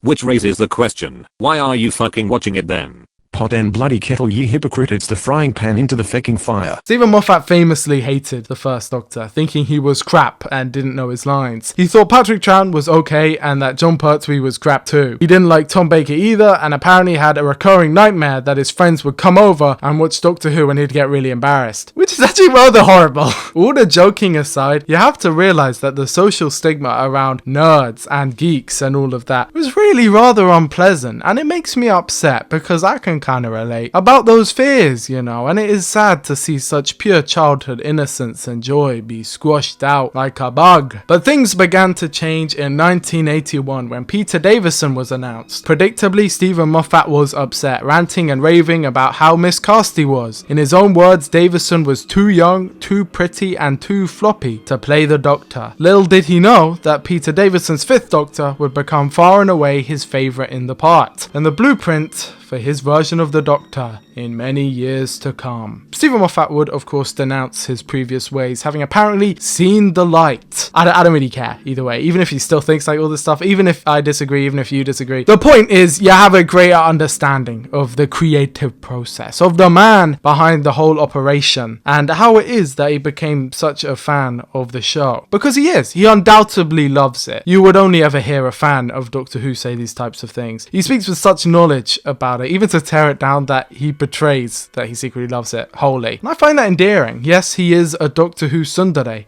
which is probably my worst joke ever. But also I do think it is important when running the show to be kind of harsh on it, to be kind of brutal. You have to know which parts to cut and which parts to preserve. I think part of the reason why the reboot, the 2005 revival, was so successful is because Russell T Davies and Phil Collinson probably hated the end of the 80s show, which meant they were able to learn from all of the mistakes and handpick out all of the best parts, making their revival and thus interpretation of Doctor Who being more or less an idealized version of what Doctor Who could be, rather than a continuation of what Doctor Who actually was. And if you keep doing that, then eventually it will just keep getting better and better, or at least I think. I think it's unhealthy to revere in the majesty of Doctor Who, especially when you are in charge of it, because it leads to such big decisions being made without, I don't know, consideration for something outside of the fan perspective. I also like how you can literally trace a timeline from all of Stephen Moffat's comments to everything that he then later does in his era of the show. But before we talk about that era, let's talk about Sherlock. Okay, so why am I talking about this completely unrelated BBC show co-produced by silly man Mark Gatiss? I love this guy. Well, the reason is because it's not totally unrelated at all, and the production of the show Sherlock actually has a deep effect on Doctor Who's legacy, and so I've got to explain it. That's how these things work. BBC Sherlock was released in 2010, the same year as Doctor Who Series 5, and followed, as you might have guessed,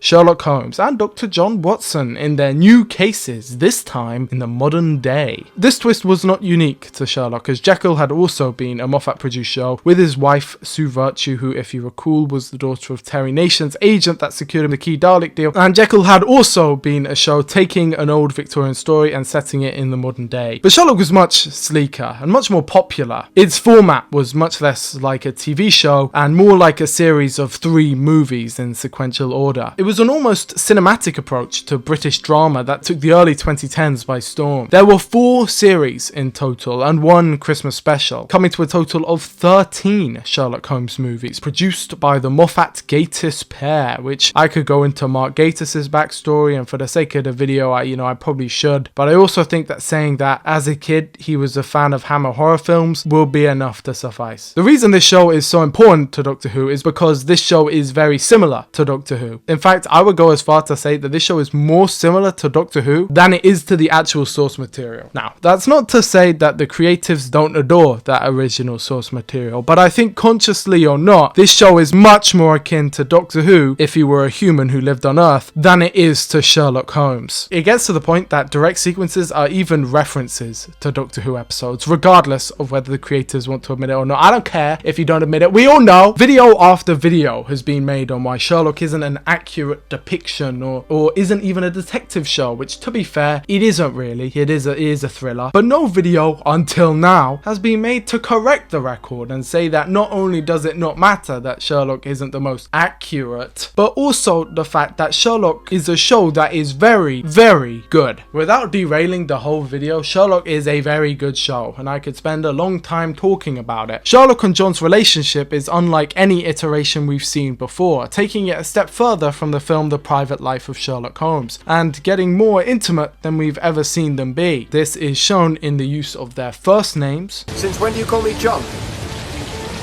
You'd be surprised. Even in the title Sherlock, as well as through intricate codes such as tea and coffee, and also shots like these.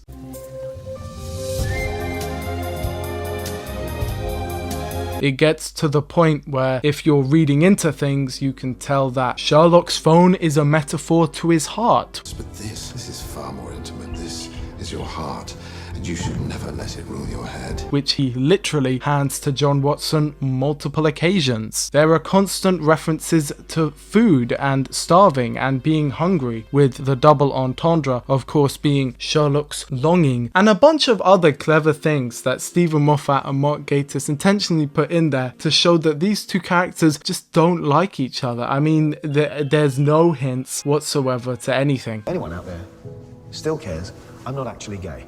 Well, I am.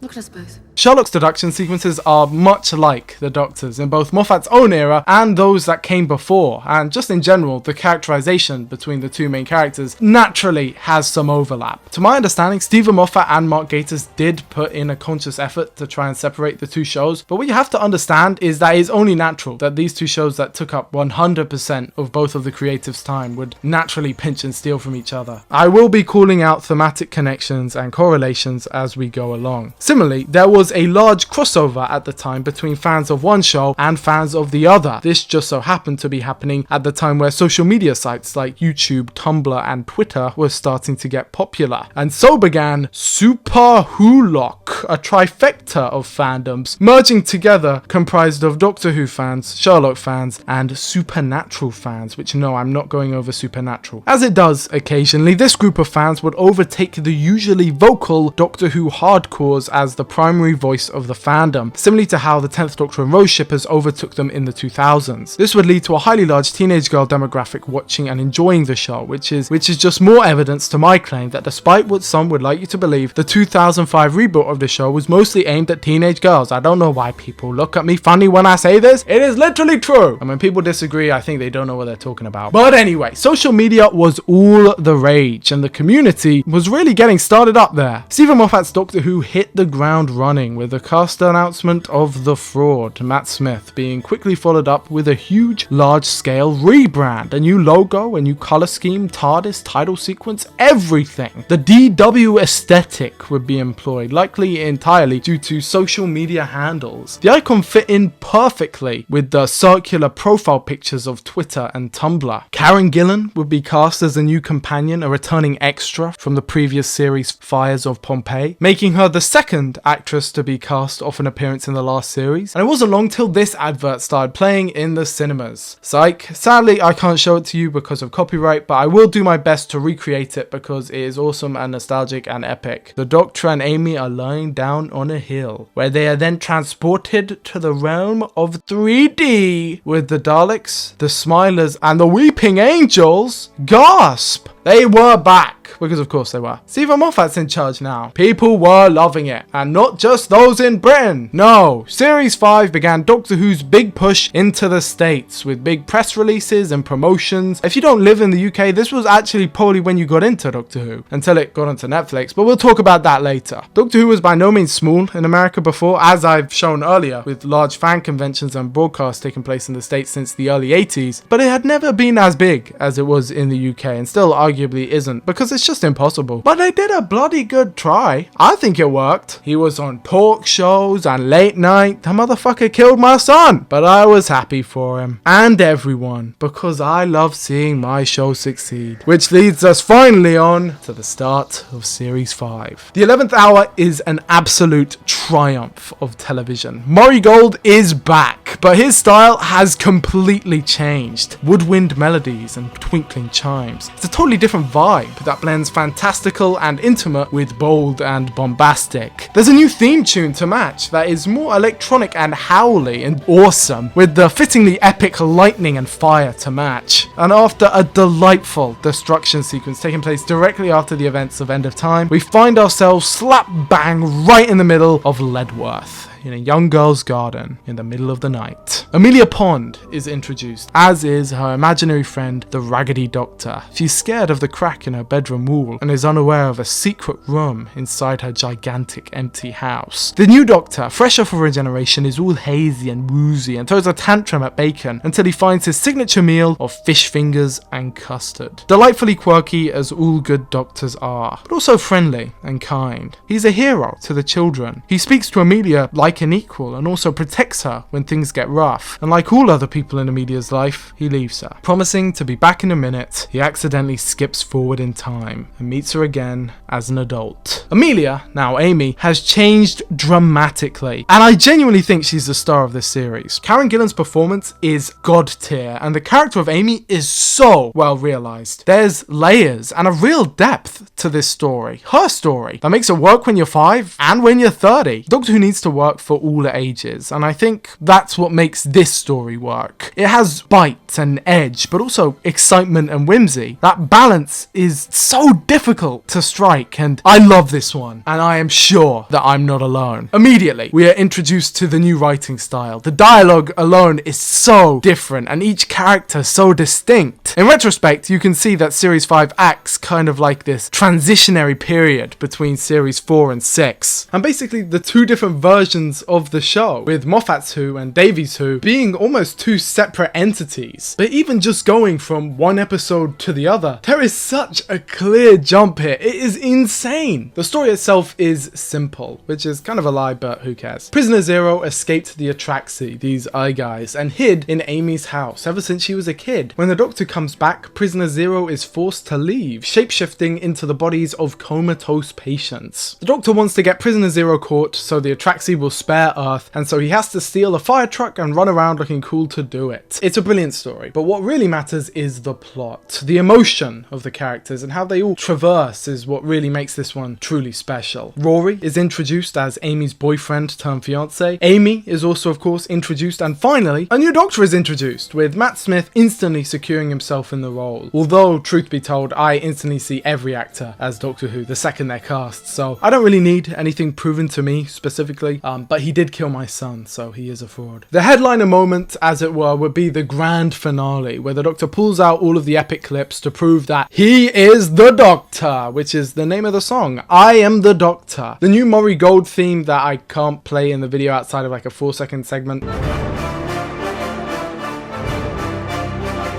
Yeah, that's enough of that. This new Murray Gold theme acts as the Doctor's theme tune, which, no joke, this is actually true, plays at least twice in every episode. But I don't care that it's overplayed because it is still epic. The second the villain hears that sound, they just know it's over. It's like an instant win button. And the episode ends with Amy running off with the Doctor in her nightie. And her wedding's in the morning. Dun dun dun. There's a new TARDIS, a new sonic screwdriver, a green one, I love this design, and a new Doctor to boot with his signature bow tie, which he labels as cool. I think it's cool. Cool when he wears it. And that basically sets up the whole shebang, the whole series. I mean, I could talk about this one for hours. They say silence will fool. Time is already being messed around with in unique Moffat-y ways. The show finally looks good. It's great. And leads us into the first in a series of prequels. The show did a bunch of prequels and shorts set in and around the TARDIS that acts as as pretty good supplementary material. These go on for the next 2 or 3 series, but I think I should talk about them here. As the TARDIS is the only set that stays consistent between every story, they film a bunch of stuff here in bulk, including delightful character building conversations between an array of characters. These usually serve to add context to a sequence that happened in a previous episode, or to set up something that will happen in a future one. I really like a lot of these. I would name them all, but ICBA. And they'll be like a nice treat for you to find if you've never heard of them before. Next up is The Beast Below, which is a really underrated story that apparently Stephen Moffat hates. Yeah, he hates this one. This dude fucking hates everything. I think it's great. It takes place on Starship UK, a futuristic rendition of the UK in space, being pulled along by a star whale. Someone's watched that Star Trek movie too many times. Am I right? What's up? The Doctor has to come to terms with the inhumane treatment of the star whale, and eventually Amy gets through to him to make him and her better. And there's a crack on the wall too. But that's not all, as the story ends with a teaser to the next, with Winston Churchill calling the Doctor with a silhouette of a Dalek in the background. Now that is how you get people to tune in next week. Victory of the Daleks is another episode that I adore, because spoiler alert, I think all of series 5 is perfect. This story takes place in World War II and borrows heavily from Where Eagles Dare and Power of the Daleks. The Dalek phrase, "I am your soldier," even being directly taken from Power of the Daleks' "I am your servant." But the main thing introduced here are the Paradigm Daleks, the new Dalek paradigm, or as they are widely known, the Teletubby Daleks. I personally think they're wonderful. After the events of the Stolen Earth, the Daleks were no longer pure, so they needed to create a new breed of Daleks from the original genetic code found in one of these progenitors. And in a dark twist of fate, they needed the Doctor to open it. And when they did, these new Daleks emerged. 5 of them in total. The white one is the Supreme, the red one is the Drone, the blue one is the Strategist, the orange one is the Scientist, and the yellow one is the Eternal. No green or purple Dalek though. What a shame. These designs were quite unpopular, with the main reason cited being these bumps on the back. As the resident Dalek fanboy, I can safely say that I couldn't give a shit, and I think they're awesome. The thing is though, for me, is that I don't really like the orange one. All of the other ones are cool. I think they're fucking awesome actually. But I think the orange one is weird, which sucks because the orange one is Mark Gatiss' favourite. But no, I genuinely like this design, and in later years fans would come around and enjoy them too. Of course, Stephen Moffat would go again and again on record forever talking about how much he hates them, but he just fucking hates everything, so you don't need to listen to him. I think the main ones that work for me are the Supreme and Drone designs, but it would have been nice to see the Eternal and Strategist again too. Let's just say that while among fans, in inverted commas, these were mocked, when the time came, the toys of them flew off the fucking shelves because we loved them. But also, yeah, the Daleks won in this episode, so I thought it was great. The next episode is The Time of Angels and Flesh and Stone, which sees the reappearance of River Song and the Weeping Angels, 2 of Stephen Moffat's most successful creations. We get a few more hints at River Song's past. She's in prison. For killing a man? And she's also probably the Doctor's wife, but we already knew that. I may face backlash for saying this. I personally believe that this 2-parter is far better than the original Blink, and I don't think it's particularly close. I suppose I would compare it to Aliens and Blink to Alien, except I really like Alien actually. Blink is still good, guys, don't get me wrong. I just think that this episode is like 10 times better. Introduced here is the Church of the Papal Mainframe, which would be important throughout the entirety of the Matt Smith arc. I think what I love so much here is everything. This story ups the ante with the Weeping Angels and makes them a much more tangible threat. They're imposing, threatening, and actually have personalities and goals. The telepathy aspect, which was hinted at in Blink, is further expanded upon for some great horror aspects, as is their inexplicable feats of strength and abilities. They are after the crack in time, which is following Amy and the Doctor around wherever they go, and can suck people up and erase them from existence. The Weeping Angels want to harness it, because with that much power, they'll be able to turn off the sun. Eventually, all the angels get sucked into the crack, and the day is saved. There is so much to talk about here, so I'll just give the cliff notes, whilst trying not to devolve into mindless praise for this masterpiece of an episode. The Byzantium crash is resolved here after being mentioned in the library. River Song says the Doctor's been flying the TARDIS with the brakes on. 1 million new rules are added to the Weeping Angels, including the image of an angel becomes itself an angel, which is an idea so cool it could almost be its own monster. And most infamously of all, at the cliffhanger where the Doctor fires a gun, the epic moment was interrupted by Graham Norton, marking this as the second time he's interrupted a crucial moment in Doctor Who, and resulting in several thousand letters of complaint being sent to the BBC. Vampires of Venice! Rory enters the TARDIS, and the weird love triangle thing takes centre stage. There are vampires in Venice! Except they're actually fish people called the Saturnines. I think this one's incredible, with some of the best location work so far in the revival. Here, first mentioned are the Silents, and there's a brilliant cliffhanger I still don't really understand, but I think it's awesome. Amy, Roy and the Doctor's travels continue with Amy's Choice, a sleeper hit for best of the series, with the trio facing off against the Dream Lord, played by the ever-perfect Toby Jones. The Dream Lord, as the name tells, is actually a dream, a projection of the dark side of the Doctor's consciousness, created by psychic pollen. This creature is theorized to be a version of the Valiard from season 23, which leads us in to the Hungry Earth and Cold Blood. The Silurians are back. Yes, revealed in the trailer, this was an episode I was very looking forward to, and it didn't disappoint. Acting as a semi-reenactment of the first Silurian story, this episode serves as an incredible reintroduction with an extra added explanation of why they look different to the old Silurians, which they didn't really need to, but I'm glad they did. This episode also sees Rory dying and then being erased from history, and if that came off as a bit cold of me just dropping that in there, that's because Rory does end up dying quite a lot, including in the direct previous episode. But here it is played really well, as is the cliffhanger, which is one of my favourite moments in the entirety of the revival. It is revealed that inside the crack is a piece of the TARDIS. The soundtrack here is incredible, and I have to give props to Matt Smith's amazing performance throughout his whole run, but particularly this moment. I mean,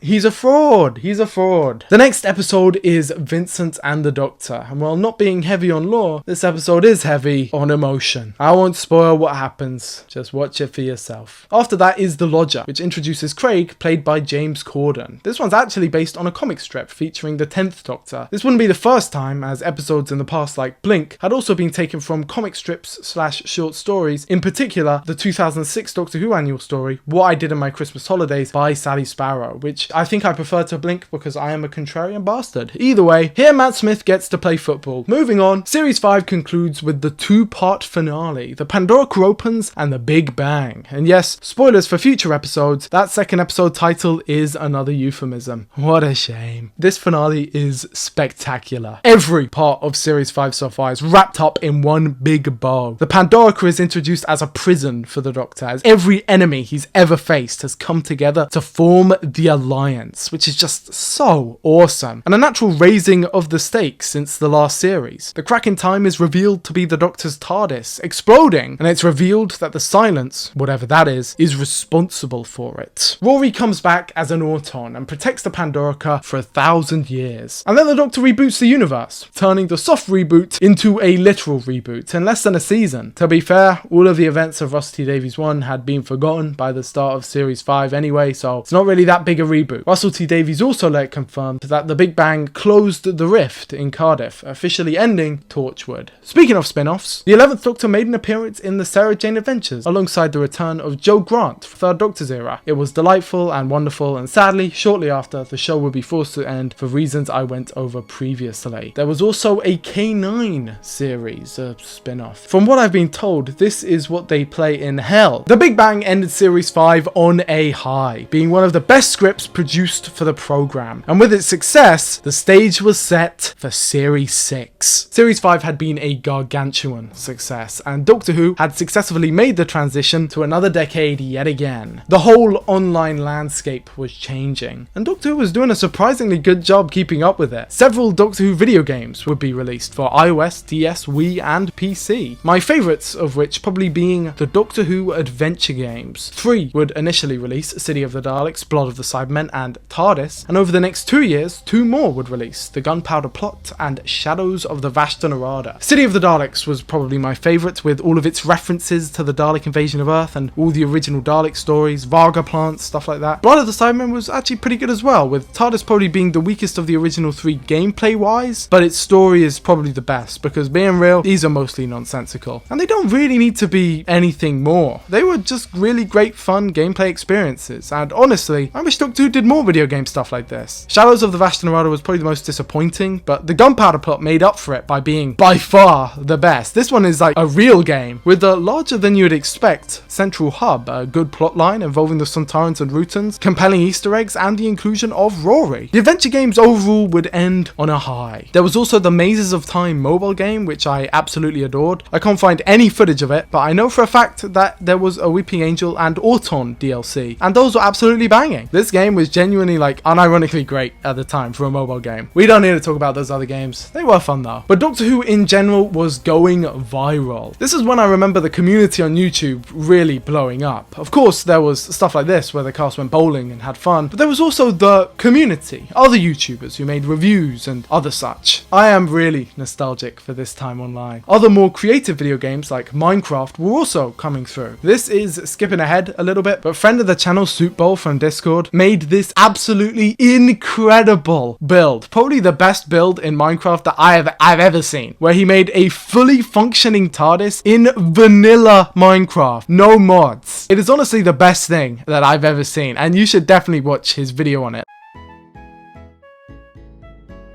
Given there's a Stephen Moffat Tintin connection, could you be cajoled into writing or directing an episode of Doctor Who? Last time I saw Stephen at the airport, he said, "Oh, anytime you want to do a Doctor Who, just shout." And I said, "Well, maybe I will," because I grew up on Doctor Who. I was a huge Doctor Who nerd as a kid, to the point where I dressed up as Peter Davidson's Doctor. And weirdly, I got offered to direct one of them when Russell T Davies was doing it during the Christopher Eccleston series, and I wasn't really available to do it. And I think my mother was very disappointed with me that I didn't direct Doctor Who. But I am a big fan, and I grew up with that show. And even in Scott Pilgrim, myself and Nigel Godrich are both fans of like the original radiophonic workshop music. And there's a couple of cues in Scott Pilgrim that are like old 70s Doctor Who music. So if there's any Doctor Who fans out there, like if you watch Scott Pilgrim, there is a reference to the Sea Devils in the music, which is as geeky as it can possibly get. Visage, let's just get this out there. Playing calculus. In your mind, who plays him? Wow. Well, I always vaguely picture him as Sylvester McCoy. I thought you better stay Stallone, just for 1 second. Stallone as calculus. Well, there was a thing that like John Hurt would be a good calculus, but then somebody pointed out that John Hurt plays calculus in the last Indiana Jones, essentially. Oh, that's good. Yeah. But this was only the beginning. Fan art took the world by storm, and while the DWA magazine would grind to a halt over the coming years, online it would spread like wildfire. The 2010s ushered in a whole new culture surrounding geekdom, and Doctor Who was riding high on it. And this wave kept going, far and away past this year's Christmas special, A Christmas Carol, a Doctor Who reenactment of A Christmas Carol, but this time in space. It's a slam dunk. So bring in Series 6. Let's dive in to The Impossible Astronaut. The Impossible Astronaut is one of my favourite episodes of the revival ever, and actually my favourite Stephen Moffat script in the history of the show. Hands down, I adore this one, and I could explain why, but I feel like I already have done about 500,000 times. We're in Utah, America, making do with all that American buzz. We finally go abroad to the States, and introduced here are the Silents, finally shown in their full glory. These horrible eggheads, which makes you forget them the moment you look away from them. And what a great use of deja vu. River's back, and an astronaut kills the Doctor. Here's where things get a little bit complicated, as the Doctor from the future gathered everyone together to watch him die, including himself from the past. So the series continues on from here, with the Doctor from the past all building up to him becoming the Doctor from the future who dies. So it's all building up to that one day, just like how the last series all built up to that one day. The Doctor wears a Stetson, similarly to how he wore a fez. There's a bunch of hints to the future, similarly to how in Series 5 there were clues and Easter eggs dropped in unsuspectingly, and overall it's just a very clever, very stylish episode. The Doctor tricks the whole of humanity into genociding the enemy, and I don't even care. It's just too cool. It turns out that inside the astronaut was a little girl who is Amy's daughter, and she's regenerating? Man, I love this story. Next up is The Curse of the Black Spot, which is a sequel to, who would have guessed it, The Smugglers from 1966. Except, barely. There's pirates in this one, and Rory dies again.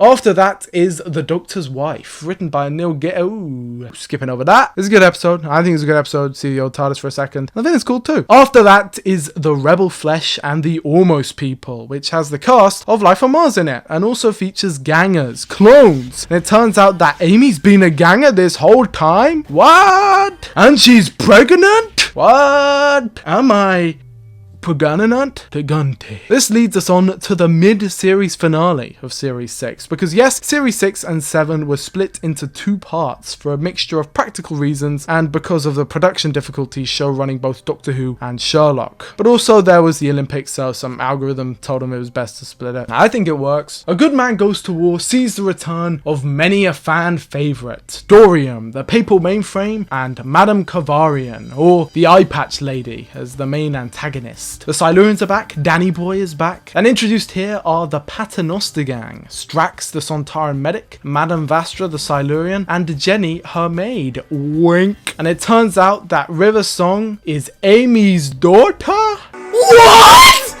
I'm Melody. What? With Rory, of course. These reveals are always so great. You know, I do love this era of the show quite a bit. Probably more than the Rusty Davies era, to be honest. Not that it's a competition. After that, there would be a break of a few months before Series 6 would continue with Let's Kill Hitler, which reveals that secretly this whole time, Amy and Rory had a friend called Mel's, who was actually River Song. And River Song wants to kill the Doctor like the Manchurian Candidate, but then she doesn't and she falls in love, which goes against the story that she said in Impossible Astronaut, but who the hell cares? And she gives him all her regenerations in a kiss. Aww. Now, I don't really know why it's necessary to introduce River Song having regenerations and then instantly taking them away from her, but I don't really care. There are some sweet moments in this one, some pretty dumb ones as well, but you know what? Live and let live. Introduced here are the Tesselecta, which are kind of like the numbskulls from the Beano. After that is Night Terrors, which I feel like would be an absolutely tremendous story if it was 4 parts long, each 20 minutes, which is it's kind of a theme in modern Doctor Who. It's a shame, really, because that format change at the time was so drastic early on and arguably did the show a world of good. But a lot of the ideas, while working fine enough in 42 minutes, simply would be world class if they were just a regular Doctor Who story. I mean, the idea here is great, and so is the execution, to be honest, but I don't know, it's all just kind of a bit rushed, because it's only 42 minutes. The peg dolls are great, set design is great, performances are great, even the script is great, but not for the first or the last time. Format limitations would hold this one back. Next up is The Girl Who Waited, which again plays with time for that eerily beautiful and tragically sad Moffat era vibe, with Amy in particular being put through the ringer. To be fair, she usually is in all of them, even if Rory is the one who dies a lot. This episode shows a darker, more callous side to the 11th Doctor, who usually tries to hide it with quirky gimmicks and funny gags. It's not that he isn't silly, or that it's all an act, but there is something more there that he tries to hide. I love the way that Matt Smith plays it here. There is so much going on with just a few simple lines and facial expressions. Truly a great episode. And followed up with by another great episode, The God Complex, likely inspired by The Shining. This episode brings back the Naimon from Haunts of the Naimon, except it's a Minotaur and its maze is a spooky hotel. A hotel with a room for everyone in the universe, and it shows you your greatest fear. 10 out of 10. And the Doctor has a room too. What's inside? Check out my video for what's inside. The next story is Closing Time, which takes place around 100 years after from the Doctor's perspective, but only a few months from Amy and Rory's, who barely appear in this episode, just as a cameo. Amy has apparently turned into a modelling micro-celebrity, which is fair enough. The Doctor's back with Craig, who has a baby called Stormageddon, Dark Lord of All, or Alfie for short. And the Cybermen are here too, in their most pathetic showing yet. The Cybermats are here, which is fun, and let me be clear in saying that this episode overall isn't a bad one. It's more so the Cyberman showing in it that's the problem. The Cybermen just kind of suck. I hate to say it, but it's true. Not in concept, mind you. Everyone loves the Cybermen, and in the original show, they're amazing, but every story of the revival has them getting taken out or treated like chumps. In their first story, they look ridiculous and are beaten by a text message. In their second story, they look slightly better, kinda, but then they get murked by the Daleks. Daleks, as they should. After that, they just get straight up killed by the Doctor, who actually just like shoots them with a gun. And now they're defeated by the power of love. James Corden is able to kill them all due to his bond with his son, which, sure. I mean, they suck. At least they're no longer Cybus now and have the invasion style ships. Additionally, the way they're shot has improved as well, with the pretty shoddy designs being masked well by atmospheric lighting. I think a lot of Cybermen fans get caught up by what Cybermen could do, that they don't actually pay attention to what they actually do. And what they actually do is usually get overshadowed by the Daleks. Because the Daleks are better. I do like the Cybermats though, they're neat. The series concludes with the wedding of River Song, an episode I like and everyone else hates. Everything has gone crazy because River decided not to kill the Doctor and undid a fixed point in history, which is basically an excuse for really cool things to happen, like pterodactyls or Winston Churchill in Rome. The Doctor also gets married to River Song here using the bow tie, and it turns out, spoiler alert, he didn't actually die, because of course he didn't. And the Tesseract are responsible all along, which we could never have guessed, but who cares? I'm just along for the ride at this point. The episode also has a wonderfully presented tribute to the character of the Brigadier, ending his role in the story in a seriously heartfelt way. The best character in the history of the show. Rest in power, my king. And that's it for Series 6. Yet another successful outing for the 11th Doctor, the fraud, the fucking fraud. Ignoring, of course, the unfinished Christmas special, The Doctor, the Widow, and the Wardrobe. An episode with a great title, and can't even think of a clever joke. It's just not finished. It's just not a finished episode. Hello! You're all in terrible danger, but don't worry. It happens all the time, especially if you're between the ages of 9 and 11. Tricky time. You're not, are you? Then I am very sorry. You know, when I was your age, which was nearly 1,000 years ago now, I loved writing stories. Impossible stories about adventure, saving the world, mad robots, and things that went boom! I bet you like writing stories too, don't you? Go on, admit it. Oh, good! Because I would like you to write a story about me. It really is the only way to save you from something really dreadful. There are rules, obviously. Rules, eh? Somewhere in... Now, you've got to be at a British primary school, otherwise it won't work, just because it's got to be a story about me and the TARDIS. The most important rule is that if I am wearing a hat, it is most definitely cool. Got that bit? Good. Make sure it's 3 minutes long. If it wins, you'll get to see it filmed before it's broadcast on British television. I know. I've always wanted to be on the television. I got turned down for Strictly Come Dancing. Obviously, there's lots of small print on the website. Check it all carefully. Apparently, I still owe Jane Austen a kidney. And then email me your entries by June 13th, 2011, which really isn't very long at all. Blimey, as I said, if you don't, something really dreadful is going to happen.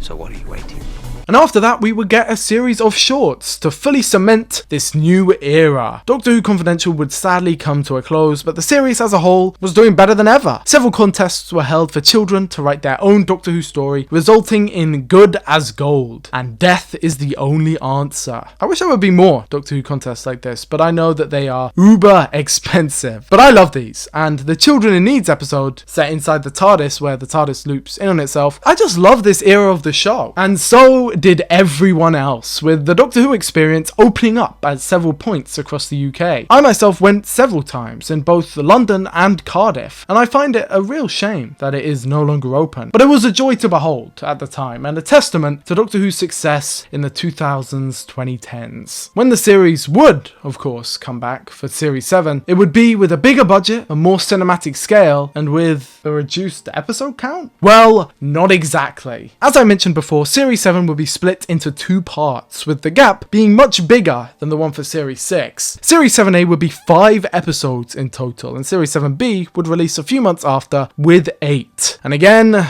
Sherlock would be mostly to blame. The series would take up 90% of Stephen Moffat's time, and juggling it with Doctor Who was proving more and more difficult than first imagined, especially with Doctor Who's 50th anniversary coming up on the horizon. Matters were made more difficult when a certain producer, who I seem to have forgotten the name of, seemed intent on sabotaging the show, and in a heated and public row at an awards ceremony, Stephen Moffat would enter a screaming match with this producer and effectively banish them from the show. I imagine it was this relationship and negative chemistry that Karen Gillan and Arthur Darvill used as inspiration for playing their characters next series, as for whatever reason, in Asylum of the Daleks, the opener for Series 7, they are divorced. One can only imagine what was going through Stephen Moffat the kid's head, and it is a real shame too, because despite this episode having very glaring issues aside from this, it honestly could have been really quite good if you just strip away this horrific relationship drama from it. I feel like Amy's character, which had been the highlight of Series 5 in my opinion, had been taking beating after beating until this horribly out of character interaction with Rory in this episode. I'm not saying that they shouldn't have brought them back for Series 7, I just think that they shouldn't have been divorced. And I understand that this was to mirror Stephen Moffat's real life experience, and he was kind of going over all his grief and trauma here and all of that, and he was probably feeling really upset, but that makes me upset. Also, it's very likely that there was meant to be a series arc with these flashing lights, as they appear in every Series 7A episode, but there is no explanation for it, and it must have just been forgotten. Whoopsie! Introduced here is Oswin Oswald, played by the ever-perfect Jenna Louise Coleman, who turns out to sadly be a Dalek.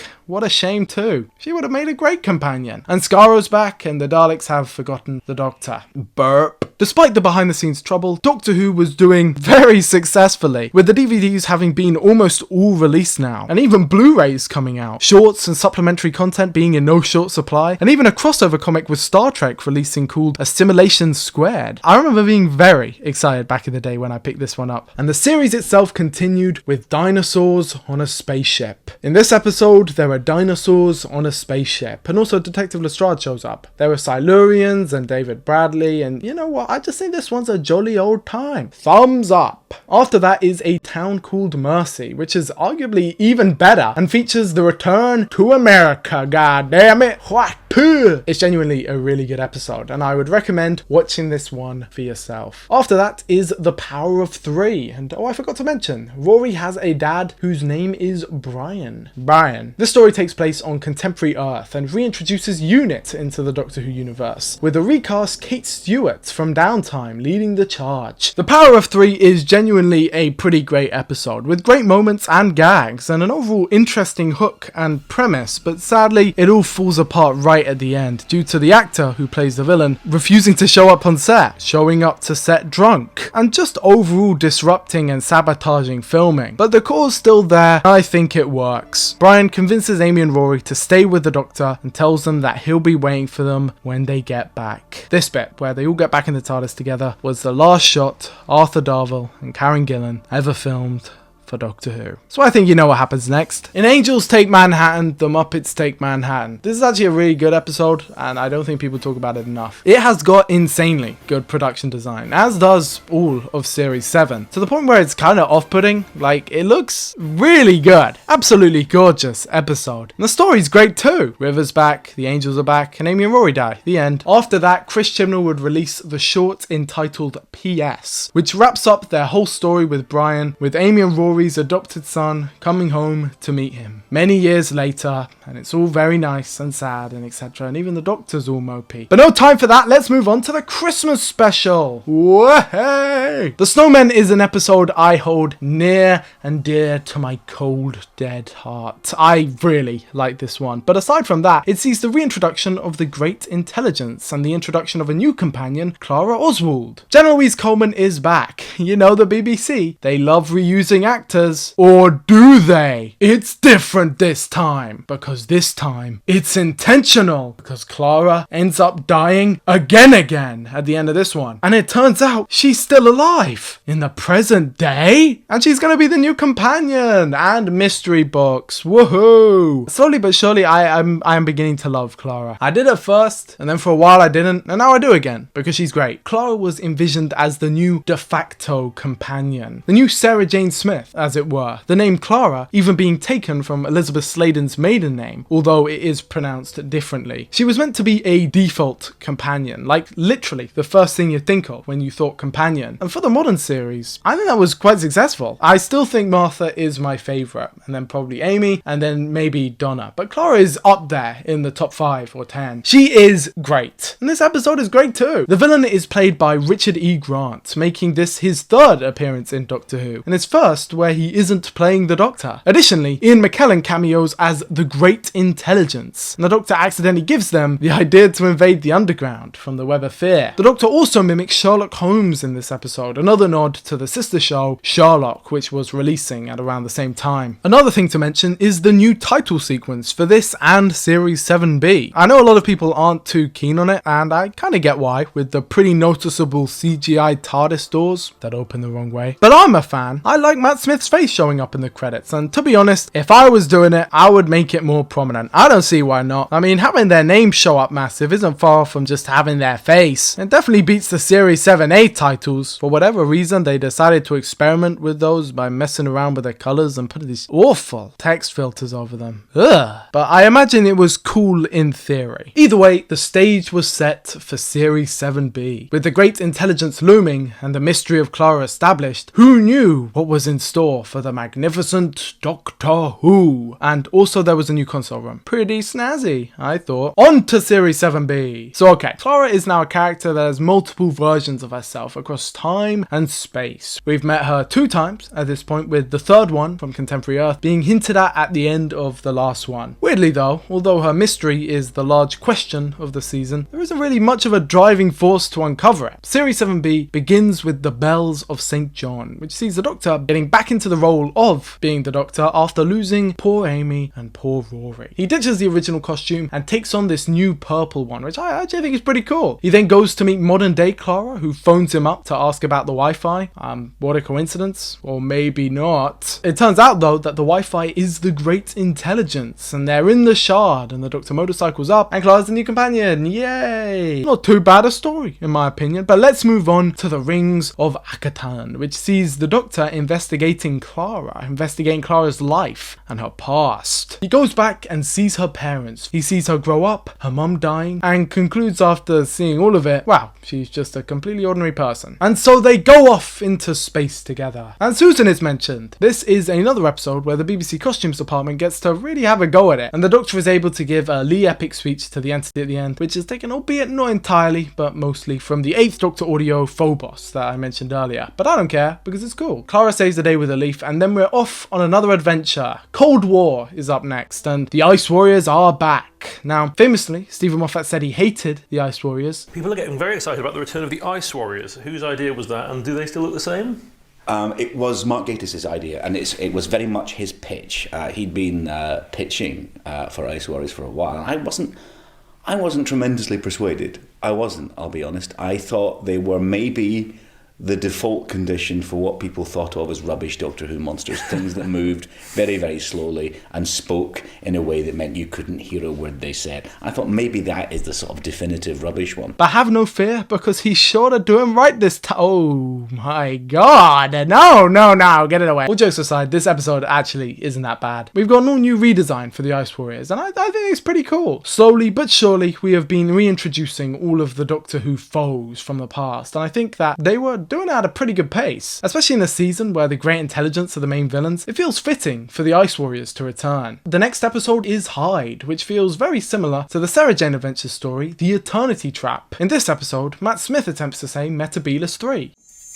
From Metebelis 3. And proves again why he is a fraud. This story is also heavily inspired by the Haunting of Hill House novel, and of course, Quatermass. Clara's back and forth with the TARDIS is also brought up. It's never mentioned post Series 7, but they weren't supposed to get along very well, which resulted in this weird short where the TARDIS clones Clara or something, whatever man. Journey to the Centre of the TARDIS is a clear pastiche of Journey to the Centre of the Earth, and was a heavily hyped up story for being the first time since Invasion of Time to actually explore the the insides of the TARDIS. And considering that episode didn't count, this was technically the first time. We had seen hints before with the secondary control room and the broom cupboard, but here we saw the TARDIS in its full glory. And I could easily make a few jokes about, not much is it? But they made do. Clara also finds out the Doctor's real name in a book, then forgets about it because everyone forgets about it. The whole episode's undone. Woohoo! There's also these really horrible brothers in it for some reason. And the Eye of Harmony! After that is the Crimson Horror, which is another Mark Gatiss episode and probably the most gothic Hammer horror yet. It also features the Paternoster Gang! Yay! I kind of wish these guys were in it more, but it's simply an impossibility, considering just how much their makeup costs alone. Cool to have them here though. You know what? I've grown on this one. Before, I didn't used to like it because it so baited us with, oh, Clara's coming back to Victorian times. You'll finally get some answers. And then nothing happened. But actually, you know, if you look at it on its own, it's a bit of fun. But also introduced here, much to the controversy of fans, was the 11th Doctor's more romantical side. Actually, this is just a trait of the 7B Doctor. Whereas before he was shown to be uncomfortable, not knowing what to do with his hands and so on, now he is much more forward with stuff like this, dramatically kissing Jenny, getting smacked over the chin, and slapping Clara on the ass way too many times. They are totally in love, by the way, and if you don't see it, you're not paying attention. Also, I should probably mention, but Clara acts in this series as a nanny to these kids called Angie and Artie. This was meant to mirror how Victorian Clara was also a nanny, and additionally meant to bring these kid characters into the forefront. Now, I don't really have a problem with this concept necessarily, because yes, Doctor Who is meant to be a hero to children all over, but no hate to the kid actors, never a kid actor's fault. This will be attempted multiple times over the next few series, and it just doesn't work. I'm sorry guys. The next episode is Nightmare in Silver, and this episode proves why it doesn't work. The Doctor takes Clara, Angie and Artie to a space-age amusement park, and Cybermen are there. Cool enough premise, let's see where it goes. Well, the Doctor, knowing that this planet is dangerous, allows this underage child he is chaperoning to go by himself, and then to fall asleep unsupervised. So immediately we are stretching credulity. But sadly, that isn't the end of this episode's problems. No,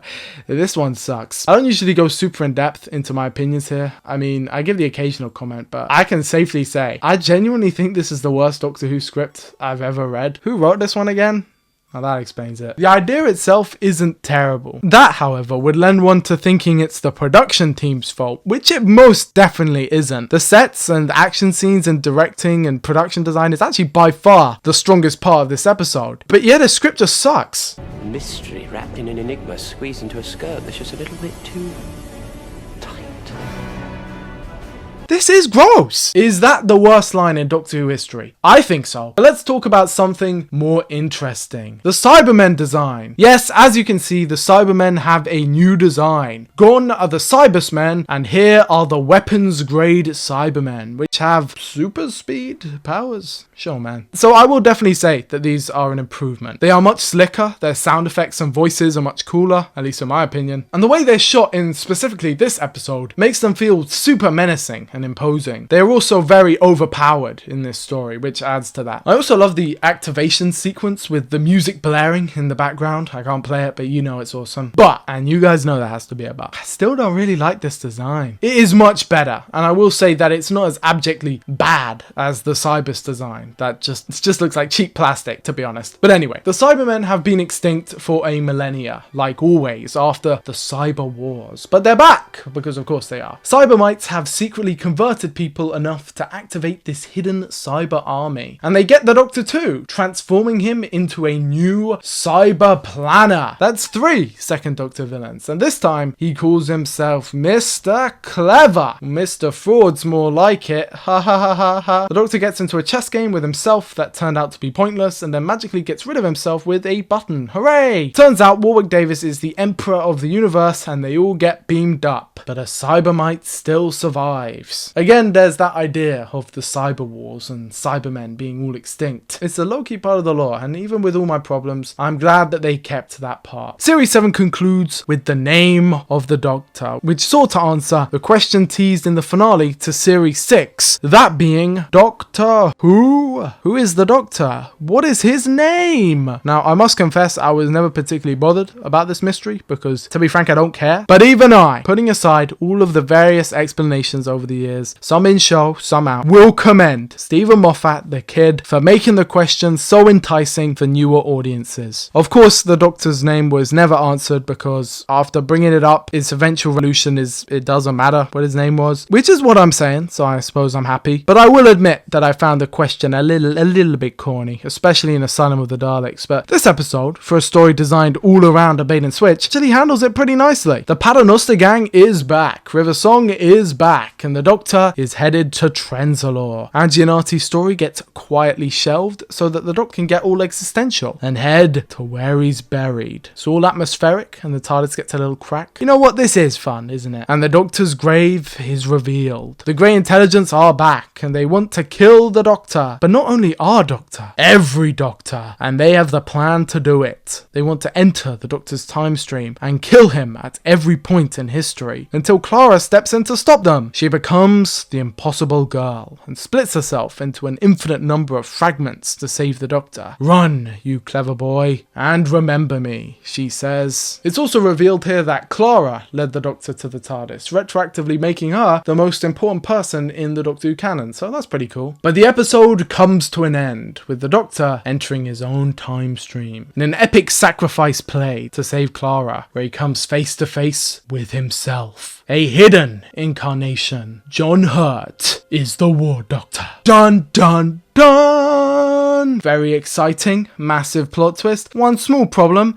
they sent out the DVDs early. Yep, guys, I am very sorry to say that Stephen the Kid Moffat is the king of leaks. If you thought Russell T Davies putting all the spoilers in the Next Time trailer was bad, every series from 7 to 10 got basically all leaked. And I don't mean by some insider source, I mean like full episodes got leaked like months ahead, including this one, by the way, with them accidentally sending out people's box sets way too early, meaning that they could naturally just take the DVD out, skip ahead to the finale, and spoil the whole story. Next year's wouldn't be as bad with only the first 2 episodes leaking. Was it the first 3? Either way, they leaked in their entirety online way before the transmission. Luckily, Series 9 leaks were probably the most unnoticeable, with only summaries releasing, and Series 10 leaks weren't even accidental. They just straight up official. Either way, this was an awesome plot twist. John Hurt is a world-class actor, and having him play a secret incarnation of the Doctor was very cool. I kind of am that type of fan who gets all pissy at the numbering and all that, but I think he played it well. I don't mind, and I feel like I'm usually the number one person who would mind. The decision was of course made out of necessity, with Christopher Eccleston being unable to reprise his role. Contrary to popular belief though, this isn't out of a grudge, although it may partially be. Chris Eccleston was apparently open to talks, but had to stop because of scheduling conflicts. It's clear Doctor Who was not his main priority, which, fair enough. It is mine though. So we needed a new Doctor, so we got one of the best in the country. I'll take it. John Hurt became the War Doctor, and a special short was commissioned by the BBC to officially and finally bridge the gap between the classic series and the reboot, with Night of the Doctor, one of my favourite episodes ever. This sees the return of Paul McGann's 8th Doctor, who lands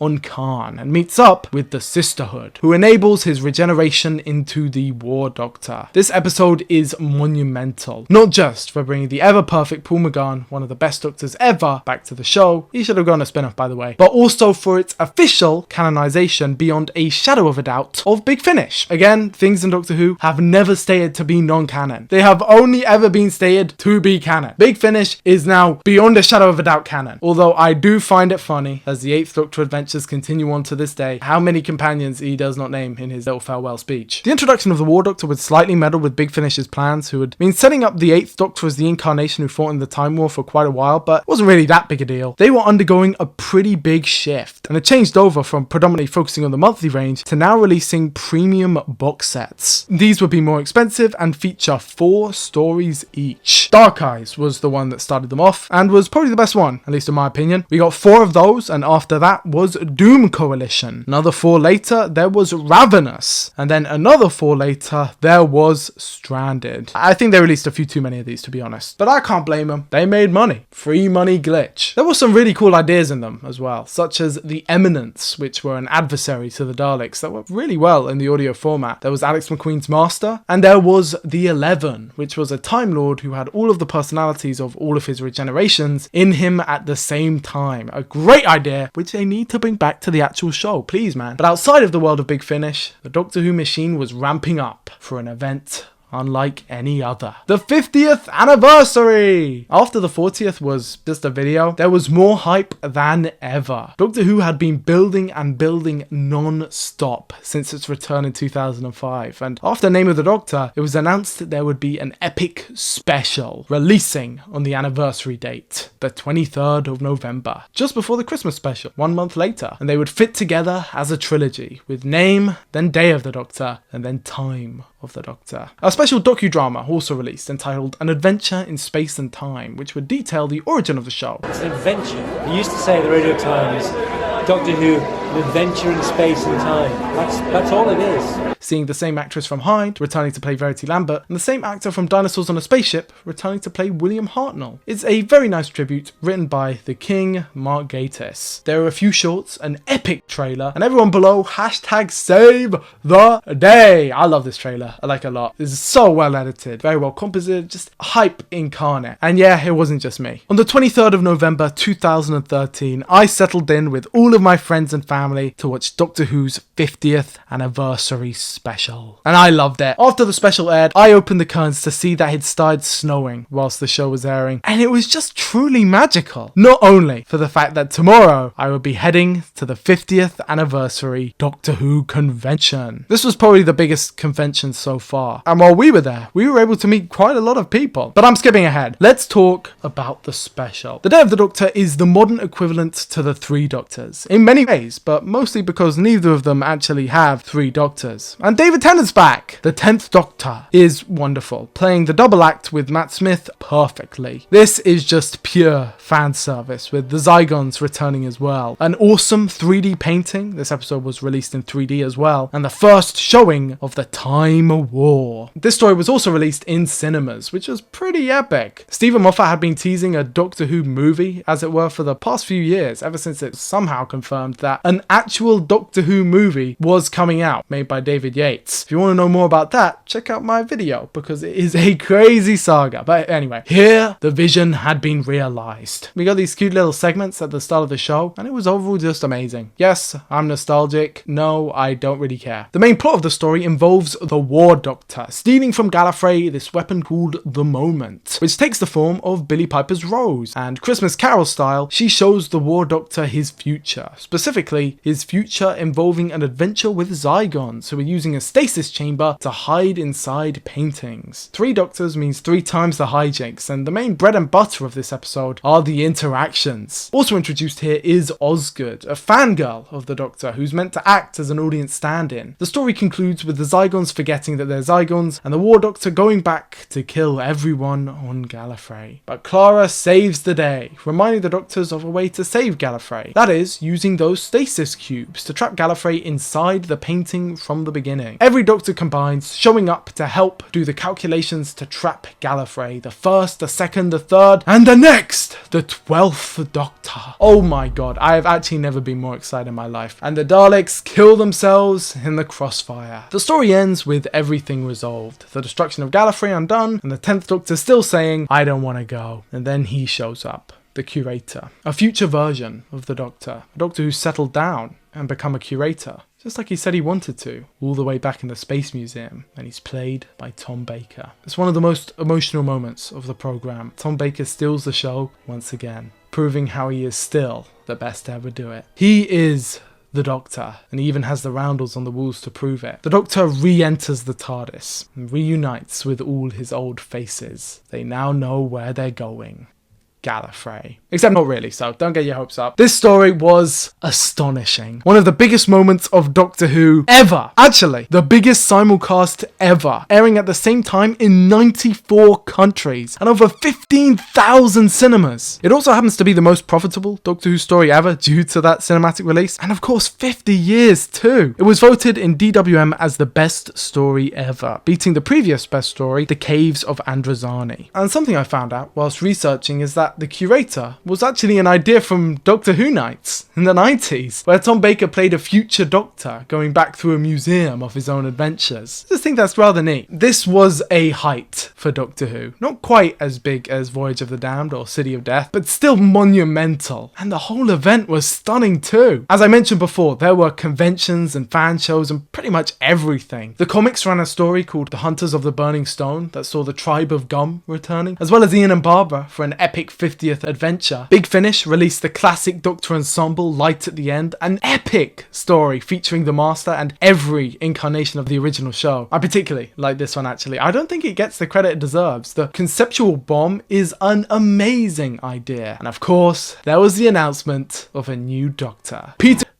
to end. My old enemy, Matt Smith. Our battle will be legendary. Also, there was the Doctor Who after show, which is fucking hilarious. Amazing piece of lost media. And disconnected to everything was the Muppet Show at the O2, where the Doctor showed up. Just find that pretty funny. But with all that said, the time of the Doctor is upon us. And here we are at the end of the line. The 11th Doctor's last story, an attempt to wrap everything up nicely in one last ditch attempt for the very end. In an act kind of mirroring his first finale, the Doctor fights all his old enemies, circling around one particular planet. Following the signal, Doctor Who. He enters the Church of the Papal Mainframe with Clara, where it is revealed that the silence act for them. Now things are beginning to make sense, as the Doctor and Clara, who are naked by the way, are sent down to the planet below to a town called Christmas. Weeping Angels are there, the Doctor has a wig, key under the wig, and there's a crack in time in the basement. It turns out this planet is Trenzalore, and the Time Lords are behind the crack. Because it is a crack, but not the same crack. But it also turns out that the Doctor's biggest fear is the crack, but not this crack. I feel like I'm on crack. So the Doctor fights a war to save Christmas on this planet for 100 years. And his best friend handles the Cyberman head, dies. And would you look at that, he looks like William Hartnell. Very clever. Clara then tells the Time Lords the Doctor's name doesn't matter. The Time Lords give the Doctor a new regeneration cycle, and the Doctor blows everyone up. The end. I think you can see that there are a few production issues here. Matt Smith himself has voiced concerns over the story, as the special was forced to condense a whole series arc into one story. Yes, the original plan for the Trenzalore arc was to have it be a whole series, likely all of 7B, but that must have fell through at the last second, and so the whole war is turned into a 3-minute montage. I am willing to give A Town Called Christmas a pass, because I think that fits and it's sweet, but the whole naked gag, I mean, as is the whole Dalek duplicate Papal Mainframe thing. I mean, I'll take it as a Dalek fan, but basically what this is meant to imply is that when this happened, Madame Kavarian and her sect broke off to try and kill the Doctor before he could get to Trenzalore, thus making the Series 6 story arc. So everything's working in reverse. You see what I mean about this maybe working better as a series? There are a lot of ideas here, and they are flung fast, including the idea that the 11th Doctor is actually the 13th Doctor, because the Meta-Crisis counted, which does go against what was said about it at the time, and there's no real need for it. The 12th Doctor is actually the 14th Doctor, and he is the first of a new cycle. Because yes, the 11th Doctor regenerates, and you can joke and jive about the special, and I don't think it's the worst, but this ending scene is brilliant. As the Doctor returns to his youthful state and gives a beautiful speech about moving on. Murray Gold's delightful soundtrack plays as he drops the bow tie and sees Amy Pond once again. Aww. And then he sneezes into Peter Capaldi. I actually love this decision. I have grown tired of the extended and melodramatic regeneration sequences that take up ages and ages. So my fraud, Matt Smith just turning into my actual goat, Peter Capaldi, was a delight to see. And so we move on to Series 8. I think the Matt Smith era of the show was a massive success, but like all things that are successful for a long period of time, there are always people who want to drag it down. Voices which grow more critical than they ever need to be, for no reason at all. And you saw that with the casting of Peter Capaldi. We'll talk about him in a second, but some people were not happy. And I'm talking mostly about that teenage girl demographic I was mentioning earlier. Now, before I say anything, let me just say, not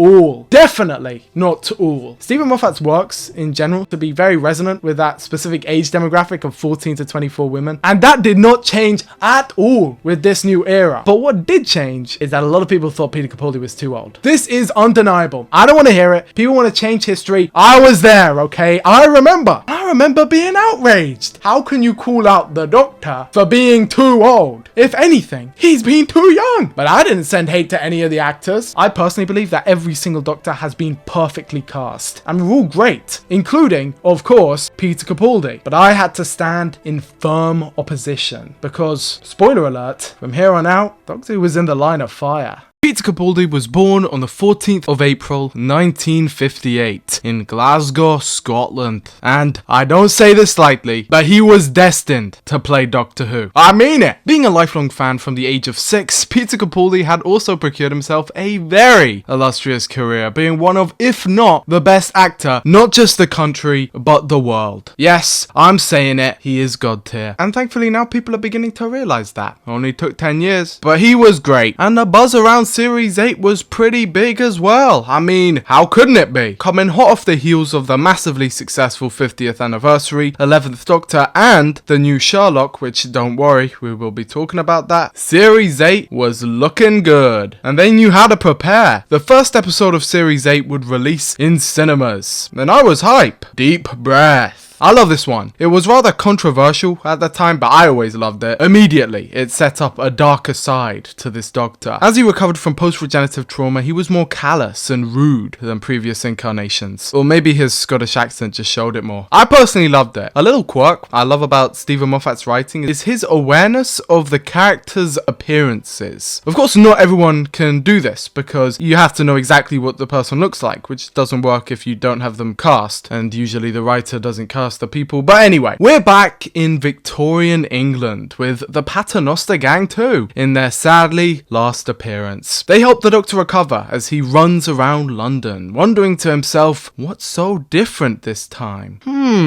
The episode itself is self-aware to the reaction of the audience, and specifically that teenage audience, with the Doctor having apparently shed his skin, as it were, to show his true self. He was presenting a facade, and around Clara, and thus the audience, he felt safe enough to drop it, showing the 12th Doctor be his true self. This is all portrayed wonderfully in the final scene, which I still think is amazing over 10 years later. Yes, I love this one. I did tell you, the villains here are also incredible. The half-face man, a triumph, a brilliant piece of design, and a great continuation from the clockwork robots from Girl in the Fireplace. And the Doctor maybe kills him? Question mark? I really could keep going on and on about this one all day, and I don't know if I've mentioned this, but after this video goes out, I will be working on an ultimate review of the show, breaking it down into each era. So if you're interested in hearing about me rant and rave and praise the hell out of this episode and a bunch of others, make sure to subscribe. I feel like I've earned that shameless plug. I mean, how many hours into this video are we? Stick around till the end, folks. We've still got a long way to go. But anyway, the 12th Doctor sure is the edgy one, as shown in all of the marketing. The half-faced man dies, impaled by the top of St. Paul's Cathedral. Except he doesn't. He wakes up in the garden of one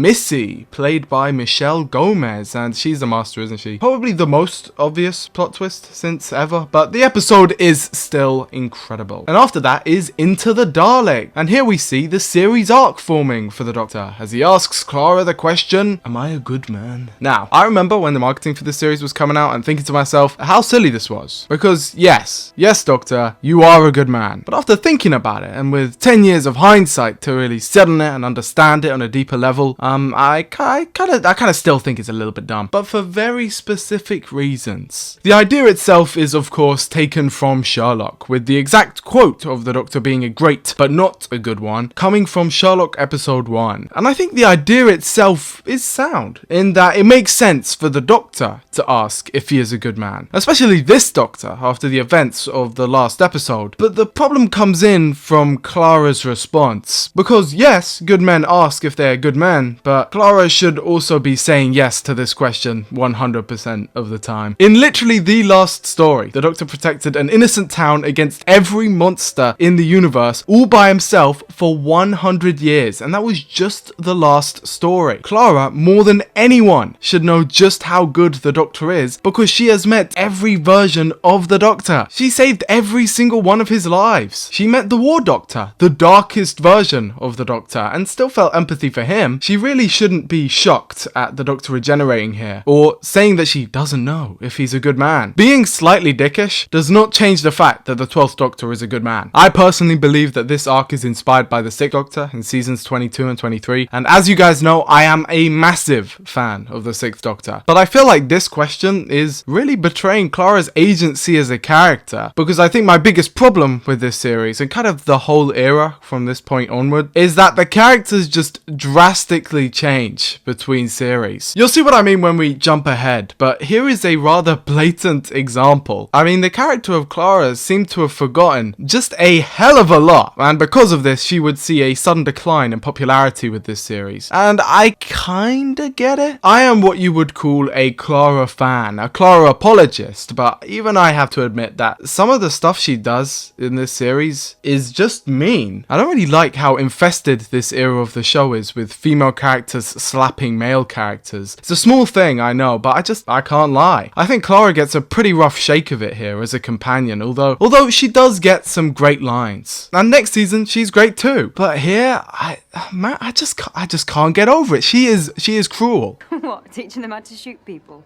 There's a bit more to modern soldiering than just shooting people. I like to think there's a moral dimension. You shoot people and then you cry about it afterwards. You see what I mean? Oh.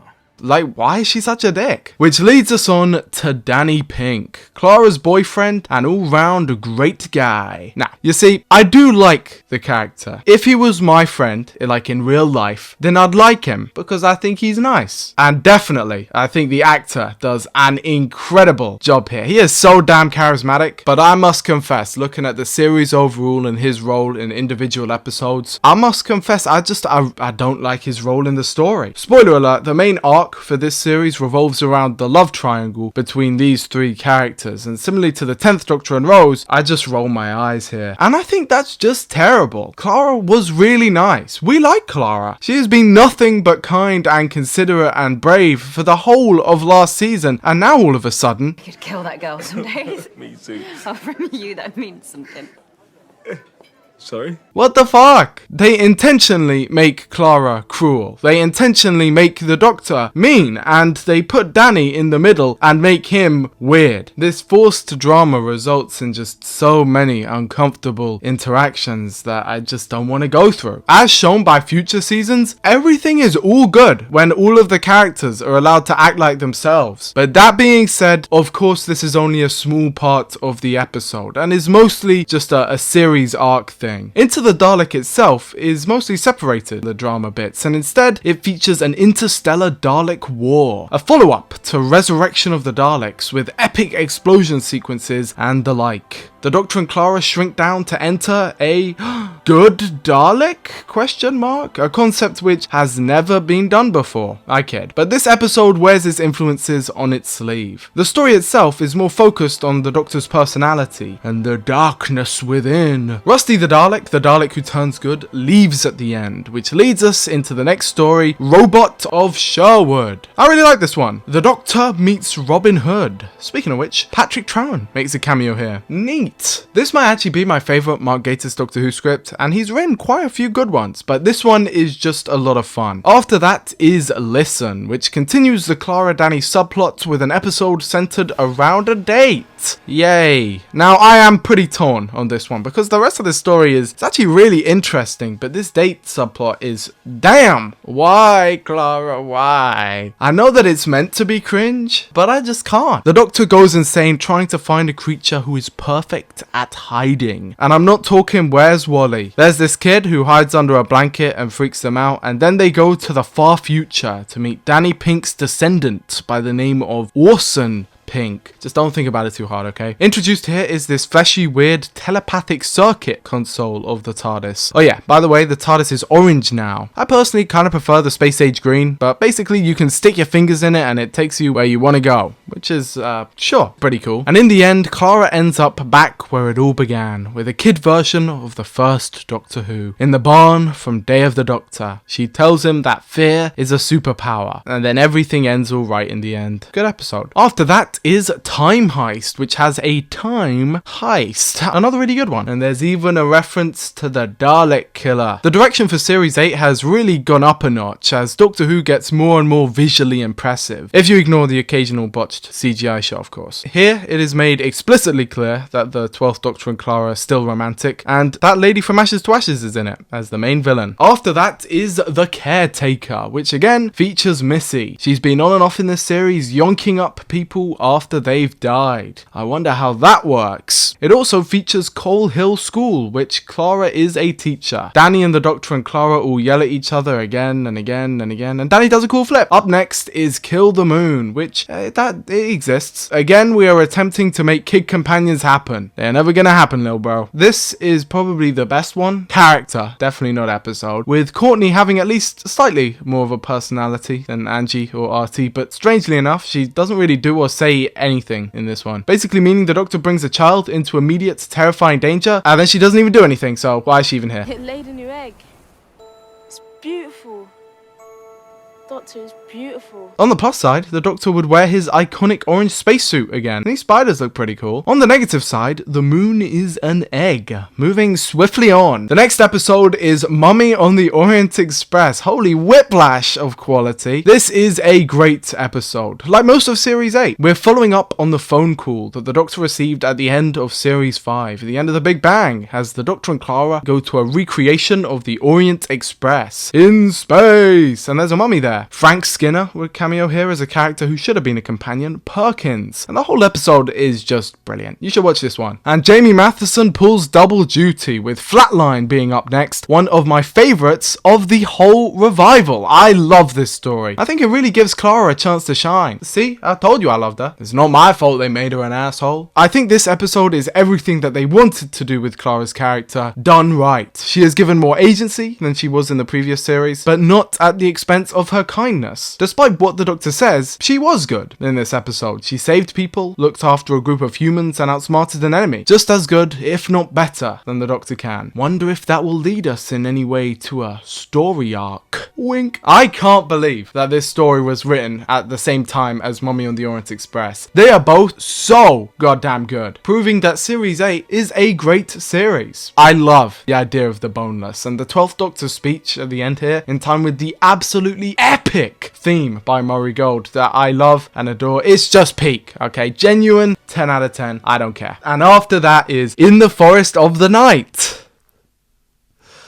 Where'd everyone go? In this episode, a bunch of trees come out of the earth to save the world because the world is sentient. Now, I actually won't be mean to this story. You know what? I think it's kind. I would recommend this one to everyone. Go watch it, guys. Trust me. Then Danny dies. Whoopsie. The Master came by in a car and then took the sucker out, causing Clara to spiral into a cycle of despair. Poor Clara, who then tries to trick the Doctor, but only ends up fooling herself. They end up in the 3W Institute, which isn't important. Missy is there. She's the Master. What? Then it turns out that all the dead people are being turned into the Cybermen, because they're all being stored in this thing called the Nethersphere, which is Time Lord technology that basically takes every human, everyone by the way, across all of time and space, and when they die they get transported here, which is, if you think about it, that's hell. That's literally hell. Yep, Missy creates hell, torturing and tormenting every man, woman and child who ever lived and died for all of eternity. And yes, they feel tremendous pain. That's part of the reason why it sucks so much. And it's all taking place in St. Paul's Cathedral as the Cybermen walk down the steps just like they did so many years ago, and it turns out Missy is the Master? What? What? Okay, but this is a big deal. This marked the first time that a Time Lord had ever changed gender after regenerating. And at the time, that was thought to be impossible. And then it kind of just wasn't anymore. So, for me, the issue with this episode doesn't really have anything to do with the fact that the mystery reveal is the most obvious thing ever. Because I don't really mind that. That just is what it is. For me, the problem is that nothing fucking happens. The next story, Death in Heaven, takes things up a notch. And by that I mean something does happen, with Kate Stewart stepping in to imprison the Doctor and the Master. The story turns into a James Bond movie with the Doctor falling through the air in this admittedly pretty cool sequence. And then a Day of the Dead movie with the Cybermen coming up out of their graves. Osgood also dies. I think the pointlessness of part 1 really becomes clear when you realize that in this two-parter, the idea of Dark Water or the 3W Institute is mentioned a grand total of 0 times. And the pointlessness of Missy's plan becomes clear when you just listen to anything she says. Okay guys, so Missy made the Nethersphere and imprisoned and tortured every man, woman and child that ever lived because she wanted to prove to the Doctor that we're not so different, you and I,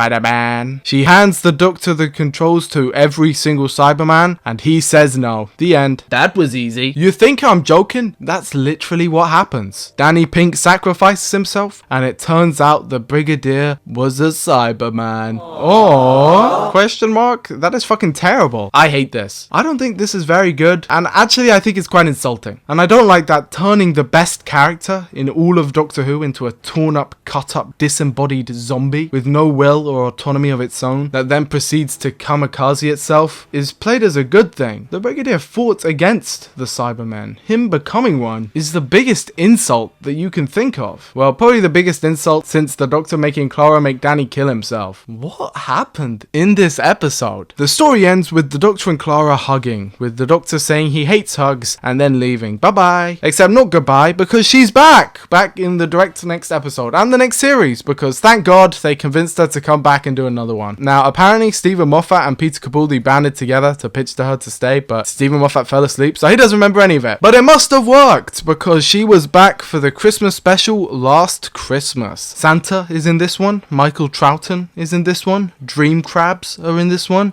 Matt Smith killed my son, which ends our discussion around Series 8. It was cool. I liked it. I'll save the talking about the fan reception for later, after Series 9, but trust me, there is a lot to mention there. So let's just skip ahead, right? Let's skip ahead to a prequel? Yes, before Series 9 released, a special prequel came out, leading us into the events of The Magician's Apprentice. The Doctor is dying again, and he wants to meet Davros, who's also dying. Let's just dive right in. The Magician's Apprentice sees Clara getting back into the swing of things, with Unit and Missy coming back. Missy takes Clara to meet the Doctor, and I just saved you 30 minutes of time. Yes, for reasons unknown, it takes us 30 minutes to get to the start of this story. Literally, what even happens before the Doctor comes out on a tank? The planes get frozen? Who the hell cares? Start the story, please! I do like this bit though. But immediately, we see how much the Doctor's changed. Before, in Series 8, the finale ended with the Doctor talking about how much he hated hugging. And now, Series 9 begins with him giving Clara a hug. But it's not just the Doctor. Clara's changed too. And Missy. Literally 2 episodes ago, Clara was like this. If you've ever let this creature live, everything that happened today is on you.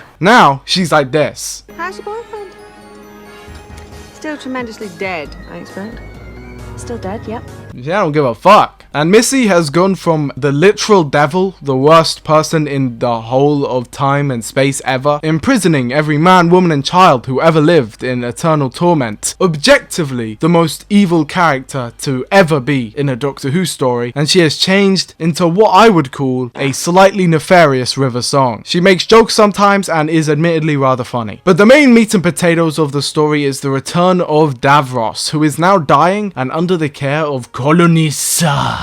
I love that name. Look at him on his swagway. Look at him go! Basically, the Doctor and Davros talk about Genesis of the Daleks. It turns out they're on Skaro, and I'll just save you the long and short of it. The Daleks die, Davros escapes, and the Doctor and Clara go on to have another season of wonderful adventures. Woohoo! Up next is Under the Lake and Before the Flood, which are yet again another Toby Whithouse slam dunk. Dark, a classic base under siege story, this time mixed up with time travel and bootstrap paradoxes and the Doctor breaking the fourth wall and playing the theme tune on his rock and roll guitar. This one just gets it, man. Peter Capaldi had been a famous rock star in the past, so for Series 9 they decided to incorporate that more into his character. Sonic sunglasses were employed to A, separate the 12th Doctor from his predecessor whilst the new Sonic prop was being made, and B, just to be cool. I like him. This is a great episode. The next story, The Girl Who Died and the Woman Who Lived, further weave in the theme of immortality with the introduction of Ashilda, played by Game of Thrones lady. She is a 9th century girl turned immortal after the Doctor gets a flashback from the past and realizes why he chose this face. A brilliant scene, and I like the design of the villains too. They're called the Maya, by the way. The theme of immortality is part of the hybrid story arc, a rather dense mystery box that just steps over the line of too lore heavy for me personally, but basically it's a prophecy that started the whole story of Doctor Who all the way back when in 1963, as it is the reason why the Doctor ran away from Gallifrey in the first place. The hybrid is meant to be a hybrid, no shit, of two warrior races, Time Lord and maybe Dalek? Maybe human? The answer isn't given directly in the show, but if you read between the lines and also in the DWM magazine that released a few months later, it is confirmed that the hybrid are the Doctor and Clara after being brought together by Missy, who was the lady in the shop all the way back in Series 7B. Now, one can criticize the fact that the answer to a mystery box had to be given in DWM of all places, but instead I will praise Series 9 because I think it's actually pretty damn good. The definitive 12th Doctor series, in my opinion. And I think part of that is just how thematically consistent it is. For all of the criticism that can be thrown at the hybrid story arc, it was definitely not poorly thought out. The series is comprised of two-parters, that duality, the Doctor and Clara. Every episode is about mortality in some way, with the exception of Sleep No More, and the finale and opener mirror each other wonderfully. But I think another thing that really takes it up a notch is simply the visual direction that the series takes, and just the direction in general. I love the colours. I love the look and the feel of each story. They're all unique, and you can tell them apart at just a glance, but they also retain a consistent identity across the series. The greys of Series 8 are replaced by beautiful browns, and the relationship blossoming between the Doctor and Clara is really quite sweet. Slowly, Ashilda loses her memory, and there are some pretty cool deleted scenes here that actually show the progression of time. In fact, there are quite a few awesome deleted scenes in the whole era as a whole.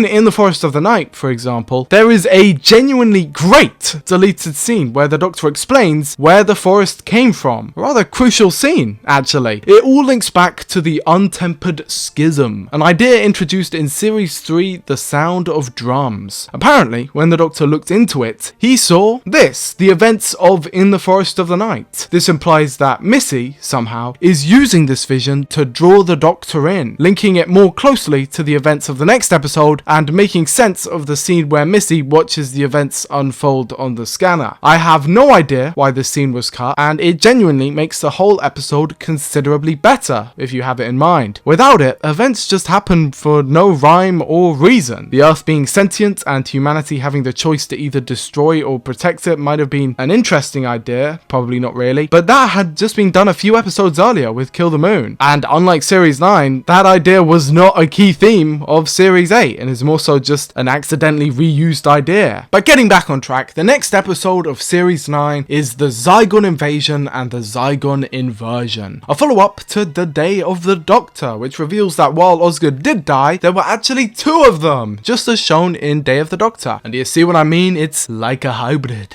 Zygons are trying to assimilate into culture, but there's a terrorist group based in the Middle East causing trouble.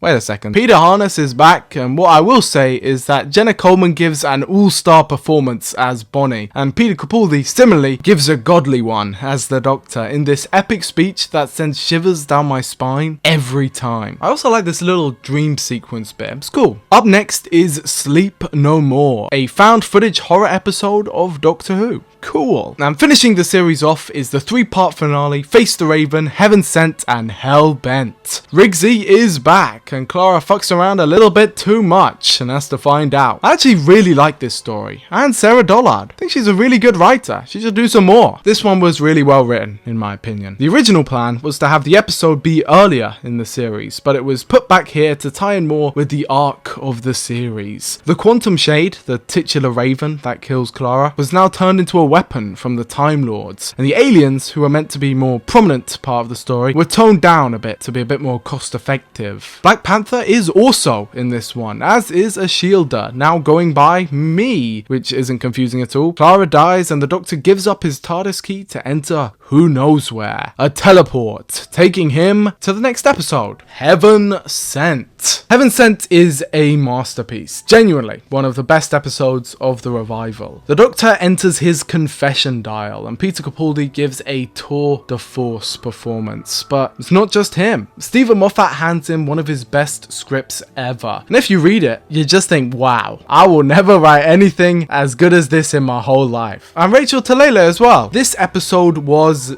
difficult to make, one of the most difficult since the show came back, and the direction here is sublime, beyond outstanding. One of the most beautiful episodes of the entire show up to this point. It's a slow and melancholic character piece as the Doctor goes around and around his own personal hell. A nightmare from his childhood come back to get him. A nightmare that Clara soothed him from all the way back in Listen, and it chases him forever through a maze of stone and brick. Memories of Clara coming back to haunt him. He is trapped. It's a story about grief, about the loss of Clara, and the Doctor eventually finds his goal, home. And then he has an epiphany. The whole thing is a loop, going round and round in circles. And as the Doctor gives his final triumphant speech, dying over and over again for billions of years, Murray Gold's bellowing score crescendos, The Shepherd's Boy. And the Doctor breaks through. He punches his way through the wall of diamond. Well, technically 10,000 times harder than diamond, to end up on the sandy shores of his home planet. What a badass! As you can imagine, the episode was very popular, leading us into the next episode, which was not. Hellbent is an episode of the show I have always loved, so I'm gonna need it to get behind me as I fend off against its most ardent of haters. Get behind me, Hellbent! This story begins with the Doctor and Clara in the same bar from The Impossible Astronaut, but neither recognizes the other.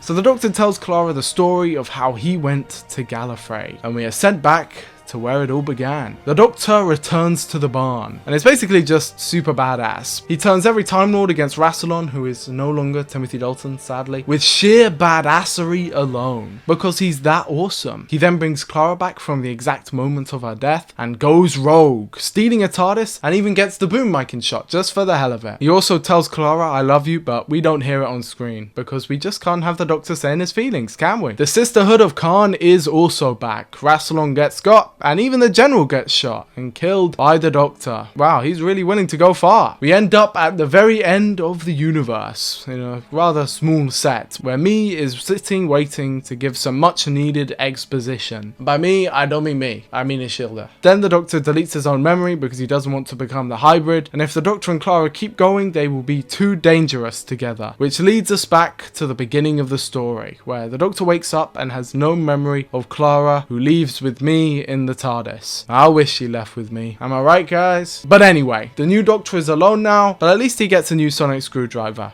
People hated this, man. Not the sonic screwdriver, or at least I would hope not. I think the design's pretty cool. But let's just say that for a little while now, a bit of hate had been mounting towards a Mr. Stephen Moffat. 2014 and then 2015 were the start of the Fool, as it were. I didn't mention it because I feel I didn't need to, but back in the day, back in 2007, Russell T Davies was hated inside the fandom. Like, legitimately. Legit hate. People were inconsolable. And so, when it was announced that Stephen Moffat would be taking over, people were celebrating. They were screaming. Moffat was responsible for Blink, the best episode ever. And so he would do it right. Now, I thought that he did, but not these guys. You see, what we're experiencing now is called the cycle of showrunner hate, where when you are the current showrunner, you are Hitler. I think I explained it pretty well in a previous video, so I'll just show a clip.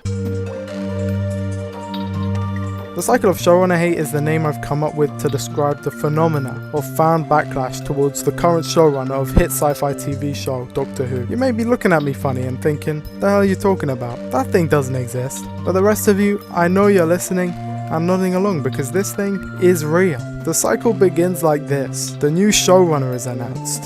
A heavy sigh of relief. What came before was so bad. This is new. This is gonna be good. Next, a few concerns. Maybe this won't be good. Next, I'll give it a chance. Next, this is so awful. They ruined this. They ruined this. They ruined that. Terrible episode. The worst in the show's history. The worst in history. What a joke. Doctor Who's ruined. They announced he's leaving.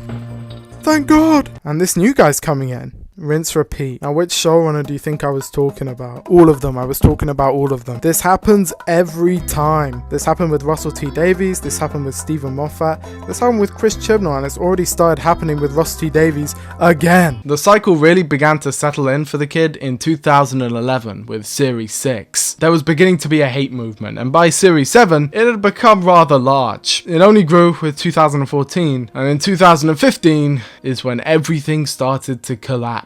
As fanboys and girls lost their minds. They went crazy. Hellbent is the worst episode ever. How could you do this to me, Moffat? How could you make some decent episodes of Doctor Who? I feel like even if you are the most ardent of hater, that's all it comes down to. At the end of the day, even Kill the Moon, which is probably the worst episode of his era, is still leagues above 99% of other TV shows, okay? I'm serious. Go through the Radio Times, look through all of the television shows that are on. 90% of what you're gonna find is gonna be worse than Kill the Moon. Bad for Doctor Who standards is still good for most things. But yeah, people just couldn't handle it. They hated Stephen Moffat. He was Hitler. He was Stalin. He was also Churchill too, somehow. I find it crazy how people wrap their head around the cognitive dissonance of claiming that Heaven Sent was the greatest story ever, but that Hellbent sucked. I mean, you surely gotta realize that these two stories are intrinsically linked. They literally don't make sense if you take them apart. The whole point of Heaven Sent is the hybrid arc and his relationship with Clara. If you are not interested in his relationship with Clara, the story is nothing. The episode is just a series of pretty shots. Literally every line of dialogue is about Clara in some way. So to say that Hellbent ruined Heaven Sent is to misunderstand everything that Heaven Sent was saying. Because what's more likely? That the creator is wrong about what he meant when he said it, that you misunderstood. Now if you still think Hellbent is bad, that's fair enough.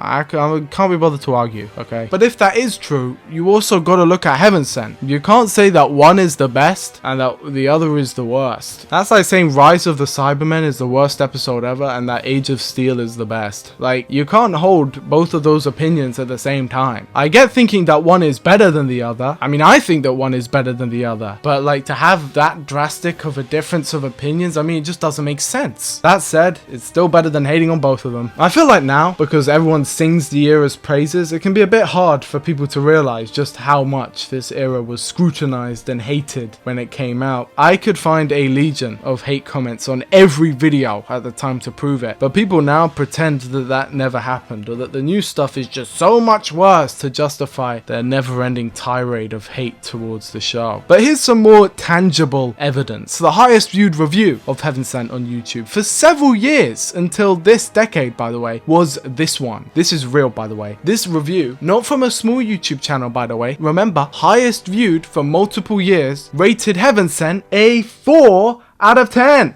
A 4! Okay, I feel like probably because I'm the realest person on YouTube, I'm also probably the most critical person of Heaven Sent on YouTube, you know, because everyone else just says what everyone else says without giving their unique opinion. But even still, I would only go as low as a 9. Maybe 8 if I'm feeling particularly hateful and nitpicky and biased. But realistically, Heaven Sent is a 9 out of 10 at worst. A fucking 4? Because he phases through the ground Who the fuck cares? But it wasn't just that. After Series 9, the series would go into a year-long hiatus, mirroring the 6th Doctor's run in 1985. And this would allow the fandom to fester. These year-long gaps are unhealthy, especially when the last bite left a bad taste in everyone's mouth. I can speak from experience that all anyone did was complain. The fandom was so goddamn toxic. I just couldn't stand it. As a 12th Doctor defender, it was fucking rough out there, bros. I'm glad people like him now, and I knew they would, but they just needed a bit of time, okay? Bit of time to come round and see the light. But the worst part of all was the start of the ratings conversation. Step right up, folks. Step right up for the worst conversation in the whole Doctor Who community. I personally find talking about Doctor Who ratings to be very boring, because technically there is a conversation that can be had there, but the only people who ever bring it up always do so with an alternate agenda. I believe the term is called concerned trolling, where they're like, oh man, I'm so worried, bro. This really could be bad for you. Just making sure you're alright. Hope you fucking trip and die. And basically, I don't like talking when the other people involved are being completely disingenuous. Because what's even the point? But I also know that there are genuinely people who just, don't know. Or they are being for real. That's why the conversation is so boring and difficult to have. But anyway, I suppose I've got to explain it. So, what's the deal with Doctor Who's ratings?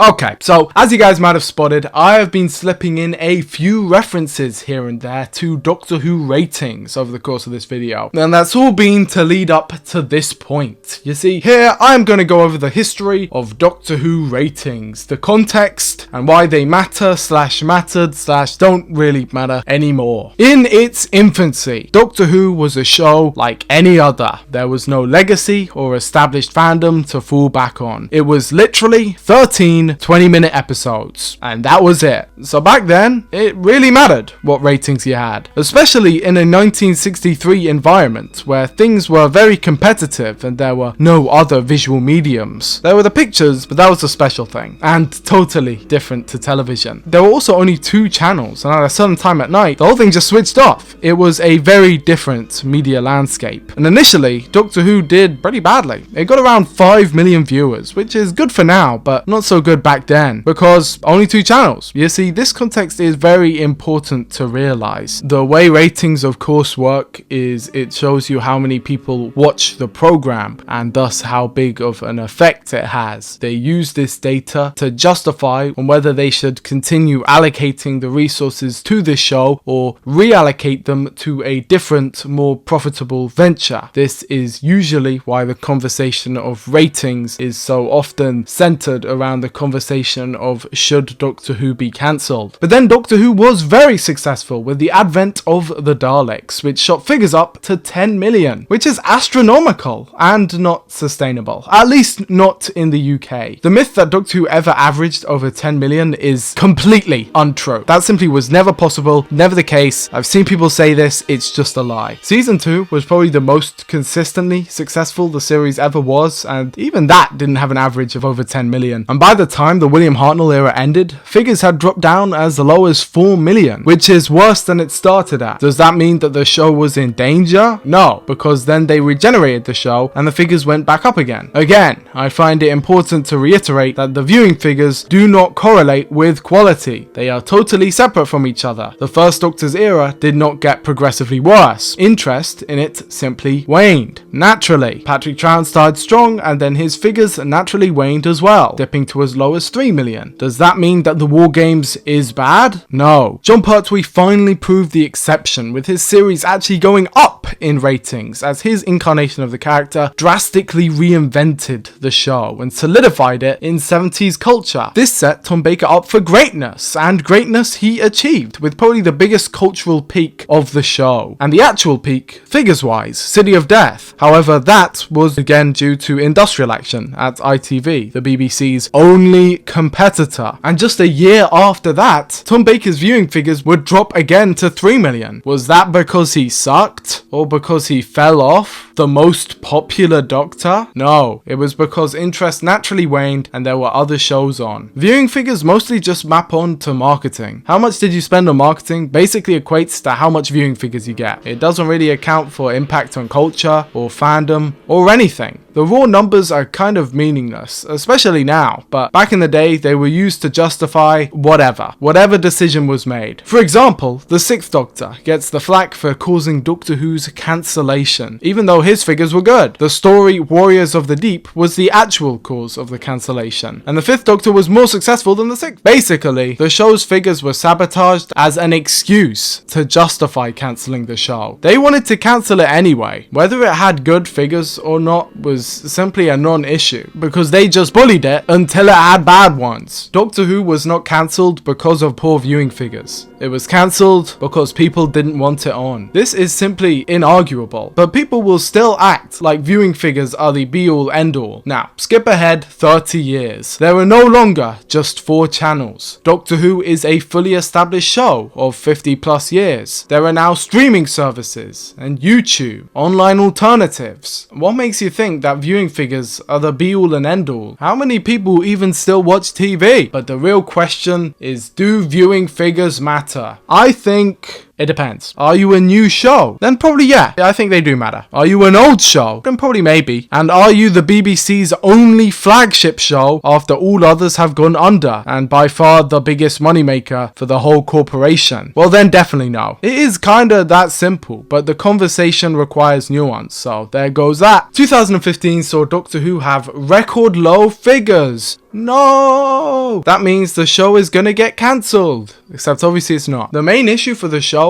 isn't viewing figures. It's trying to get someone to run it. People don't want to run Doctor Who because it's the most difficult job in the whole BBC. Without someone to run the show, it stops, regardless of viewing figures. If you can believe it, after 2009 and some of Doctor Who's biggest viewing figures, the show was almost cancelled because Russell T Davies was leaving. This conversation around record low viewing figures would continue on and off for the next 10 years, and it is so boring. People need to realize that in this new age, a lot of people just aren't watching telly anymore. It's rare for anything to get impressive numbers. Just take a glance at EastEnders and see how that's doing. This is just how it is now. There's YouTube and Netflix and everything else. Speaking of Netflix, in 2017, Doctor Who ended up on Netflix, and despite not being on the air and having some of the lowest figures ever, the show saw one of its largest periods of growth so far, as the fandom exploded with a massive influx of interest towards the show as people binged it on Netflix worldwide. However, even so, there was a general consensus that things were not as good as the old days. Get used to hearing that forever. Doctor Who was approaching its 10th series and people were nostalgic for 2005. Doctor Who Confidential was gone. The Doctor Who experience was gone. And slowly but surely, people saw Doctor Who turning from mainstream to niche. And some people could not accept that, which I suppose is fair enough. I was personally fine to just watch the fan show and see the occasional parody on TV, but I get it. I want to see the show flourish too. This year-long gap definitely did not help matters, with the 2 specials that released during it being and forgettable. The Husbands of River Song sees the hasty wrap-up of River Song's story arc, with everything being put in place for the silence in the library, and the return of Dr. Mysterio sees the Doctor training Goku. Yay, Goku! In a Superman-style story that has actually grown on me quite a bit. Additionally, released was Class, the Coal Hill Academy, not school, spin-off that exists. I personally would have preferred an 8th Doctor spin-off, just me. This series was originally going to answer the mysteries surrounding the Weeping Angels, but it got cancelled, so there we go. I don't think it was that bad though. However, there was unrest within the fandom, and so, listening to the criticism, as any good man does, so began Series 10. Well, technically we had this Asbill commercial but whatever, man. Let's just get to the episode. Series 10 is drastically different to 9 in style and visuals and basically everything. The original idea, I think, was for it to act as a soft reboot, but clearly I think it was more so that the kid just wanted the first episode to be accessible. The pilot starts the series, which is a double entendre as it acts as a pseudo-pilot for the show, and also the main villain is called the Pilot. The story sees the Doctor many years after the last story, having been at a university for 50 years to get over his trauma of losing Clara and River and everyone. And we are introduced to Bill, the new companion, played by Pearl Mackie, and also reintroduced to Nardole, who was technically in the specials, but he's basically an all-new character here. But he's great. Also, a whole new character is the 12th Doctor, who is now fully mellowed, most of his spikiness having gone, but his hair most definitely having grown. I actually really like this version of the Doctor. Yes, it is drastically different to the Series 9 iteration, but I kind of don't care. I'm just here for fun, and this Doctor is fun. The pilot shows everything Doctor Who's about, and also establishes the mystery of the vault. What's inside? Next up is Smile, which in similar fashion to the very first season of the show, follows on directly, and also leads directly into the next episode. I think the story is beautiful, having some of the most vibrant shots of the whole series. That being said, I will say that Series 10 overall, I feel like it's just a tiny little bit of a visual downgrade to the, in my opinion, beautiful Series 9. I only say that though because recently I've kind of been vibing with Series 9 more, even if historically speaking, I've generally preferred Series 10. What do you guys think? I like both, by the way. The next episode is Thin Ice, which takes us back, all the way back to the Frost Fair across the frozen River Thames. Again, I like this one. When the Doctor gets back, Nardole is very angry at him for leaving the vault, as apparently he has made an oath. After that is Knock Knock, which has David Suchet in it, and I think is brilliant. And then we go to Oxygen, which sees the Doctor, Bell, and Nardole headed to a space station where you have to pay for oxygen, like at a vending machine. This also continues the trend of having blue aliens in the series. I don't know why this is a trend, it's just a really cheap alien effect, I guess, but cool. And also the Doctor goes blind. I'm still blind. So he wears the sonic sunglasses to hide it, which leads us into the next story, Extremis, whatever, which again is just an absolute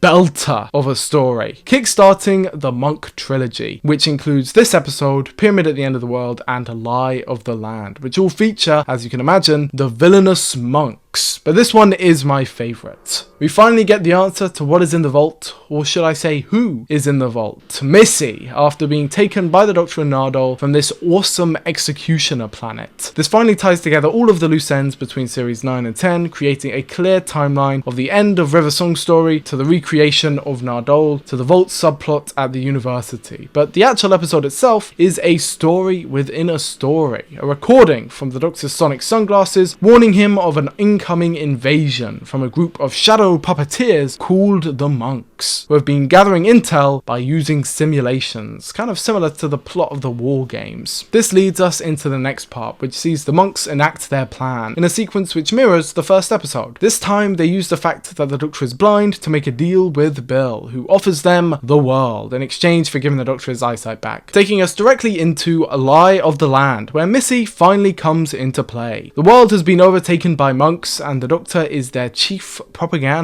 until Bill and Nardole break him out and they defeat the monks through the power of love. Aww. This marks the turning point in the series, as the overhanging arc changes from what's inside the vault to can Missy turn good? An interesting question for the Doctor's arch nemesis, and something that has been toyed around with since the character's reintroduction in the revival. Here we get a great insight into the Doctor and Missy's dynamic, continuing on their strange relationship from Series 9 and not so much from Series 8. In fact, this whole thing works a whole lot better if you just forget, just try not to think about it, okay? As it seems being trapped in a box actually did fix the Master, and Missy wants to turn good. This is further expanded upon in the next episode, The Empress of Mars, which is another solid Mark Gatiss outing, this time back again with more Ice Warriors and their Ice Queen, which is a great design in my opinion. Also included here is Alpha Centauri, which I love, and takes us on to the Eaters of Light. Rona Munro, the writer for 1989's Survival, takes up the reins in a pretty very enjoyable romp that explains why crows make that sound they make. I personally find this one highly inoffensive, but of course it became infamous in the fanbase for stealing the bottom spot from Battlefield of lowest viewing figures of all time. No, it totally matters, guys. However, the stage was set for the finale. Stephen Moffat had announced earlier in the year that he would be stepping down, meaning that Series 10 would mark the end of his stint on Doctor Who, and the era of Peter Capaldi.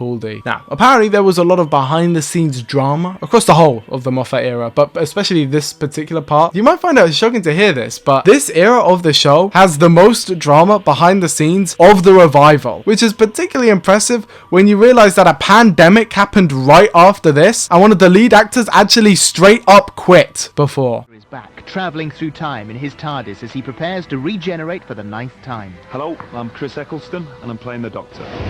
Oh, fantastic. Ooh, that's got the feel, hasn't it? And the man who's responsible for bringing the Daleks and the TARDIS back to our screens is lifelong fan and writer of the new series It's Only Russell T Davies. Hello. But as you can imagine, after the year-long gap, there were some very, very angry campers at the BBC. I think part of this was due to the fact that Stephen Moffat, he didn't really want to be head of Doctor Who anymore, and he hadn't for quite a long time. Apparently, he had originally voiced intentions to leave all the way back in 2013, but he kept having to push it back further and further because no one at the BBC was either qualified or willing to take on the position. Now, this is me heavily simplifying a very complex story that most details aren't fully known to the public, but it's also rumoured that several higher-ups at the BBC were also particularly annoyed at Peter Capaldi due to the fan backlash at his series and the general idea that an older man would not be as marketable or suited to the role of the Doctor, which of course is absolute nonsense. But you have to remember who was seen as the primary demographic for Doctor Who at this point. This led to a major falling out between Peter Capaldi and the BBC, although notably not between Peter Capaldi and his producer, Stephen Moffat. They were still on good terms, but Peter Capaldi seemed adamant that he would never return to the programme as long as he lived, which actually makes me really fucking sad. My personal theory is that he was taken for granted and disrespected due to the show's falling rating figures in quotation marks, which again is stupid, as a simple look online would show you that the brand was more alive than ever, not just in the UK but internationally, and that the franchise was by far a profitable television show the BBC had at its disposal, especially after the unfortunate cancelling of Top Gear, which I should probably mention this so people get the context. Top Gear was a British car show that was ran for a very long time but reached its peak popularity in the mid to late 2000s, kind of similar to when Doctor Who got big again, because that was a big boom for British TV. And it featured three hosts, Jeremy Clarkson, Richard Hammond and James May. Their run on the show would be exceedingly popular, but would be cut short after Jeremy Clarkson accidentally got drunk and then on purpose punched the producer in the face. That'd do it. However, the show wasn't cancelled after this, and a new range of hosts came in to run the show. Of course, the Golden Trio was gone, but among the core base of Top Gear fans, this show was actually still rather successful, just not on the same mainstream level as before. And apparently the shows were pretty good too, although I've only ever caught one or two myself. This was because the show was actually cancelled when one of the hosts got into a major accident, and the whole thing had to be put on ice. This happened around the same time as Series 10 was airing, so yes,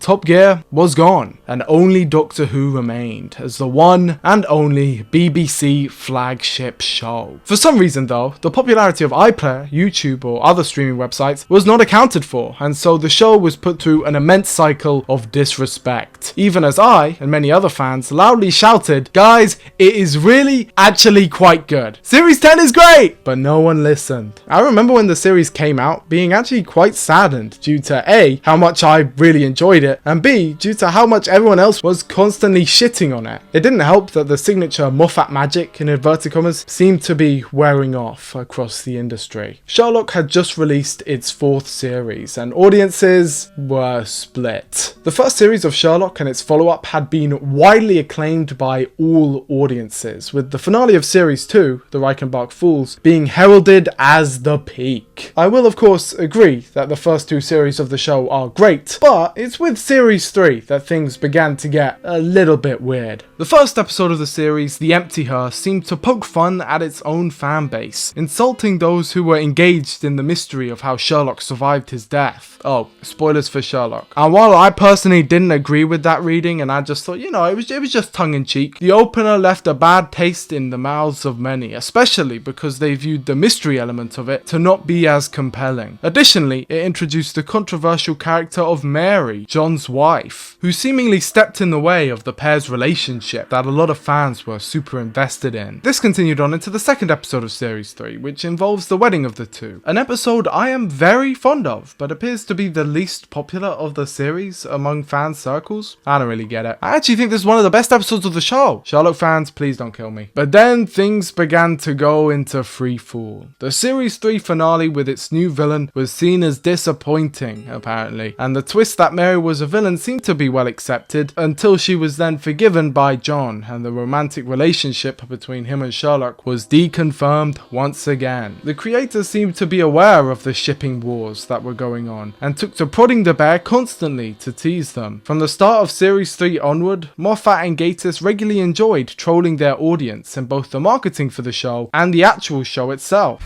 I love you.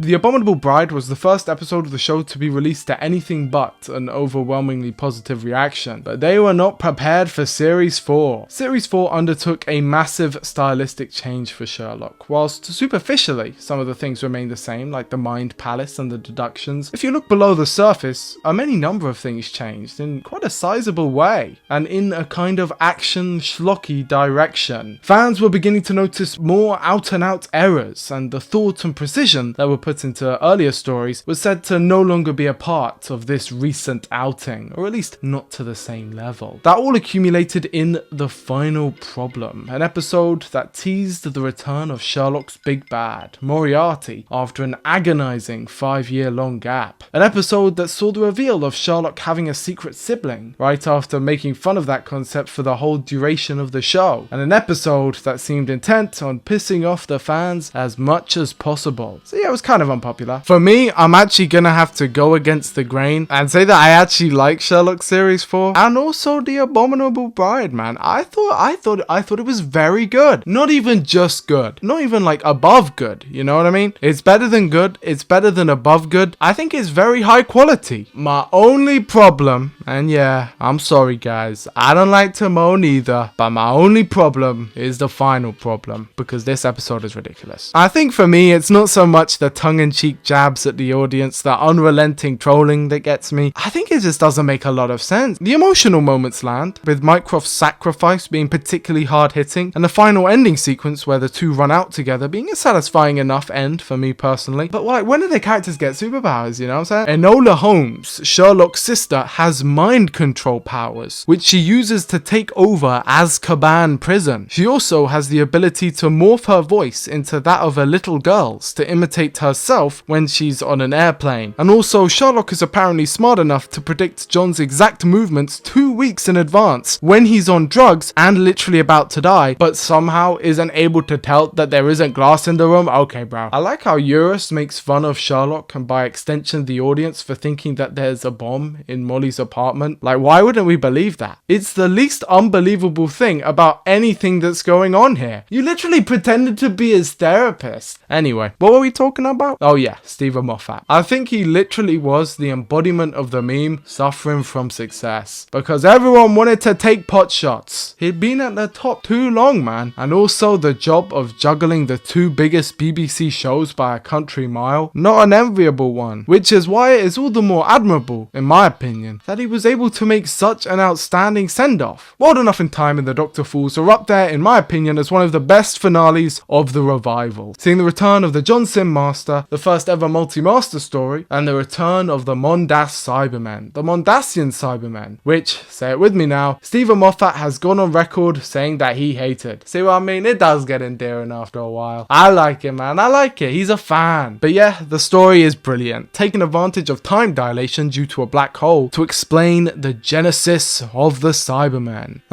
He said it. A society which is created on all levels of a colony ship, driven to the brink of death, forcing forcing themselves to get the latest upgrade. And Bill gets shot, so she gets turned into a Cyberman. What I really like about this story is that structurally it is identical to the Series 8 finale, but in my opinion it is objectively better in every single way. I love the references here. Marinus is called back to, which is a very deep cut, and also of course the story is very analogous to Spare Parts, making it the third modern Cyberman story to take inspiration. However, very sneakily, Stephen Moffat made it so both origins can technically count and take place within the same timeline, because he's awesome. The story ends with the Doctor giving his final stand, taking out all the Cybermen with him, and the two masters betray each other. As Missy goes back to help the Doctor, she gets shot and killed by her past self, while he, stabbed, descends down to where his TARDIS is, to presumably regenerate into Missy, closing the loop. The Doctor gets shot again, and then blown the hell up. But luckily, the puddle lady from episode 1 comes back to save him and Bill, and they go off to live happily ever after. Which, yes, is just the same thing that happened last season. But remember what I said before? The kid loves reusing ideas, man. And I love it when he does too. So I give it a pass. And the 12th Doctor wakes up, fighting off his regeneration. He runs out into the screaming cold, where he meets his past self? What? I love this cliffhanger, although sadly it was spoiled, as was the inclusion of the Master and the Cybermen, through official advertising, might I add, because for some reason this era of the show was absolutely allergic to keeping a secret for even 5 seconds. But at least it was awesome. And the 12th Doctor's era ends on a high, with Twice Upon a Time being an hour-long romp where they walk around and around, and nothing happens. Yes, sadly, whilst the 12th Doctor's era was meant to end on the Doctor Falls, plans had to be made for an extra story to be commissioned, and for the story to be dragged out. So the last episode, Twice Upon a Time, was hastily put together, and, well, it exists. Similarly to most things in the Stephen Moffat era, you can find a quote of him saying that he doesn't really like it. And unlike most of his quotes, I do agree with this one. The idea of the first Doctor coming back is cool, and I like that David Bradley is brought in as the first Doctor after his appearance in An Adventure in Space and Time. That makes him an official part of the story now, and I like it. I also like how the 12th Doctor, who is the first of a new regeneration cycle, meets the first Doctor of the first regeneration cycle. This ending sequence is also genuinely emotional, and really well played. The idea of the armistice is a good idea for a special. The problem is that just nothing happens. Immediately we have to alter the first Doctor's regeneration, from something he was willing to do, into something he was running away from, which is fine in a vacuum, but then you have to consider how the first Doctor was then portrayed when it comes to attitudes, which in general does come off as just a teensy bit disrespectful, especially when you remember, of course, what Stephen Moffat had to say about William Hartnell, calling him a doddery old hack who couldn't act, and you portray him like this. I mean, you know, also the insistence for the porn gags, I don't really know why this is a thing. And I would probably be more forgiving of the shameless Brigadier name drop if the Cyberbrig thing hadn't happened. What the hell was that, man? You let me down. But all of those little things wouldn't really bother me if there was a story. I think the main problem here is that there just isn't any story. I do commend Stephen Moffat for coming up with an epilogue on such short notice, but rather than feeling like a satisfying adventure, or even an adventure at all, it just ends up feeling like filler as the final episode. It's very well directed, and I absolutely adore this vortex effect that they sadly only use for this one story. But considering this is the end of probably one of my favourite eras of the show, the departure of my favourite modern showrunner, and the finale of Murray Gold's contributions to the show, one of the best composers in the history of British television, man, I just can't help feeling a little bit disappointed. It's just kind of like one of those episodes of Naruto, you know what I mean? Like those filler episodes that show up where they just kind of walk around doing fuck all. I just feel like it's not really saying much. Outside, of course, the show must go on. I do like that message. I like that message. To those who mindlessly spew, the show should have ended here, like idiots. The actual contents of the episode completely go against that, as both Doctors have to learn the lesson that to stop now would be incredibly stupid, and it literally doesn't work as an ending at all, only as a continuation. But I can't help but feel we could have had more. That a story of this historic significance following a finale of that quality should have had a bit more magnitude. But at the same time, I get it. The Doctor's tired. Stephen Moffat's tired. The show was in need of renewal. Do you see what I did there? So it is with a heavy heart that we wave goodbye to our sweet prince, and we say hello to the new era of the show. Oh my god, Jonathan! What? Stephen Moffat's leaving Doctor Who! About bloody time. Oh, thank God!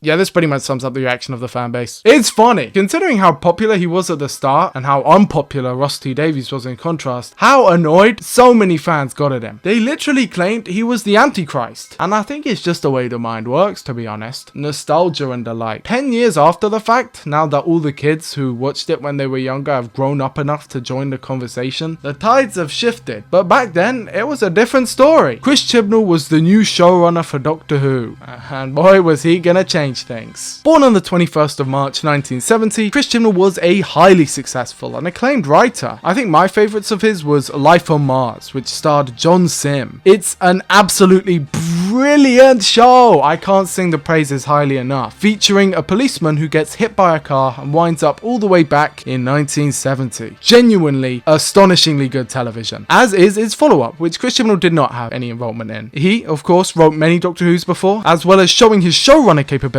by running Torchwood until its American revival in Series 4. But his biggest success was the highly popular drama series Broadchurch, which starred both David Tennant and Olivia Colman. The show ran for 3 series, getting progressively more popular with each release, and yeah guys, I gotta be honest, it's bloody brilliant. I did get spoiled for the first season, but I still thought it was good, so I say give it a shot. Chris got the job of showrunner after being appointed by Stephen Moffat, saying that he was his first choice to take over. But despite being a lifelong fan of the series, Chris Chibnall required a bit of convincing. However, after a conversation where Stephen Moffat allegedly stressed that the survival of the program was at stake, Chris Chibnall gave in and accepted the offer to become Doctor Who showrunner. Chris Chibnall would later prove beyond a shadow of a doubt his commitment to the program and its survival when he would fight tooth and nail during the pandemic to keep the show going. We'll go over all that in a second, but it seriously cannot be said here just how noble Chris Chibnall was when it came to Doctor Who. We honestly owed a show to him because he quite literally saved it multiple times. In the hardest times, might I add, but we haven't even got to his first decision yet. Because yes, while the transition of power was taking place, big changes were being made behind the scenes. And they all started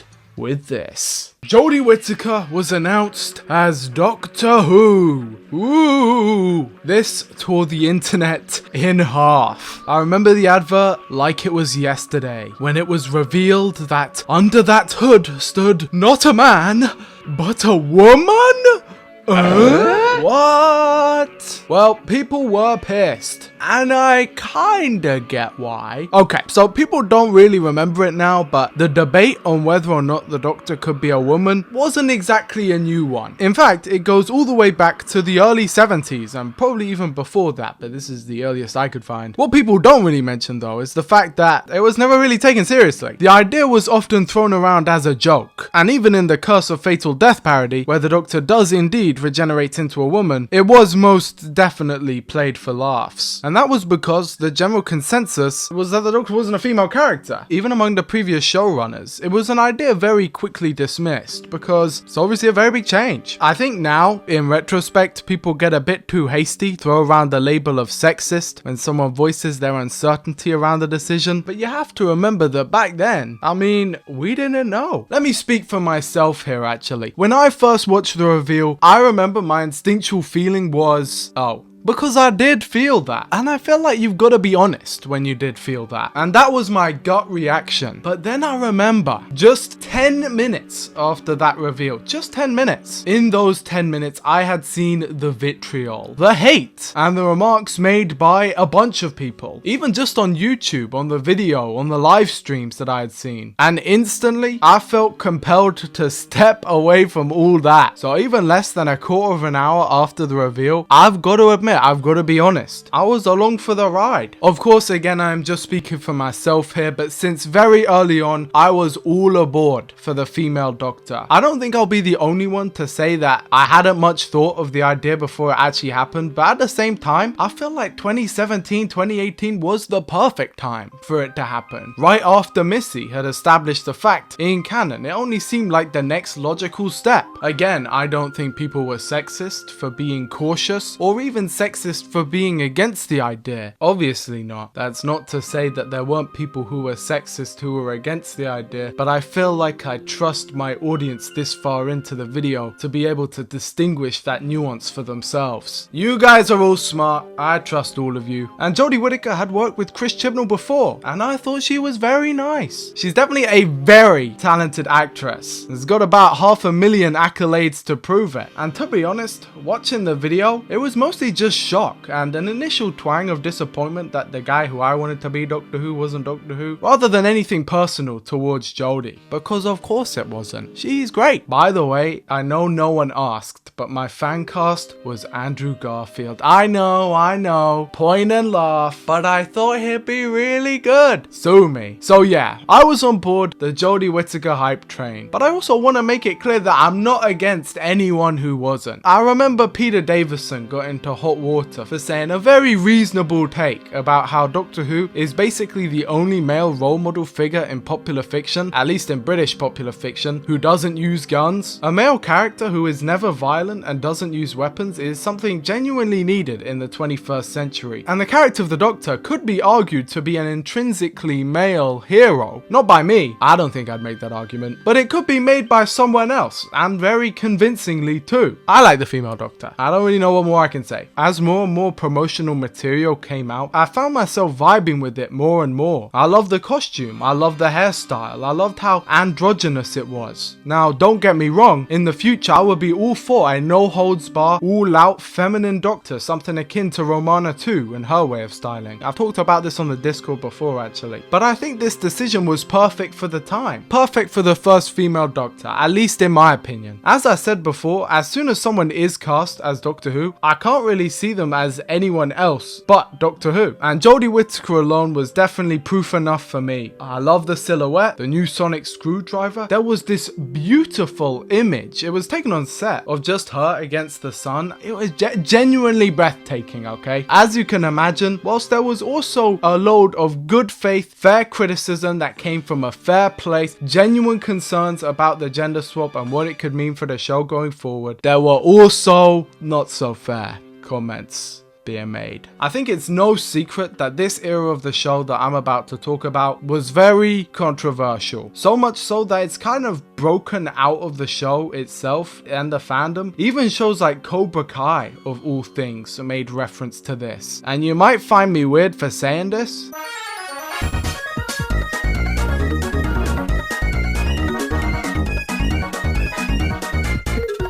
but Cobra Kai was right on the money. I don't know how. This shit was too fucking real. You see, 2017 was a very turbulent time because Doctor Who found itself caught in the culture war.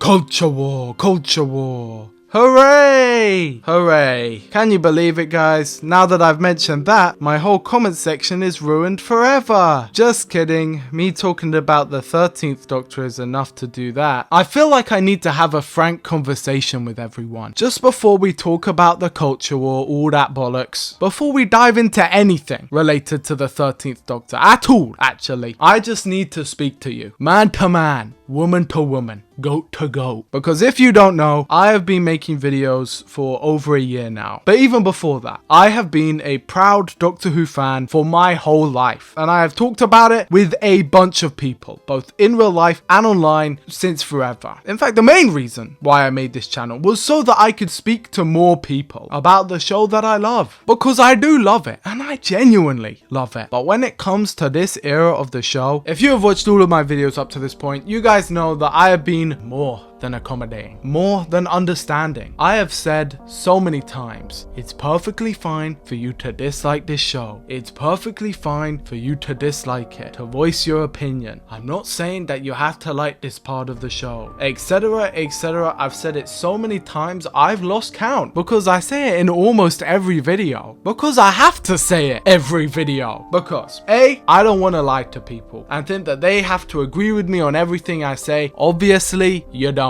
you make up your own mind. But B, number 2, because I legitimately have to, especially when talking about anything new. Some people lose their minds when they hear anything about it, and I am sick of pretending that's okay. Seriously, I'm not gonna keep saying every video, and if you don't like blah blah blah, that's fine. I'm not gonna keep saying it anymore, because you guys should know, if you are someone who doesn't like a particular thing, that it goes without saying that I'm not telling you you can't have whatever opinion that you have. You should just know. And also, I'm bored. I'm bored of saying the same thing every time, and then the haters come out and they still piss on the carpet. I'm just gonna say this right now, rip the band-aid off. I like the Jodie Whittaker era of Doctor Who. I think it is good, and I think it is fun. And I know that just me saying that is enough to rile people up to do unspeakable things. I have lost track of the amount of death threats I've got, the amount of needlessly graphic and horrendously mean comments I've received. And I think worst of all, because you can brush all of that aside as just online being online, worst of all, in real life. This is what gets me, man. In real life, it's like a mind virus. Chibnall derangement syndrome. I can't tell you how many times people have completely embarrassed themselves, screaming, frothing at the mouth, literally screaming about how much they hate Jodie Whittaker and Chris Chibnall. It takes a lot for me to be embarrassed about being a Doctor Who fan, but that does it. I've shared this story before on my channel, but it's one of many. Let's take you back to my memory, like this is the pensieve. I'm here, it's 4 or 5 o'clock or something. I'm talking with my colleague, right? Naturally, I bring up Doctor Who, as I do. Of course, I'm normal about it. Say I love the show, I'm all chill. This guy, to my delight, says that he loves it too. Nice. Then, with no provocation, I didn't bring it up. I did not bring it up. I promise you. He starts steaming, ranting, raving, raging. He starts to shake uncontrollably and starts speaking very loudly. Keep in mind, this is a public area. Other people walking by, about how much he hates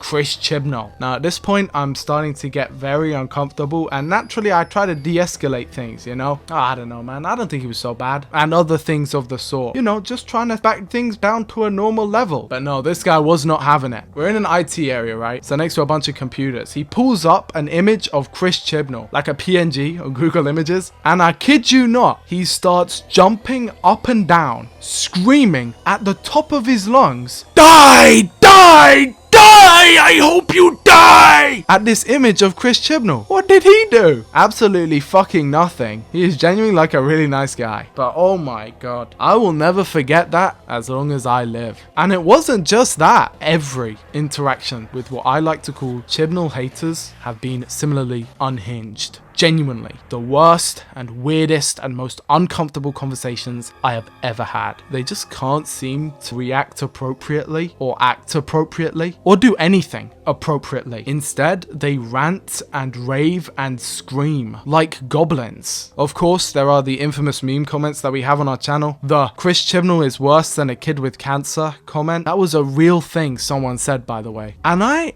just don't get it. Even if you don't like it, how is it that bad? I just don't get it. It just isn't that bad. It literally isn't. Am I watching a different show? I think that's what bewilders me so much. People will froth at the mouth and they will spit and they will cry out, act in the most deranged way I've ever seen anyone act. And a lot of these episodes are genuinely really good. So yeah, I'm kind of done with saying, oh yeah, it's perfectly fine. I know all of you aren't as weird as that one guy that I just mentioned, because do I need to say it? I feel like I've constantly got to coddle Chibnall haters because they'll explode at the smallest thing. I wasn't kidding. Frothing at the mouth. That's not an over exaggeration. And they do it at the tiniest detail. Something that doesn't matter at all. And it becomes self-sustaining. Once these people have convinced themselves that she's bad, they will do anything to keep themselves firmly rooted in that belief. To make sure that they never think that she's possibly good. Ever. And if they do, they'll thoroughly brainwash themselves, watching hour after hour of 13 hate slop just to make sure they're topped up and that not even an ounce of critical thinking can break through. It's basically an even more extreme version of what happened during the 12th Doctor's era, and I hope that in 10 years from now, the 13th Doctor era will have a similar renaissance like that one did. I think it will. But people create lies, just like how they did with the 6th and 12th Doctor. Oh, Peter Capaldi, the writing is just so bad. The Big Finish writing saved Colin Baker. None of this shit is true. The phrase bad writing used to actually mean something, man. Now people say stuff like Across the Spider-Verse has bad writing. It's genuinely a nothing phrase. It has no consistent meaning and people just spam it out all the time. Why can't people be more honest with their criticisms? If people didn't like Jodie Whittaker, why did they lie and pretend they do just to say it's the writing's fault and not her? In a perfect world, people would not spam these copy-pasted criticisms everywhere. But sadly, that's just not how things work. Consensus naturally forms and they are very rarely challenged, even when they're objectively false. That's how they're able to lie that the Colin Baker era had bad ratings, so the show was cancelled. So why is it that people don't like the Jodie Whittaker era? Is it because they're sexist?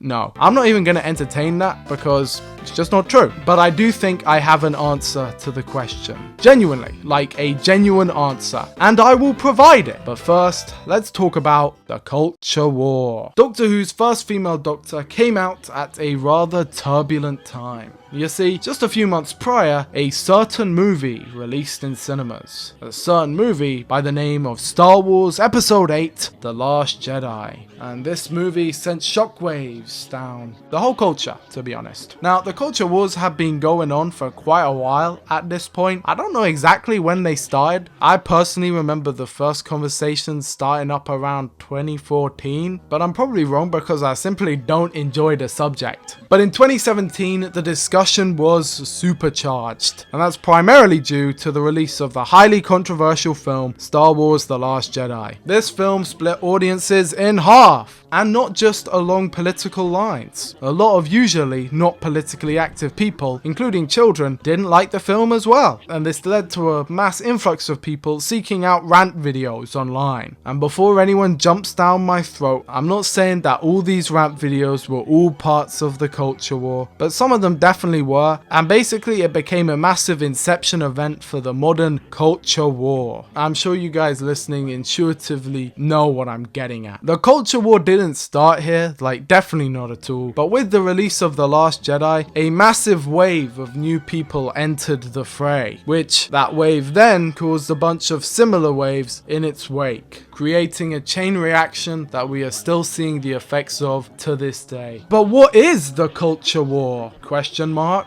In my opinion, the culture war is an algorithmically generated and promoted conflict between the two political extremes in mostly the UK and especially America. The radical left and the radical right battling, in quotation marks, each other across various social media websites. Of course, occasionally these conflicts spill out into the real world, but for all intents and purposes, this war takes place entirely online, purely to the benefit of these social media companies. But no one ever says that part. Each battle is fought between the hardcore left and the hardcore right, with a bunch of normal people who are aligned with either side basically being pulled in as human shields and disregarded whenever necessary. Twitter is the poster boy or poster girl for this sort of thing, but it is just as prominent on YouTube as well. But how does Doctor Who fit into this, you might ask? Well, the culture war naturally requires battles, and a battle naturally requires a battlefield.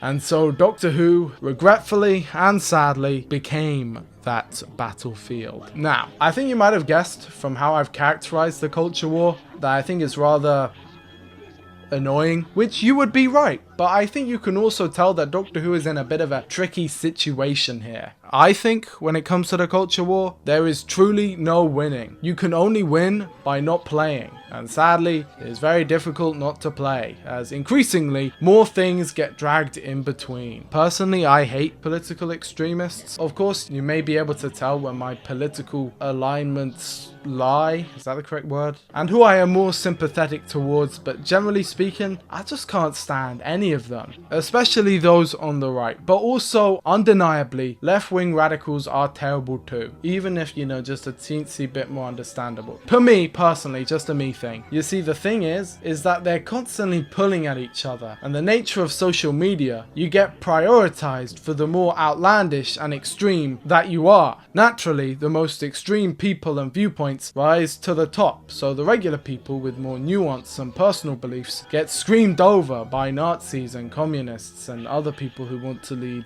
violent revolutions to overhaul our way of life, which kind of shouldn't be the case for Doctor Who. Here's my tip, everyone. Recently, it has become more and more difficult to decide who is reasonable enough to listen to when it comes to Doctor Who, or at least in my experience it has. There are so many channels pumping out so many videos, some of them critical, some of them positive. But how do I decide what's valid and what isn't, or who's valid and who isn't? Well, I think I've got just the thing for you. You just gotta ask yourself this. This person who I am talking about Doctor Who with, are their priorities making Doctor Who better or inspiring societal change? Because if you're speaking with someone and their main focus is inspiring societal change and their discussion about Doctor Who comes second, likely you're just talking to a political analog who is using Doctor Who as a means to an end. Doctor Who is just the excuse for them to achieve that goal. Imagine it like this. Personally, I feel like if someone is focused on Doctor Who first, then I'm personally going to be listening to them, even if I disagree, because at least I know we're on the same page, right? I think the culture war has just torn this fandom apart. And the only real winners here is Elon Musk. The goal of the right winger is for the show to crash and burn, which I'm obviously against because I'm a fan. But the goal of the people on the left is for it to live, but only out of spite, which I mean I obviously agree with more, but I still don't agree with it. In general, I just fucking hate this discussion because it's turning something I love, like Doctor Who, into something so serious and bastardizing it into a political tool to meet whatever need you want. And I think that's the main cause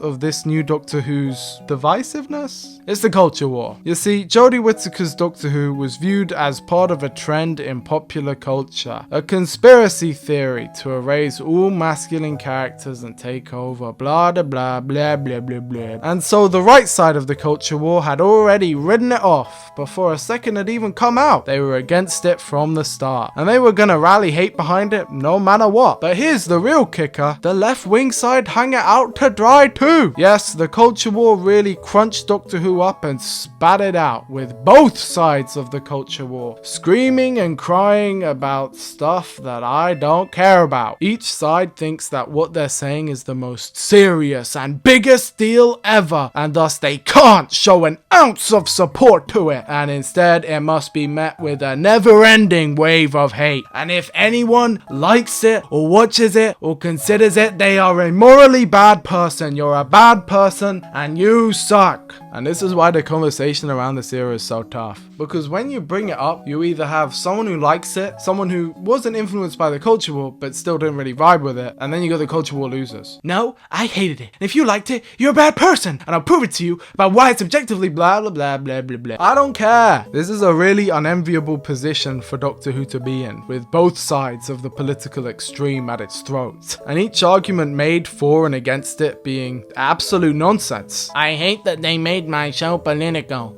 Actually, Doctor Who has always been political. Both of you motherfuckers are wrong. Doctor Who has always been political, guys. Yeah, man, so political. In fact, it's been so political that we are 10 hours into this video and I haven't mentioned it once. That's how political it is. The conversation surrounding whether or not Doctor Who is political is another very boring one, because it requires nuance and basic understanding of how things work. This basically means that it is impossible to have this conversation on social media. I'm sure all of you have heard the phrase, everything is political. This phrase is of course incorrect. A more accurate phrase would be, most things have political interpretations. But that isn't catchy enough. The truth is, there is a big difference between everything and most things. A grain of sand being blown in the wind is not political. Therefore, not everything is political. However, most things can be read and interpreted through a certain lens, therefore making them, by technicality, political, whether that be buses or kitchens, or bananas. And of course that includes Doctor Who. Now the problem is that Doctor Who is an over 60-year-old franchise that has so much content in it that this video archive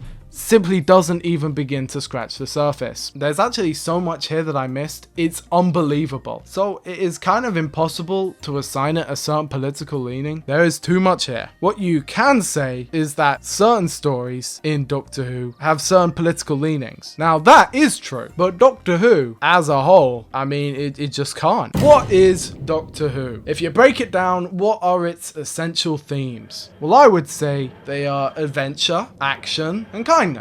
Good versus evil. These are not really inherently left or right. They can be employed in certain ways to fit in for either. For all intents and purposes, Doctor Who is apolitical, and that is by design. And so the character of the Doctor is rather difficult to pin down, especially because he changes so much. You could make an argument for the Doctor being both a right-wing and a left-wing figure, because he flip-flops on everything all the time. Now with incarnations of the Doctor, there you might have a better chance, but I mean even then. Let's look at the Third Doctor, and you'll instantly see what I mean about contradictions. He is an anti-establishment figure who hates the army but also celebrates it, who tells the Brigadier off and then tells Joe off for not listening to the Brigadier. He abhors violence and he beats people up. And before anyone says it, he is not an inconsistent character. You just can't pin him down on positions, unless they're anti-genocide, anti-nuclear weapons positions, which, I mean, again, people like to use the Daleks as an example. Oh, look how political Doctor Who was. The Daleks are the Nazis. Now, I feel like it's fairly obvious to anyone with a basic knowledge of history that post-war Britain wasn't exactly fond of the Nazis, to the point where their inclusion in pop culture as baddies is not really a super political statement, especially when it is an allegory for them. But even if that was, the Daleks in that first story are the Soviets. At least get your comparison right. Damn, the Nazi stuff came later, and being anti-Nazi in 1963 is basically an apolitical position, okay? No matter how much spinning you want to do, you just can't change that fact. And also, I don't appreciate the diminishing of those original creators' agency by reducing them to their sex or race, and then using that to prove a silly point. It's just rude, man. But moving to a more reasonable position, another example given would be the more blatant political allegories. The Green Death is a clear example. How can you say that's not political? And yes, as I said, individual Doctor Who stories do have political interpretations and political readings, and not so thinly veiled ones either, but they also weren't consistent. You can't argue that 70s Doctor Who was progressive in its politics, because if you did, you would be lying. The Green Death is an anti-oil story about pollution. An Invasion of the Dinosaurs, released a year later, is a story about anti-oil, protesters and revolutionaries. It's written by the same man and was meant to be a companion piece. Mike Yates turns bad after being radicalized by the events of the Green Death, therefore becoming a bad guy for the opposing political side, because there's nuance. And the show is mostly apolitical. The most convincing argument, in my opinion, to say that Doctor Who is political is to say that it mirrors the general position of the time, the general standards of what's okay. In the 1960s, Doctor Who's political stance was basically the liberal position of the 1960s, and then the liberal position of the 1970s, and then the 80s, and then the 2000s, and then the 2010s, and I think that that is a mostly correct political analysis of Doctor Who that is generally inoffensive. I mean, how can you really argue against that? Is Doctor Who political? I think the question itself is rather loaded in the modern climate. When people hear political, they think, and I'm including myself in this one, culture war. If something is deemed political, it is deemed fair game. Fresh meat! If it is political, then it is a topic in the culture war. And by topic, I mean battlefield. It's like the board in which the game is played, the social media game. Stonks. The question is usually asked in bad faith. Yes, it is political. Now let's fight! But for the sake of the video, let's answer it honestly. I have enough trust in you, the viewer, that you are all ready to have a conversation like this. Let's put the connotations and colloquialisms behind us and answer the question, is Doctor Who political? If you ask me, You put a gun to my head, I gotta speak the truth. I do not think that Doctor Who, as a 60-year-old franchise, has any inherent political leaning, and it's for all intents and purposes an apolitical TV show. At least not for the show. Maybe for individual stories, I would say sure, I guess, audios, books, comics, episodes, maybe even characters. You can read into all of that if you wish, but not everyone has to. And I don't think everyone has to agree with your reading either, especially if it's lacking significant evidence. But this is probably where I lose the rest of you still listening, because I don't think this changed. Yeah, to this day, I still think this about the new stuff. I don't think that the latest series of Doctor Who are super political either. At least not much more than usual. For most of Doctor Who, you can talk about it without bringing in political analysis or discussion whatsoever, and that remains the case here. But I felt like I owed it to you guys to bring it up. I felt like I had to, because the culture war has poisoned all the conversation about this era, and this time in general. It's not just Doctor Who people. Star Wars, Marvel, Star Trek, and I'm surely not the only person who finds this tiresome. So I'm not going to mention it anymore. I have spent more than enough time talking about it, and I don't want to anymore. This is a video about Doctor Who. I think it's very important to stay on track and talk about Doctor Who. I made my obligatory reference to the culture war, how both sides are at Doctor Who's throat. I filled you all in on the context surrounding that, as well as my own opinion on Doctor Who's apolitical status, which you don't have to agree with, by the way. You can come up with your own thoughts and all of that. That's the fun of the YouTube video, man. But I want to move on, okay? I want to talk about Series 11, man. Can you believe it? We're this far into the segment, and we haven't even talked about a second of footage. Well, okay all. I am leaving that chapter of the video behind, and I am now talking about Jodie Whittaker's era. We're going to start with The Woman Who Fell to Earth, and continue all the way to Series 13. I'll keep you all up to speed on everything that happened in the show, and out of it too. Let's move on. Ta-da! Series 11 begins with The Woman Who Fell to Earth. A drastically different episode from the last, and for good reason. Behind the scenes, everything had switched up, with no one from the previous Doctor Who team remaining behind. Yep, there had been a full switch up. Sagan Akinola was now the chief composer for the series. There was a new title sequence, a new Doctor, a new band of companions, and a whole new writing and directing team. Everything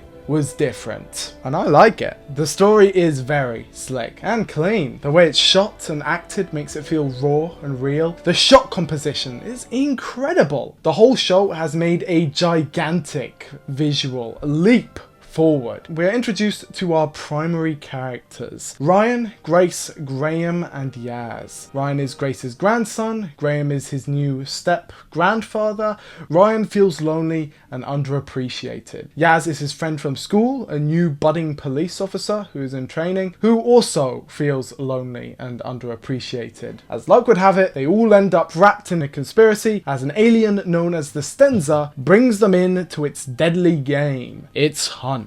And the new Doctor, fresh out of falling 100 feet from the TARDIS, vows to stop them. I think it's a great story, setting the scene for the series really well, in my opinion. I love the dynamics between the characters. They all feel very real, down to earth, grounded. They're not super spectacular, most specialists special whoever specialed, but they're real. Real people. Real, relatable people. I feel like I've met people like this before, in real life. Unlike, say, Bill, or Clara, or Amy, or even Rory. Those characters feel more like fantastical over-exaggerations of what people could be, which obviously, by the way, is definitely not a bad thing or a bad way to do it. This is fiction, after all, and this show isn't exactly realistic, but I also like this approach as well. Ryan is a regular guy. He's a kid, and Yaz is also a kid. If I had to concede a criticism, neither of these two look like they're 19 years old. Yes, they're meant to be 19, but I still don't mind. The story continues as you think it would, with the Doctor saving the day, having her awesome epic I am the Doctor moment, but unlike most regeneration stories, which end on a high, The Woman Who Fell to Earth ends with a funeral. Grace, Ryan's grandmother, falls to her death. The title has a double meaning. Ryan's YouTube video, which I love, by the way, with its 12 views and the video in the sidebar, turns out to be about Grace. The funeral sequence is beautiful and moving, and sets up the future with the Doctor and Ryan's conversation about his dad. After the funeral, the Doctor talks briefly. We get an insight into her new personality. She is bright and bubbly and kind and funny and has no idea what to say in a social situation, but she's also hiding something. She never tells. TARDIS. Never tells them about anything. I don't think she even mentions Time Lords or Gallifrey or anything like that to them ever. At least not in the first season. The 13th Doctor plays her cards incredibly close to her chest, not letting anyone in whatsoever. She gets her new clothes from a charity shop. Apparently I was told you guys don't have them in America. I hope you do. I love them. To Americans who might not know, a charity shop is like a thrift shop, but for charity. You usually find them on British high streets. This was a common criticism that I heard. So I really like that the Doctor gets her clothes from here as well. She's also made her own sonic screwdriver using technology from the Stenza, mixed with good old Sheffield steel. Sheffield being the new hub for this era of the show. The story ends on a cliffhanger, with the Doctor and co being teleported directly into outer space. The Doctor accidentally having brought them with her into who knows where. Play that shit! I loved this episode. Most people did. I'll explain why later, but when Series 11 was actually airing, it was genuinely rather popular. This is a very interesting tone for Doctor Who. But I like it, it's good. It's new. Oh, brilliant. Brilliant. Excellent. I enjoyed a lot of that. That was a fantastic opener. The show was definitely in need of a change, and this is a fantastic. Fresh start. People will go back now and say this episode sucks, but if we're being honest, we all know it's fucking good. And that ending is awesome. Which leads us straight into the Ghost Monuments, the next episode that finally sees the new title sequence introduced. It is a new rendition of the original title sequence with these awesome visuals meant to mimic the new vortex. If you aren't aware, Series 11 was meant to be another of those soft reboots.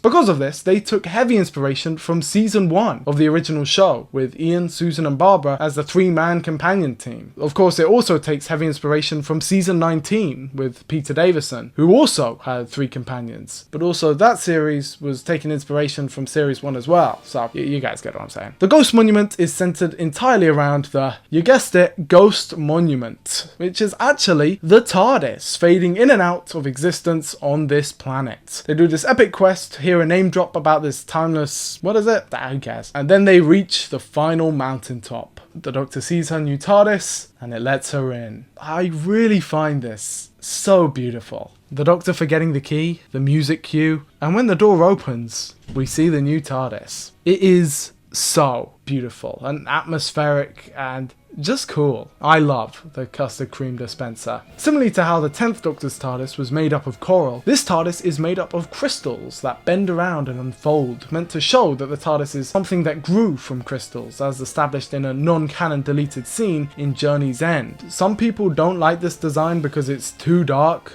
Okay, I like it, and I like this little 3-episode arc that we're on to now. The next story is Rosa, which takes us to 1950s Alabama. The TARDIS is broke and doesn't take the Doctor where she wants to go. This is the first of the pseudo-historical stories, an episode format which had been somewhat lost to time. Yes, there had been the Eaters of Light last year, but I mean, just compare that to this episode. Try and say that they're even slightly similar. This episode centers around Rosa Parks, as the Doctor and her companions have to operate around the race societies of the past, all the while having to foil the plans of this space-age racist who's come back in time to alter history. Mallory Blackman wrote this one, and I genuinely think it's rather moving, especially the ending sequence, although I can understand why the music choice may have made other people find it corny. I think it works though, and I really like this episode, and how daring it is. It's probably the most confrontational about an issue Doctor Who has ever been. It goes to places where Doctor Who has never gone before, and I really appreciate that. Which leads us on to the next story, Arachnids in the UK, which is probably not as good. We return to Earth, finally home. The Doctor and her companions are forced to split up. Except they're not. They're in for the long haul now. The Doctor goes round for tea at Yaz's, and we finally get to meet the family, as the Doctor naturally uncovers a plot about spiders, giant spiders. Except they're not interesting spiders, they're just boring spiders. This guy Jack Robertson is there, blah blah blah blah blah. And then the episode ends with this actually pretty cool sequence where all of the Doctor's new friends come together to join her in more adventures in the TARDIS. Aww. After that is the Sangara Conundrum, which introduces my favourite villain, the Pating. Everyone loves the Pating. And after that is Demons of the Punjab, a story that takes Yaz back in time to see her grandmother's story. The partition of India in this genuinely heartfelt and emotional story story. I think it's a masterpiece that truly shows everything this new era of the show is capable of. Up next is Kablam, which would be another controversial story about 2 years after it came out, in particular for its comments of Amazon, or its Amazon analogy. I do think a lot of this is kind of taken out of context, with the main culprit line of "the system isn't broken" being again out of context. With all of that said, it would be downright disingenuous of me to pretend that that line being in there at all doesn't show that this episode isn't super progressive in its ideals. So maybe it isn't. Maybe Kablam is not a super progressive story, to which I say, okay, I guess it's not. So the criticism here doesn't really stick for me, especially not when taken in the context of this episode, which is most definitely criticizing working conditions in Amazon, albeit with a silly Monsters Inc. style conveyor belt chases. But the Doctor isn't really a revolutionary. Like, look at him. What is the ethos of the Doctor? What is their character? They're a hero. They're kind. Good versus evil. And outside of that, overall, they're curious. That's a trait shared by every Doctor. But I feel like the show itself constantly punishes that. The Doctor first meets the Daleks because of his curiosity, and he almost kills everyone around him because of it. Most stories are kickstarted because the Doctor is curious, and that usually has disastrous consequences. Is Doctor Who pro or against curiosity? Kind of both. A very interesting discussion. The character is so open that you can almost project onto him anything you want. Would Doctor Who start a revolution? I mean, sure, if you wanted him to, I guess. It's not real. Anyway, up next is The Witchfinders, which takes us back to the past once again, to the Salem witch trials, where naturally the Doctor is put on trial. I like this episode. I think it's pretty good, although the ending is kind of so-so. However, after that is another incredible one. It takes you away, stuns me every time. A beautiful portrayal of grief and acceptance. This story is where all of the character arcs of the series come together as one, accumulating into this astonishingly unique and delightful episode of the show, taking us straight to the finale, the Battle of Ranskoor Av Kolos, an episode almost as troubled as its title. This one has severe behind the scenes trouble, but I don't think it's as bad as all that. Tim Shaw is back, the Stenza from the first episode, and he wants to destroy the world.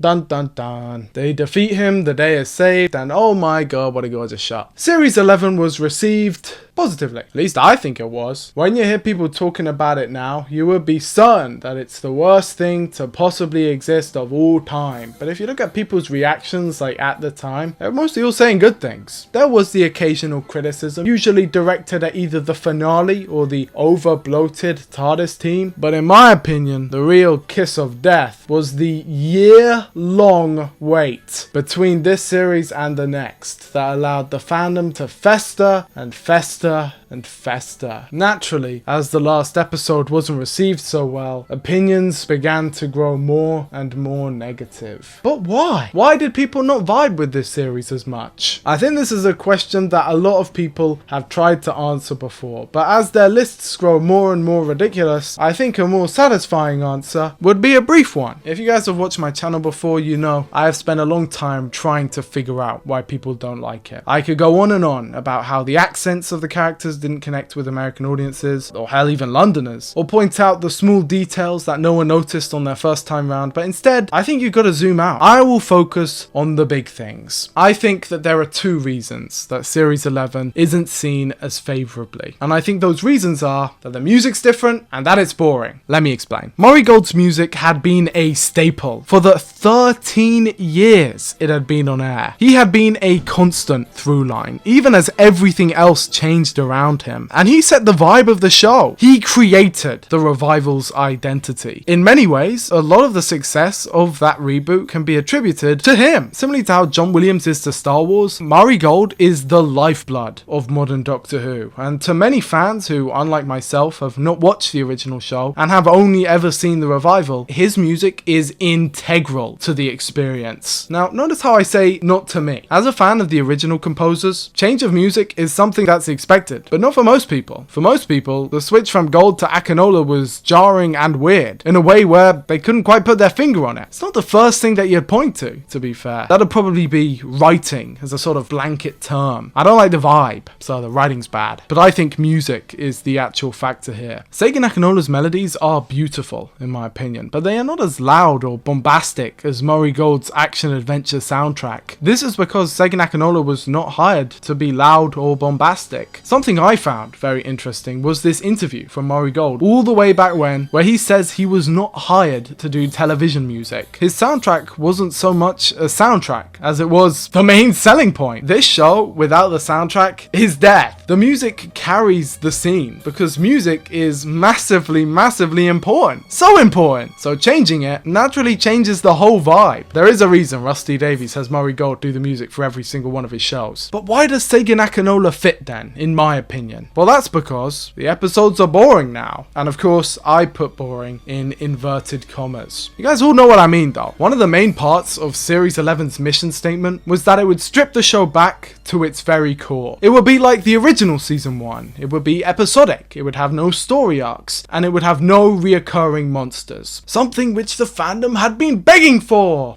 ages. Which is exactly why you shouldn't give it to them. Doctor Who fans are stupid and don't know what they're talking about. If you give them what they're asking for, they will spit in your face and say, "Not like that!" So you're better off just not listening to them. Series 11 is a boring series because it doesn't have any hype factor. You know what I mean. The hype factor that all other series do. Compare it to Series 10's finale. Two Masters, original Cybermen, the first Doctor shows up, all with a super highbrow sci-fi concept to boot. That's a fanboy's wet dream. The Series 11 episodes are like It Takes You Away, Demons of the Punjab, Woman Who Fell to Earth. These stories are slower and more contemplative. That isn't to sound pretentious. They literally are. That's what Seigen Akinola's soundtrack was meant for. Series 11 isn't really an action-adventure show. It's just an adventure show, taking us back to our roots in the original series, where there weren't these epic action set pieces of the Doctor wielding cutlasses and swashbuckling against Cybermen. There isn't the epic running sequence. There aren't the I am the Doctor moments. Instead, it's just regular old Doctor Who. Consistent, classic stories. They're character-focused, emotion-driven. The usual climax of a Doctor Who story sees the Doctor climbing the Empire State Building to get struck by lightning while the world's about to end and everyone's gonna die. And a Series 11 climax is a man talking to his brother. It's beautiful. A lot of these climaxes are very low-key, maybe with the exception of the finale, which just so happens to be the weakest episode. And I think even in those bad episodes, because I personally am not a fan of arachnids, I do think there are still great moments. I love the scene at the end where they all join the TARDIS, where Graham goes to Grace's house. People get all up in arms about the fam, but guys, it's meant to be ironic. It's obviously a joke. I think it's sweet. They all know it's not cool. The 13th Doctor isn't meant to be cool. Look at how they're dressed. The 13th Doctor is the opposite of a smooth talker, and I think that's what makes her endearing. I think the whole series is endearing, if you buy into it. Yeah, sometimes each episode has problems, but it's a different style. A familiar style to me, but I guess different to the usual end-of-time, action-oriented extravaganza. But anyway, that's why I think some people didn't respond to it well. Combined, of course, with the 1-year gap after a disappointing finale, just to make people mull it over even more. The next episode was Resolution. The next special having been moved over to the New Year's Day time slot rather than Christmas. I actually really like this story, but I think in retrospect, I prefer Christmas. Not that it makes much difference, to be honest. It's just a 1-week gap. But still, it's the little things, and I think a Christmas special beats a New Year's Day any day of the week. This story is really cool though. Remember how I said Series 11 wasn't very action oriented? Well, screw that, because this episode has explosions and chases galore as the Daleks are back. Or a Dalek is back. A reconnaissance scout,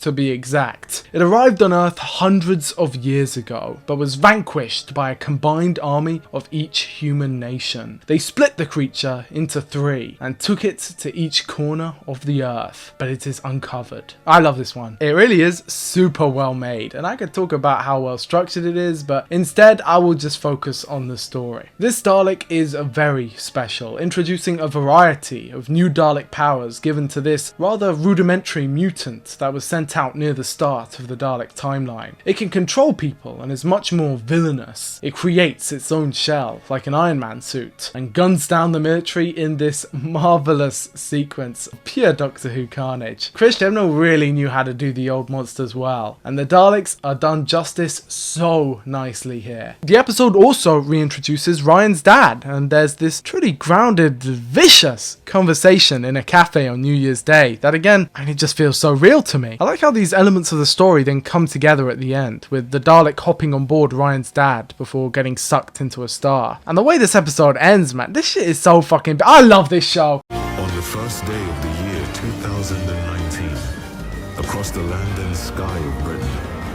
an army of unlikely friends came together to face an impossible opponent, and prevailed.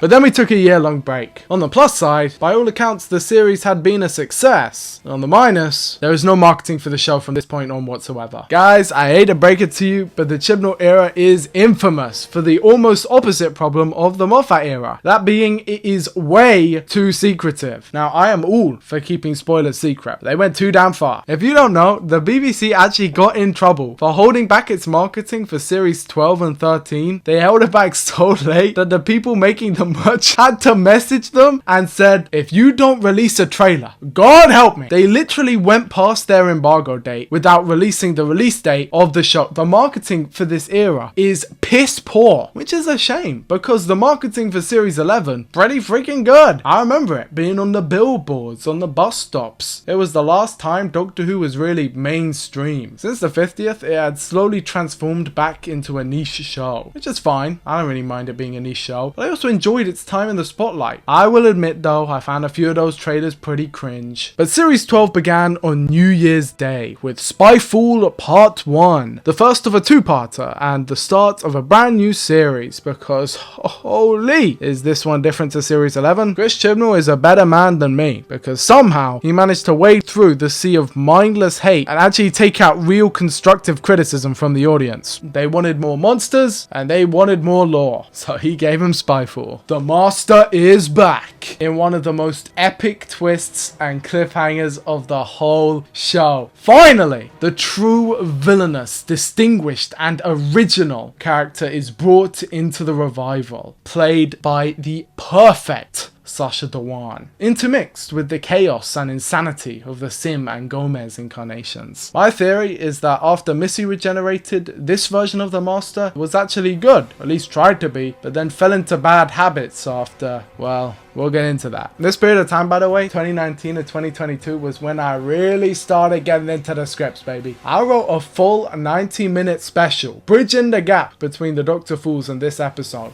because I really like the story there. I personally think that the idea of Missy being the last Master, she dies there, I think that's just terrible. In my opinion, it's really not a good ending for the character. And honestly, expecting the Doctor's arch nemesis, his Moriarty, to be abruptly turned good, instantly killed, and then to never be touched again, I mean, that's just insanity. What are you, fucking crazy? Obviously, and luckily, Sacha Dhawan was cast as one of my favourite incarnations of the character ever, and he's on waffling about some timeless child or whatever. It turns out Gallifrey has been destroyed yet again, this time by the Master, just like how he planned to in The Deadly Assassin. If you want to know what my script was about, by the way, it was called Crochet, and it was a story about the Master's attempted rehabilitation that went south and basically shows the events of how the Master orchestrated the destruction of his home planet. If you guys don't know, by the way, Crochet is the Master's real name. I don't think I mentioned that to this point. That was revealed in The Dark Path, the Virgin Adventure story with the second Doctor, Victoria, Jamie, and the Master. Anyway, the Time Lords are destroyed once again, and the big series arc is set up, just like how you all wanted. I was satisfied for no story arc, but no, we just gotta have those mystery boxes. I do understand how people are disappointed in the resolution of Gallifrey. Gallifrey. It seems to have been brought back for no reason and then just destroyed again. I personally get it. I think for me though, Gallifrey has infamously been very disappointing, and I feel like it has to be, unless you do some severe alterations, you know, change the whole fabric of the society, in which you could. This is Doctor Who. You could drastically reinvent it, but that would also annoy people because it directly contradicts everything. And the truth is that Gallifrey was taken away for a reason, and that's because it kind of sucks and raises a bunch of questions that are just best left forgotten. You know what I mean? That's what the Time War was there for, which in and of itself was a stolen idea from the EU in the 90s, appropriated for a practical use. That use being, take him out of the story, for God's sake. I also think it makes sense for the Master to destroy Gallifrey. Power scaling wise, that makes sense to me. Emotionally though, well, we'll talk about it when we get there.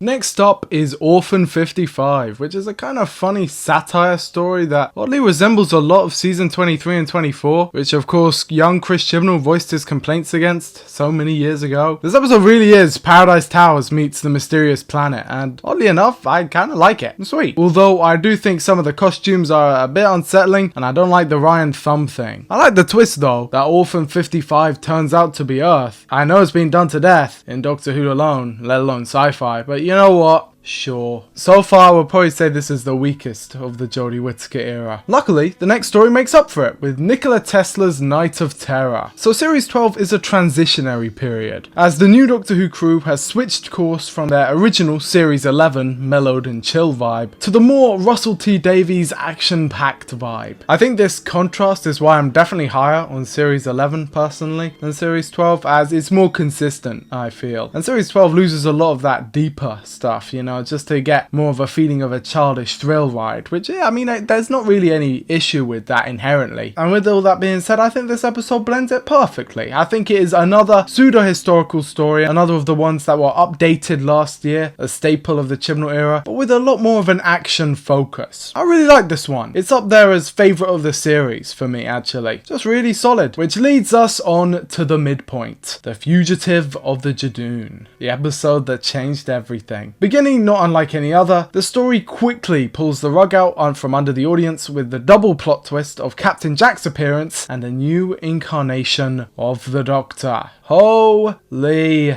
shit. What an episode. And masked in a funny Jadoon story. This one is crazy, as Jack takes out each companion to warn them of the lone Cyberman. Then nanogenes take him out in a neat reference to the empty child, and they are returned to Earth, where the Jadoon are after a Time Lord, but not the Doctor, Ruth. A regular woman who works as a tour guide, who finds out her secret at the lighthouse. Real Shutter Island type shit. A chameleon arch, just like the one from Series 3. Ruth smashes it and becomes the Doctor. The Fugitive Doctor, an incarnation from the Doctor's past. The Doctor doesn't have any memory of her.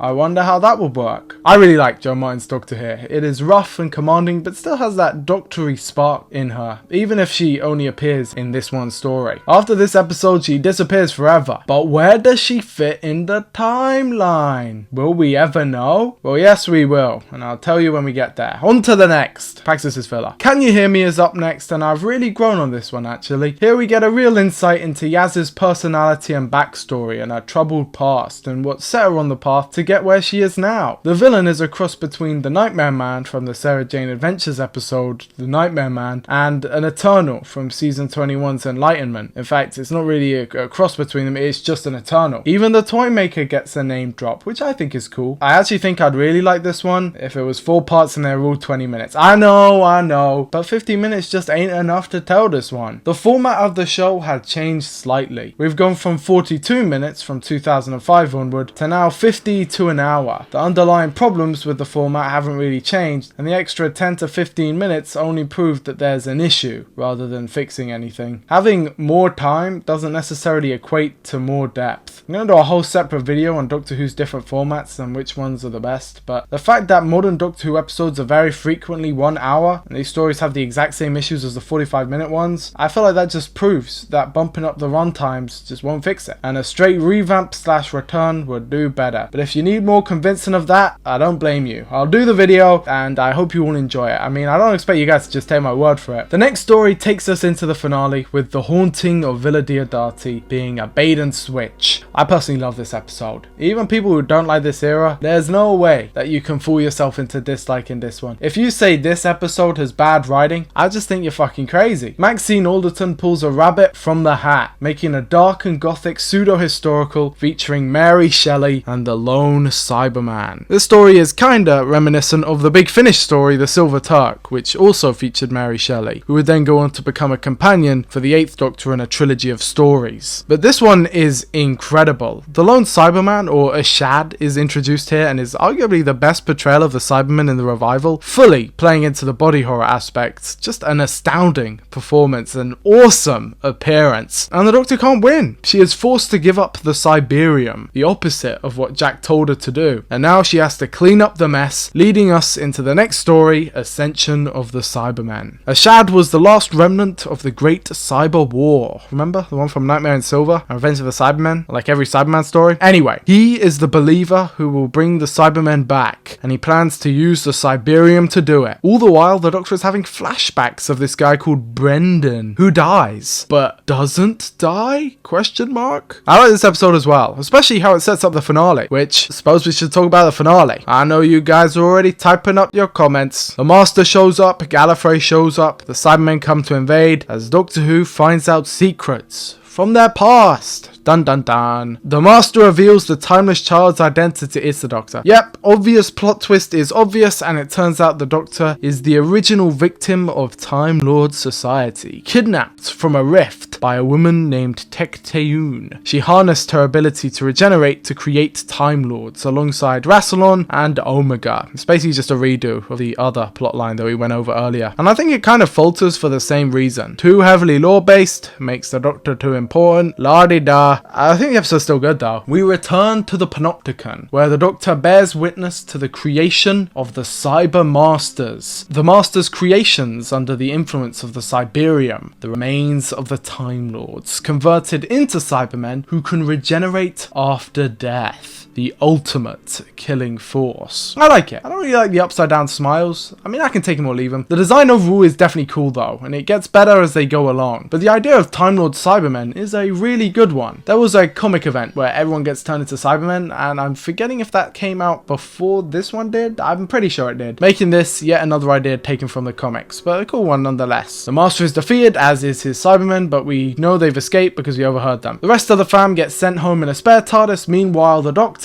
gets taken by the Jadoon. No! Yes. I think Series 12 is worse than Series 11. Don't get me wrong, it's probably more enjoyable from a fan brain lore perspective with all of the returning monsters and such, but I much prefer the better stories. I prefer the more mature, nuanced perspective. I enjoyed the contemplative atmosphere, the slower pace. I much prefer Chibnall doing Chibnall than Chibnall doing RTD. But that's just me, man. This is kind of how I feel about the Timeless Child as well. I know that some people go rabid over it, and I don't, but I still don't really like it. In the same way that I don't really like the hybrid. In fact, I find it funny that both these finales take place on Gallifrey with crazy lore reveals about the past that, I mean, in reality just don't really matter. This arc is kind of like the Doctor's name, which is what I said it is. Whether the Doctor's the Timeless Child or not, I mean, it doesn't really matter. And in the episode itself, they say that the Doctor being the Timeless Child doesn't really matter, which I suppose it doesn't.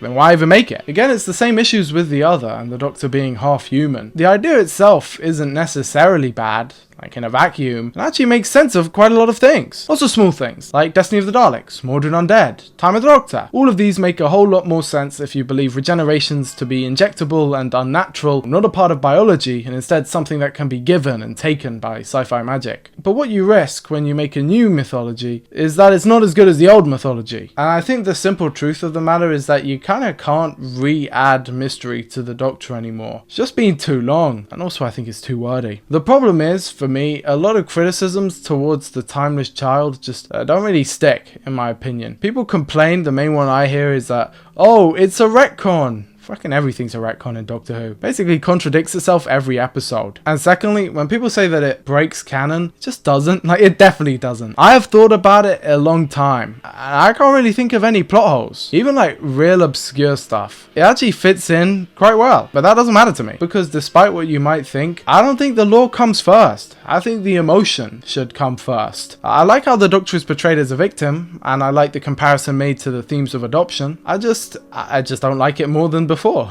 I think there's something to be said about intuitive storylines and overcomplicating stuff that doesn't really need to be overcomplicated. And you can argue, does it even really add mystery anymore? Is there even a point to having mystery in it anymore at all? I mean, it's not really satisfying if you spend however many years, 20, 30 years, solving the mystery of the Doctor just to add in a new mystery that's worse. I mean, like, what's the point? But I think all of this is why I introduced the concept of hard canon and soft canon. By this point, you've probably realized that Doctor Who is basically all about headcanons. You decide what does and doesn't count. For me, I've sorted everything into one of two things: hard canon and soft canon. Hard canon is stuff that doesn't change and everyone likes it. What I find funny about hard canon is that stuff can be hard canon and still technically be not true. For example, in hard canon, the Doctor is a Time Lord from Gallifrey and has 13 lives. Technically, neither of these things are true, and technically, 13 lives rule was broken the same episode it was introduced, but it's still hard canon because we all accept it. The Timeless Child is soft canon in that it's already kind of been deconfirmed, and you can go along with it if you want, or you can just forget about it because it's that easy. This makes Doctor Who so much easier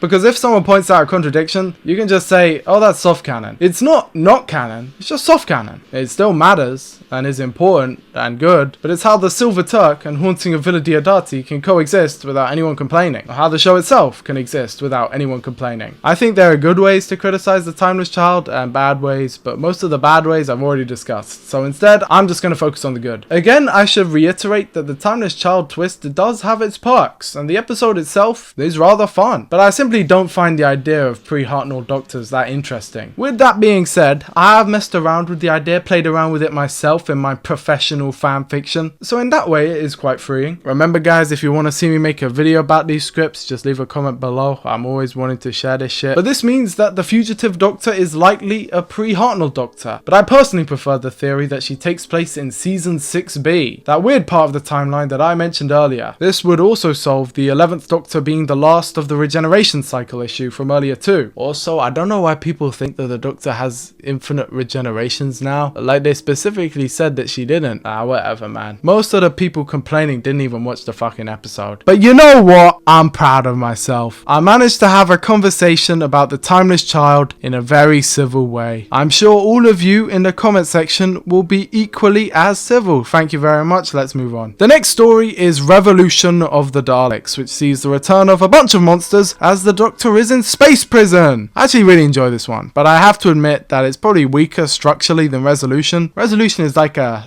sure hit in my opinion. Jack is back, Robertson is back, and of course so are the Daleks in a so-so police brutality allegory that thankfully turns into a far more interesting Brotherhood of the Daleks pastiche, as the good old bronze Daleks hear the Doctor's call and are sent tumbling to Earth to fight their knockoffs. This story marked the end of an era though, as Graham and Ryan leave the TARDIS, ending series 12 in a mournful yet hopeful final image. Cool. And then COVID happened. Yeah, so there was a major pandemic and kind of everything went to shit. Not in Doctor Who specifically, more like the whole world. You know what I mean? I'm sure you guys remember. And that meant multiple things. For one, Chris Chibnall had to fight tooth and nail to keep the show going, with the pandemic threatening to close down the whole BBC drama department altogether. And for two, weirdly, Doctor Who the franchise saw a massive increase in popularity. And for three, I was very sad. Yeah, it was a rough time, man. I'm sure all of you can relate. So Series 12 had been a mixed bag. People said they enjoyed it more than Series 11, but the outrage over the Timeless Child kinda covered it up. Weirdly enough though, every series of the Chibnall era had a decent enough reception, with people on the whole enjoying Series 13 more than 12, and then 12 more than 11. But yeah, the Timeless Child made a lot of people mad. You know, I would say justifiably, but no, it wasn't justifiable. I'm not gonna give you guys that. A lot of these people were just assholes. But with everyone stuck inside, the overall brand of Doctor Who saw a massive explosion in content. Despite the general consensus being that the series was in a lull, profits in 2020 were allegedly highest since the 50th. And that was because merch was coming out left, right and centre. The mid to late 2010s saw the shutdown of most Doctor Who experiences, with Confidential ending, the fan show ending, most IRL things ending, but somehow the 2020s saw things starting up again. For one, the Doctor Who website was back. Trust me, we'll talk about that. And for two, real life experiences were back. Doctor Who escape rooms started popping up just about everywhere. But most bafflingly of all, at least for me, were the release of several Doctor Who video games, most of which being in VR. Now, I only played these at an event once because I don't own a headset. These are actually pretty damn cool. At least the segment with the Weeping Angels was. That's the only bit I played. Now, I didn't think we'd be getting actually good Doctor Who video games in the 2020s, but we did. There was a continuation of the Blink storyline with Sally and Larry creating a website of short stories to tie into a new mobile game. And that's not even talking about the onslaught of books and graphic novels and just about everything. Even Big Finish increased production. It was crazy. Let's go over the highlights. There was that Shada re-release. It was okay. Had a fun bit at the end. There was a bunch of DWM comics. There was a comic event where the villain was Adam from series 1. And there was a bunch of other shit too. The contrast between the popularity of the series and the popularity of the brand literally couldn't be starker. And I think that's because, for all his faults, Chris Chibnall was genuinely a very good showrunner. His era of the show had by far the least behind the scenes drama, and he seems to have gotten on very amicably with the higher ups at the BBC. They definitely got a lot more protective of the programme than they had been in the Capaldi era. Additionally, no one behind the scenes could say a word against him, which is definitely not the case for the other two showrunners, who made very loud, very public enemies. Behind the scenes, conditions were the best for both cast and crew, with a clear break between series being implemented for the first time ever in the show's history. Additionally, when COVID restrictions did hit, Chris Chibnall made sure the whole cast and crew was safe, all the while making sure the show got made at all, which is a massive achievement, by the way. Keep in mind, when the pandemic started, everything was done over Zoom. All of the VFX work was done at home, all the main actors couldn't be in a room with each other. In fact, this will put series 13 in context for you. The maximum people who were allowed in one scene was 3, and he still got the show done, all the while keeping the brand alive and thriving behind the scenes. It may sound like I'm giving him credit for other people's work, but outside of Big Finish, because they're technically a separate company, he does have to sign off on all these things. When you're the top dog, you gotta do a fucking lot. There was this nice Fortnite museum thing, which, I mean, apparently Doctor Who was meant to have an official crossover with Fortnite in 2023, but that got scrapped apparently and replaced with the Lego event. It probably made them more money, to be fair. And starting around this time was the collection box sets. The best thing in Doctor Who, if you're a fan like me. I do love these. I love them a lot. High-res re-releases of the original seasons, packed full of goodies and additional special features. What's just being awesome, you know, collectibles. I love them, man. Whenever times get rough as a Doctor Who fan, I think, thank God for the collections. They get me through the year, bro. Also releasing with each box set would be a short film, which would see classic characters return to the fray. The most notable probably being Leela during the Time War, the Doctor's mum, the first one, not the second or third. These are all still coming out to this day, by the way, but we are almost halfway done on releases, which I will be sad when they're all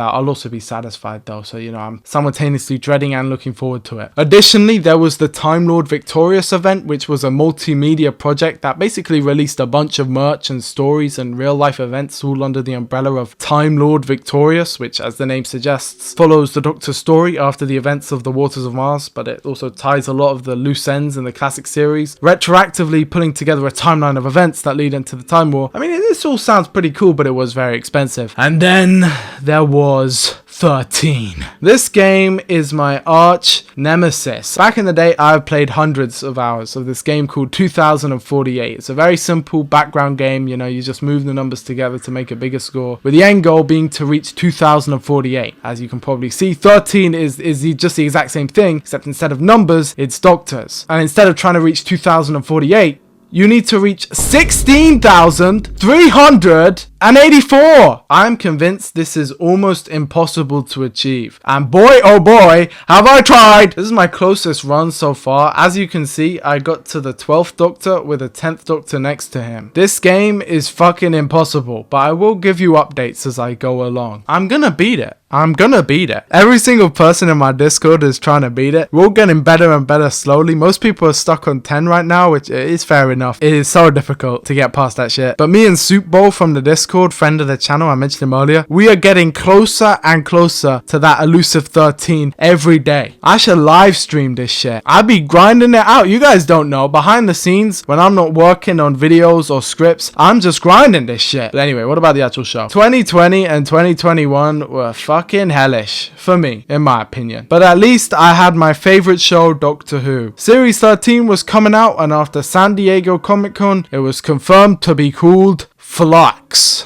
Woohoo! It would be a 6-part extravaganza, one continuous story, and I thought that was a pretty good idea. Of course, only 6 episodes was a little disheartening, especially after the reduced episode count of 10 for series 11 and 12, but what are you gonna do? At that point in time, it was the middle of a pandemic, and I thought the idea of having it be one 6-parter was a stroke of genius. The biggest problem with series 12 had to have been its dual nature. Super important lore episodes, and then filler episodes. This was unsatisfying to watch as we were waiting for the lore and disregarded the filler, even if in some cases the filler was more fun than the lore. But now we'd cut out all the waiting and it would all be lore. Everything's important now, so you better stay tuned for each episode. Now if only they would tell us the release date. Yep, infamously, the Flux marketing campaign was fucking terrible, and somehow it still won an award. What does that say about how dire British telly is? Quite a bit. But when we finally got it, that Flux would be releasing on Halloween, I was dead excited. Very hyped, in fact, because honestly, Doctor Who was the only thing getting me through life, bruh. Shit was rough out there. Real ones relate. Now, Flux is 6 episodes long, and each of their own story, but for the sake of brevity, I'm gonna condense it all into one story, because I genuinely think that these are the 6 densest episodes in the show's history. I guess they had to make up for it somehow, but ICBA. So yeah, I'm gonna provide a brief summary of what happens overall and explain the finer details later. Ready, set, go! Okay, so Doctor Who and Yaz are going on adventures together to find this dog guy called Carvanista. But Carvanista is a Lupari who's trying to go after his human called Dan. Dan is this really cool, awesome, great guy played by John Bishop and is honestly just like the best character ever. Carvanista wants to get him because Lupara are species bonded to humans and something horrible is coming called the Flux. The Flux being a metaphor for COVID. It's gonna destroy everything in its wake and put everything in flux, just like COVID. But what is the Flux? Question mark. The Doctor gets a clue when she discovers a mysterious villain from her past named Swarm has escaped captivity. He, alongside his sister Azure, are Ravagers, who used to be enemies of the Doctor in the time she's forgotten, and now they want to destroy the universe. But the Doctor still wants to go after Carvanista, because it turns out Carvanista was a part of Division, the ancient Time Lord secret society that the Doctor was a part of in the time she doesn't remember, and they formed an elite task force to go to the planet Time to capture Swarm and Azure because they're using these guys called passengers to collect millions of innocent people and then sacrifice them to Time, which is simultaneously the planet Time, the concept Time, and the being Time, all at the same time. What? And the Sontarans are there, and the Weeping Angels are there, and Dan has a girlfriend called Di, and they're just so sweet together, and there's Vinda and Belle and Tigme, and oh my god, how much fucking stuff are there. Unit somehow gets involved with these admittedly awesome Grand Serpent scenes that goes through the history of the organization. A nice reference to the Brigadier who's heard down the hall. However, they do erroneously say that Unit started after the War Machines and not the Web of Fear, making the Unit dating scenario even more confusing, but I digress. The Sontarans invade Earth thanks to the Grand Serpent's help, who shut down Unit from within, as we found out in Resolution all those years ago. Meanwhile, the Doctor in the past is captured by Weeping Angels and taken all the way back to Mumsy Tektayun, who is called Orsok now, who fuck cares. She is sitting outside the dimensions in the Division, which is an awesome visual, and she's the one who created the Flux to destroy the universe. After her lab experiments, the Doctor got loose, but things go wrong when Swarm and Azure manage to make their own way in to kill Tecteun and then take over the Flux for themselves. Meanwhile, Yaz and Dan, who have travelled the world in the past after being sent back in time by a whooping angel, have discovered these mythical tunnels that can take them to the future to reunite with Kate Stewart to fight against the Sontaran invasion. And somehow or other the Doctor splits herself into three so she can deal with every subplot going on right now. She stops the Sontaran, who plans to use the Flux to destroy the Daleks and the Cybermen. She stops Swarm and Azure, who undid the Flux so that they can do it again for some reason. And then she stops the Flux by putting it into a passenger, which admittedly, okay, that is a cool solution. That one makes sense. I think the ending of Flux kind of gets away from everyone because there's simply just too much to wrap up concisely there. I mean, did anyone even follow what I was saying? Jericho, who is a character I wasn't even able to mention, sadly, even though he's great, sacrifices himself, but the sequence is just too poorly edited in my opinion, even though the character was really nice and was in the twin dilemma, which is always a plus. The series ends with Dan coming along for the ride with the Doctor and Yaz, who are so totally in love, by the way, and the Doctor dropping a fob watch with all her secret lives deep within the TARDIS to keep them safe. I would personally say the high point of the series is episode 4, The Village of Angels, co-written by Maxine Alderton yet again, and the low point is probably the finale, The Vanquishers. I will admit though freely, I fucking love this series, truly and deeply. It got me through a real rough spot, man, and whenever I take the piss, just know that it comes from a place of love. That being said, those CGI Daleks do look very silly, don't they? On to the specials! Speaking of Daleks, next up is Eve of the Daleks, which is an absolutely tremendous episode. I love this one. Taking advantage of the limitations of the pandemic filming perfectly, it's a bottle episode in a warehouse with Daleks and time loops. And apparently, due to restrictions, it all had to be written in a weekend.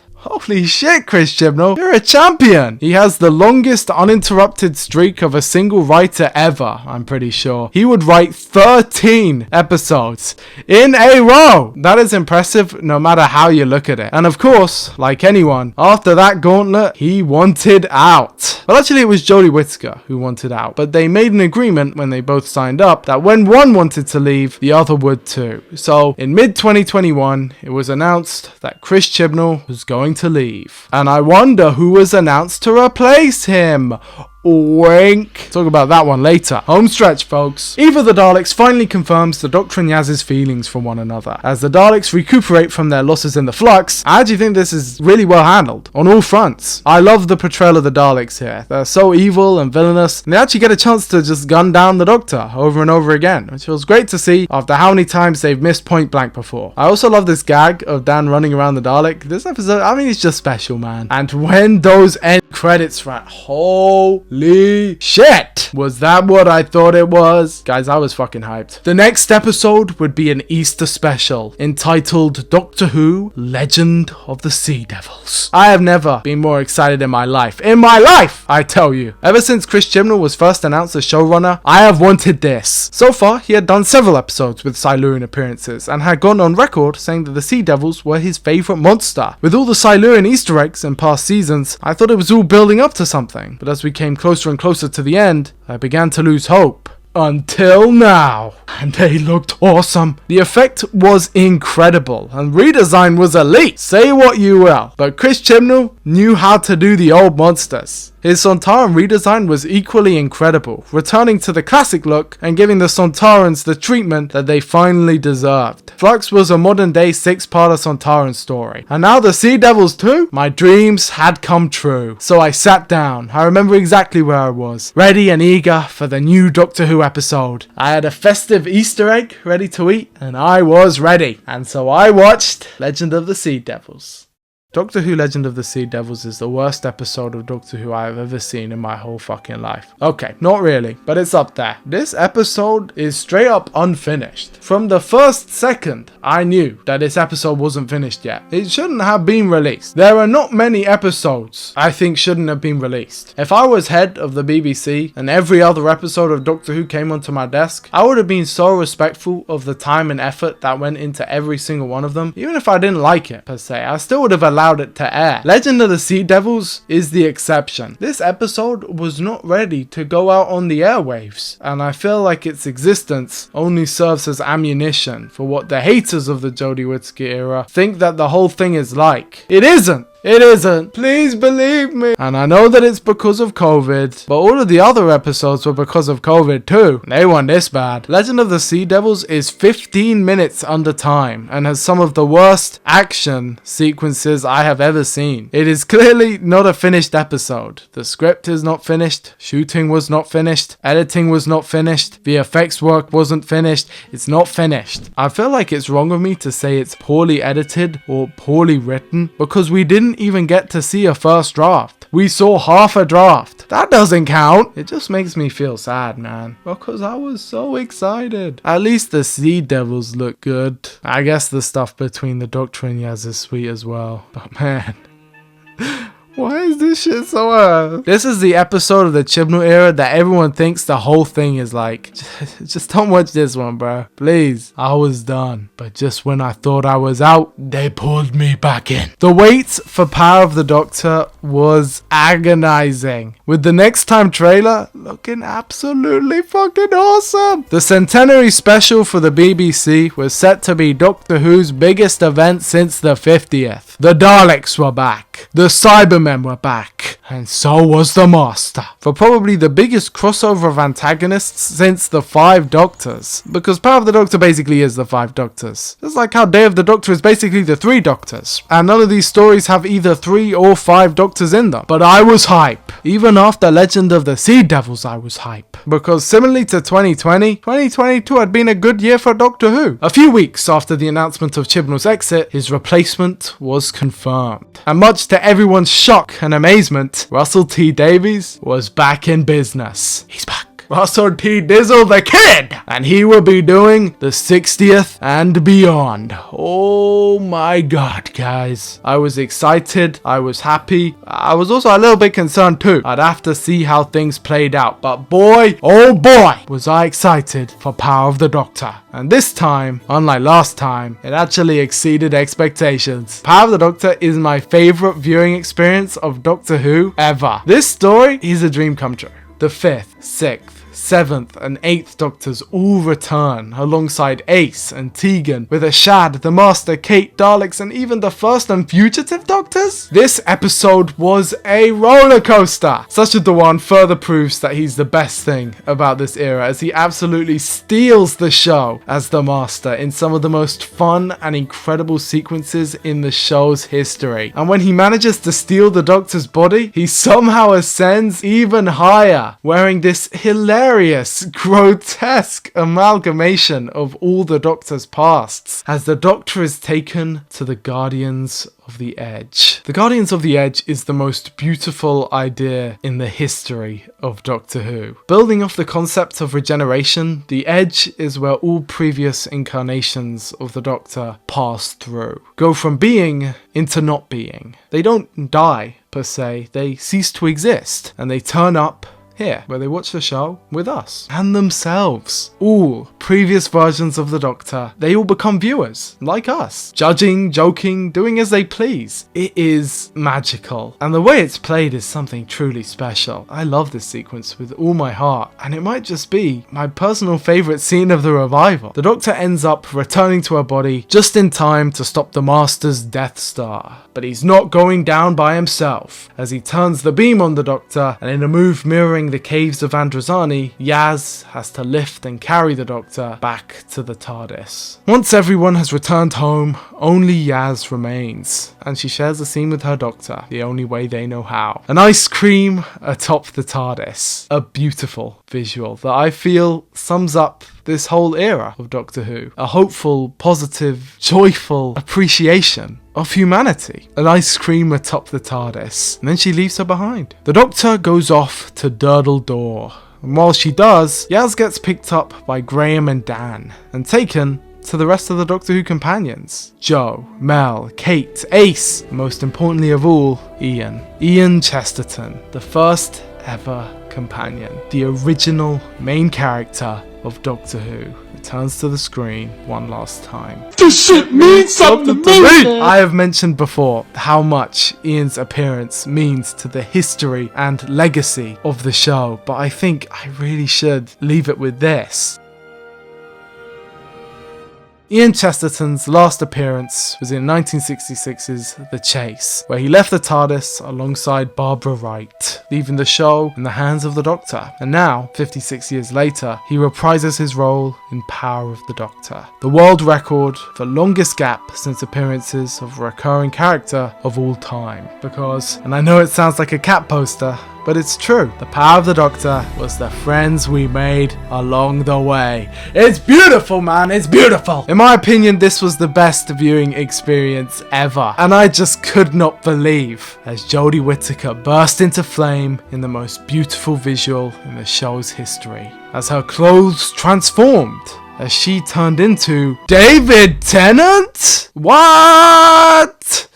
Is what I would say if they hadn't announced it 6 months before. David Tennant is the 14th Doctor. Wait a second, who is he again? The 14th Doctor will be the first Doctor to be played by an actor who had already played the role before, and thus, in my mind, doesn't really count. Now, I do love David Tennant, don't get me wrong, but the rules do strictly say no double dipping, so I'm gonna employ my hard canon, soft canon rule and say that for all intents and purposes, he doesn't really count. No offense, buddy. In my opinion, he's just the 10th Doctor again. Like a burp. Or a bit of sick coming back up the throat. That being said, I was very excited. Jokes aside, Russell T Davies was coming back to write a trilogy of specials for the 60th anniversary. And Catherine Tate was back too! Let's go. Neil Patrick Harris was also billed to play a mysterious villain, I don't know who. And fun fact, this is exactly where my last video left off. 1 year ago! So stage direction, enter DW Fan 91. I wonder if he'll be important to the story. Who am I kidding? Of course he will! I do find it interesting that Russell T Davies returned back to the show. As you guys remember, he has been very open about how draining it was on him before, and how he said multiple times that he had no wish or intention of coming back ever. Stephen Moffat apparently begged and pleaded for him to come back to write more under his era. The kid RTD apparently refused every time, so it was a shock when he came back. To me as well. I remember where I was exactly. I was taking a shit. A lot of people naturally made the joke, oh, he got brought back because of Chibnall, lol lol lol. But as has been reiterated time and time again, that isn't quite true. To be fair, they have been needlessly vague. But from what I can see, Russell T Davies was asked back to the show after Chris Chibnall had already announced he was leaving. Likely because not many people wanted the role. And just in general, something which I've noticed after the pandemic, a lot of companies and franchises went back to old blood. You'll see this a lot, especially on YouTube. There's a lot of media analysis in inverted commas that go something along the lines of, why does everything suck now? And it usually gives some vague answer about politics or sequels or something kind of vague but agreeable enough to be inoffensive. But I think the sad and relatively simple truth is that, in my opinion, the pandemic just screwed everything up in unimaginable ways. The whole system was basically held together by duct tape, and when a pandemic came along and shut everything down, it almost became impossible to get it back up and running again. That is why, relative to 2019, lots of things are pretty bad now. Not that there haven't been great films and TV shows since the pandemic, but I think most people would agree with me when I say that everything took a bit of a blow. And so what I think happened is that everyone panicked and so desperately brought back people who knew what they were doing. Veterans, as it were. And I'm not just talking about Doctor Who, I'm talking about across the board. I mean,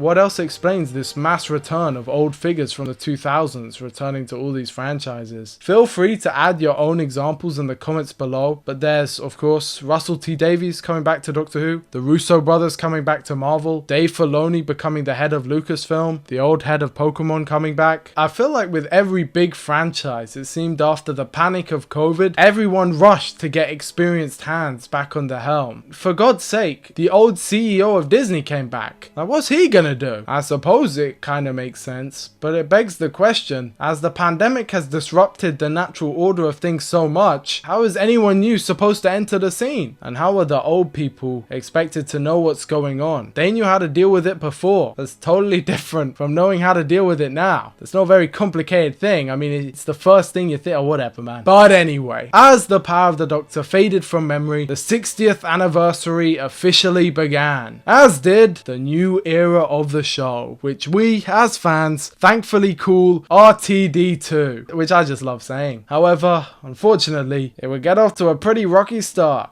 Hi, I'm Doom. Blame my mother.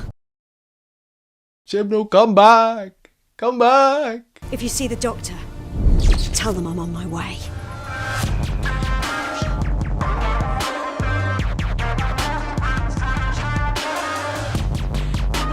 Doomsday would be the first official 60th anniversary tie-in, which, it's another one of those Time Lord Victorious things where it's multimedia and I'm gonna pass. After that was the 14th Doctor's first comic, Liberation of the Daleks, which was surprisingly good. But after that came silence. Compared to the 50th or even just 2020, the 60th anniversary felt rather barren. Very little additional content released, with one box set and not much else. For most of the year, there was straight up silence. All until October. Then, news came hard and fast. The Hooniverse was created. All original episodes were coming to iPlayer. A new Children in Need sketch, Confidential, was coming back, now called Unleashed. And of course, the trilogy of specials. But before we get into all of that, let's do the small stuff. A spin-off called Tales of the TARDIS was made, bringing back old characters from the original series to watch in-universe recordings of omnibus versions of old adventures. I personally didn't really like this very much. I would suggest just watching the old stories. And speaking of which, they're all on iPlayer! Well, hey! All of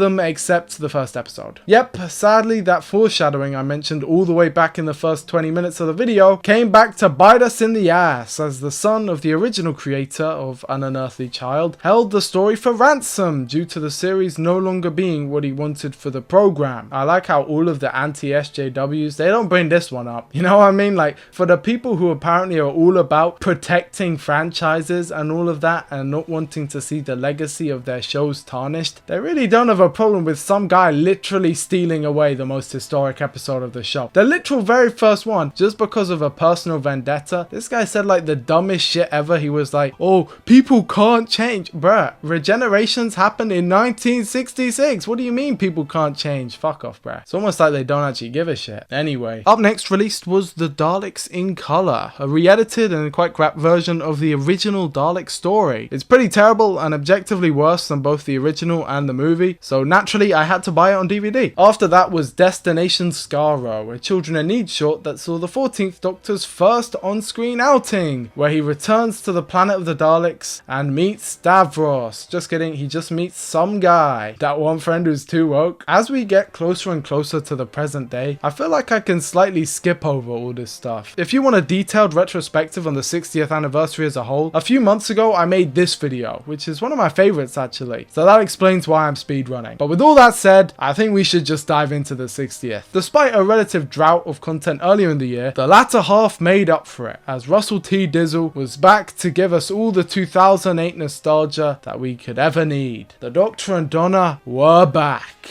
Confidential was back. And Doctor Who at the Proms was back, leading us straight onto The Star Beast. Yes, the first of 3 60th anniversary specials. This one is an adaptation of that original comic I mentioned all the way back when. Remember when Doctor Who was still with Marvel Comics? Yep, the story itself is actually rather similar, with the main differences being of course the new Doctor, Donna, and the inclusion of Unit. And also K9 doesn't turn himself into a cat in this one, bit of a downgrade to be honest. But the 14th Doctor is back in London, and he meets Donna, who he has to pretend to not know. But when her daughter runs up to him, called Rose, and he runs up to her husband, he finds himself fully embroiled in the plot of the Meep. So he has to balance making sure Donna doesn't remember with stopping the Wrath Warriors. Except psych, it's not the Wrath Warriors he needs to worry about. It's the villainous Beep the Meep, who has the Doctor and Donna trapped, and the Doctor is forced to undo the meta crisis, which would usually kill her, but she had a child so it doesn't, because it splits and flip a few buttons and woohoo, the day is saved. Let's just move on, okay? Beep the Meep is defeated, but not before spilling a few lines about the boss. Wonder who that is? I don't care. So we move on to the next scene where we see the new TARDIS. That's what I'm talking about. This is the shit I love. It's a blend of old and new, perfect for an anniversary anniversary, and it can go all different colors and shit. I just love it, man. The sonic screwdriver can do a bunch of crazy stuff in this story, but it never does again, so I don't really need to mention it. The main question is though, why is the 14th Doctor back? Why did his clothes change? Does any of this even matter? No. And after spilling some coffee, the TARDIS goes haywire, sending the Doctor and Donna off on an adventure. That's what I like to see. Next up is Wild Blue Yonder, which sees the Doctor and Donna meeting Isaac Newton and accidentally switching gravity to mavity. They then end up at the very edge of the universe, and the TARDIS leaves with the Sonic inside due to the reactivation of the HADS. A very obscure reference to the second Doctor episode, The Crotons, that I regretfully have to admit that I didn't even catch the first time. I didn't even catch it. I was too engaged with the awesome storytelling. Speaking of obscure references, out of all the stories we expected the kid to take from for the 60th, I definitely would not have predicted Underworld, and somehow he makes it work. The Doctor and Donna meet two doppelgangers, two vampires called the Not Things, who are trying to copy the Doctor and Donna so they can escape into the universe. To stop them, the Doctor spreads a line of salt at the edge of the universe, which works briefly before turning sour. But after that, they manage to escape as the ship explodes, and they end up all the way back home just a day or two after they left. And Wilf is there, beloved Wilf, in his sadly last appearance on the show. Rest in peace, absolute legend. Final part of the trilogy is The Giggle, which sees the return of the toy maker from all those years ago, ignoring Big Finish, of course. But I don't care, because the episode is awesome. The whole planet has been driven insane by the titular giggle, the laugh of a doll getting inside people's brains since the dawn of the television set. We get to meet Stooky Bill. We get to meet Unit again, Kate Stewart, Shirley Bingham, the Blinks, and of course Mel. Dear beloved Mel. Mel is back, guys. I'm sure Mark Gatiss is happy. I'm happy. But anyway, the toy maker wreaks havoc and ends up shooting the Doctor in half. Literally. The Doctor bigenerates, turning into himself and the next Doctor, the 15th.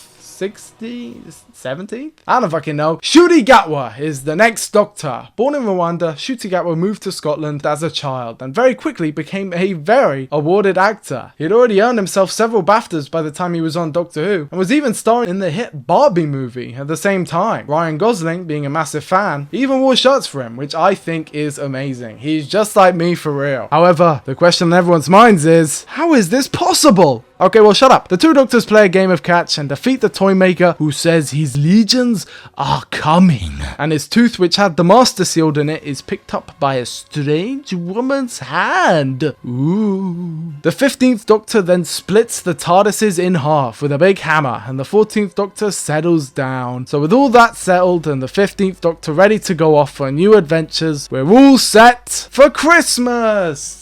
What a great adventure. Okay, so now is the time I should probably mention that Doctor Who did a streaming deal with Disney+. The first 3 episodes of Russell T Davies 2 were made before this deal, and the next series of the show was made after. You can tell by the subtle difference in visual style. But anyway, the 15th Doctor is here, and so is his new companion, Ruby Sunday, Monday, Tuesday, Wednesday. I really like this duo. I think they're really sweet. Ruby is a foundling who was left on the doorstep of the church on Ruby Road. Get it? And the mystery of the season is, who is her mom? Question mark. There are goblins and dances, and Ruby runs off to go on adventures. All the while, the enigmatic Mrs. Flood lurks in the background and talks to the camera.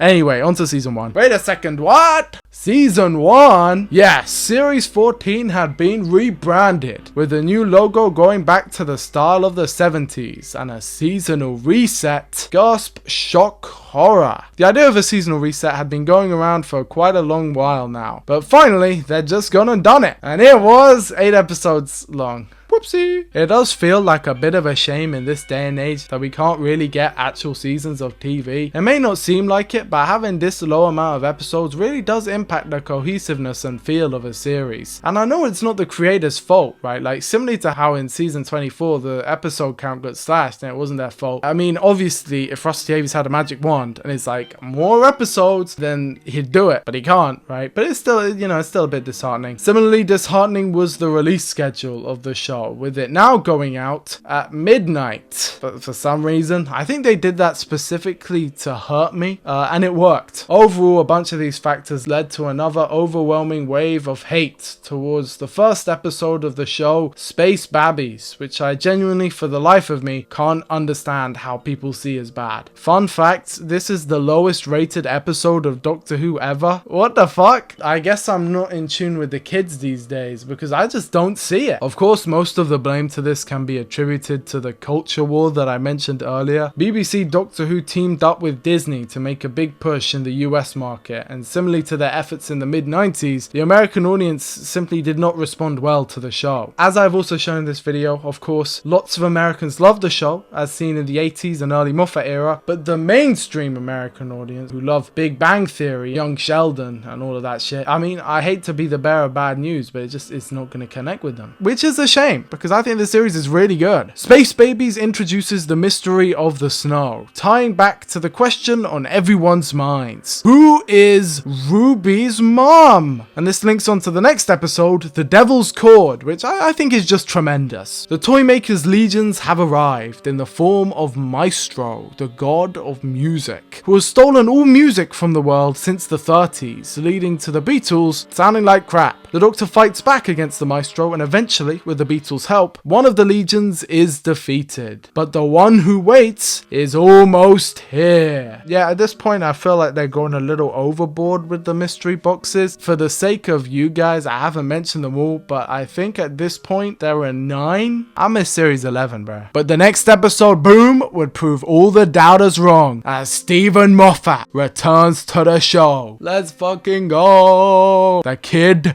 is back. The kid is back in town. The kid is back in town, folks. And the students of the game have teamed up once again. I would say I'm shocked, but they kind of revealed a bit too early. Who cares though? Like, if you're gonna spoil that a writer's back, I mean, like, I don't mind if that gets spoiled. This episode is still wonderful, okay? Boom is one of the best episodes in recent memory, as the Doctor finds himself stuck on a landmine. A reference, of course, to Genesis of the Daleks. And boy, oh boy, that the reference is not stopped there. Yes, this episode is a major reference fest and a celebration of all of Stephen Moffat's contributions to the whole show, all the while standing on its own 2 feet, or 1 foot. It's tense, it's compelling, it's emotional, and even features Varada Sethu as one of the characters, who's gonna go on to be a great companion. I already know it. #1 member of the Varada Sethu fan club, you guys already know. The Papal mainframe are back. The President's Wife story from Hellbent is back. Fish fingers and custard, everything is here. We even have a digital afterlife, just like the library and the nethersphere and the testimony. And the villain even has a signature catchphrase like, "Are you my mummy?" and "Hey, who turned out the lights?" Something you also might begin to note here is the reappearance of the actress Susan Twist, who has appeared in every story of the season so far. Her name is especially funny because, as you all know, in this season there is a Susan Twist, as for the first time in forever, the Doctor's granddaughter is mentioned once again, but still no explanations, so don't worry about all that. I know I'm not. The next episode is 73 Yards, which is possibly one of the best stories in the entirety of the revival. It's crazy how we're so far into the video and I'm still talking about some of the best stories in the whole show. I mean, if that doesn't show you how magical this series is, I mean, what will? If you want to see multiple videos in detail explaining why it is that I love this one so much, I do not shut up about it. So you can find at least 3 on my channel. The main point is that it's absolutely brilliant, okay? And the next story is Dot and Bubble, and holy shit, am I crazy, guys? This season is fucking amazing. Yep, we're 5 for 5 now, as Dot and Bubble is another banger. The last 2 stories were filmed first, whilst Ncuti Gatwa was filming Barbie, so he actually doesn't appear in them that much. But when he does, man, he just fucking kills it. I would highly recommend watching this one for yourself, as the twist at the end is something truly special. Speaking of twists at the end, the second episode, episode 2, features a song called There's Always a Twist at the End, which I sadly can't play, which mirrors not only every episode of this season and the season as a whole with Susan Twist, but it also foreshadows every single event to come. As I said, I cannot play the song, but with some of the lyrics shown on screen, you can see how they attributed to future events down the line. Very clever. Very, very clever. He does have a brain on him, this kid. You know, he does have a brain. The next episode is Rogue, which introduces introduces the character Rogue. Again, all of the story arcs continue on in the background, as also confirmed here is Richard E. Grant's version of the Doctor. Okay, see what I mean? Everything is canon in this show. Occasionally they'll just throw a curveball like that and expect you to get it, which I suppose leads us right into the finale. The Legend of Ruby Sunday, which I will always keep calling the Legend of the Sea Devils by accident, is the start of the two-part finale double feature, with part 2 being known as Empire of Death. We're back at UNIT with a certain Susan Triad being mighty suspicious.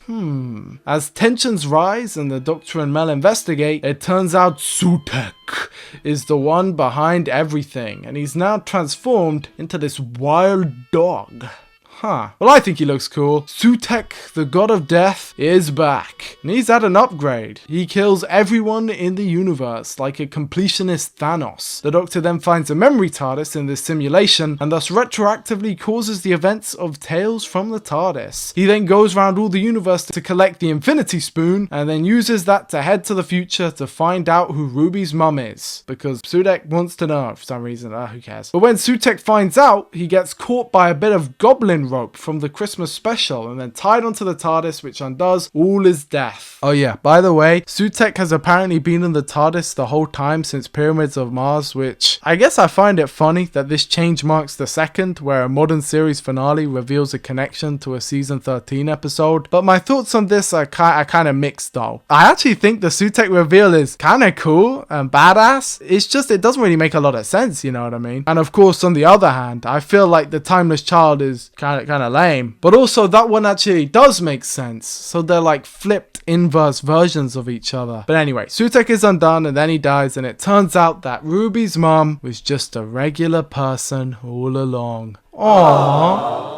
Now that this story arc is all wrapped up, we officially have 3 story arcs from all 3 modern showrunners that basically all boil down to it doesn't matter. Which, I mean, you know what? Sure. I didn't think it mattered either. Ruby meets her mum, they do a lot of hugging, and then the Doctor says goodbye to go off on a million other adventures through space and time, catching us all up to speed on everything. That's the whole show so far. There we go, guys. Series 14 just finished. There's going to be a Christmas special very soon, / already came out, but you know, it's after this video is made, obviously. And then there's going to be series 15 and so on and so forth, and the show will just keep going on. But for now, that is all. We have come to an end.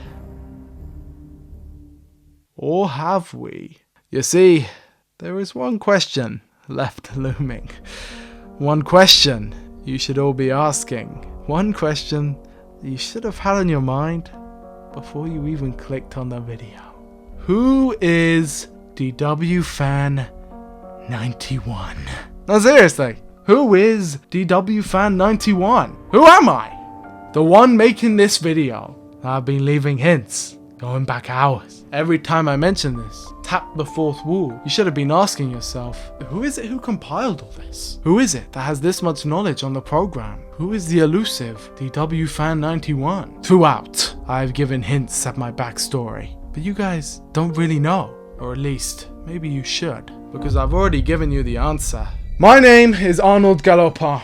I was born in Marbouf in 1865. No, this is not a joke. I've gone through time again and again, backwards and forwards, to experience every piece of history, every episode of Doctor Who. How is it that I have so much knowledge about each individual era? It's because I lived through them. I lived through them all. Not just that, I created them all. I wrote a book, a novel, all the way back, and I called it Dr.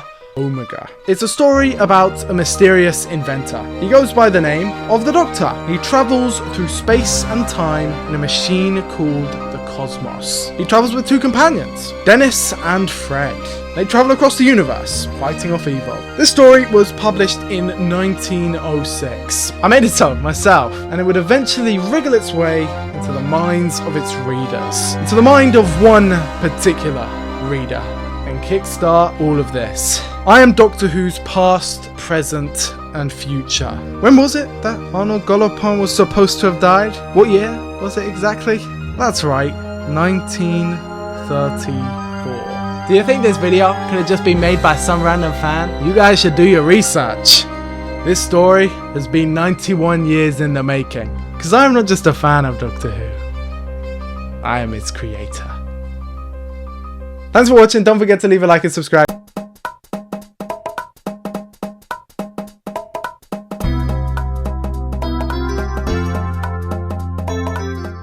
What's up, everybody? Welcome back, guys. It's me, DWFan91, back again at the end of the video. I am almost finished with the final edit. Now, the video is almost done behind the scenes. Obviously, it's not done because I need to record this to then put it in the video. You guys know. Right now, what I'm doing is I've got the video split into chunks and I'm uploading each part to check for copyright and then fixing it. But yeah, how did you guys enjoy the video? I really hope you liked it. I really love making this. This is probably my favorite video that I've ever made. It's the second hardest video I've ever worked on. It's the second longest I've ever spent on a video. This took about a month. Right, this one is a very long time, about a month of just hardcore grinding. My longest video took 2 months and it was the script video from before. That just took so much time making all of that stuff, and also because I was just kind of getting used to editing still. But yeah, it was so much fun making this video. As you can tell, it was also rather difficult. If you guys wouldn't mind hitting the like button and subscribing, although at this point, if you're listening to this, I think there's probably like one person still listening to this. I don't really care, you know.